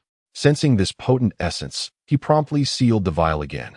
From this day forth, Ling party shall join the seventh prince's camp, Ling Chang declared. Excellent. The seventh prince laughed heartily, clearly elated. One of his two major objectives had been achieved. Now, he would await the outcome from Lingnan Prefecture. At that moment, outside Lingnan Prefecture, the carriages of Ning Cheng and Bai Choufei slowly approached the city gates. Suddenly, as the carriages entered, a terrifying aura erupted from the end of the street, causing pedestrians to hastily flee in fear of being caught in the crossfire. Inside the carriage, the two men exchanged glances, recognizing the ominous presence. They have come, boldly attempting to intercept us. Bai Choufei frowned. So what if they have? Let us subdue them, and we can revel in the Lingnan Prefecture for a while before returning to the capital. With that, Ning Cheng stepped out of the carriage, followed closely by Bai Choufei. The carriage driver, witnessing this, hastily urged the horses onward. Chapter 3:15. Ding Peng enters madness. Two blades slashed through. On the city tower, two figures stood. One, clad in black, wielded a long sword and bore a cold, piercing gaze. The other was a towering figure, standing 3 meters tall, dressed in gray attire that showcased his muscular physique, exuding an aura of explosive strength. They gazed down the street, where figures began to emerge, their eyes gleaming with a chilling light. One has arrived. There's no need for reinforcements. The burly man spoke in a deep voice. Not necessarily. Let me test the waters, replied the black-clad swordsman. Yin Feng, leave this to me. It has been too long since I have reduced someone to mere flesh and blood. A cruel smile spread across the burly man's face. This is a target ordered to be eliminated by the master. We cannot afford any mistakes. The black-clad man, referred to as Yin Feng, asserted. Boom. Before his words could fully settle, the burly man propelled himself off the ground like a cannonball, crashing down before Ning Cheng and his companion with a thunderous impact. The stone pavement exploded, sending debris flying in all directions. Thud, thud. The fragments collided with the nearby city wall, creating numerous deep craters. Ning Cheng and Bai Choufei swiftly retreated, narrowly evading the shower of stones. At that moment, Su Chen also appeared in the distance, observing the situation by the city wall. Who is this person? Su Chen recalled the information he had previously gathered about Ling Cheng's subordinates, yet this particular individual remained elusive. He pondered whether it was one person or several who had arrived. Qinglong Society's Demon Blade, Ding Peng. I am Tai Kai from the Yuanzong of the Western regions. The burly man addressed Ding Peng. The name Yuanzong sparked a memory in Su Chen's mind of certain sects and the descriptions of various Western powers he had encountered earlier. The Yuanzong was indeed ranked among the top 3 in the Western regions. Su Chen was astonished that Ling Cheng could summon a formidable warrior from the Yuanzong. The people of the Western regions were typically robust, possessing strength that surpassed ordinary martial artists. Moreover, The opponent was a formidable figure who had attained the 9th tribulation of the celestial realm. Kill! Ding Peng, wielding the demon blade, uttered coldly. As he spoke, he unsheathed his blade and struck decisively, without hesitation. Tai Kai, taken aback by Ding Peng's sudden attack, sensed the murderous aura emanating from the blade. Body, heavy hammer. He bellowed, as a surge of energy coursed through him, manifesting as a layer of iron-like aura. He swiftly brought his hands together, smashing toward Ding Peng with the force of a towering iron edifice. Despite Tai Kai's immense stature, his speed was not to be underestimated. The two attacks collided with tremendous force. A powerful wave of energy erupted from their clash, sending dust swirling into the air as both combatants staggered backward. Good, Tai Kai exclaimed. His figure jolted back, but a look of elation spread across his face. His internal energy surged, causing his skin to flush crimson. With a swift motion, he lunged forward once more, arriving before Ding Peng in an instant. At that moment, Ding Peng remained composed, striking with his demon blade, as dark demonic energy spread across its length. With each slash, the malevolent aura intensified. This is not good. If this continues, Tai Kai will not stand a chance. Observing the thickening aura enveloping Ding Peng's blade, Yin Feng on the city tower's summit changed countenance. Transforming into a shadow, he surged forth, thrusting his long sword, which morphed into a streak of black light aimed directly at Ding Peng's chest. The speed was so swift that an ordinary person would perceive only a fleeting shadow. Ding Peng, in the midst of his strikes, felt a sudden constriction in his heart, a signal of imminent danger. He swiftly reversed his blade. Clang! The sound of metal clashing resonated in the air. At that moment, Tai Kai let out a low growl, unleashing a burst of black energy from within, forming a gravity wave that enveloped Ding Peng. His palm transformed into an iron-like form, crashing down toward Ding Peng. Boom! As the palm descended, Ding Peng evaded. But the weight of gravity hindered his movement. Seizing this opportunity, Yin Feng expertly pivoted his blade, striking swiftly toward Ding Peng's neck. Enter the demon! Ding Peng suddenly shouted, invoking his inner power. A terrifying black aura enveloped him, swirling like smoke and instantly shattering the constraints of gravity. With a swift twist of his long blade, he deflected an incoming sword strike. The force of the blow sent him staggering back several paces. As Ding Peng retreated, his gaze turned crimson, radiating an icy chill. He directed his intense stare towards Tai Kai, whose eyes inadvertently met Ding Peng's. In that instant, Tai Kai was seized by a violent tremor. Within those blood-red eyes, he perceived a horrifying demonic shadow that sent a shiver through his very being. He attempted to avert his gaze, but an overwhelming force surged upon him, pressing down on his heart. In that fleeting moment, he felt as if his heart might cease to beat. He yearned to alter his predicament, yet as he tried to raise his hand, it felt as though his body had been ensnared, shadows looming ominously around him, rendering him immobile. "Help me," he cried out, desperate for Yin Feng's assistance. At that moment, Yin Feng sensed Tai Kai's plight and immediately lunged towards Ding Peng with his sword. "Get away!" Ding Peng's furious voice echoed in his ears, and then he felt a tremendous force emanating from his sword, propelling him backward. As he regained his balance, he witnessed Ding Peng's long blade slicing through Tai Kai's throat. Blood gushed forth, and with a thud, Tai Kai's body collapsed to the ground, shortly thereafter soaking the earth with his own blood. Seeing this, Yin Feng's expression shifted dramatically as he hastily retreated. The power unleashed by the demonic transformation was overwhelming. He was no match for it. However, the energy expended by Ding Peng in slaying Tai Kai was considerable, and he sensed that Ding Peng was now weakened and vulnerable. He resolved to bide his time, waiting for Ding Peng to exhaust himself further before making his move. Ding Peng, undeterred, transformed into a crimson streak, appearing before his opponent with a straightforward and brutal strike. The man attempted to defend with his sword, but he was utterly overpowered, unable to escape Ding Peng's onslaught. "Thank goodness I'm not in the throes of demonic madness, or I would be like Tai Kai," the man thought to himself. Crimson blood, sword shadows. With a sudden gasp, he coughed up blood, his speed surging as he evaded Ding Peng's long blade. He then swiftly countered, his sword morphing into multiple shadows, enveloping Ding Peng. At that moment, Ding Peng raised one hand and tapped his chest several times, rapidly replenishing the vitality he had lost. Witnessing this, the man's face paled in shock. How reckless is Ding Peng? His foundation is already compromised by the demonic transformation, and yet he dares to push himself further. However, there was no time for contemplation. He quickly retreated, but a flash of blade light appeared before him. With a swift cut, Ding Peng's long knife cleaved through the sword shadows, bisecting his opponent's body. Chapter 316. Apprehension. Stand down. After slaying the two, the crimson glow in Ding Peng's eyes began to gradually fade. In contrast to the uncontrollable madness experienced by others, Ding Peng's descent into darkness is a manageable affair. His transformation is a calculated maneuver, utilizing the unique attributes of his demonic blade to enter a state of frenzy, allowing him to unleash the most formidable power within him and enhance his combat prowess. Having long since mastered the demonic blade, he can effortlessly awaken from this chaotic state. However, upon regaining consciousness, he feels the significant loss of blood energy within him, accompanied by a searing pain coursing through his muscles, akin to being torn apart, an inevitable side effect of his dark transformation.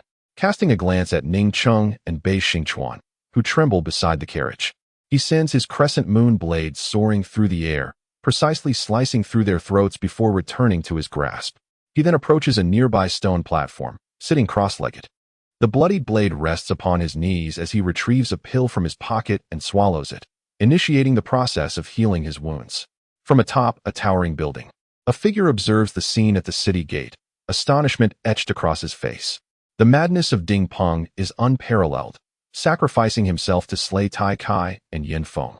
He brazenly recuperates in plain sight. Does he not fear the possibility of further attacks? Nevertheless, the losses to the Ling party are catastrophic.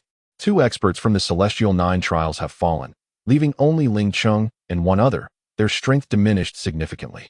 The figure murmurs to himself. As he speaks, a brush and a sheet of white paper materialize in his hand.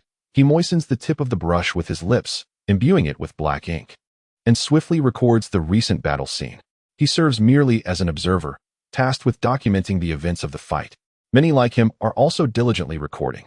At this moment, the streets are enveloped in silence, with expressions of shock lingering on the faces of several martial artists for a considerable time before they recede. Once the shock subsides, they dare not approach the cross-legged Ding Peng.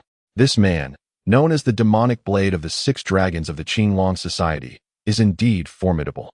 With just 2 strikes, he has claimed 2 lives. Some exclaim in awe. Although Ding Peng may be injured, the scene of his recent killings is indelibly etched in the minds of the onlookers. Above a dwelling, Su Chun, cloaked in black and donning a wide-brimmed hat, watches the unfolding events at the city gate, equally astonished.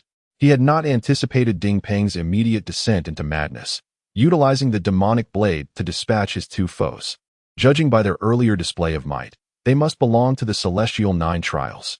Yet, he wonders whether these 2 are members of the Ling party or allies of the 7th prince. Su Chun contemplates as his gaze sweeps across his surroundings, seeking any signs of further assaults on the demonic blade Ding Peng. After a while, no one appears. Those who had been observing the battle begin to stir.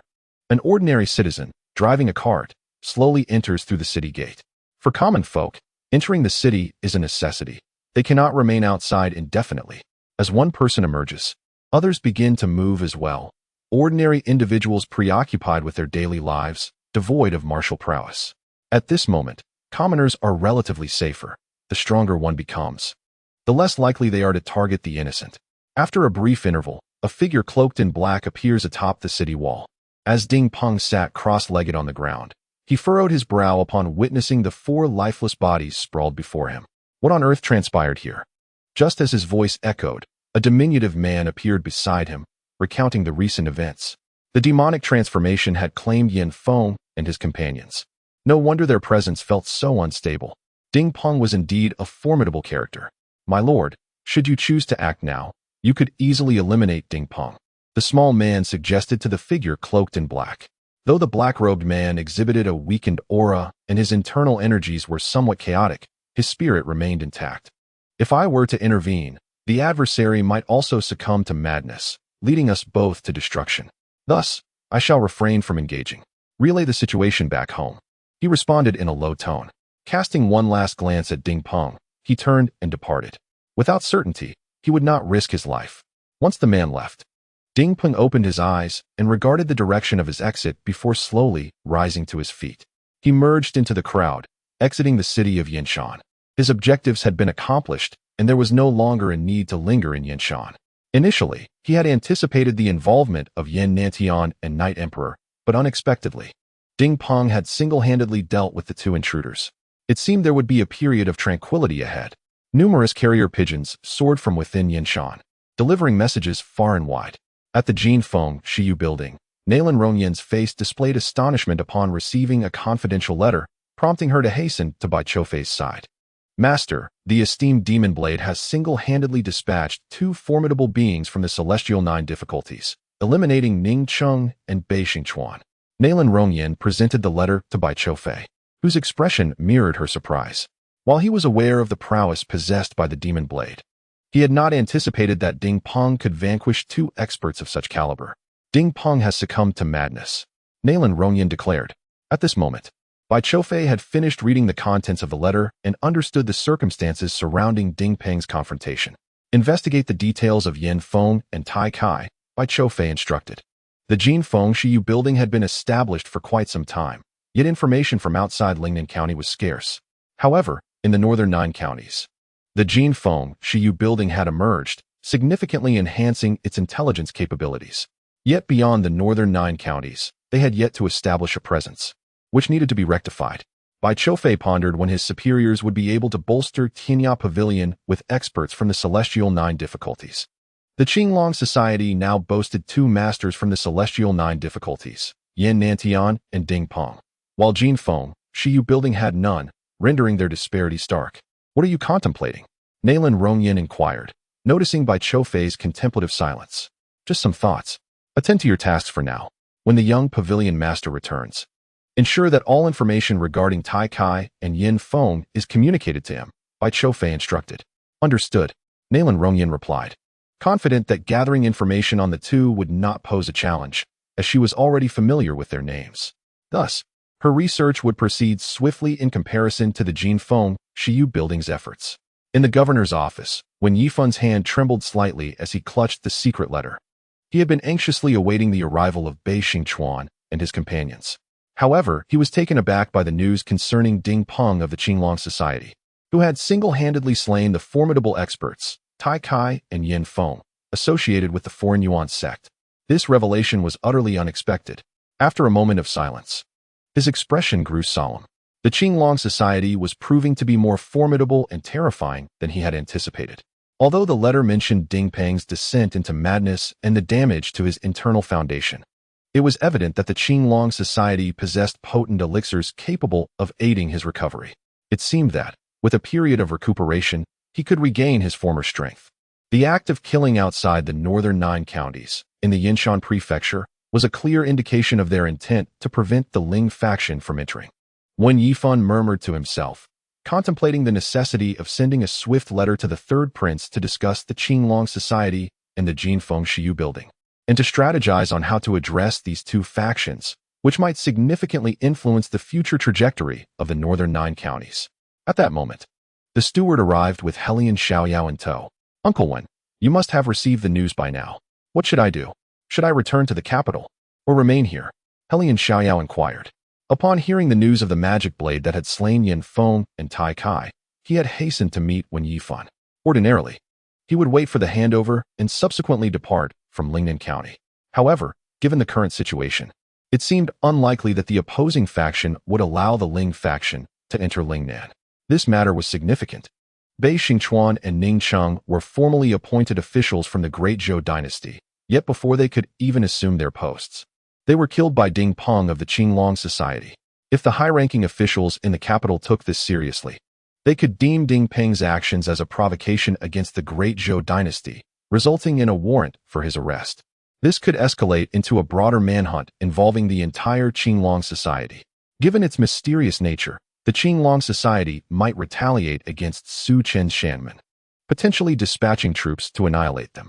Should they choose to confront Su Chen, it would provoke the Qinglong Society, placing them in grave danger within Lingnan County.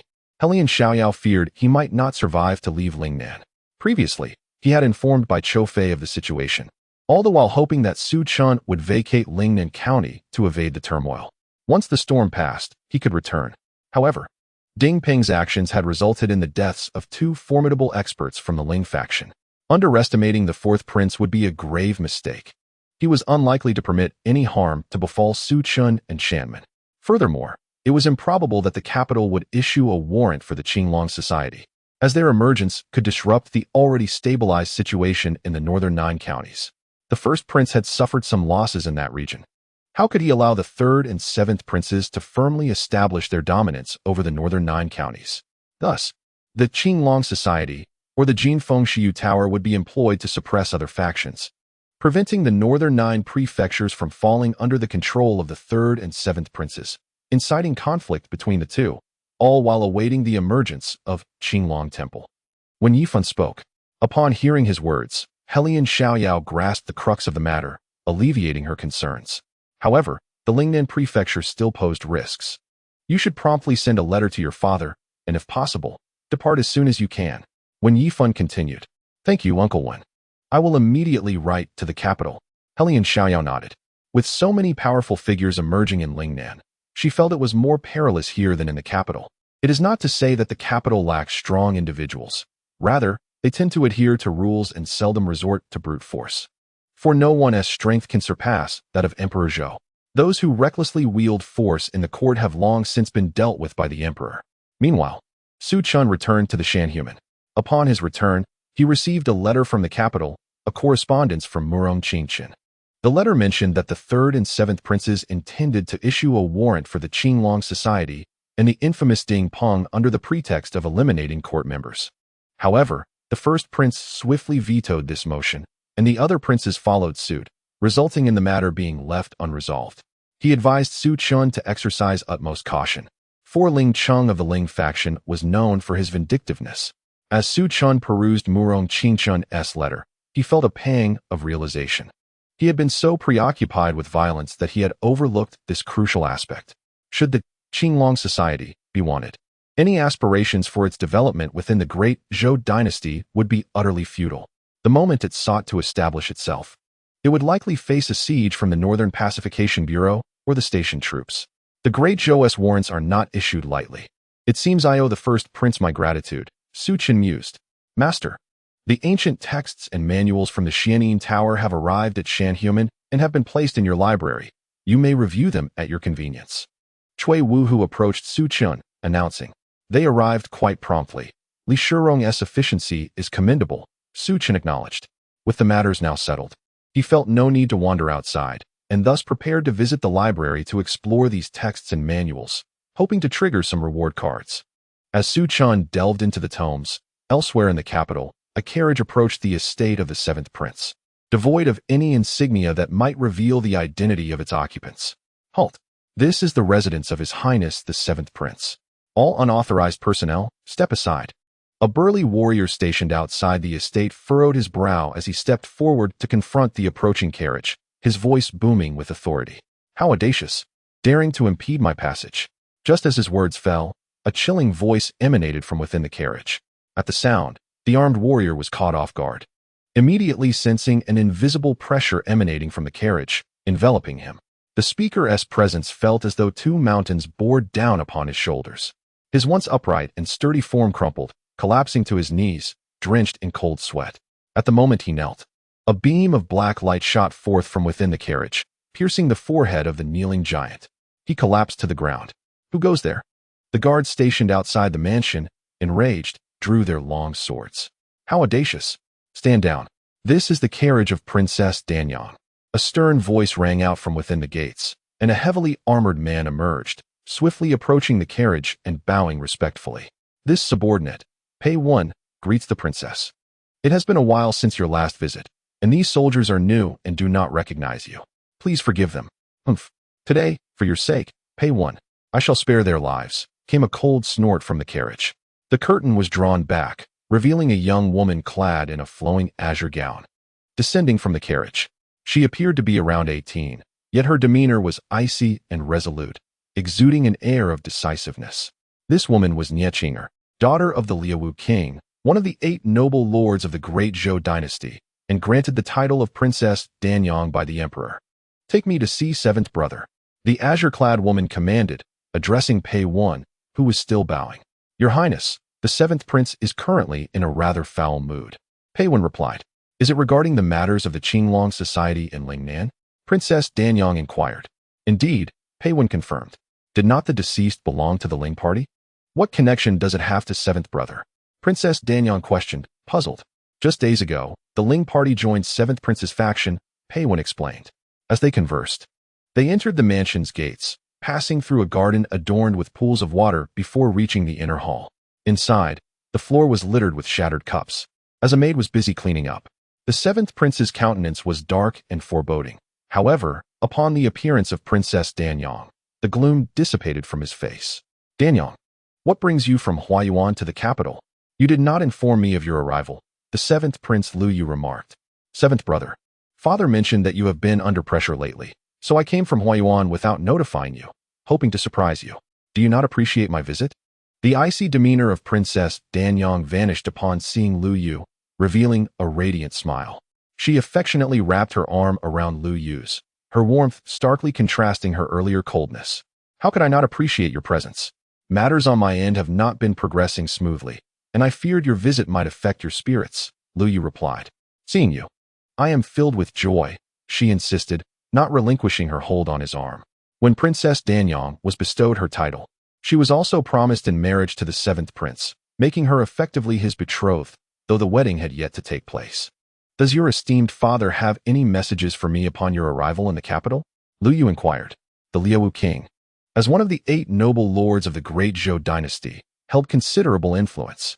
The individual in question is certainly not one to send the Princess of Danyang to the capital without reason, especially since she is yet to truly become his imperial consort. My father has instructed me to advise you to maintain a tranquil heart. Only in stillness can one find stability and composure in the face of adversity, the Princess of Danyang remarked.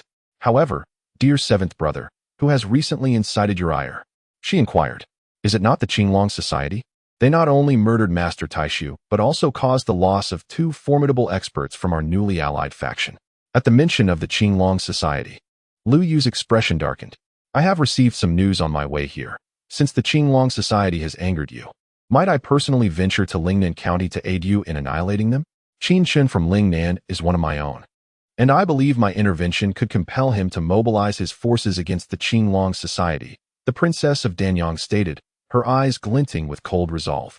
There is no need for such measures just yet.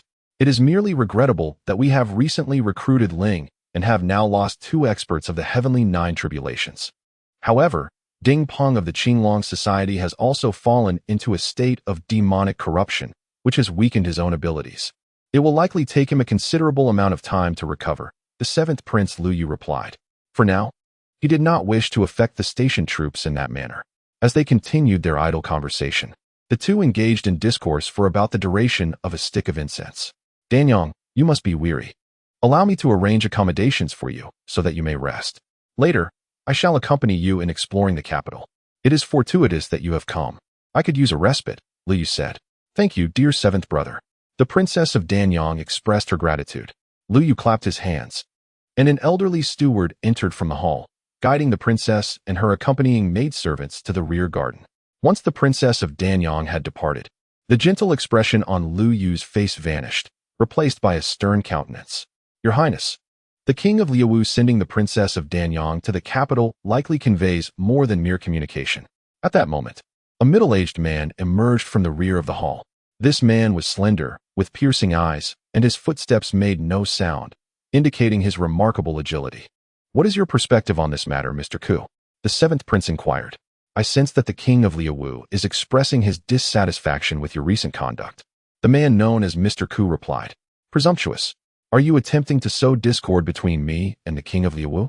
Upon hearing this, the seventh prince immediately retorted sharply, a chilling aura of murderous intent emanating from him. Instantly, the temperature in the room seemed to plummet. Your Highness, I, Mr. Ku, merely speak the truth as your advisor. If the king of Liawu genuinely wished to assist you openly, he would have penned a letter to Qin Shun, the commander of the station troops in Lingnan. I am confident that Qin Shun would have promptly dispatched forces to eradicate the Qinglong society. Yet, he has not done so. Instead, he has sent the princess of Danyang to the capital, who still has 2 years before she is to wed into your household. This is an inappropriate time for her to arrive. Outsiders remain unaware of whether it was His Highness who summoned Princess Danyang. Despite Lu Yu's increasingly formidable presence, Mr. Ku persevered in articulating his thoughts. "So what should I do now?"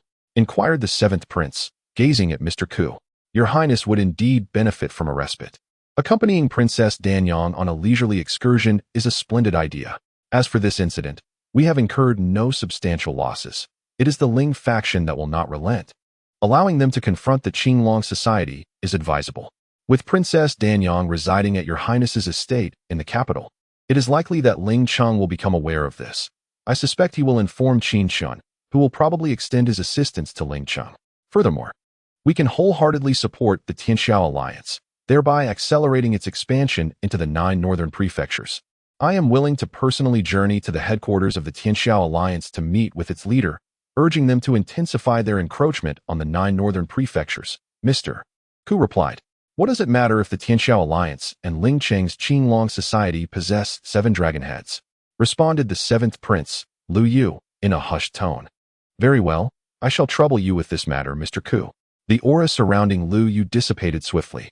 "Rest assured, Your Highness, I shall persuade the leader of the Tianxiao alliance," Mr. Ku stated before bowing and exiting the hall. Lu Yu sighed, lamenting the futility of his arduous efforts. It was evident from his words that he was prepared to relinquish the 9 northern prefectures. In the rear courtyard, Princess Danyang was settled in. "Send Xiaoren to Lingnan Prefecture to retrieve Su Chen's head, so that the Qinglong society may learn the fate of those who provoke my elder brother," she instructed her attendant. Although Princess Danyang held her title, she was also the eldest disciple of the Jianghu faction, the Shanhe Sect, and poised to assume its leadership. The empires of the Zhou dynasty had married numerous female leaders from various sects. Though they had become consorts, they still wielded significant power within their factions. Thus, the Zhou dynasty could be seen as a synthesis of imperial rule and Jianghu sections. "Yes, I shall relay this message to Xiaoren. However, Princess, her recent task completion rate has declined, and she has become somewhat disobedient. Have one of her brother's fingers severed and sent along with the message. Should she fail in this endeavor and be unable to eliminate Su Chen, then we shall remove her brother's entire arm." Princess Danyang's expression darkened with malice. "Understood," the attendant replied, bowing.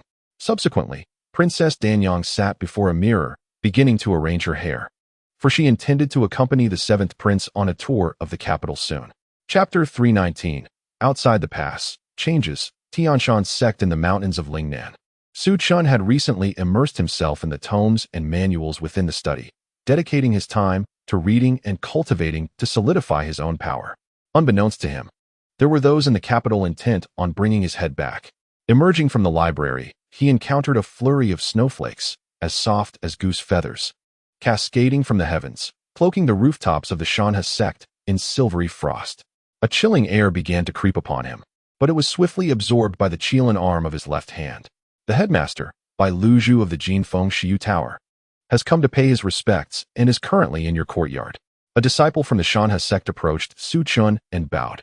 "I understand," Su Chen replied, gesturing with his hand as he stepped onto the snow-covered ground towards his courtyard. Inside the courtyard, clad in a luxurious fur coat, Bai Choufei sat gracefully in the hall, exuding the air of a refined gentleman. Upon seeing Su Chen enter, he immediately rose, preparing to pay his respects. "Follow me to the secret chamber," Su Chen instructed Bai Choufei. Within the secret chamber, Bai Choufei bowed to Su Chen. "I have come to present a confidential message from Duga Wudi, sent from beyond the borders. He requests that you assign a master of the 9 difficulties of the celestial realm to either the Jinfeng Shiyu Tower or the Tianya Pavilion.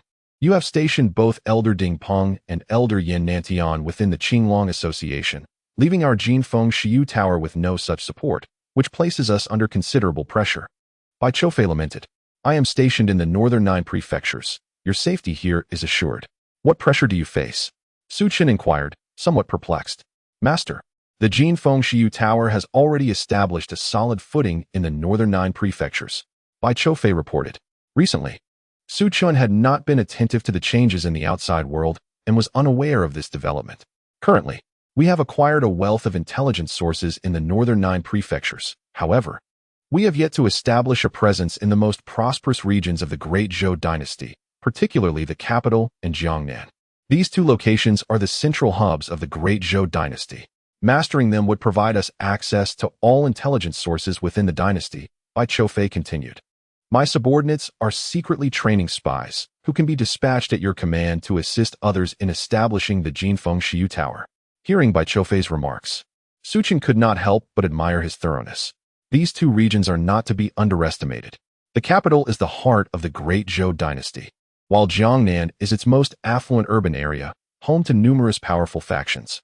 The dynasty's control over these areas is formidable, and ancient families have thrived here for millennia. Establishing a branch of the Jinfeng Shiyu Tower in such places will undoubtedly attract formidable opponents.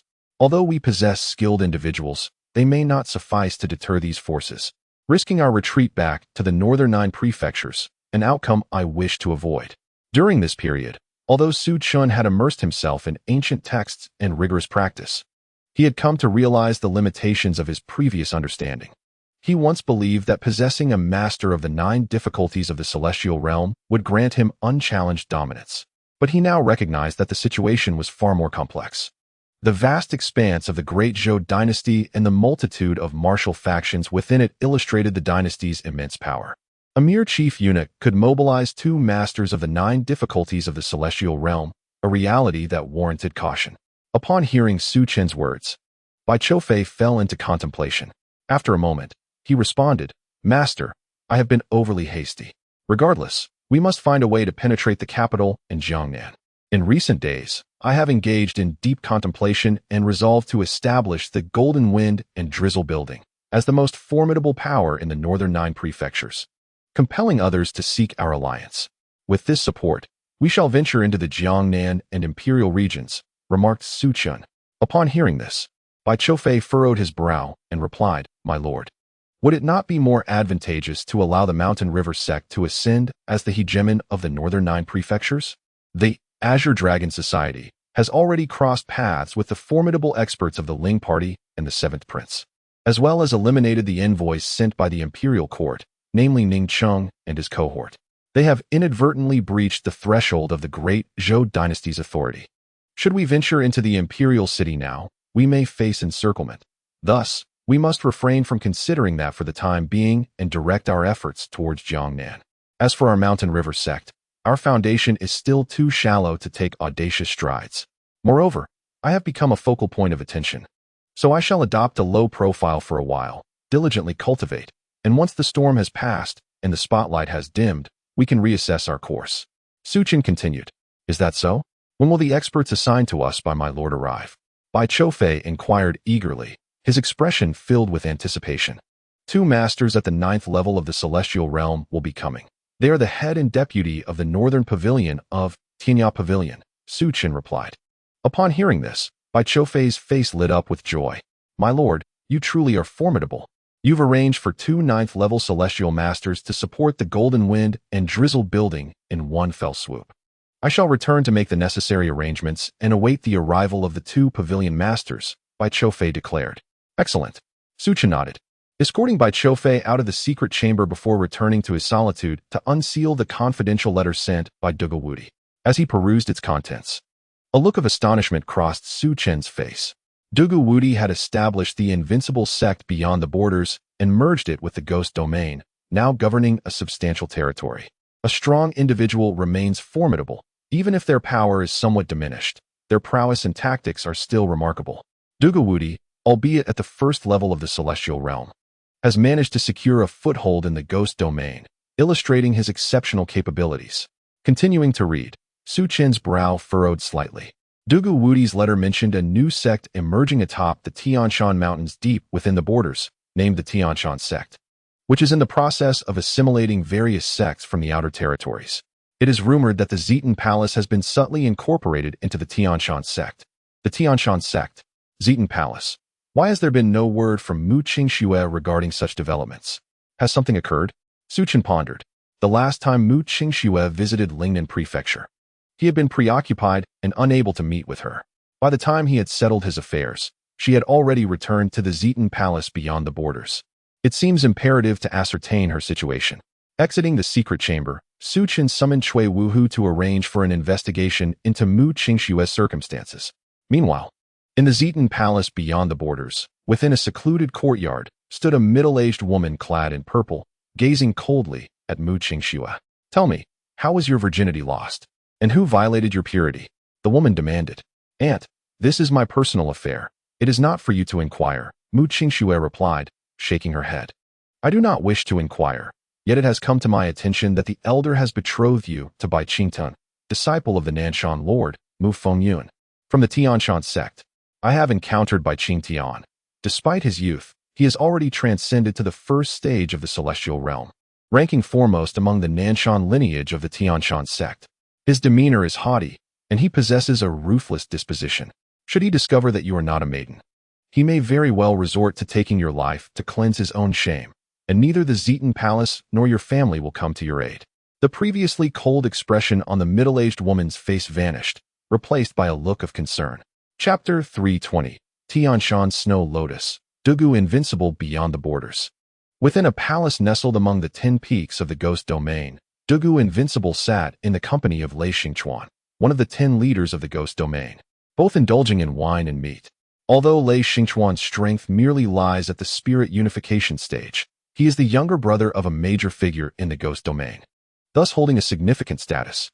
As for the other 9 leaders, Lei Xingchuan has interacted with them, but has never witnessed their true forms.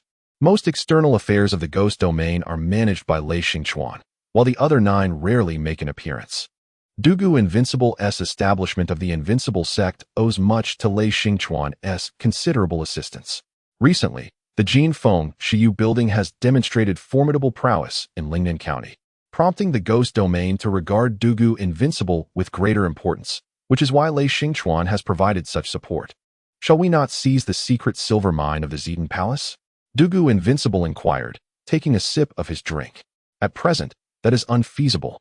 The major leader has issued directives indicating that the Tianshan sect intends to forge a marital alliance with the Zitan Palace. The Tianshan sect is beyond our capacity to confront. They have been reclusive for 2 decades, and it is perplexing that they choose to emerge at this juncture," Lei Xingchuan replied, shaking his head. 2 decades of seclusion? After such an extensive period, must we still regard them with caution? Dugu Invincible retorted coldly, a flicker of unperceivable light glinting in his eyes.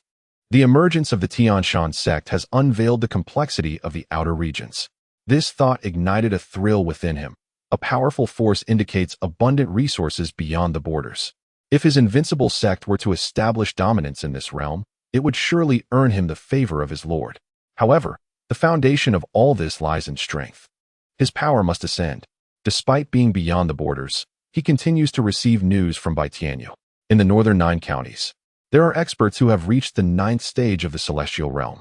His own strength remains at the 1st stage, a significant disparity. For someone like Dugu Invincible, who once stood at the pinnacle, desiring to dominate the world, this level of power is intolerable. We cannot afford to disregard this.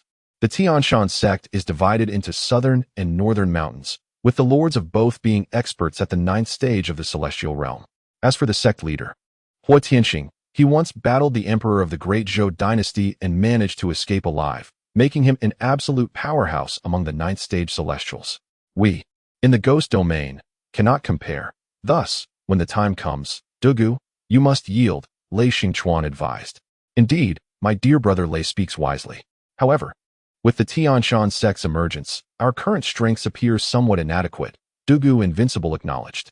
Upon hearing Dugu Invincible's words, Lei Xingchuan's expression darkened, realizing that his own strength fell short of Dugu Invincible's. "I have yet to transcend the unification of spirit and soul.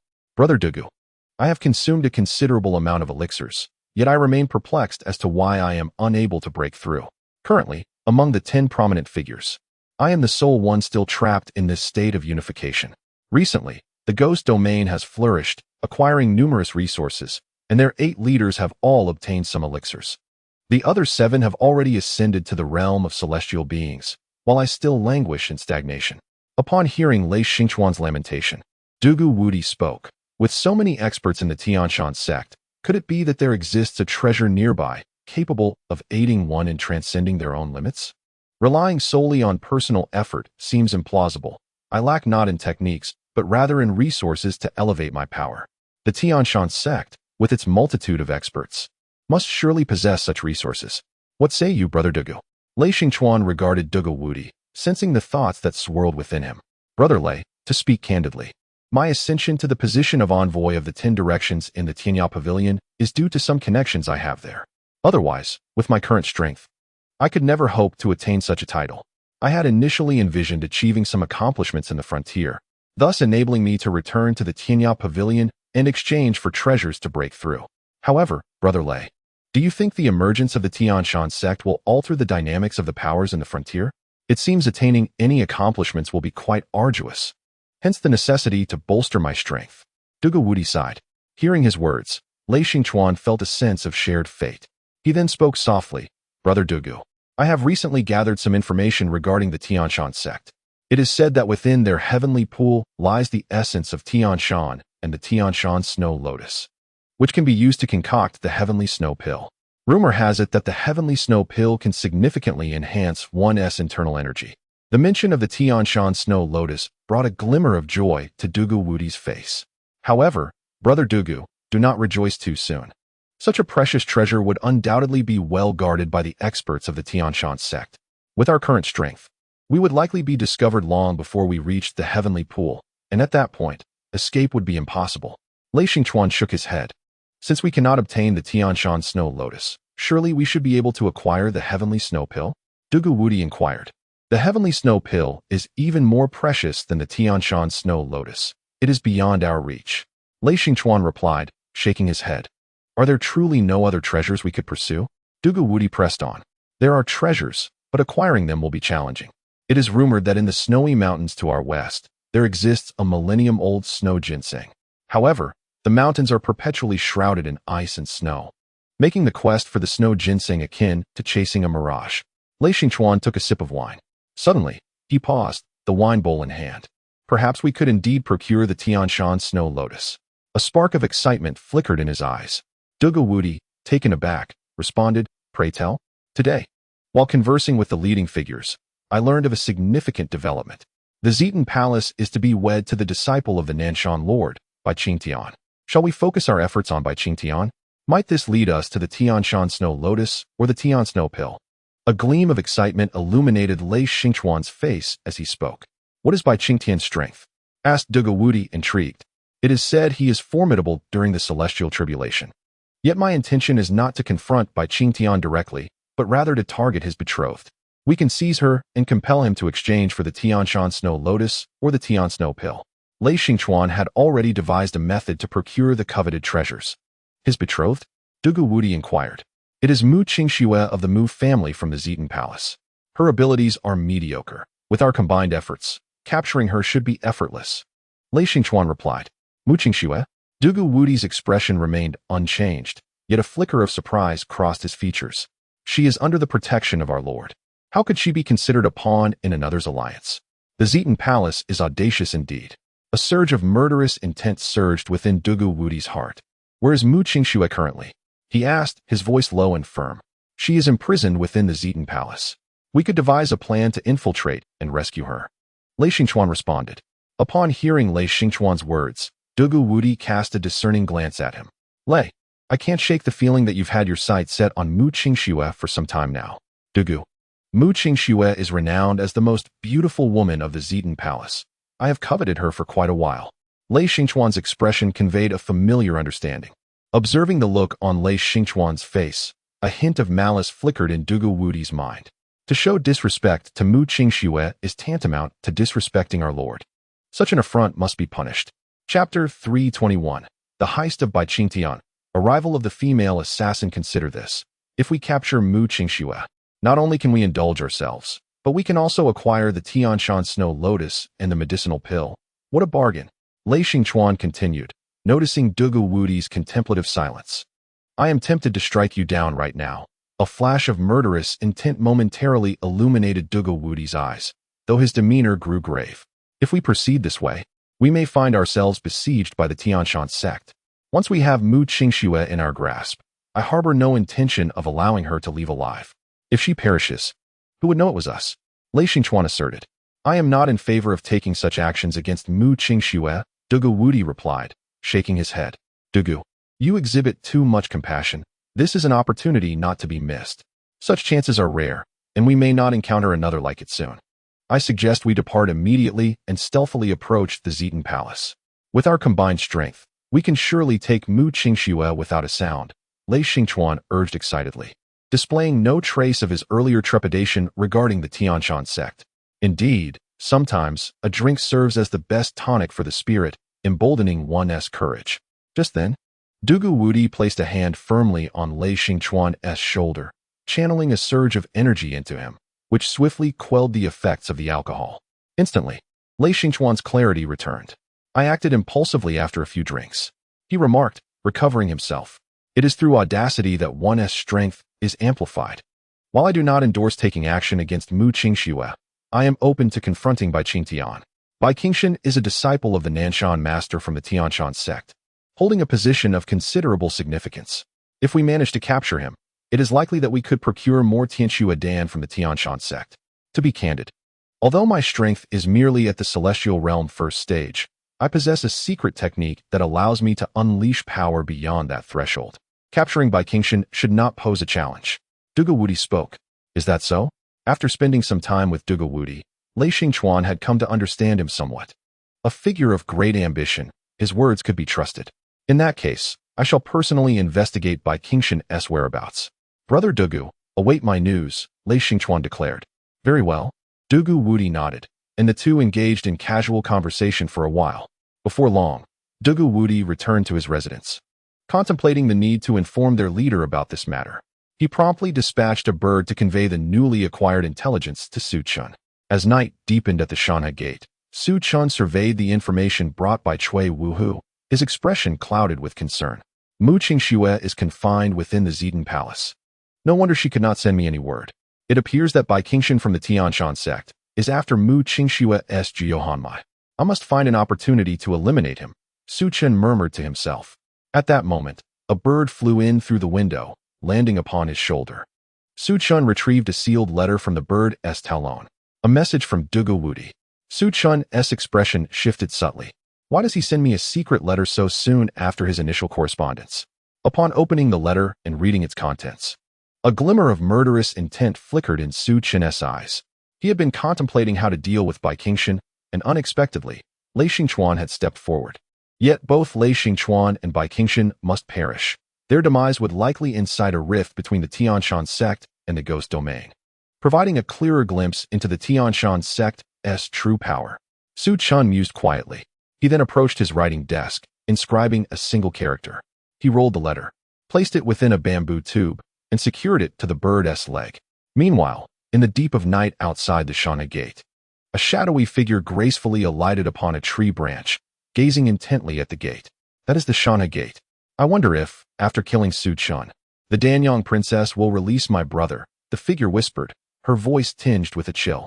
Bathed in moonlight, her visage became discernible, a young maiden of approximately 19 or 20 years, wielding a long sword and clad in sleek black attire. Her form was delicate, her beauty reminiscent of a celestial being, akin to the ethereal figures of Yao Tai and Chang'e. Not lingering for long, the maiden advanced towards the Shanhe Gate, seamlessly infiltrating its interior under the cover of moonlight, unnoticed by the gatekeepers. It seemed she knew precisely where Su Chun was located, making her way directly to him. Her movements as light as a swallow, traversing the rooftops while avoiding the courtyard where the original disciples of Shanhe Gate resided. In no time, she had arrived at her destination. The scene unfolded before Su Chun's courtyard. According to the intelligence provided by Princess Danyang, Su Chun was currently within this abode, and she hoped that Yuan Suiyun was not by his side. Otherwise, she would be unable to carry out her lethal intentions. The woman mused internally as she leaped gracefully into the courtyard. Within the courtyard, she glided past the artificial mountains and corridors, arriving at the study where Su Chun resided. At that moment, Su Chun, slightly furrowing his brow, sensed the presence of someone bearing murderous intent. Yet, he felt no significant threat. The intruder had not yet reached the level of a celestial being. Su Chun reflected, his mental acuity heightened from his cultivation of the great sutra of life and death. Moreover, under the cloak of night, with only the gentle breeze and the moonlight, his senses were further sharpened. Maintaining his composure, he rose and stepped out of the study.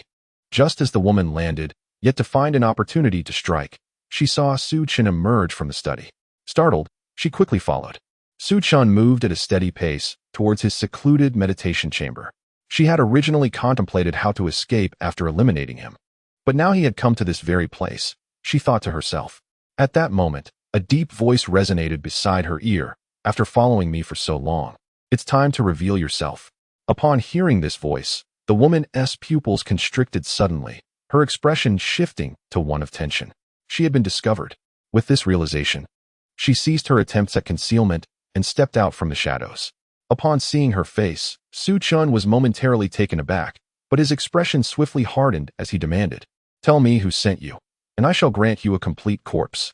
In response to Su Chen's words, the woman pushed off the ground and lunged forth, her figure melding with the moonlight until she vanished from sight. Suddenly, a flash of sword light appeared before Su Chen, aimed directly at his throat with astonishing speed. Alarmed, Su Chen summoned his rainfall blade, its blade intercepting the tip of the sword. However, the force unleashed from the sword still sent him staggering back. It took several steps for him to regain his footing, his eyes wide with astonishment. Had it not been for his acute mental prowess, that strike, enhanced by the moonlight, might have pierced his neck. Nonetheless, even if it had struck, it would not have breached his throat, for his physical form was as resilient as iron. Chapter 322. The sword like moonlight, vitality like a gale having missed her strike. The woman's expression shifted. She had not anticipated Su Chen's ability to withstand her attack. However, having initiated her assault, retreating now would render her devoid of future opportunities, putting her brother in grave peril. With a determined push, she surged towards Su Chen, her sword transforming into a cascade of ethereal light. Retreating, Su Chen observed the onslaught of luminous sword shadows converging upon him, his gaze sharpening. The speed of her assault was remarkable, and the overwhelming tide of shimmering light enveloped all the space around him. This attack was far more ferocious than the last. If it were an ordinary celestial being facing this onslaught, they might not even discern the location of the sword shadow. Yet, Su Chen's mental acuity is remarkably sharp at this moment. He can distinctly perceive where that sword will ultimately manifest. Almost at the instant the opponent's long sword converges to its peak, Su Chen unsheathes his blade. The light that should have flowed like silk transforms abruptly into a torrential tempest, tearing through the darkness, accompanied by a ferocious wind and rain. As he strikes towards the location where the sword light descends, clang, a resounding clash of metal reverberates through the air. In the next instant, a spark erupts from the point of impact, creating a terrifying wave of force that radiates outward, striking the surrounding rocks and vegetation. The rocks shatter, and the plants are obliterated. Her strength? The woman realizes she has been thwarted and inwardly laments Su Chen's prowess. Under the onslaught of the tempestuous blade light, she involuntarily retreats a step. As she steps back, a cold glimmer flashes in Su Chen's eyes. He steps forward, and his rain blade erupts like thunder, surging towards her for the kill. The woman can only raise her sword to defend. Clang, clang, clang. The explosive clash of blade light and sword energy intensifies. In that moment, it feels as if a great battle has erupted, with countless fragments of stone and dust swirling violently. The leader of the Mountain River Sect. Your strength does not match the information provided. In the face of Su Chen's counterattack, the woman feels a tingling in her wrist, a shock reverberating through her, hampering the flow of her internal energy and altering the force of her strikes. However, her agility allows her to narrowly evade one of Su Chen's blows. Repositioning herself and addressing him. Data is static. People can change at any moment. Yet, to express my gratitude, I intend to personally end your life. Su Chen sheaths the rain blade at his back. With someone before him, he cannot utilize his spatial ring directly, thus securing the long sword behind him. Upon hearing Su Chen's words, the woman stiffens, a wave of inexplicable panic washing over her. How could someone of such a vastly different realm instill such fear in her? Boom. At that moment, a tremendous surge of vitality erupts within Su Chen, forming a powerful pressure of blood energy. Swish. Before Su Chen's blood energy can fully explode, the woman charges at him. Should her form be suppressed, she must contend with him in a contest of vitality. Her blood energy pales in comparison to Su Chen's. Should it come to that, she would be at his mercy, vulnerable to his devastating punches. This woman remains composed, exhibiting a natural gift for assassination. Su Chen, observing her, holds a glimmer of admiration in his gaze. However, admiration aside, he will not allow someone intent on his demise to escape. Boom. Su Chen's fist strikes out like a dragon, colliding with the woman's long sword. The sheer force of his blow sends the sword flying from her grasp. Instantly, she uses her left hand to catch the sword as it descends. Die. In the moment she seizes the long sword, her energy surges dramatically, and the blade erupts with a fierce stream of sword energy. Shadow split, light blade. The sword energy swiftly dispersed, harnessing the power of the moonlight. The blade and its essence vanished once more, striking towards the vital points surrounding Su Chen. With his left hand wielding a sword, Su Chen felt a surge of energy within him. His palm rose, and a torrent of vitality flowed through it like a protective aura, unleashing a powerful strike. The collision with the opponent's piercing sword light erupted into a dazzling display of fireworks and shockwaves. The air around them compressed under this immense force, resulting in a deafening explosion. Amidst the cacophony, Su Chen advanced, his palm gleaming like iron, deftly grasping the long sword thrust at him by the woman. The woman felt an overwhelming force pull at her hand, causing her to lean forward and instinctively release her sword, retreating swiftly. Though her speed was remarkable, Su Chen surged forth like the wind, as swift as a shadow, almost simultaneously appearing before her. His left hand seized her throat, lifting her delicate form effortlessly, while his right hand quickly struck several points on her body, restricting the flow of her inner energy. Tell me who sent you. I can grant you a dignified death. Su Chen's voice was cold and menacing. The woman, struggling to speak, found her words trapped by the force of his grip. When he loosened his hold slightly, her first utterance was a plea for her life. I want to live. A killer, yet you still wish to survive? Su Chen replied, his surprise evident. I cannot die. If you promise to spare my life, I will do anything. She insisted. Who are you? Su Chen demanded, his tone icy. I am Xiaoren, a disciple of the Shanhe Sect, sent by Princess Danyang to retrieve your head. Only by bringing your head back can I save my brother's life, she explained. Shanhe Sect. Princess Danyang. I do not recall any grievances with her, Su Chen mused, his brow furrowing slightly. Princess Danyang is the betrothed of the 7th Prince Liu Yu and the senior disciple of our sect, the woman, identifying herself as Xiaoren, clarified. The betrothed of the 7th Prince Liu Yu? She seeks my head to assist him? A glint of coldness flickered in Su Chen's eyes, though confusion marred his expression. Yet you, a disciple of the same sect, are being coerced by her using your brother's life as leverage? My brother is a servant appointed by the sect leader, and he inadvertently offended Princess Danyang, who captured him. It is largely my fault, having cultivated the sect's heavenly grievance technique. I surpassed her in breaking through to the 6th level, which threatened her status, leading her to target my brother. She commanded me to kill you and even had my disciple's fingers severed. I had no choice but to comply, Xiaoren revealed. Her once beautiful countenance now marred by deep-seated hatred when she spoke of the princess. I will verify your words, and if they hold truth, I may spare your life. If not, I fear that the brothels of Lingnan will soon have one more patron, Su Chen declared, casting Xiaoren to the ground.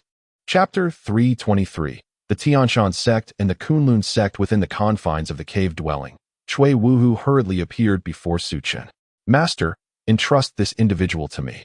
I shall extract all the necessary information from her. His gaze fell upon the fallen figure of Xiaoren, clad in tight-fitting attire, a malevolent intent flickering in his eyes. There's no need. She still holds some value.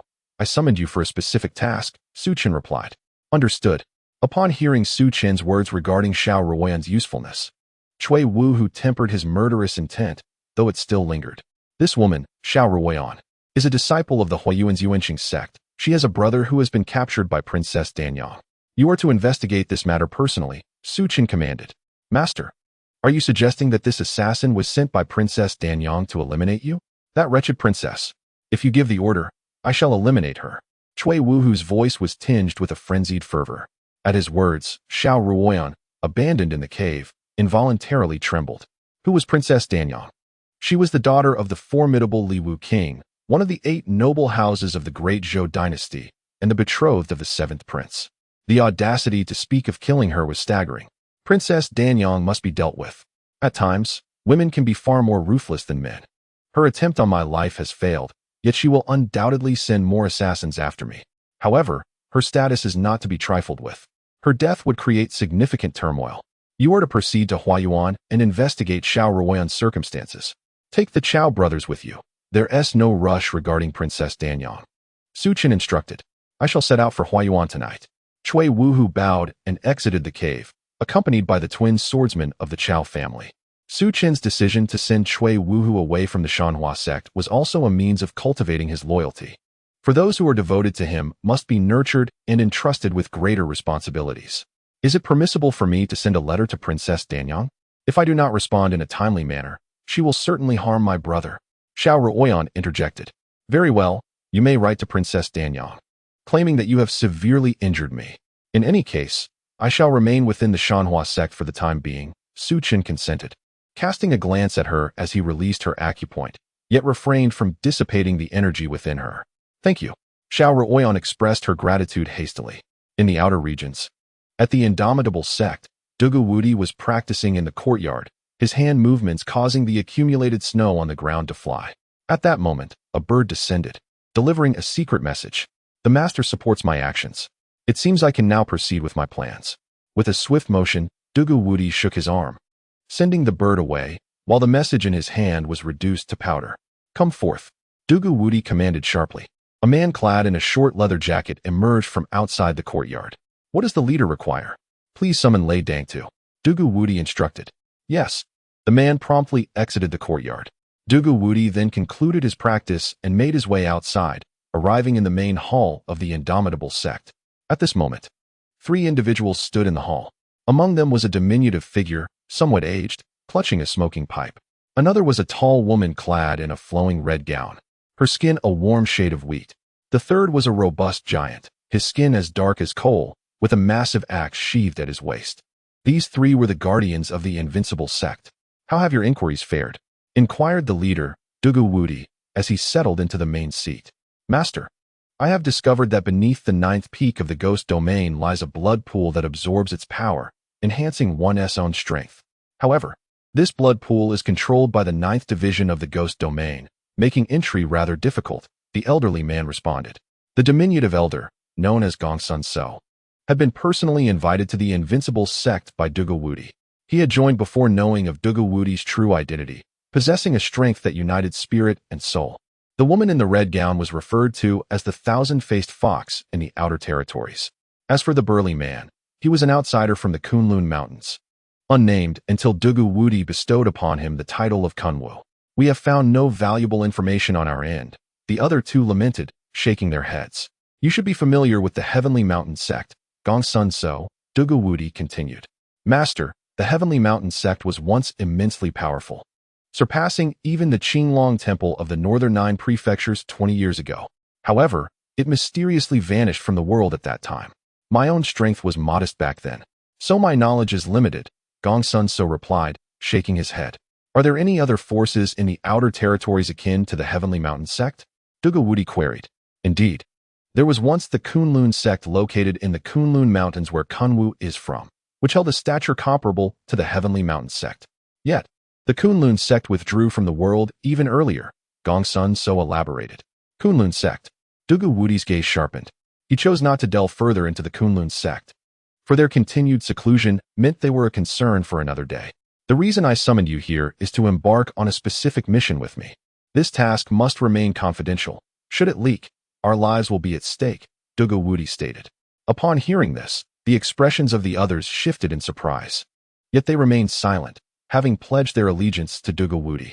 I intend to abduct Bai Choufei, the disciple of the Southern Mountain Master of the Heavenly Mountain Sect, and exchange him for the Heavenly Mountain Sect's Snow Lotus and Snow Elixir, Dugu Wudi announced. At this revelation, both Gongsun So and the thousand-faced fox were taken aback. The notion had not even crossed their minds prior. Kunwu, however, remained impassive, lacking any recollection of the Heavenly Mountain Sect.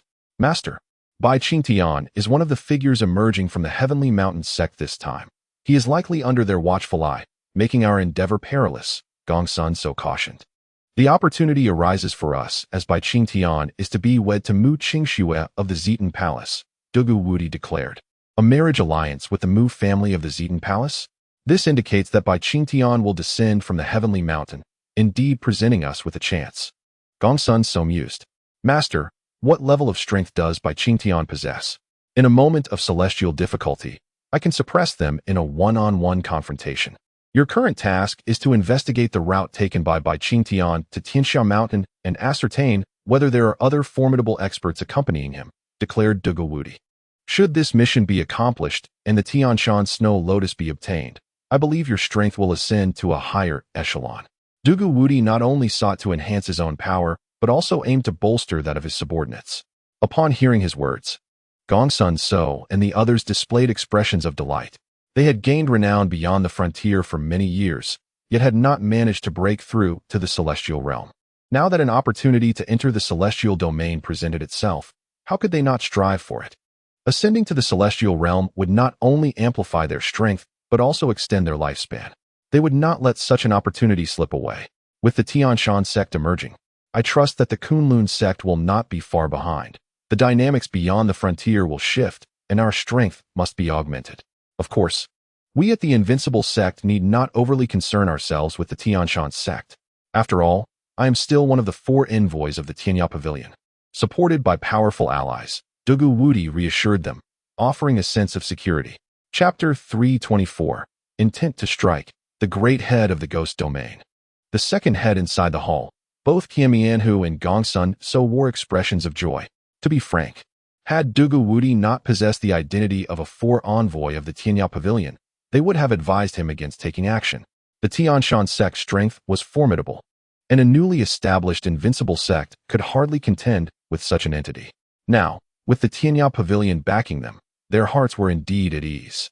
Sect leader, we shall investigate Bai Qingtian immediately, Gongsun So stated as he stepped forward. Dugu Wudi nodded in agreement, and Gongsun So along with Qiamianhu promptly departed the grand hall. Sect leader, what am my situation here? Asked Kunwu. Stay within the sect and await the arrival of Lei Xingchuan. I wish to observe how your practice of the annihilation demonic art is progressing, Dugu Wudi replied, glancing at Kunwu. After taking Kunwu under his wing, Dugu Wudi discovered that Kunwu was well suited for the cultivation of the annihilation demonic art. Thus he took it upon himself to instruct Kunwu in its practice. The two then made their way to the rear courtyard. In the ghost domain, 10 palaces stood majestically, all constructed upon the slopes of a mountain bathed in sunlight. Within the foremost palace, Lei Xingchuan stood, facing a robust middle-aged man whose visage bore a resemblance to his own, yet exuded an air of authority. This man was Lei Jiudong, the great head of the ghost domain, and also Lei Xingchuan's elder brother. He had never revealed himself before outsiders. Yet in the presence of Lei Xingchuan, he bore no need for a mask. Are you suggesting that Dugu Wudi intends to abduct Bai Qingtian in exchange for the Tianshan Snow Lotus and the Tianxua Pill? Lei Jiudong inquired, fixing his gaze upon Lei Xingchuan. In truth, brother, this notion originated from me. I had indulged in a bit too much wine and spoke rather grandly. You know well that I have remained in the realm of divine unity for many years without breaking into the celestial realm, without entering the celestial domain. My lifespan is but a mere century, and I am unwilling to accept such a fate, Lei Xingchuan confessed. Noticing the expression on Lei Xingchuan's face, Lei Jiudong's brow furrowed slightly. The Tianshan Snow Lotus or Tianshan Snow Dan indeed possesses the potential to assist you. Initially, I intended to seek a Tianshan Snow Dan from the Tianshan sect on your behalf. However, despite my formal request, the sect has not deigned to respond. I fear that even if I were to meet with them, obtaining the Snow Dan would remain elusive. This time, with Dugu Wudi joining forces with you, what could the Tianshan sect possibly do if they were to discover our actions? Lei Jiudong declared with a fierce glint in his eyes. Brother, so you have consented. Upon hearing Lei Jiudong's words, Lei Xingchuan's face illuminated with joy. However, I shall not lend my hand in this matter. It is solely your endeavor alongside Dugu Wudi. Lei Jiudong nodded in acknowledgement. Rest assured, brother, I understand. I shall make my way to the Invincible sect now. With Lei Xingchuan's approval, he promptly bid farewell to Lei Jiudong and exited the grand hall. As he watched Lei Xingchuan depart, Lei Jiudong's expression turned contemplative as he proceeded toward the rear of the hall. He pushed open a stone door at the back, revealing a solitary chamber. Within, a man sat cross-legged beside a stone table, clad in a brocade robe. His gaunt visage suggested he was around 40 years of age, and the lack of brilliance in his eyes rendered him rather unremarkable. Upon noticing Lei Jiudong's entrance, he lifted a teapot from the table, pouring a cup of crystal-clear tea and placing it before his guest. After venturing out, one tends to accumulate various thoughts. A cup of calming tea is in order, the man remarked. Brother Su, Xingchuan, and Dugawudi intend to abduct Bai Qingtian, hoping to exchange him for the Tianshan Snow Lotus and the Snow Dan. I harbor some concerns. Lei Jiudong seated himself and conveyed the matter that Lei Xingchuan had summoned him for. To abduct Bai Qingtian? The brocade-clad man furrowed his brow slightly upon hearing Lei Jiudong's words. This may indeed be a viable strategy, with the Tianshan sect emerging, dispatching 7 disciples. Bai Qingtian is one of them. If he were to be taken captive, we might discern the sect's stance in this instance. The man continued. The emergence of the Tianshan sect is of utmost significance to certain factions beyond the border. Although these factions have developed over the past 2 decades, they pale in comparison to the Tianshan sect, which holds dominion over the Tianshan region. Tianshan, also known as the Heavenly Mountain, is perpetually cloaked in snow on its periphery. Yet within lies a warm valley, verdant and inviting throughout the seasons. The Tianshan sect is nestled there, and due to the climate, this valley abounds with precious medicinal herbs. Furthermore, atop the mountain, lies a celestial pond where the exceedingly rare Tianshan snow lotus flourishes.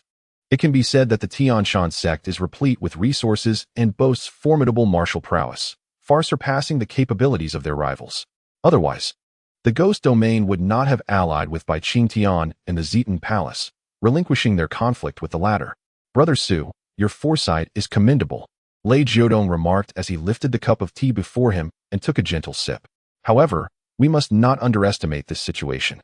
Dugawudi has ventured alone into the outer regions and may be sidelined at the Tianya Pavilion, so we must be wary of unforeseen circumstances. Should our plans falter, it may provide the Tianshan sect with an excuse to act against us. Therefore, I shall personally keep a watchful eye on the proceedings. The brocade-clad man, known as Su Xiong, is the second in command of the Ghost Domain.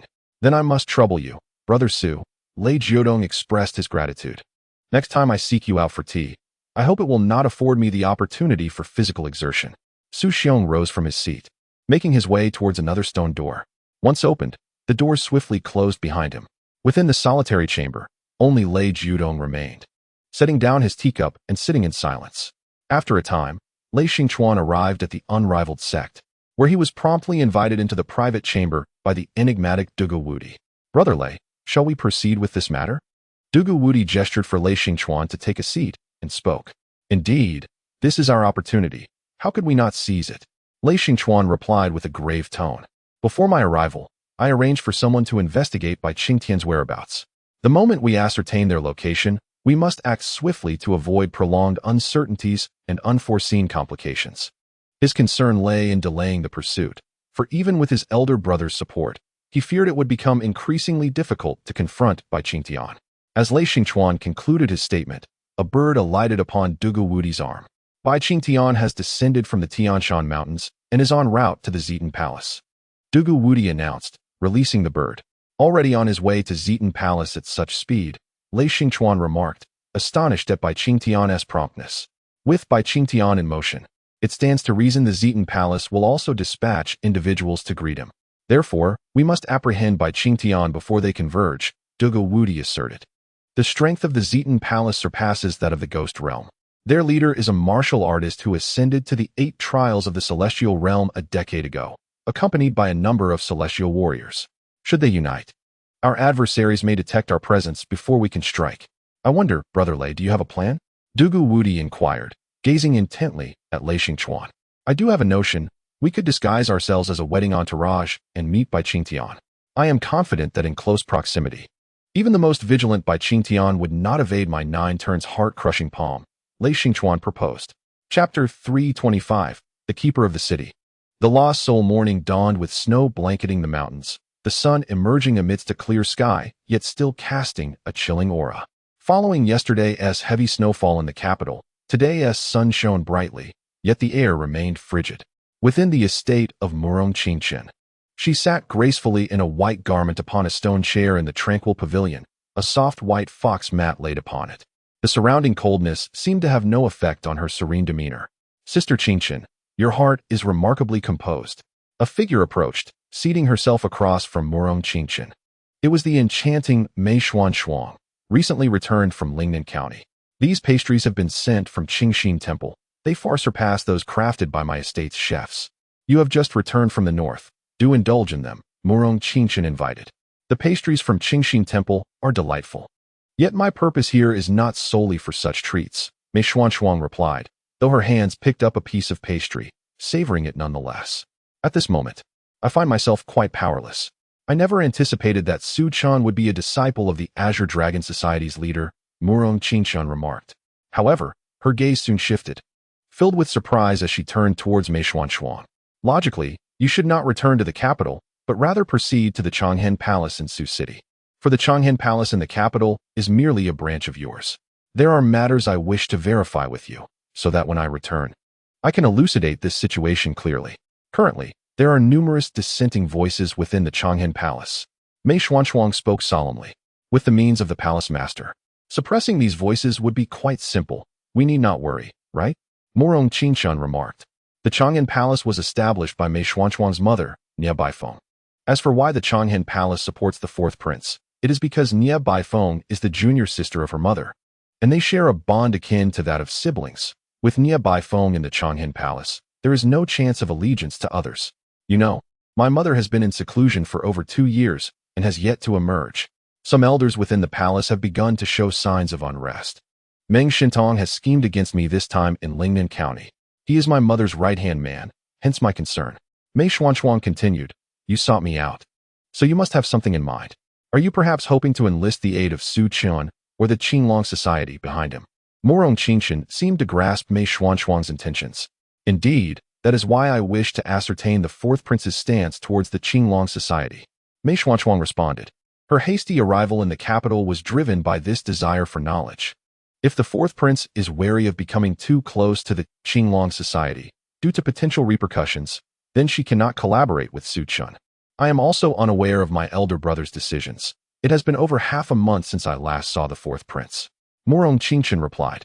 Over half a month without seeing the fourth prince. This implies that the fourth prince does not wish for excessive entanglements with the Qinglong Society. Mei Xuanshuang's expression shifted. My elder brother has yet to make a formal statement, but it is unlikely to last much longer. Murong Qingshan remarked. The Qinglong Society is a significant ally. If the fourth prince were to forsake it, the loss would be monumental. Mei Xuanshuang stated. Indeed, it would be a grave loss. The fourth prince's resources pale in comparison to those of the others. Should he establish connections with the Qinglong Society, it is possible that my elder brother might be ousted prematurely by them. The power struggles in the capital are far more intricate than we imagine, akin to walking on thin ice. However, I will continue to maintain contact with Su Qian, so you need not worry. Murong Qingshan assured her. It seems the fourth prince's position is precarious. Primarily, who is targeting him? Mei Xuanshuang inquired. It is not a direct assault on the fourth prince, but rather the concubine Rome within the palace is targeting my mother. Murong Qingshan's expression darkened as she spoke. Concubine Rome, why would she target Aunt Jing? Hearing this, Mei Xuanshuang appeared perplexed. Concubine Rome is one of the 36 consorts of the Zhou dynasty who has no offspring, and logically, she should not act against a consort with children. The specific reasons remain unclear to me. I only received word from my mother indicating this.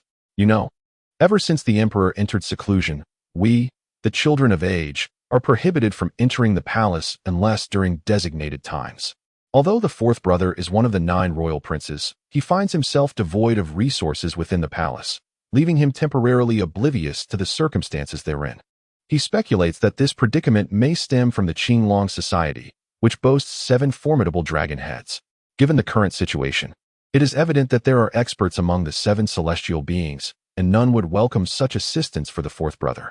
Murong Qingshan remarked. Suddenly, Murong Qingshan's expression shifted. Her gaze directed towards a certain spot. Not far from the courtyard, 2 figures clad in black appeared upon the surface of the lake. The once gentle breeze that graced the courtyard ceased abruptly, plunging the atmosphere into eerie silence. Who are you, daring to intrude upon the princess's estate? Mei Xuanshuang shouted, brandishing a short flute in her hand.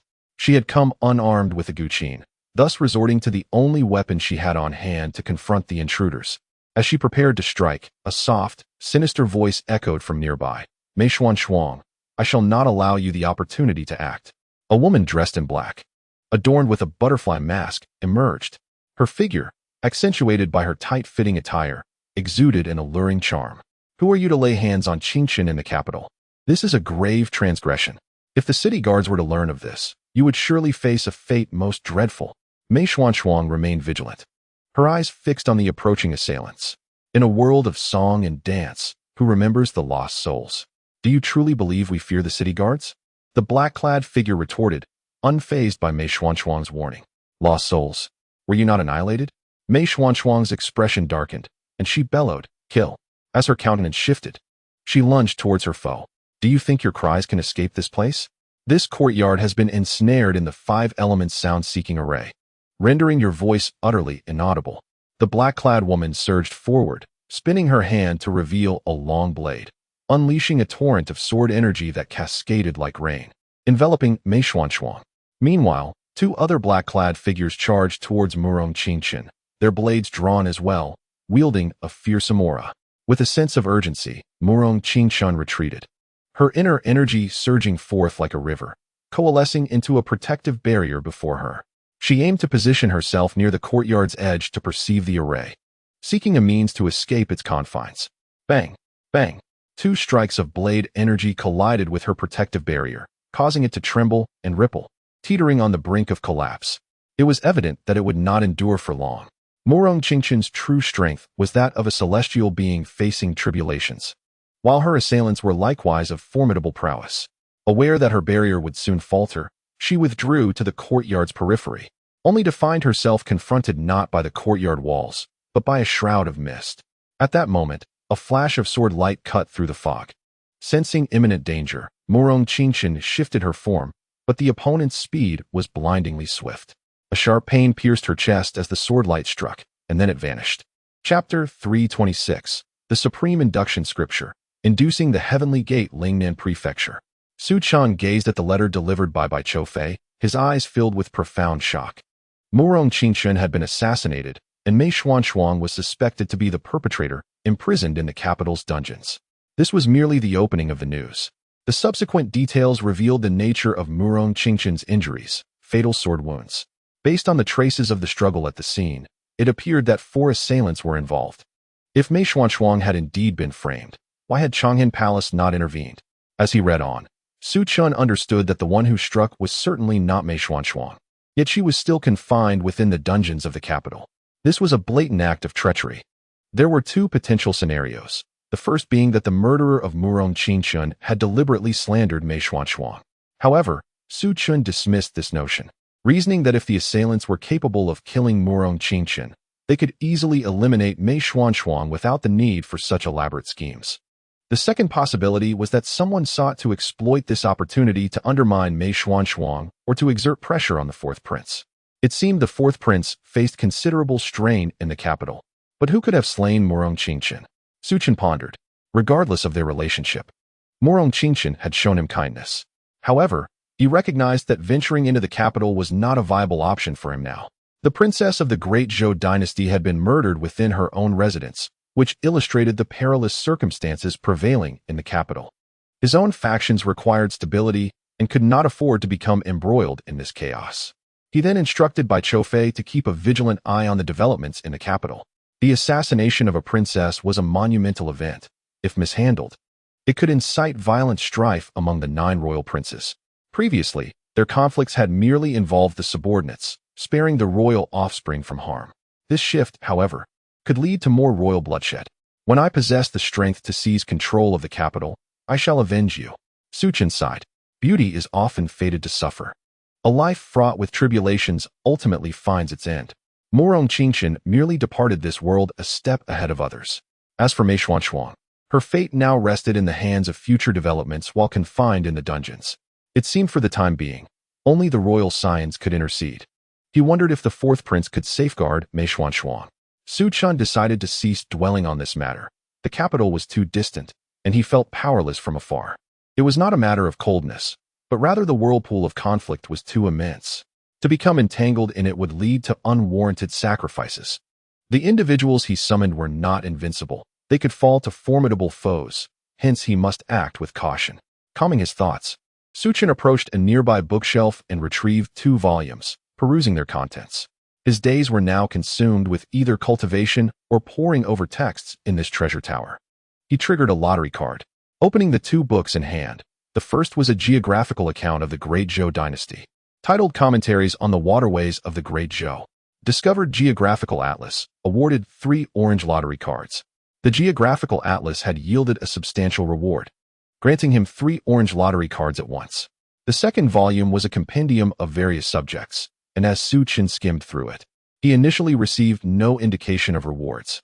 Just as he was about to abandon it, his fingers involuntarily turned to the final page.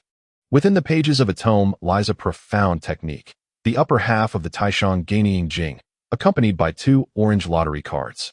A peculiar glimmer flashed in Su Chen's eyes. This was the most substantial reward he had received in quite some time. Over the recent period, he had only accumulated a single orange card, 3 blue cards, and 5 white cards. Could this be what is referred to as a sacrificial offering?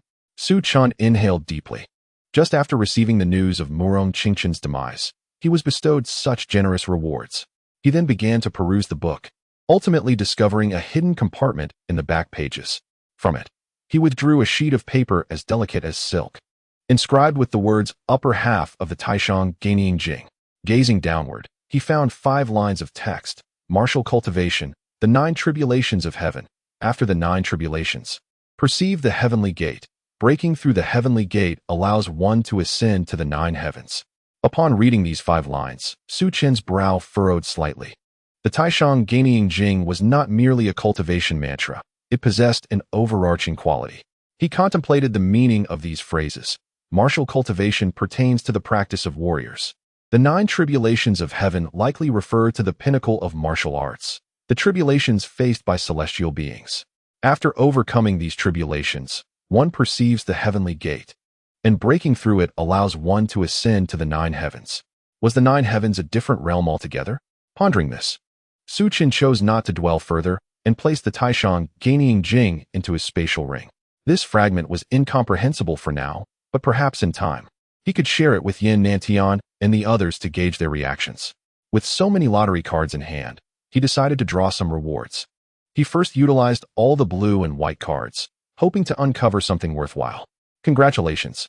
You have obtained 1,000 blood chi pills and 10 Xingling pills. What was this? Shouldn't 3 blue cards and 5 orange cards yield 8 rewards? Why had he only received these 2? Su Chen felt bewildered. He glanced at the remaining 6 orange lottery cards and opened 2. Congratulations! You have acquired 2 celestial pills. This was rather straightforward, yet Su Chen's brow tightened. His luck did not seem particularly favorable.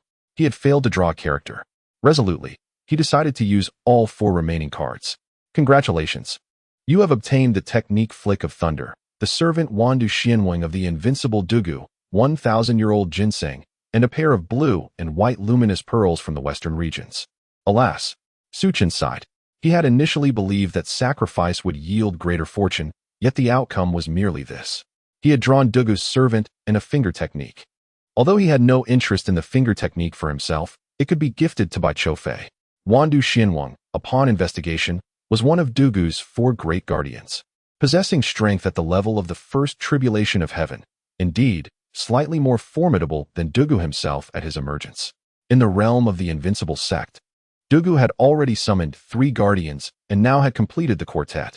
The 1,000-year-old ginseng and the blue and white luminous pearls were of extraordinary value. The Millennium Ginseng possesses the remarkable ability to replenish one's vital essence and spirit, making it suitable for those who have sustained severe injuries, and can be preserved for future use. The blue and white luminous pearls, 1 white and 1 blue, appear to be of considerable value. However, they mention the White Night Hall from the western regions. It seems that this White Night Hall constitutes a significant force, warranting further investigation. The 5 Poisons Boy. Su Chen murmured softly. A figure emerged from the shadows. Master, I have just acquired 2 celestial elixirs. You may use one to break through. Should you choose to utilize only one, please bestow the other upon Li Tianxing. Su Chen declared. Recently, Li Tianxing had been engaged in battles and had already approached the realm of spiritual unity.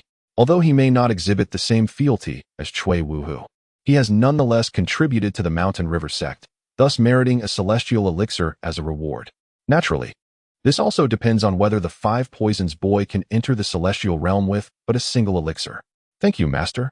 The 5 poisons boy's face lit up with joy as he bowed in gratitude before exiting the study. Chapter 327. The Alliance of the Realm, Shunguyu. The third prince's recruitment time flows swiftly. The news of Murong Qingshan's assassination in the capital has reverberated throughout the entire Great Zhou dynasty, creating ripples of unrest. This marks the first instance since the establishment of the Great Zhou for a daughter of the Zhou emperor to be murdered within the capital. The capital, a place where the power of the Great Zhou is most concentrated. Witnessing such a brazen act of violence against the emperor's own kin is an outright challenge to the authority of the Great Zhou dynasty. Consequently, many are closely monitoring developments in the capital. Yet, the capital appears eerily calm, devoid of any signs of turmoil, which is quite astonishing. Nevertheless, for several days, the capital remains as tranquil as ever. Within the Golden Wind and Fine Rain Pavilion, Nalan Rongyan stands before Bai Choufei, holding confidential correspondence from the capital. Pavilion Master. The situation in the capital is unnaturally serene. However, I have obtained some intelligence. It includes a line of poetry. In a lifetime of song and dance, who remembers the one who never returned? Based on this verse, I have traced some leads. The individual referenced is likely a person of the underworld, a term denoting a notorious coalition of 12 elite assassins during the Great Zhou era. This faction does not shy away from any task and upon execution, leaves no survivors, employing brutal methods. Their targets have ranged from figures within the martial world to those within the Great Zhou court, and their emergence has caused significant upheaval within the already declining Great Zhou dynasty, ultimately leading to its fragmentation. Nalan Rongyan spoke. What does this foretell? Upon hearing this, Bai Choufei furrowed his brow slightly. The timing of such information raises questions of intent. What news do we have regarding Xuanshuang? Bai Choufei inquired. She may hold knowledge about Murong Qingshan's demise and the identity of her assailant. Xuanshuang has been released from the dungeons. The 4th prince personally fetched her, and she now resides within his estate. Should we seek contact with her? Nalan Rongyan suggested. Bai Choufei shook his head. The capital is fraught with shifting tides. We must refrain from becoming entangled in its affairs for the time being. In the Tower of Gentle Winds and Fine Rain, although there are 2 formidable masters of the 9 difficulties of the celestial beings, this does not constitute a basis for arrogance. It is said throughout the land that warriors find themselves ensnared at the threshold of the 9 difficulties. Upon entering the realm of the celestial beings, their lifespans significantly increase. A typical warrior at the 1st difficulty can expect a lifespan of 100 years, while those who ascend to the 9th difficulty may live for 2 centuries. 2 centuries, what a profound concept that is. Thus, when considering accumulation, the number of masters at the 9th difficulty within the world is undoubtedly considerable. For many remain trapped in this stage. The more individuals stagnate, the longer they endure. Hence, the quantity of those at the 9th difficulty is assuredly substantial. Naturally, some warriors at this level choose to enter seclusion to preserve their lifespan, minimizing the depletion of their bodily functions to extend their time on this earth. I understand, said Nalan Rongyan, nodding in acknowledgement. However, during this period, the Alliance of the World has begun to mobilize. The 3rd deputy leader, Shunguyu, who is as steadfast as a mountain, has arrived in Longbei County, commencing the consolidation of forces previously gathered by the 7th prince. Their momentum has completely overshadowed the Heavenly Fist Sect and the Blade Alliance. The 3rd deputy leader, Shunguyu, possesses greater strength than the 2nd deputy leader, Lung Tianqi, and has now come to Longbei County. Bai Choufei interjected. Indeed, Nalan Rongyan affirmed with a nod. What has been the response from the Heavenly Fist Sect and the Blade Alliance? Currently, these 2 sects are the most formidable powers in the northern 9 counties, and they surely do not wish for the Alliance of the World to gain strength. Initially, there was some activity on their part. However, rumors have surfaced that the 3rd leader of the alliance, Shunguyu, may have reached the 9th difficulty, which has rendered them inactive. Sometimes, their inaction does not imply that others are similarly passive. We must closely monitor the movements of the Alliance of the World. I believe we shall soon encounter them. Bai Choufei remarked. The assassination of a disciple of the Alliance and its subsequent expansion of power suggest that they may be the first to strike against them, which is why Bai Choufei urged Nalan Rongyan to remain vigilant. At that moment, a figure soared in through the window. It was a diminutive boy, the poisonous boy who accompanied Su Chun. Master Bai, the young Pavilion master, has sent me to deliver this set of fingertip techniques, the poisonous boy announced, producing a tome from his robes and handing it to Bai Choufei. Does the master have any further instructions? Bai Choufei inquired. I must attend to other matters and shall not linger here, the poisonous boy replied before swiftly exiting through the window. A few days prior, he had used a medicinal pill provided by Su Chun, which enabled him to successfully ascend to the first difficulty of the celestial beings. He intended to deliver the remaining pill to Li Tianxing to aid him in his own ascension. Bai Choufei examined the fingertip techniques in his hands and could not resist opening the book. On the first page, 2 lines of script caught his eye. With a flick of the fingers, one can summon thunder. A single strike leads to the road of the underworld. The phrase spoke of striking with the swiftness of thunder, sending 1/4 to the realm of the dead. Bai Choufei's spirit was stirred, and he began to peruse the thunder finger technique, becoming wholly absorbed in its intricacies. His greatest strength lay in his finger techniques, and upon encountering such exquisite artistry, he immediately fell into a state of rapt fascination. Upon witnessing the situation, Nalan Rongyan could not help but shake her head. She turned and stepped out of the room, instructing those outside not to disturb Bai Choufei for the time being. Nevertheless, her intentions were noble, yet reality often diverged from idealism. As she descended the stairs, Helian Xiaoyao, who had previously intended to leave, appeared before her. Helian Commander, why have you not departed from Lingnan Prefecture? Nalan Rongyan inquired. I have remained in Lingnan Prefecture, merely outside. I have urgent matters to discuss with Brother Bai, Helian Xiaoyao promptly replied. Upon hearing Helian Xiaoyao's words, Nalan Rongyan's brow furrowed, and she glanced upwards towards the second floor. Have Helian Commander come here. A voice echoed from within Bai Choufei's chamber. Helian Xiaoyao hastily ascended the stairs. Bai Choufei, having placed the secret tome into a drawer, regarded the entering Helian Xiaoyao and remarked, You seem rather anxious. Is there something pressing? I have received news that someone in the capital intends to regard the Azure Dragon Society as a continuation of the Yellow Springs Unreturning Men and included on the list of extermination targets for the Grey Zhou dynasty. Helian Xiaoyao conveyed. Upon hearing this, Bai Choufei's brow slightly knitted, yet curiosity danced in his eyes as he looked at Helian Xiaoyao. Is your visit solely to convey this information? It appears unrelated to my Jin Fengshui Tower. Brother Bai, it is difficult to conceal this from you. I wish to request a meeting between you and Su Chun, the head of the Shanhe Sect.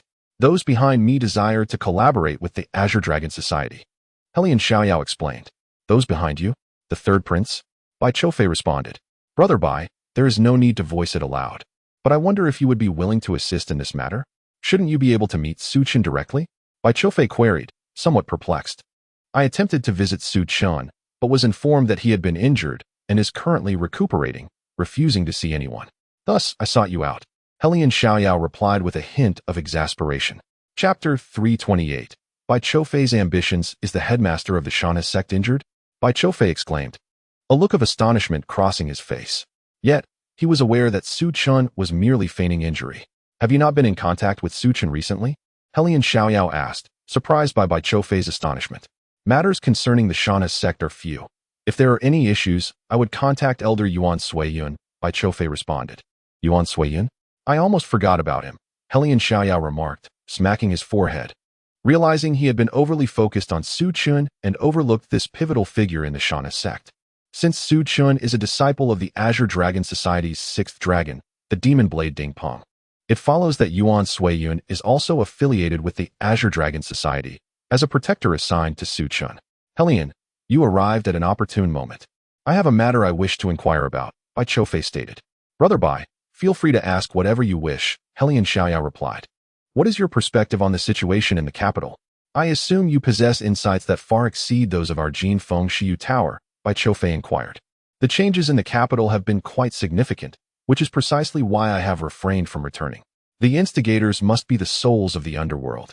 I trust Brother Bai is already aware of the intricacies of this organization, so I shall refrain from elaborating further. It is prudent to avoid delving too deeply into matters concerning the capital. Nonetheless, the outcome for the fourth prince has already been sealed, and in the coming days, he shall find himself in a precarious position. Helian Xiaoyao spoke up. Although she did not elaborate extensively, it was evident that the ongoing power struggle was aimed at the fourth prince. Our Golden Wind and Drizzle Pavilion aspires to establish a foothold in the capital. I wonder, Brother Hurlian, if you have any suggestions? Bai Choufei inquired. To enter the capital at this juncture? Upon hearing Bai Choufei's words, Hurlian Xiaoyao instinctively contemplated dissent. Yet after a moment of reflection, she replied, perhaps this presents an opportunity for the Golden Wind and Drizzle Pavilion to penetrate the capital. The political landscape is tumultuous, and such an entry might go unnoticed. However, it will undoubtedly require the presence of formidable individuals. Hurlian Xiaoyao emphasized the term formidable, indicating that she referred to exceptional talents. My lineage, the Tianya Pavilion, will have its Northern Pavilion Master personally travel to the capital, Bai Choufei stated. The Northern Pavilion Master of Tianya Pavilion? Hurlian Xiaoyao was taken aback upon hearing Bai Choufei's assertion. The title of Northern Pavilion Master had previously been mentioned by the formidable Mo Dao Dingpeng of the Qinglong Society. Given Dingpeng's known prowess, it was evident that anyone capable of incurring a favor from him must possess extraordinary strength. The involvement of your esteemed Northern Pavilion Master alleviates many concerns, Hurlian Xiaoyao remarked. The only power that the Golden Wind and Drizzle Pavilion would confront in the capital is the Seventh Prince. Thank you, Brother Hurlian. Bai Choufei expressed his gratitude. I shall not linger here. I intend to visit Yuan Sui Yun of the Mountain River Sect. After Hurlian Xiaoyao finished speaking, she clasped her fists in farewell and departed towards the Mountain River Sect. Master, once the Golden Wind and Drizzle Pavilion establishes itself in the capital, our branch in the northern 9 prefectures may face significant setbacks. Nalan Rongyan voiced her concerns from the side. The capital requires the Golden Wind and Drizzle Pavilion, she thought, believing that Bai Choufei should be the master of the pavilion in the capital. As for my own strength, it is somewhat lacking. However, with the techniques bestowed upon me by the young pavilion master, the thunderclap technique, I shall be able to enhance my combat capabilities considerably, Bai Choufei remarked. He harbors ambition. Yet his strength is inadequate. To venture to the capital and assume the leadership of the Golden Wind and Drizzle Pavilion is beyond his current capabilities. According to my analysis, to thrive in the capital, one must possess a minimum strength equivalent to the 6th layer of the celestial realm. Master, there are indeed ways to enhance one's strength. Nalan Rongyan interjected. Hearing this, Bai Choufei turned his gaze towards her. Recently, we have received news that an individual from the long-vanished Jiaogong has re-emerged in the northwestern region of Mengqing. Through my discreet investigations, I discovered that the person in question is Qkadi, one of the 4 esteemed daughters of Jiaogong, who practices one of their 4 sacred arts, the transformation from cocoon to butterfly, and the cycle of supreme bliss. According to my investigation, the autumn color butterfly is consuming the essence of young boys and girls, perfecting her transformation from chrysalis to butterfly. Once fully realized, her power will undoubtedly surge, and the host only needs to absorb her energy to ascend to a higher level, remarked Nalan Rongyan. Upon hearing her words, Bai Choufei was taken aback. Are you suggesting that someone from the Bliss Palace has emerged? That was not an ordinary force in the past. How could they reappear now? Bai Choufei inquired. Host, it seems you are misplaced in your concerns. Your focus should be on the autumn color butterfly, Nalan Rongyan asserted. What is her strength? Bai Choufei asked. Bai Choufei's desire to soar never waned. In a previous life, he had slain his brother to usurp the throne, causing turmoil in the martial world of the capital, ultimately being eradicated by a coalition of forces led by Wang Xiaoshi and Su Mingzhen. Even now, he harbored his own ambitions. Su Chun would inevitably depart from the northern 9 prefectures and enter the capital. His hope was to remain by Su Chen's side, for being close to Su Chen signified that he would not fade into obscurity. Bai Choufei never concealed his ambitions. However, his strength did not match Su Chen's momentum. To live up to his aspirations, he needed to enhance his power. Nalan Rongyan recognized Bai Choufei's talents and ambitions. She had been searching for means to aid him in elevating his strength. Unintentionally, she discovered the emergence of someone from the Bliss Palace and had been monitoring it closely. Her strength should be at the threshold of the celestial being's first tribulation, likely to reach the second tribulation in due time. To subdue her, the host will likely need to enlist Mr. Guan's assistance, Nalan Rongyan stated. Mr. Guan may not be inclined to assist me. Bai Choufei shook his head. There existed some enmity between Bai Choufei and Guan Qi. Had it not been for Su Chen's arrangement for Guan Qi to be present, he would not be here. Moreover, Guan Qi was currently focused on cultivating his innate formless sword Qi to enhance his strength. Guan Qi, too, was not one to remain in the shadows. In the novel Who is the Hero, during the first assault on Guan Qi, Bai Choufei was the first to strike. Motivated by a mere glance at Guanqi that evoked a profound sense of emptiness within him. In that moment, Bai Choufei, who typically held himself in high esteem, felt an overwhelming desire for death, leading him to believe that he must kill to alleviate this feeling, using another's demise to quell his own death wish. Once he struck, he could not halt until he was repelled 37 moves later. It could be said that a significant enmity existed between them. Of course, such matters could not be disclosed to Nalan Rongyan. After contemplating Bai Choufei's words, Nalan Rongyan inquired, "Are there any individuals you could invite, with strength at least at the celestial being's fifth tribulation?" Bai Choufei pondered. The individuals summoned by the master were all ambitious, and those lacking ambition were of comparable strength. At that moment, he had yet to identify a suitable candidate. Chapter 329. Mei Xuanshuang departs the capital. Guanqi and Dugu Xinwing arrive in the frontier. In the capital, at the residence of the fourth prince, dappled sunlight illuminated the courtyard walls.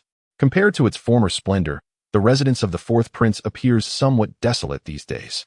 Within a chamber, Mei Xuanshuang sits cross-legged upon the bed, endeavoring to circulate her internal energy to heal her injuries. However, before she can complete a full cycle, a mouthful of fresh blood escapes her lips. "Yi Wenxue, I shall avenge this grievance. I will ensure your demise." Mei Xuanshuang wipes the blood from the corner of her mouth, a fierce expression overtaking her features as she strives to continue her cultivation. At that moment, a series of knocks echoes from the door of her chamber. Mei Xuanshuang rises slowly and approaches the entrance. Upon opening the door, she finds a man clad in a brocade robe standing before her. Though not conventionally handsome, his countenance possesses a certain charm. His eyes reveal a hint of sorrow, interlaced with a resolute determination. "I have seen the prince." Mei Xuanshuang hastily bows in respect. The man immediately assists her to her feet, saying, "Xuanshuang, we have grown up together. There is no need for formalities between us." This man is Lu Long, the fourth prince of the Great Zhou dynasty, and the biological brother of Murong Qingchen. "Prince, what have you discovered regarding Qingchen's predicament? Was it the work of the unreturning?" Mei Xuanshuang inquires, a glint of hatred flashing in her eyes. Although there are times when she and Murong Qingchen do not see eye to eye, they are indeed good friends. While the group previously claimed to be from the unreturning, who can truly ascertain their identity? I am still investigating this matter. I have come to escort you away from the capital. Your safety here is in jeopardy, Lu Long replies. They have already severed several of my meridians. Do they intend to kill me? Mei Xuanshuang retorts coldly. They seek your life. Otherwise, Yi Wenxue would have no reason to cripple your meridians, Lu Long asserts. Do they not fear my mother? Mei Xuanshuang questions gravely. Perhaps they wish to eliminate you to draw out Aunt Feng. If you perish before her arrival, they will seize Changhen Palace. Should Aunt Feng appear, they will frame your death on the unreturning from Huangquan, Lu Long explained somberly. Originally, you residing with me posed no issues, but the Grand Tutor has now assigned me to assist in the investigation of the unreturning at the Town Guard headquarters.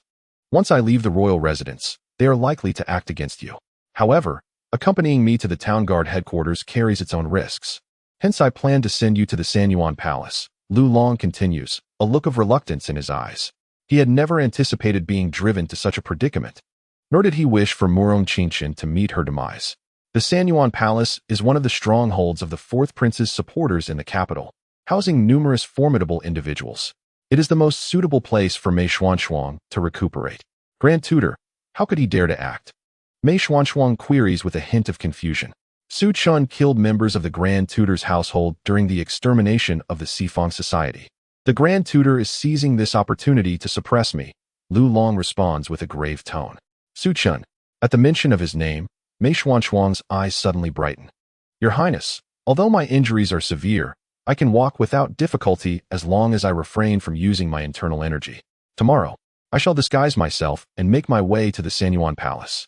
I intend to secretly visit Lingnan County to see Su Chun and recuperate at the Shanhe Gate. Mei Xuanshuang stated. Recuperate at Su Chen's place? The fourth prince, Lu Long, pondered her words for a moment before nodding in agreement. That would be wise. He should have experts from the Qinglong Society to ensure your safety. While you recover, I will make arrangements for your departure tomorrow. Thank you, fourth prince. Mei Xuanshuang expressed her gratitude. Lu Long shook his head and departed. Once the door was closed, Mei Xuanshuang refrained from circulating her internal energy any further. for doing so could cause the remaining veins in her body to rupture. She swallowed a blood-replenishing pill to restore her strength. Yuan Xue, when I go to Lingnan County, I will surely enlist the help of the Qinglong Society to eliminate you. Mei Xuanshuang's decision to avoid the Sanyuan Palace stemmed from her desire for vengeance. In her current predicament, the fourth prince's people were unable to assist her. Furthermore, the Changhen Palace had not intervened when she was imprisoned in the capital's dungeon, indicating that issues had arisen there. Now, she found herself without a home and resolved to return to Lingnan County in search of Su Chen's aid, or, rather, the support of the Qinglong Society. The following day, a carriage emerged from the fourth prince's residence, gradually making its way towards the Sanyuan Palace outside the city. The journey was uneventful and calm, as the fourth prince himself escorted it, deterring any would-be assailants. Of course, the woman inside the carriage was a decoy.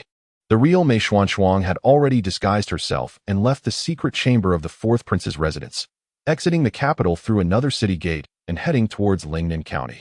Outside the city, within the Undying Sect, Dugu Wudi and Lei Xingchuan sat in a pavilion, discussing wine. I have tracked down Bai Qingtian's whereabouts, Brother Dugu. When do you think we should strike? As he spoke, Lei Xingchuan handed over a dossier regarding Bai Qingtian to Dugu Wudi. Dugu Wudi examined the information closely, his brow furrowing as he set the dossier aside. According to our calculations, Bai Qingtian will reach the vicinity of the Zitan Palace tomorrow. It is time for us to act. Indeed. Lei Xingchuan nodded. Do we know when our experts will arrive? Dugu Wudi was about to respond when a burly figure, Kuan Wu, approached them. He quickly leaned in to whisper something in Dugu Wudi's ear. Upon hearing Kuan Wu's words, a look of delight spread across Dugu Wudi's face. Brother Lei, the person I invited has arrived. I shall go to greet them. Dugu Wudi rose from his seat. I will accompany you, Brother Dugu. Lei Xingchuan expressed his eagerness to meet the guest Dugu Wudi had summoned. At that moment, in a courtyard of the Undying Sect, two figures stood.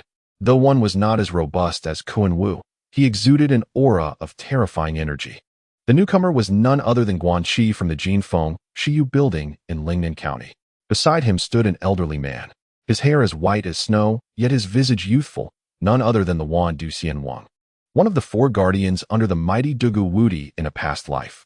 Upon seeing Wan Duxianwang, Dugu Wudi could not suppress his excitement. To encounter someone from a former existence was indeed a stroke of good fortune. Brother Dugu, exclaimed both Guanqi and Wan Duxianwang in unison, one addressing him as Brother Dugu, the other as Master. To think that the esteemed elder Guanqi had personally come forth. This ensured that their plan was bound to succeed. Brother Dugu, I shall return now to make preparations. We shall convene at dawn at the designated location, stated Lei Xingchuan. Excellent. Dugu Wudi nodded in agreement. Brother Guanqi, Xianwang, let us venture to the backyard for a hearty drink. With that, Dugu Wudi led the two towards the rear courtyard. After receiving permission from Su Chun, Dugu Wudi sensed that his own power was somewhat limited, and thus he contacted the formidable Guanqi, who had been diligently enhancing his strength. Guanqi was robust, equipped with the golden plum bottle, and even if the Tianshan sect had experts in their midst, they could still triumph over Bai Qingtian. Chapter 330. The Blood Qi Flood Dragon and the Purification of the Bloodline within the confines of a secret chamber in the Shanhe Sect. Su Chun sat cross-legged in meditation. A few days prior, he had won a batch of Blood Qi elixirs through a lottery, and combined with those previously collected by the Shanhe Sect, he found himself well supplied. He intended to enhance his Blood Qi strength. Both Qi strength and Blood Qi form the foundation of cultivation, while Qi strength is sharp and potent. Blood Qi too becomes immensely powerful once it reaches a certain threshold. Su Chun's physique was inherently strong. Should his Blood Qi further amplify, his combat prowess would likewise escalate. Suddenly, a surge of Blood Qi coursed rapidly within him, enveloping him in a dense crimson mist. A low roar akin to that of a flood dragon resonated within Su Chun. The blood-colored mist, which had previously surrounded him, began to coalesce rapidly, ultimately taking the form of a flood dragon hovering around him.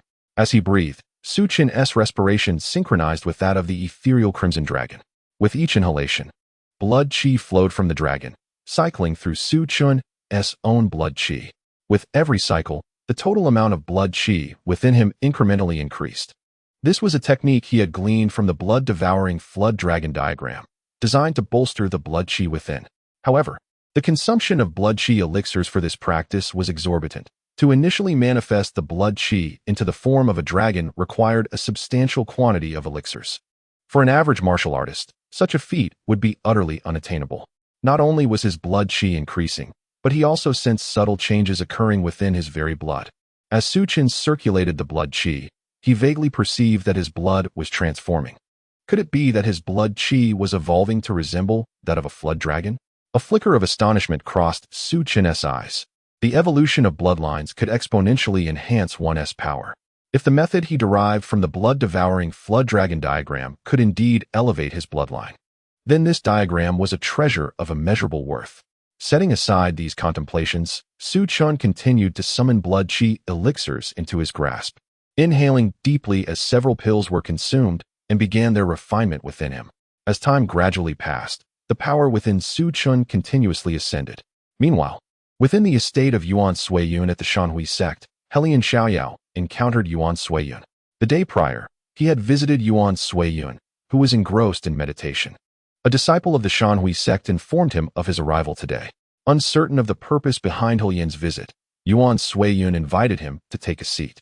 Upon seeing Yuan Suiyun, Helian Xiaoyao was slightly taken aback. Yuan Suiyun appeared to be of similar age to them. Yet his prowess had already reached the 4th level of transcendence. Elder Yuan, I come on behalf of the third prince. He wishes to explore a collaboration with the Azure Dragon Society, Helian Xiaoyao stated, opting for directness rather than circumlocution. Is it of any help for the third prince to seek my assistance in collaborating with the Azure Dragon Society?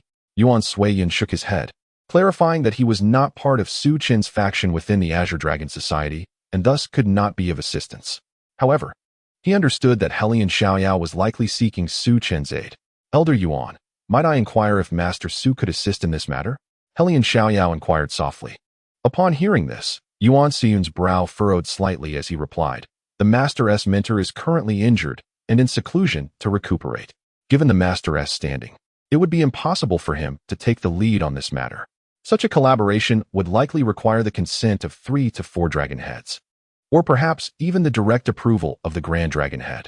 Is that so? Elder Yuan, might I be granted an audience with Master Su? I wish to discuss this matter with him personally. Helian Xiaoyao expressed his desire to meet Su Chen directly. I will relay your request to the master. But please be aware that he requires time to recover from his injuries, Yuan Suiyun responded. Helian Commander, are you aware of Princess Danyang? She has overstepped her boundaries, leveraging her status as a princess. Was it Princess Danyang who arranged for the assassins to target Su Chen? Helian Xiaoyao's thoughts quickly shifted. He had initially assumed that Su Chen feigned injury to avoid him, but if it were indeed the princess who had orchestrated the attack, then Su Chen might have genuinely been harmed. Currently, Princess Danyang resided within the estate of the 7th prince. Given her temperament, it was plausible she would seek retribution against Su Chen for the 7th prince's setbacks. Helian Xiaoyao pondered whether it was the 7th prince or Ling Cheng who were unwilling to accept defeat. He then expressed his gratitude to Yuan Suiyun, saying, Thank you for the information, Elder Yuan. I shall report this matter to the 3rd prince.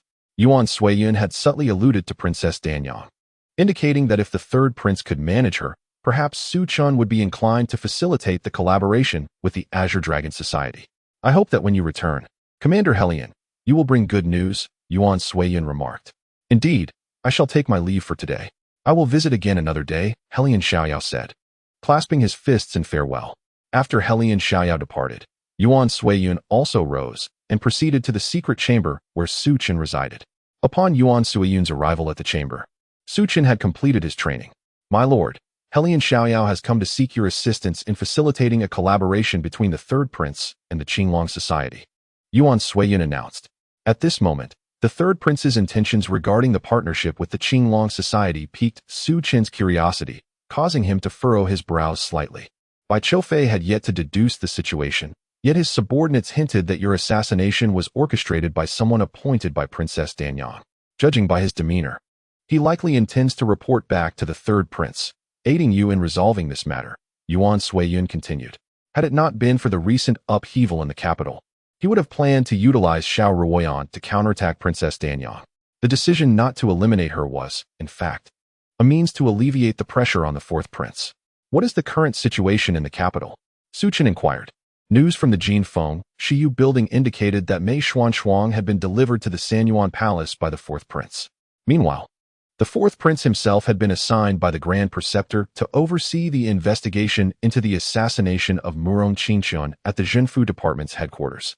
During her imprisonment in the capital's dungeons, Xuanshuang suffered the severing of certain meridians, resulting in a significant decline in her capabilities. Yuan Suiyun, anticipating Su Chen's thoughts, responded accordingly.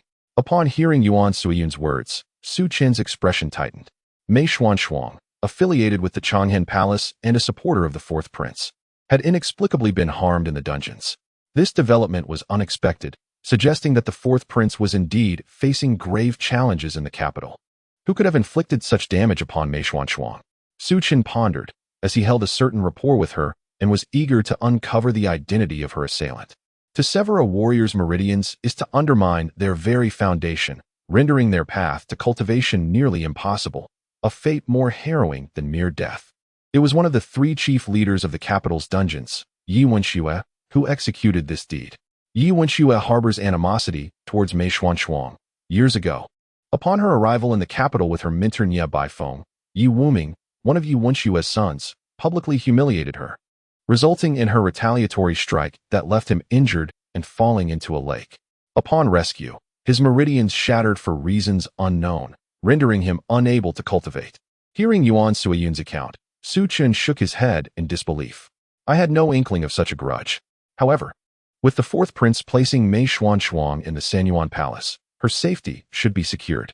My lord, the Feng Hanyue building has reported the emergence of Qiu Kaidai, one of the new 4 revered maidens of the Jile Palace, who is absorbing blood essence in Meng City to cultivate the transformation technique, breaking the cocoon to become a butterfly. Bai Choufei has invited me to join him in taking action against Qiu Kaidai. Yuan Suiyun disclosed. Bai Choufei had contemplated this for some time before seeking Yuan Suiyun's assistance. Why would Bai Choufei consider targeting Qiu Kaidai, one of the 4 revered maidens of the Jile Palace? Su Chen questioned, bewildered. Master, the full name of Qiu Kaidai's cultivation technique is breaking the cocoon to become a butterfly. Jile reincarnation. She is both a furnace for others and also has others as her furnace. Bai intends to absorb her formidable powers for himself, Yuan Suiyun elucidated. Such an opportunity exists? Su Chen's face lit up with astonishment upon hearing this revelation. Indeed, the whereabouts of the autumn-color butterfly are well concealed, yet completely grasped by Nalan Rongyan, who has proposed a plan to Bai Choufei. As Yuan Suiyun remarked, Nalan Rongyan truly possesses the ability to assist Bai Choufei, who seems intent on gaining entry into the capital to become the master of the Golden Wind and Drizzling Rain Pavilion. Informed Bai Choufei that once his strength surpasses the 5th level of the celestial being, the position of master of the Golden Wind and Drizzling Rain Pavilion in the capital will be his, Su Chen stated. Why is Bai Choufei so eager to enhance his power? The position of master of the Golden Wind and Drizzling Rain Pavilion in the northern 9 prefectures is already within his grasp. Without needing to contemplate, Su Chen understood that Bai Choufei aspired to become the master of the Golden Wind and Drizzling Rain Pavilion in the capital. Bai Choufei's ambition has never been concealed. Su Chen could provide Bai Choufei with this opportunity, and his subordinate would convey the message. In contrast to Bai Choufei, Yuan Suiyun's ambitions are more modest. In his past life, having lost his sight, he harbored ambitions that ultimately led him to take his own life by jumping into the sea, having seen through everything.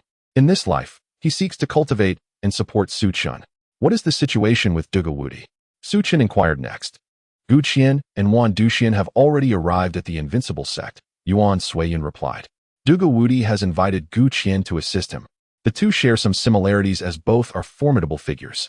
Notify me immediately upon receiving any news. Su Chen commanded. Master, Lian Qingbi is about to enter the Jiangnan region, where he intends to establish the Wugo Mountain Villa and seek some support from us, Yuan Suiyun continued.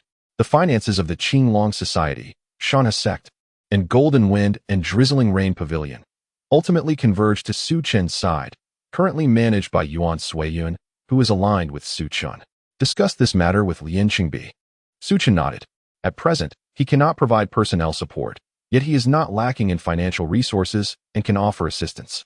Understood, I shall attend to this matter, Yuan Suiyun stated as he prepared to exit the secret chamber. Do not rush off just yet. The tea you brewed last time was delightful. Sipping tea while watching the snow in winter is truly splendid. Xuanshuang rose, having completed his cultivation, and he too needed a moment of relaxation. It is my honor to please the master. Yuan Suiyin followed Xuanshuang out of the secret chamber. Meanwhile, outside the borders, in a small town amid the yellow sands, within a refined tea room, Dugu Wudi, Gu Qian, Lei Xingchuan, and Su Xiong, the second leader of the ghost domain, were gathered, enjoying their tea. At that moment, a figure leaped through the window. It was the thousand-faced fox, a subordinate of Dugu Wudi. Master, Bai Choufei and his team will arrive in the town in approximately 20 minutes, the thousand-faced fox reported. Can you ascertain the strength of the accompanying individuals? Dugu Wudi inquired. There are 11 people accompanying Bai Choufei, including an elder from the Shanhe Sect, Yu Zhongting, who possesses strength at the 7th level of the celestial being.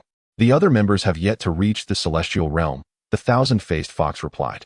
Renowned for his mastery of disguise, the thousand-faced fox had infiltrated the convoy to gather intelligence on Bai Choufei's party, 7th level of the celestial being. The second leader of the ghost domain furrowed his brow slightly. Let us engage in battle. I am confident in my ability to vanquish him, Guanxi declared. He possessed the golden plum vase, which had accumulated energy over the recent period, and the last expenditure had nearly restored his strength, enabling him to continue its use. He was prepared to sacrifice his own well-being to eliminate his opponent. Upon hearing Guanxi's words, Su Xiong interjected, Then I shall provide support for Brother Guan. Internally, he was astonished by Guanxi's self-assurance. We shall separate and rendezvous outside the town. Dugu Wudi donned his hat and exited the private chamber. Su Xiong, taken aback, wondered if Guanxi could truly contend with the Shanhe Sect Yu Zhongting. Guanxi exudes a formidable aura that strikes me as perilous. Whether he can slay Yu Zhongting remains uncertain. After all, our familiarity with the Shanhe Sect is limited. Let us go. Su Xiong then rose, and the two departed not through the main entrance, but rather through a window. In the distance outside the town, along a desolate path with scarce travelers and fierce winds, a procession advanced. At the forefront rode a young man in his early 20s, strikingly handsome and wielding a long sword. He was Bai Choufei of the Shanhe Sect. Beside him sat an elderly man with a white beard, also bearing a long sword. Elder Yu, I cannot fathom our master's reasoning in arranging a marriage alliance with Zetan Palace.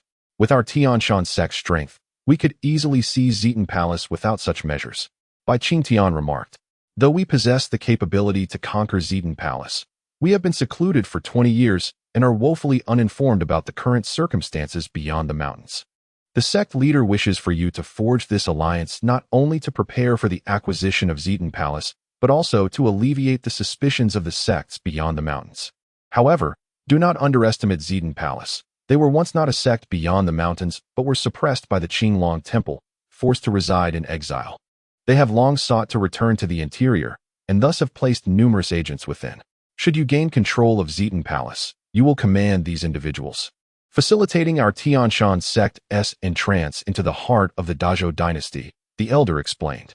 From their conversation, it became evident that the Shanhe Sect aimed to secretly dominate Zetan Palace. Suddenly, the elder's countenance shifted. He reined in his horse, his gaze fixed intently on several figures emerging through the swirling sands before them. Chapter 332. The sword rises, the sand stills, the sword chi roars like a cold tide. Bai Choufei, who had been conversing with the elder, was momentarily taken aback and turned to follow the elder's line of sight. A few figures cloaked in black and wearing hoods approached slowly through the sandstorm, their pupils constricting sharply. It seems that our emergence from the Shanhe Sect is unwelcome. Elder Yu Zhongting of the Shanhe Sect remarked, a cold glimmer flashing in his eyes as his hand rested on the sword hilt at his side. He urged his horse onward toward the black-clad figures, with Bai Choufei and the others following closely behind. In no time, the two parties were less than 10 meters apart. Those who hide in the shadows are truly cowardly. In the Shanhe Sect, Elder Yu Zhongting let out a fierce shout, unleashing a torrent of internal energy that surged forth like a raging river, sweeping towards several individuals. At that moment, the surrounding winds and sands appeared to momentarily align with Yu Zhongting, coming to an abrupt halt. A colossal pressure bore down upon the group, akin to the weight of a mountain. Under this immense force, a few figures trembled slightly, struggling to maintain their composure. Observing this, Yu Zhongting soared into the air, wielding his sword, which was unsheathed in an instant. He slashed forth with a resounding roar. At that precise moment, a figure stepped forward. With a cacophony of cracking bones, an immense wave of energy erupted from within him. This force, sharp as a blade, tore through the air as he propelled himself off the ground, his fist clenched, delivering a punch infused with energy akin to a sword.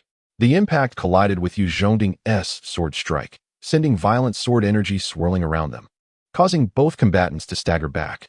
Yu Zhongting landed firmly, his feet unmoving, while the cloaked figure stumbled back several paces before regaining his balance. You possess remarkable prowess to withstand my strike at the 6th level of the heavenly realm. Yu Zhongting regarded the retreating figure in black with a cold gaze. His own strength was at the 7th level, primarily focused on the path of swordsmanship, indicating that his opponent was indeed formidable. Kill.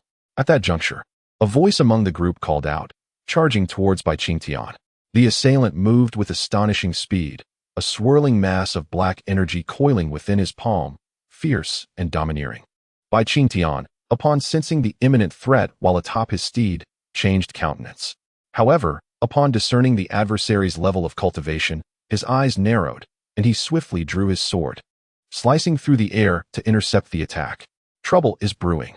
One of the silent figures in black, Xuanshuang, a protector under the formidable Dugu Wudi, remarked to his companion. Engaging Yu Zhongting was Guanqi, while facing Bai Choufei was Dugu Wudi himself. The remaining adversaries would undoubtedly be tasked with the actions of the ghost domain. Upon hearing Xuanshuang's words, Lei Xingchuan's expression darkened as he glanced towards his second-in-command, Xuanshuang, who nodded in affirmation.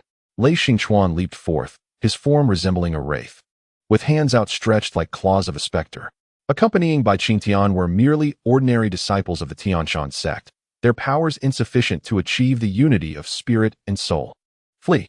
As Lei Xingchuan made his move, the ordinary disciples of the Shanhe Sect prepared to escape on horseback.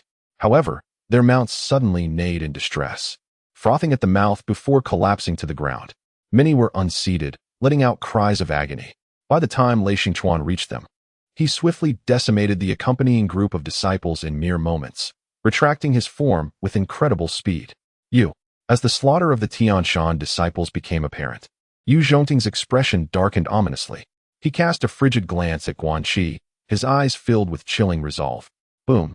At that moment, Guanqi charged forth, energy swirling within him as his body began to collide under the tumultuous flow of power, unleashing an unrestrained eruption of energy. With clenched fists, he launched a fierce assault towards Yu Zhongting. First, he would eliminate you, and then he would dispatch the others. The vital energy surged through his body, and within the grip of his sword, a current of force swirled. As his foot struck the ground, he appeared before Guanqi. The sword lunged forward, instantly transforming into dozens of blades that aimed for the vital energy points surrounding Guanqi. The chilling sword aura swept forth like a frigid tide, a furious wave surging through the air. Silver light scattered in myriad points, resembling the relentless flow of a mighty river, shattering the innate, formless sword energy enveloping Guanqi in an instant. A faint, cold smile graced Yu Zhongting's lips. Such prowess, yet he dared to confront him. With a swift motion, he withdrew his sword, channeling all the sword energy into it, exuding an intent to slay Guanqi with a single strike. Guanqi focused intently, fixated on his opponent. Yu Zhongting from the Shanhe Sect was, to date, the most formidable adversary he had faced in direct combat. The sharpness of his sword energy rivaled Guanqi's innate formless sword aura. Suddenly, Yu Zhongting moved, darting towards Xuanshuang, the second-in-command of the ghost domain, his sword glimmering like starlight. Watching the unfolding scene, Xuanshuang's expression shifted. He rapidly retreated, cursing inwardly. Why is he attacking me instead of finishing off Guanqi first? Although he withdrew, the sense of danger lingered, an inescapable threat. With no alternative, Xuanshuang grasped with his palm, summoning a surge of energy that erupted forth as he struck out, colliding with the advancing sword. Yet, with a swift thrust, the sword pierced through his energy, aiming directly for his heart. Just then, a low growl erupted from behind Yu Zhongting, followed by a violent wave of sword energy surging towards him, causing a momentary halt in his attack. The sword veered slightly, merely grazing Xuanshuang's shoulder. He retreated in haste, his eyes wide with fright as he gazed at Yu Zhongting. Had it not been for Guanqi's intervention, he might have perished beneath the opponent's blade. A tinge of regret washed over him. He had believed he could fell the enemy with a single strike, but having taken a hit himself, he was confident he would track him down. Yu Zhongting cast a glance at Su Xiong before turning his gaze back to Guanqi. Engaging in battle, there was no time for idle chatter. However, as he looked upon Guanqi, he noticed a palpable shift in the latter's aura, all energies converging, swirling violently within his palms. The sword energy manifested in an ominous black hue, exuding a sense of oppressive ferocity. Was he prepared to risk everything? Yu Zhongting let out a cold laugh, his figure flickering as he charged towards Guanqi, his sword slicing through the air like frost. With a resounding crash, Guanqi formed a vortex of sword energy within his palms, redirecting the oncoming strike elsewhere. This was a technique akin to grappling. But would it suffice? Although Guanqi successfully diverted the blow, Yu Zhongting had already appeared before him. The returning sword energy was so swift that its trajectory was nearly indecipherable. In an instant, the sword pierced Guanqi's chest. Initially aimed at the heart, it unexpectedly deviated slightly. Yu Zhongting was taken aback, desiring to retract his long sword. At that very moment, Guanqi suddenly reached out and grasped it firmly. With a crack, the sword shattered under the force of his grip. Subsequently, he exerted tremendous strength, pulling his opponent towards him while propelling himself forward, his aura slicing through the air like a blade. Thud! The two bodies collided and were sent flying backward. Both spat out blood, but Guanqi's injuries were far more grievous than those of Yu Zhongting. Without a shred of doubt, he summoned the golden plum vase. A peculiar energy surged into his body, initiating the healing of his wounds. During this recuperation, he sensed a burgeoning strength within his aura. On the other side, as blood trickled from his mouth, Yu Zhongting had just ingested a pill when he caught sight of the golden plum vase in Guanqi's hand. Shock evident on his face. The golden plum vase. His voice betrayed his familiarity with the artifact. Chapter 333. Madness. I shall slay you. San Yuan Palace, Yuan Jinxue. Let us go. He bellowed at Bai Choufei. With the golden plum vase in hand, his opponent was brazenly absorbing energy. Unless he could swiftly eliminate Guanqi, slaying him would be impossible. Perhaps he could have achieved this earlier, but now, injured as he was, he found himself incapable. As he spoke, he pivoted to flee. Just then, Su Xiong, who had been injured earlier, suddenly struck out with a palm, unleashing a chilling wind accompanied by the wailing of spirits. Swish! Yu Zhongting slashed out with his sword, cleaving through the palm's wind. However, after his strike, Su Xiong retreated hastily, evading the blade. His injuries had dulled his speed. As he withdrew, a glint of determination flashed in his eyes. His opponent's strikes had slowed. Boom! At this juncture, Guanqi's wounds began to heal, and he ascended into the air, the energies of the north and south converging within him to form a protective shield, which he then bore down upon his foe with overwhelming force. His fist struck like a mountain, causing the very earth to tremble. Yu Zhongting could only defend himself, but having been caught off guard by Guanqi's previous assault, his internal organs shifted, disrupting the flow of his energy. Under the immense pressure exerted by Guanqi's formidable physique, Yu Zhongting felt an unprecedented weight bearing down upon him. Boom! Clenching his fists tightly, Guanqi unleashed a powerful strike. Bang! Yu Zhongting extended his palm to meet Guanqi's fist, only to be repelled, blood once again spilling from his lips. Guanqi's fists were now stained with blood, the veins in his arms ruptured. Yet, an energy coursed through him, swiftly mending the damage to his limbs. Are you not afraid of succumbing to madness? Yu Zhongting roared as he witnessed Guanqi's reckless actions. He had never encountered anyone so audacious in wielding the golden plum vase. I shall simply kill you. Guanqi's deep voice resonated as he charged forth once more, engaging in a brutal contest of strength. Yu Zhongting found himself ensnared in a fierce battle. Observing from the sidelines, Su Xiong regarded the frenzied Guanqi with trepidation. The Guanqi of the Jin Fengshiyu Tower was not to be trifled with. His madness was truly terrifying. In his heart, Su Xiong resolved that Guanqi was an adversary to be avoided at all costs. Thunderous clashes echoed around them. Under the fierce assault of Guanqi, the chest of Yu Zhongting was struck with a resounding impact. The sound of fracturing bones echoed, followed by Yu Zhongting's anguished scream. Meanwhile, on the other side, as Dugu Wudi faced Bai Choufei, he was already at a disadvantage, and upon hearing Yu Zhongting's cry of agony, his mind faltered. This exemplified youth, despite possessing commendable cultivation. His experience in real combat was significantly lacking. Bang! Dugu Wudi's palm landed squarely upon his opponent's chest, sending him hurtling backwards. Spurt. A mouthful of blood was expelled, and darkness enveloped his vision as he fell into unconsciousness. Dugu Wudi swiftly drew the unconscious body towards him, demonstrating considerable strength, yet lacking in combat experience. He pressed his fingers against the opponent's body, sealing his meridians, then hoisted Bai Choufei and proceeded toward the location where Guanxi and the others were engaged in battle. 2 days later, at the Mountain River Sect, within a pavilion, Xuanshuang gazed at the confidential letter in his hand. It appeared that the Shanhe Sect intended to manipulate the Zitan Palace through marriage, infiltrating the inner realm. Their ambitions were evidently grand. Xuchen murmured softly. Dugu Wudi and his companions had taken action, eliminating the Shanhe Sect elder Yu Zhongting and capturing Bai Choufei, from whom they gathered valuable intelligence regarding the Shanhe Sect. Besides their matrimonial aspirations with the Zitan Palace, they had gleaned an overall understanding of the Shanhe Sect's circumstances. The Shanhe Sect was divided into the southern and northern mountains. Bai Choufei was the most esteemed disciple of Mu Fengyun, the master of the southern mountain. Mu Fengyun possessed the strength of a celestial being at the ninth tribulation. Within the southern mountain, aside from Mu Fengyun, 2 elders were at the 8th tribulation, and 2 others at the 7th tribulation, excluding the deceased Yu Zhongting, along with several others at the 5th tribulation and below. As for the northern mountain, its leader, Jin Duyi, matched the prowess of the southern mountain's master, and the number of other experts was comparable. However, the overall strength within the peak remained unknown to Bai Choufei. He was only aware that the sect leader, Feng, was at the 9th tribulation. The Shanhe Sect was undeniably formidable, as per the information received, with at least 3 individuals at the 9th tribulation. Su Chun mused inwardly. Yet he did not naively believe that the sect possessed merely 3 such warriors. After being sealed off for 20 years with the Shanhe Sect's resources, they could undoubtedly cultivate 1 or 2 more celestial beings at the 9th tribulation. After all, both Feng and the Northern Mountains leader had already attained such power 2 decades prior. What of the Kunlun sect? What might their emergence herald? Su Qin clenched his fist, reducing the confidential letter to mere dust.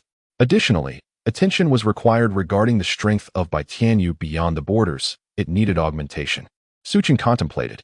Bai Tianyu, stationed in Xuanshuang, was capable of suppressing the city without direct involvement, yet if outside forces attempted to invade, his strength would be relatively diminished. He wondered how Bai Tianyu was faring with the training of the Abijna 3 blades.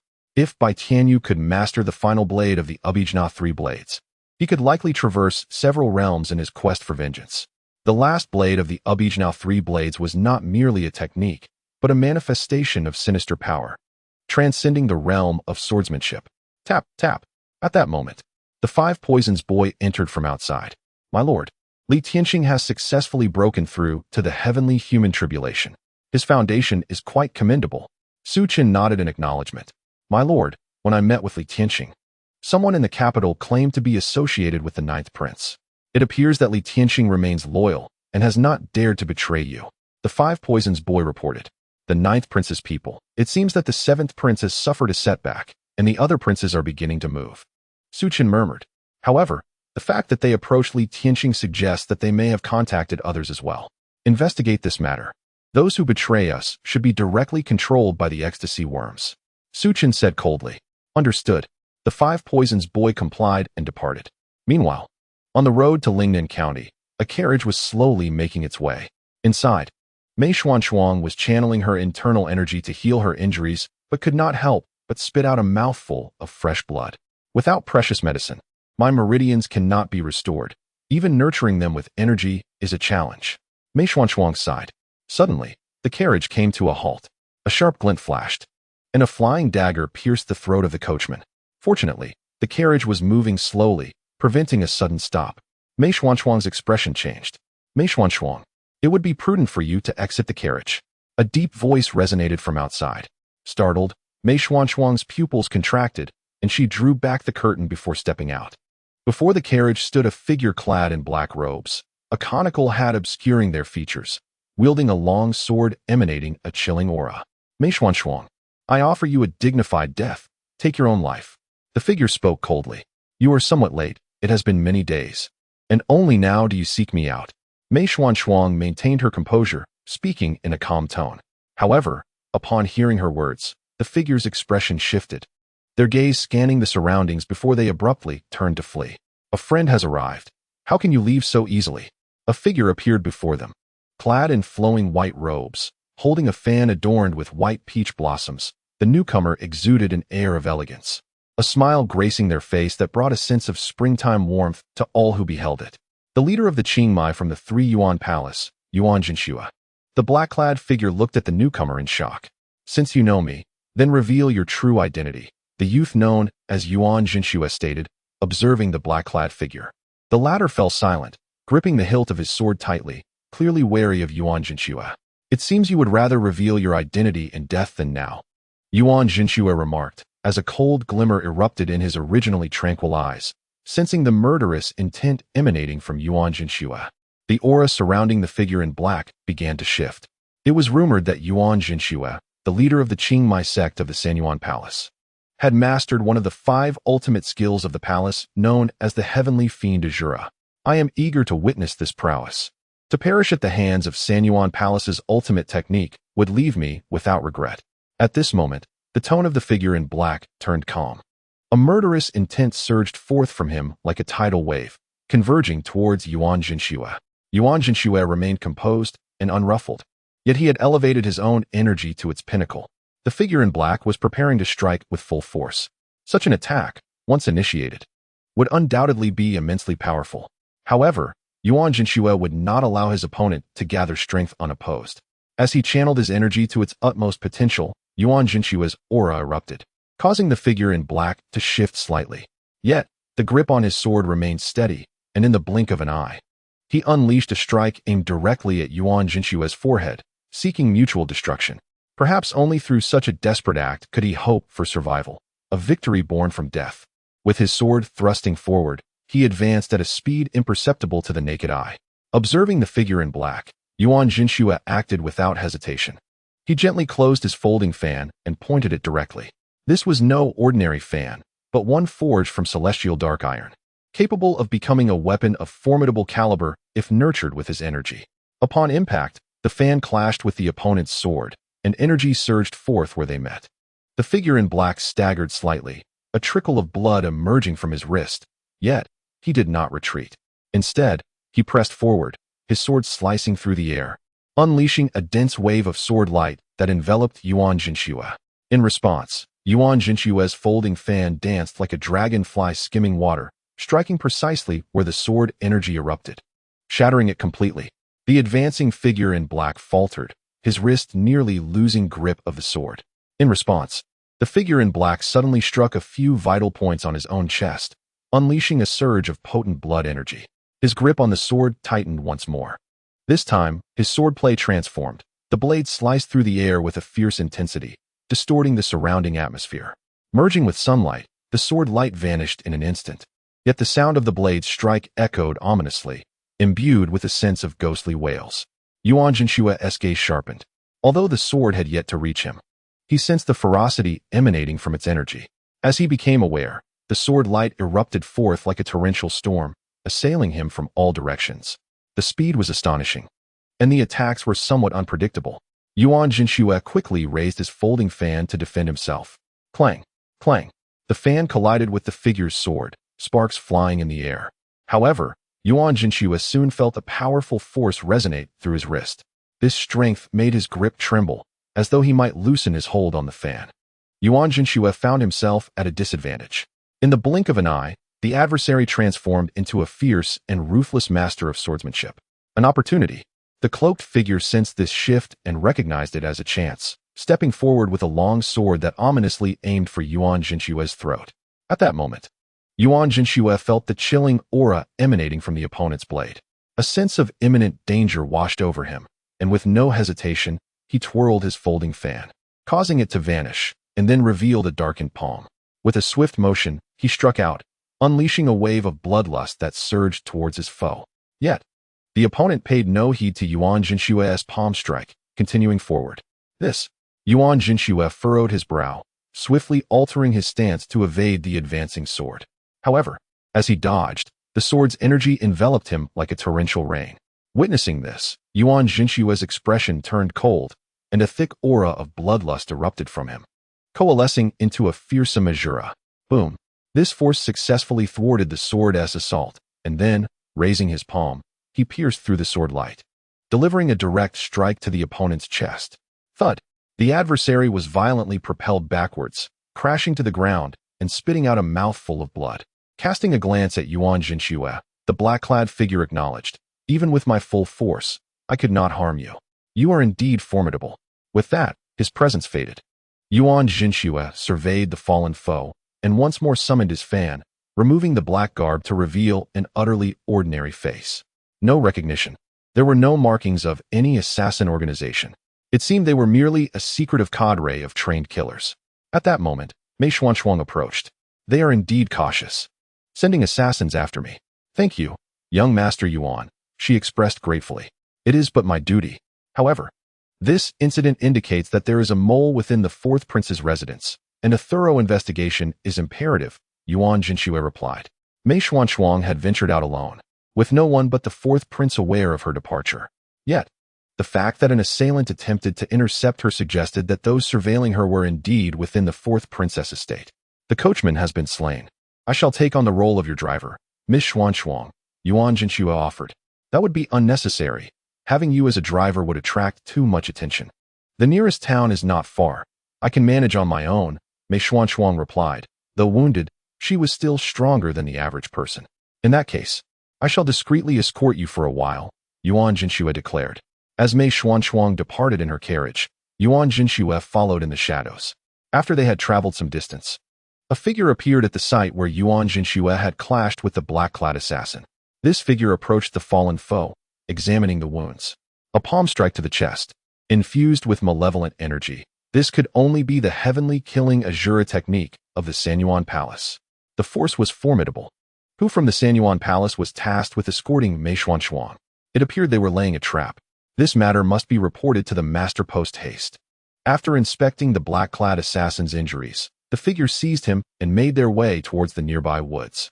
Assassins and warriors ultimately returned to dust. Their bodies must not be left to rot in the wilderness. At the Mountain River Sect, Su Chun received a letter from Mei Xuanshuang, who intended to recuperate there. "What brings Mei Xuanshuang to my sect? What are her intentions?" Su Chun furrowed his brow, uncertain of her motives. At that moment, the Five Poisons boy approached Su Chun, saying, "My lord, the princess of Danyang in the capital has sent a carrier pigeon, ordering Xiaoren to eliminate you within 3 days." Chapter 335, Morong Fu. Returning the favor in kind. Upon hearing this, a flicker of murderous intent flashed across Su Chen's brow. "The princess of Danyang is relentless, forcing my hand to eliminate her. My lord, allow me to journey to the capital and deal with this princess of Danyang," the Five Poisons boy suggested. Su Chen waved his hand. "Now is not the time to be embroiled in the turmoil of the capital. Has there been any news from Cui Wuhua?"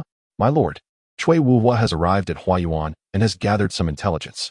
He is currently investigating the enemies of the princess of Danyang within the Grievance sect, seeking to leverage them to suppress her influence there," the Five Poisons boy reported. Su Chan reflected on Cui Wuhua's transformation. He had not previously perceived such ambition in him. Since pledging allegiance to me, he has evolved from a reckless man into a cunning strategist, proving himself to be of great utility. This matter shall be entrusted to Cui Wuhua and his group. I will allocate some resources to assist him, Su Chun instructed the Five Poisons boy. Understood. The Five Poisons boy nodded. What then of Xiaoren? What is her condition? Su Chun inquired, displaying a sense of urgency, anxious about the potential threat the princess of Danyang posed to his brother. The only information from Cui Wuhua is that Xiaoren's brother, Xiao Mingyuan, is missing, but no further details have emerged, the Five Poisons boy replied. Go secretly to the Golden Wind and Drizzle Pavilion. Nalan Rongyan should possess the information we seek. Su Chen directed. Though the assassination attempt had not been orchestrated by the Golden Wind and Drizzle Pavilion, as his intelligence organization, they would undoubtedly have investigated the circumstances surrounding the princess of Danyang and Xiaoren. Given Nalan Rongyan's capabilities, she must have uncovered the necessary details long ago. As for Bai Choufei, he has already departed with Yuan Suiyun from Lingnan County, heading toward the northwest city of Mengqing. Though not far, the journey will take over 10 days. The Golden Wind and Drizzle Pavilion is currently under Nalan Rongyan's management. I shall dispatch someone to her at once."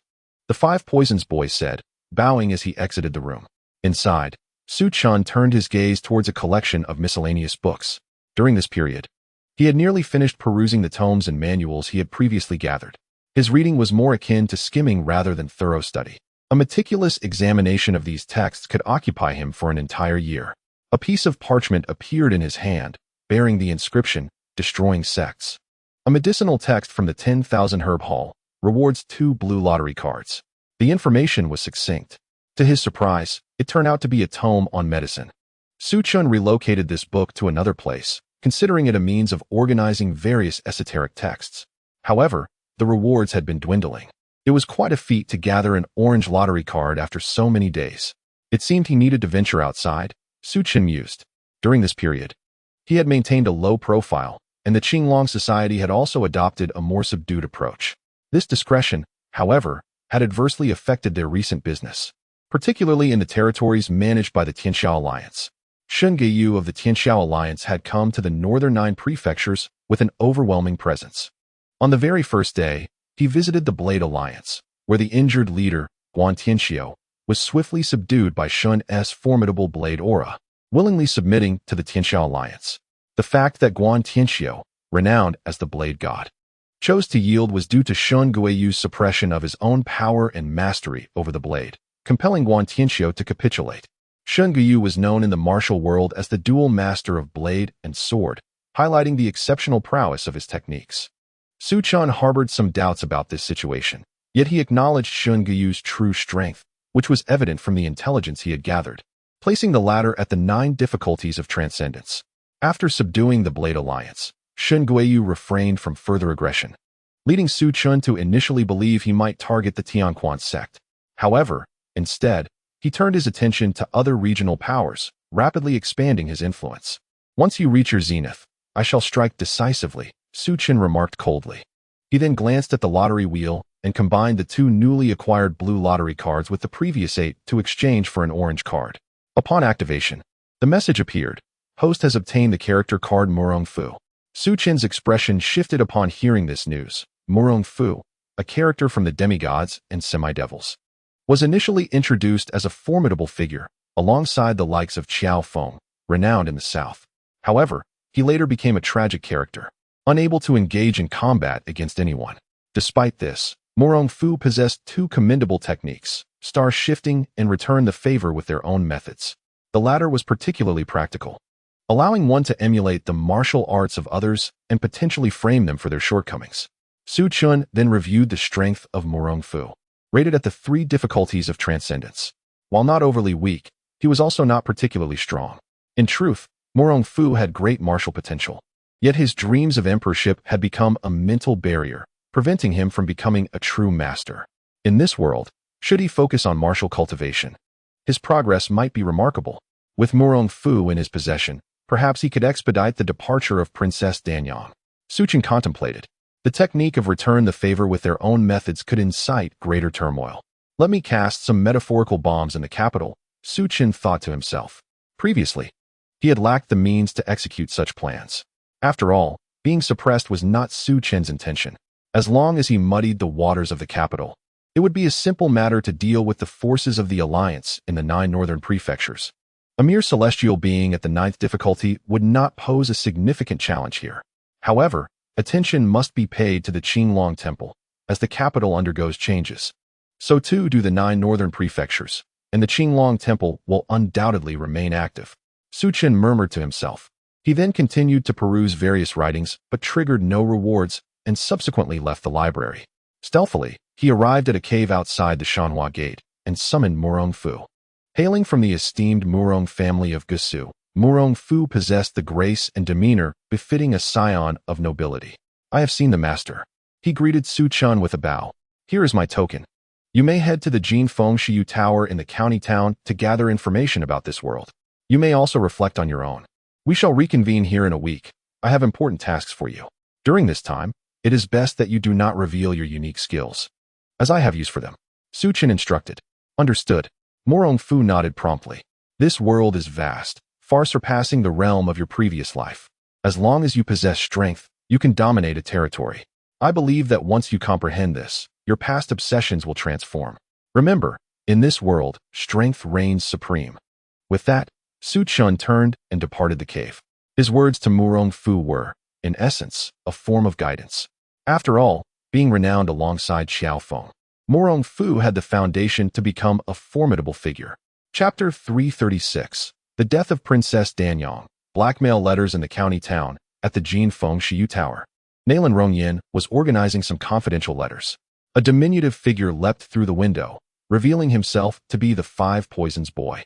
Sister Nalan, I've come to inquire about the matters concerning Princess Danyang and Xiaoren of the Grievance Sect, he spoke. It appeared that the Five Poisons boy was no stranger to such entrances, and his familiarity with Nalan Rongyan was evident as he referred to her as sister. I have prepared this for you long ago. Nalan Rongyan rose and retrieved a stack of secret documents from a shelf, handing them to the Five Poisons boy.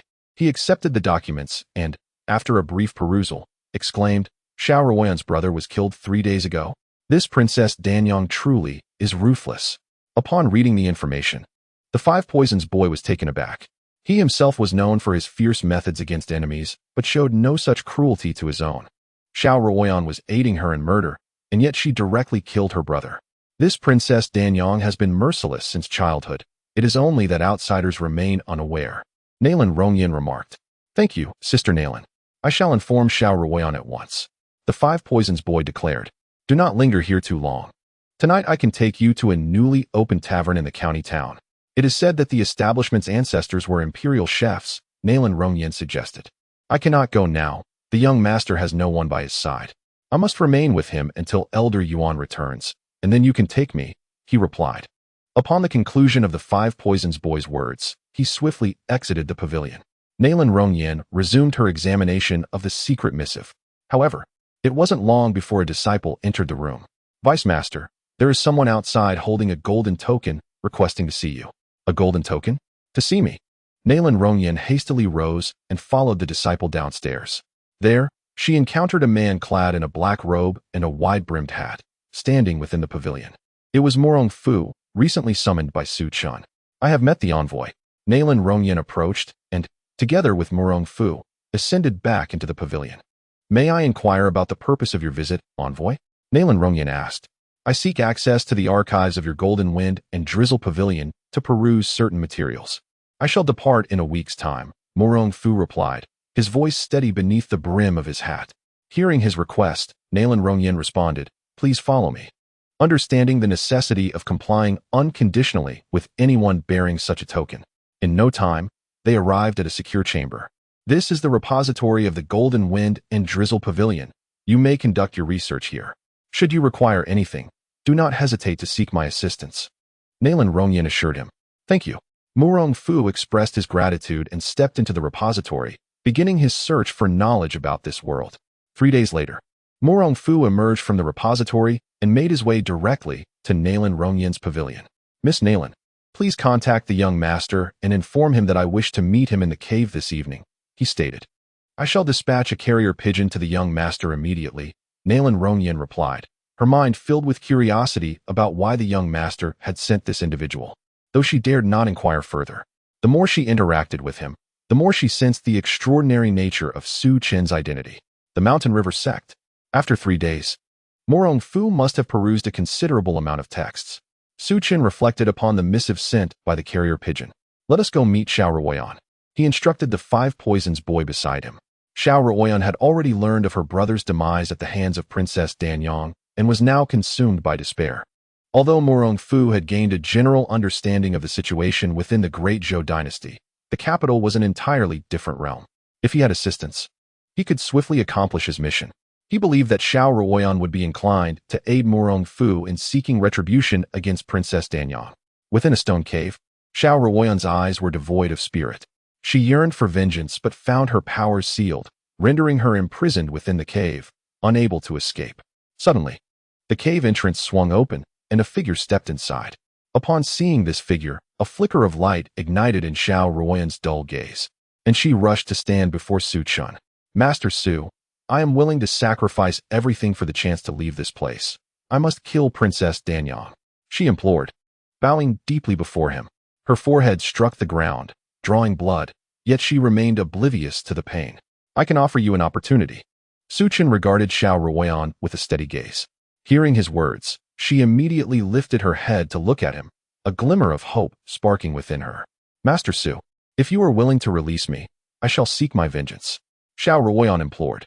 The princess of Danyang has sought my life. Therefore, she deserves to die. There is no need for you to intervene. Your task is merely to assist those accompanying you while they eliminate her, Su Chen remarked, gazing intently at Xiaoren. Master Su, you intend to send someone to assassinate the princess of Danyang? She is the cherished jewel of the king of Liwu. Xiaoren responded, astonishment evident in her eyes. The princess of Danyang's audacity stemmed from her father being the king of Liwu, an esteemed prince of the Zhou dynasty, commanding considerable military power. 15 years ago, a young leader of a respectable faction in Huayuan unwittingly offended the king of Liwu, who retaliated by leading his army to obliterate the faction's stronghold without sparing a single soul. This incident revealed the king's ruthless dominance to the martial world, instilling fear that deterred anyone from crossing paths with his court. To slay the princess of Danyang would be an act of exchanging life for life, and Su Chen felt no trepidation. However, as the leader of the Mountain River sect, should the princess meet her demise at his hands, the king of Liwu would undoubtedly mobilize his forces against the sect. This is not your concern. Your duty is to heed the commands of that individual, Su Chen insisted, fixing his gaze upon Xiaoren. 5 Poison Boy, take her to prepare. I shall escort her away later, he instructed before turning to leave. In a separate location, within the Zitan Palace, the atmosphere was decidedly tense. The Xuanshuang sect had not only failed to arrive for the proposed union, but had also been missing for 3 days. After this duration, a letter was finally received, its contents straightforward. They were to inform the Xuanshuang sect to deliver 3 snow lotuses and 30 snow lotus pills. The 3 leaders of the Zitan Palace sat together in solemn contemplation. Among them was an elderly man with white hair and a kind visage, his eyes slightly squinted, revealing no additional emotion. This was Bai Choufei, the palace master. To his left sat a slender man, his features sharp and his eyes occasionally glinting with intensity. He was Qian Kunlun, the right protector of the Zitan Palace. To the elder's right stood a robust and handsome middle-aged man, Xuanshuang, the left protector, whose eyes flared with anger as he held a letter of extortion sent by Dugu Wudi. Master, what is your perspective on this matter? Xuanshuang inquired, addressing Bai Choufei. Is this not an affair instigated by the Mu family? Let Elder Mu and his associates handle it, Qian Kunlun replied in a deep tone, revealing his disdain for the Mu family. While it may be permissible for the Mu family to manage it, if we remain passive, this situation could inevitably embroil the Zitan Palace, he cautioned. I am aware that among those who accompanied by Qing Tian is the Xuanshuang Sect's Yuzhongding, whose strength is formidable, nearing the threshold of the 8th tribulation. He is escorted by Qing Tian, who was subsequently captured. The strength of the assailant is self-evident, and I fear there are deeper implications at play, said Xuanshuang, his brow furrowed in concern. The Xuanshuang sect is formidable, yet those bold enough to strike against it are undoubtedly not ordinary. You suspect that the demonic forces from beyond the borders are manipulating by Qing Tian to gauge the stance of the Xuanshuang sect, remarked Qian Kunlun. The emergence of the Xuanshuang sect has indeed instilled a sense of crisis in many. Their actions are not surprising, Xuanshuang stated gravely. Let us not dwell on these matters for now. Have the Mu clan deliver this letter personally to the Xuanshuang sect. Kunlun, you shall conduct a discreet investigation to uncover the identity of those responsible. After all, while they are probing the Xuanshuang sect, they are also slapping our faces, spoke the palace master, Bai Choufei. Understood. I will begin the investigation immediately, replied Qian Kunlun. I will deliver this letter to the Mu clan and ensure their people proceed to the Xuanshuang sect. Xuanshuang rose, bowed respectfully to Bai Choufei, and exited the palace. The hall fell into silence. An elder entered from the rear chamber of the palace. Upon seeing Bai Choufei, the elder immediately knelt and implored, Palace Master, you must save our Mu clan. Had the previous 2 not departed, they would have been astonished at the sight of this elder, for he was none other than the ancestor of the Mu clan. This task was assigned by me. You need not worry about the Mu clan's safety. Just ensure that someone is sent to the Xuanshuang sect promptly to deliver that letter to Mu Fengyun, Bai Choufei assured the Mu clan's elder. From his words, it was clear that this union with the Xuanshuang sect was not the ancestors' idea, but rather the intention of Bai Choufei, the palace master of Xitan Palace. Rest assured, I will dispatch someone to the Shanhe Sect at once, replied the ancestor of the Mu clan. You should enter seclusion for a while until the storm passes, advised Bailey Yin. Yes, palace master. The Mu clan's ancestor bowed and swiftly retraced his steps. Who has thwarted my plans? Those who know shall face my wrath, he thought as he left. Once the elder departed, the once kindly visage of Bailey Yin transformed into a menacing scowl. He had intended to leverage the power of the Shanhe Sect to restrain the Qinglong Temple, which had retreated into seclusion, thereby offering the people of Xitan Palace an opportunity to establish their presence in the northern 9 prefectures. Although the Qinglong Temple was in seclusion, its masters had not diminished. Should they discover the emergence of Xitan Palace, they might seize this as an excuse to reopen their doors. Hence, after the Shanhe Sect's emergence, he had sent the ancestor of the Mu clan to meet with Mu Fengyun, the lord of Nanshan, to facilitate such a union. However, he never anticipated that the envoy, Bai Choufei, would be abducted. In another location, within an inn in Mengcheng, Yuan Suiyun sat cross-legged on the bed in meditation, while Bai Choufei was perusing a message transmitted by Nalan Rongyan. Tonight, Qiu Kaidai will strike against the second young master of the Kai family, Kai Nanha, outside the city. After reading the note, Bai Choufei's palm surged with energy, instantly reducing the paper to fine powder. At that moment, Yuan Suiyun, eyes closed in meditation, spoke. Shall we intercept Qiu Kaidai on the way? He looked at Bai Choufei. Indeed, at that time, I will still require your assistance in dealing with the individuals brought by Qiu Kaidai, Bai Choufei remarked. It is my duty to assist, Yuan Suiyun replied. Upon receiving Yuan Suiyun's assurance, a smile graced Bai Choufei's face. Time passed gradually, and by evening, the two donned their bamboo hats and departed the inn, making their way outside the city to await Qiu Kaidai's arrival. As night fell, a figure was swiftly traversing a secluded path towards the Kai family manor. The figure suddenly halted, a surge of formidable energy manifesting before her. Without a moment's hesitation, she evaded the impending strike and paused to gaze ahead. At that moment, 2 silhouettes emerged from the shadows, clad in black garments, their faces obscured by dark cloth, revealing only their piercing eyes. May I inquire why you obstruct my path? Qiu Kaidai, veiled, addressed the two, maintaining an outward composure while her heart raced with alarm. She could not fathom when her movements had been detected. Your abilities are quite suitable for my needs, Bai Choufei declared as he stepped forward, locking his gaze on Qiu Kaidai. Suitable for your needs? A glint of coldness flickered in Qiu Kaidai's eyes. Although she relished utilizing others as vessels, she had no desire to be treated as one herself. Raising her palm, a torrent of energy surged forth. With a fierce shout, she launched herself toward Bai Choufei.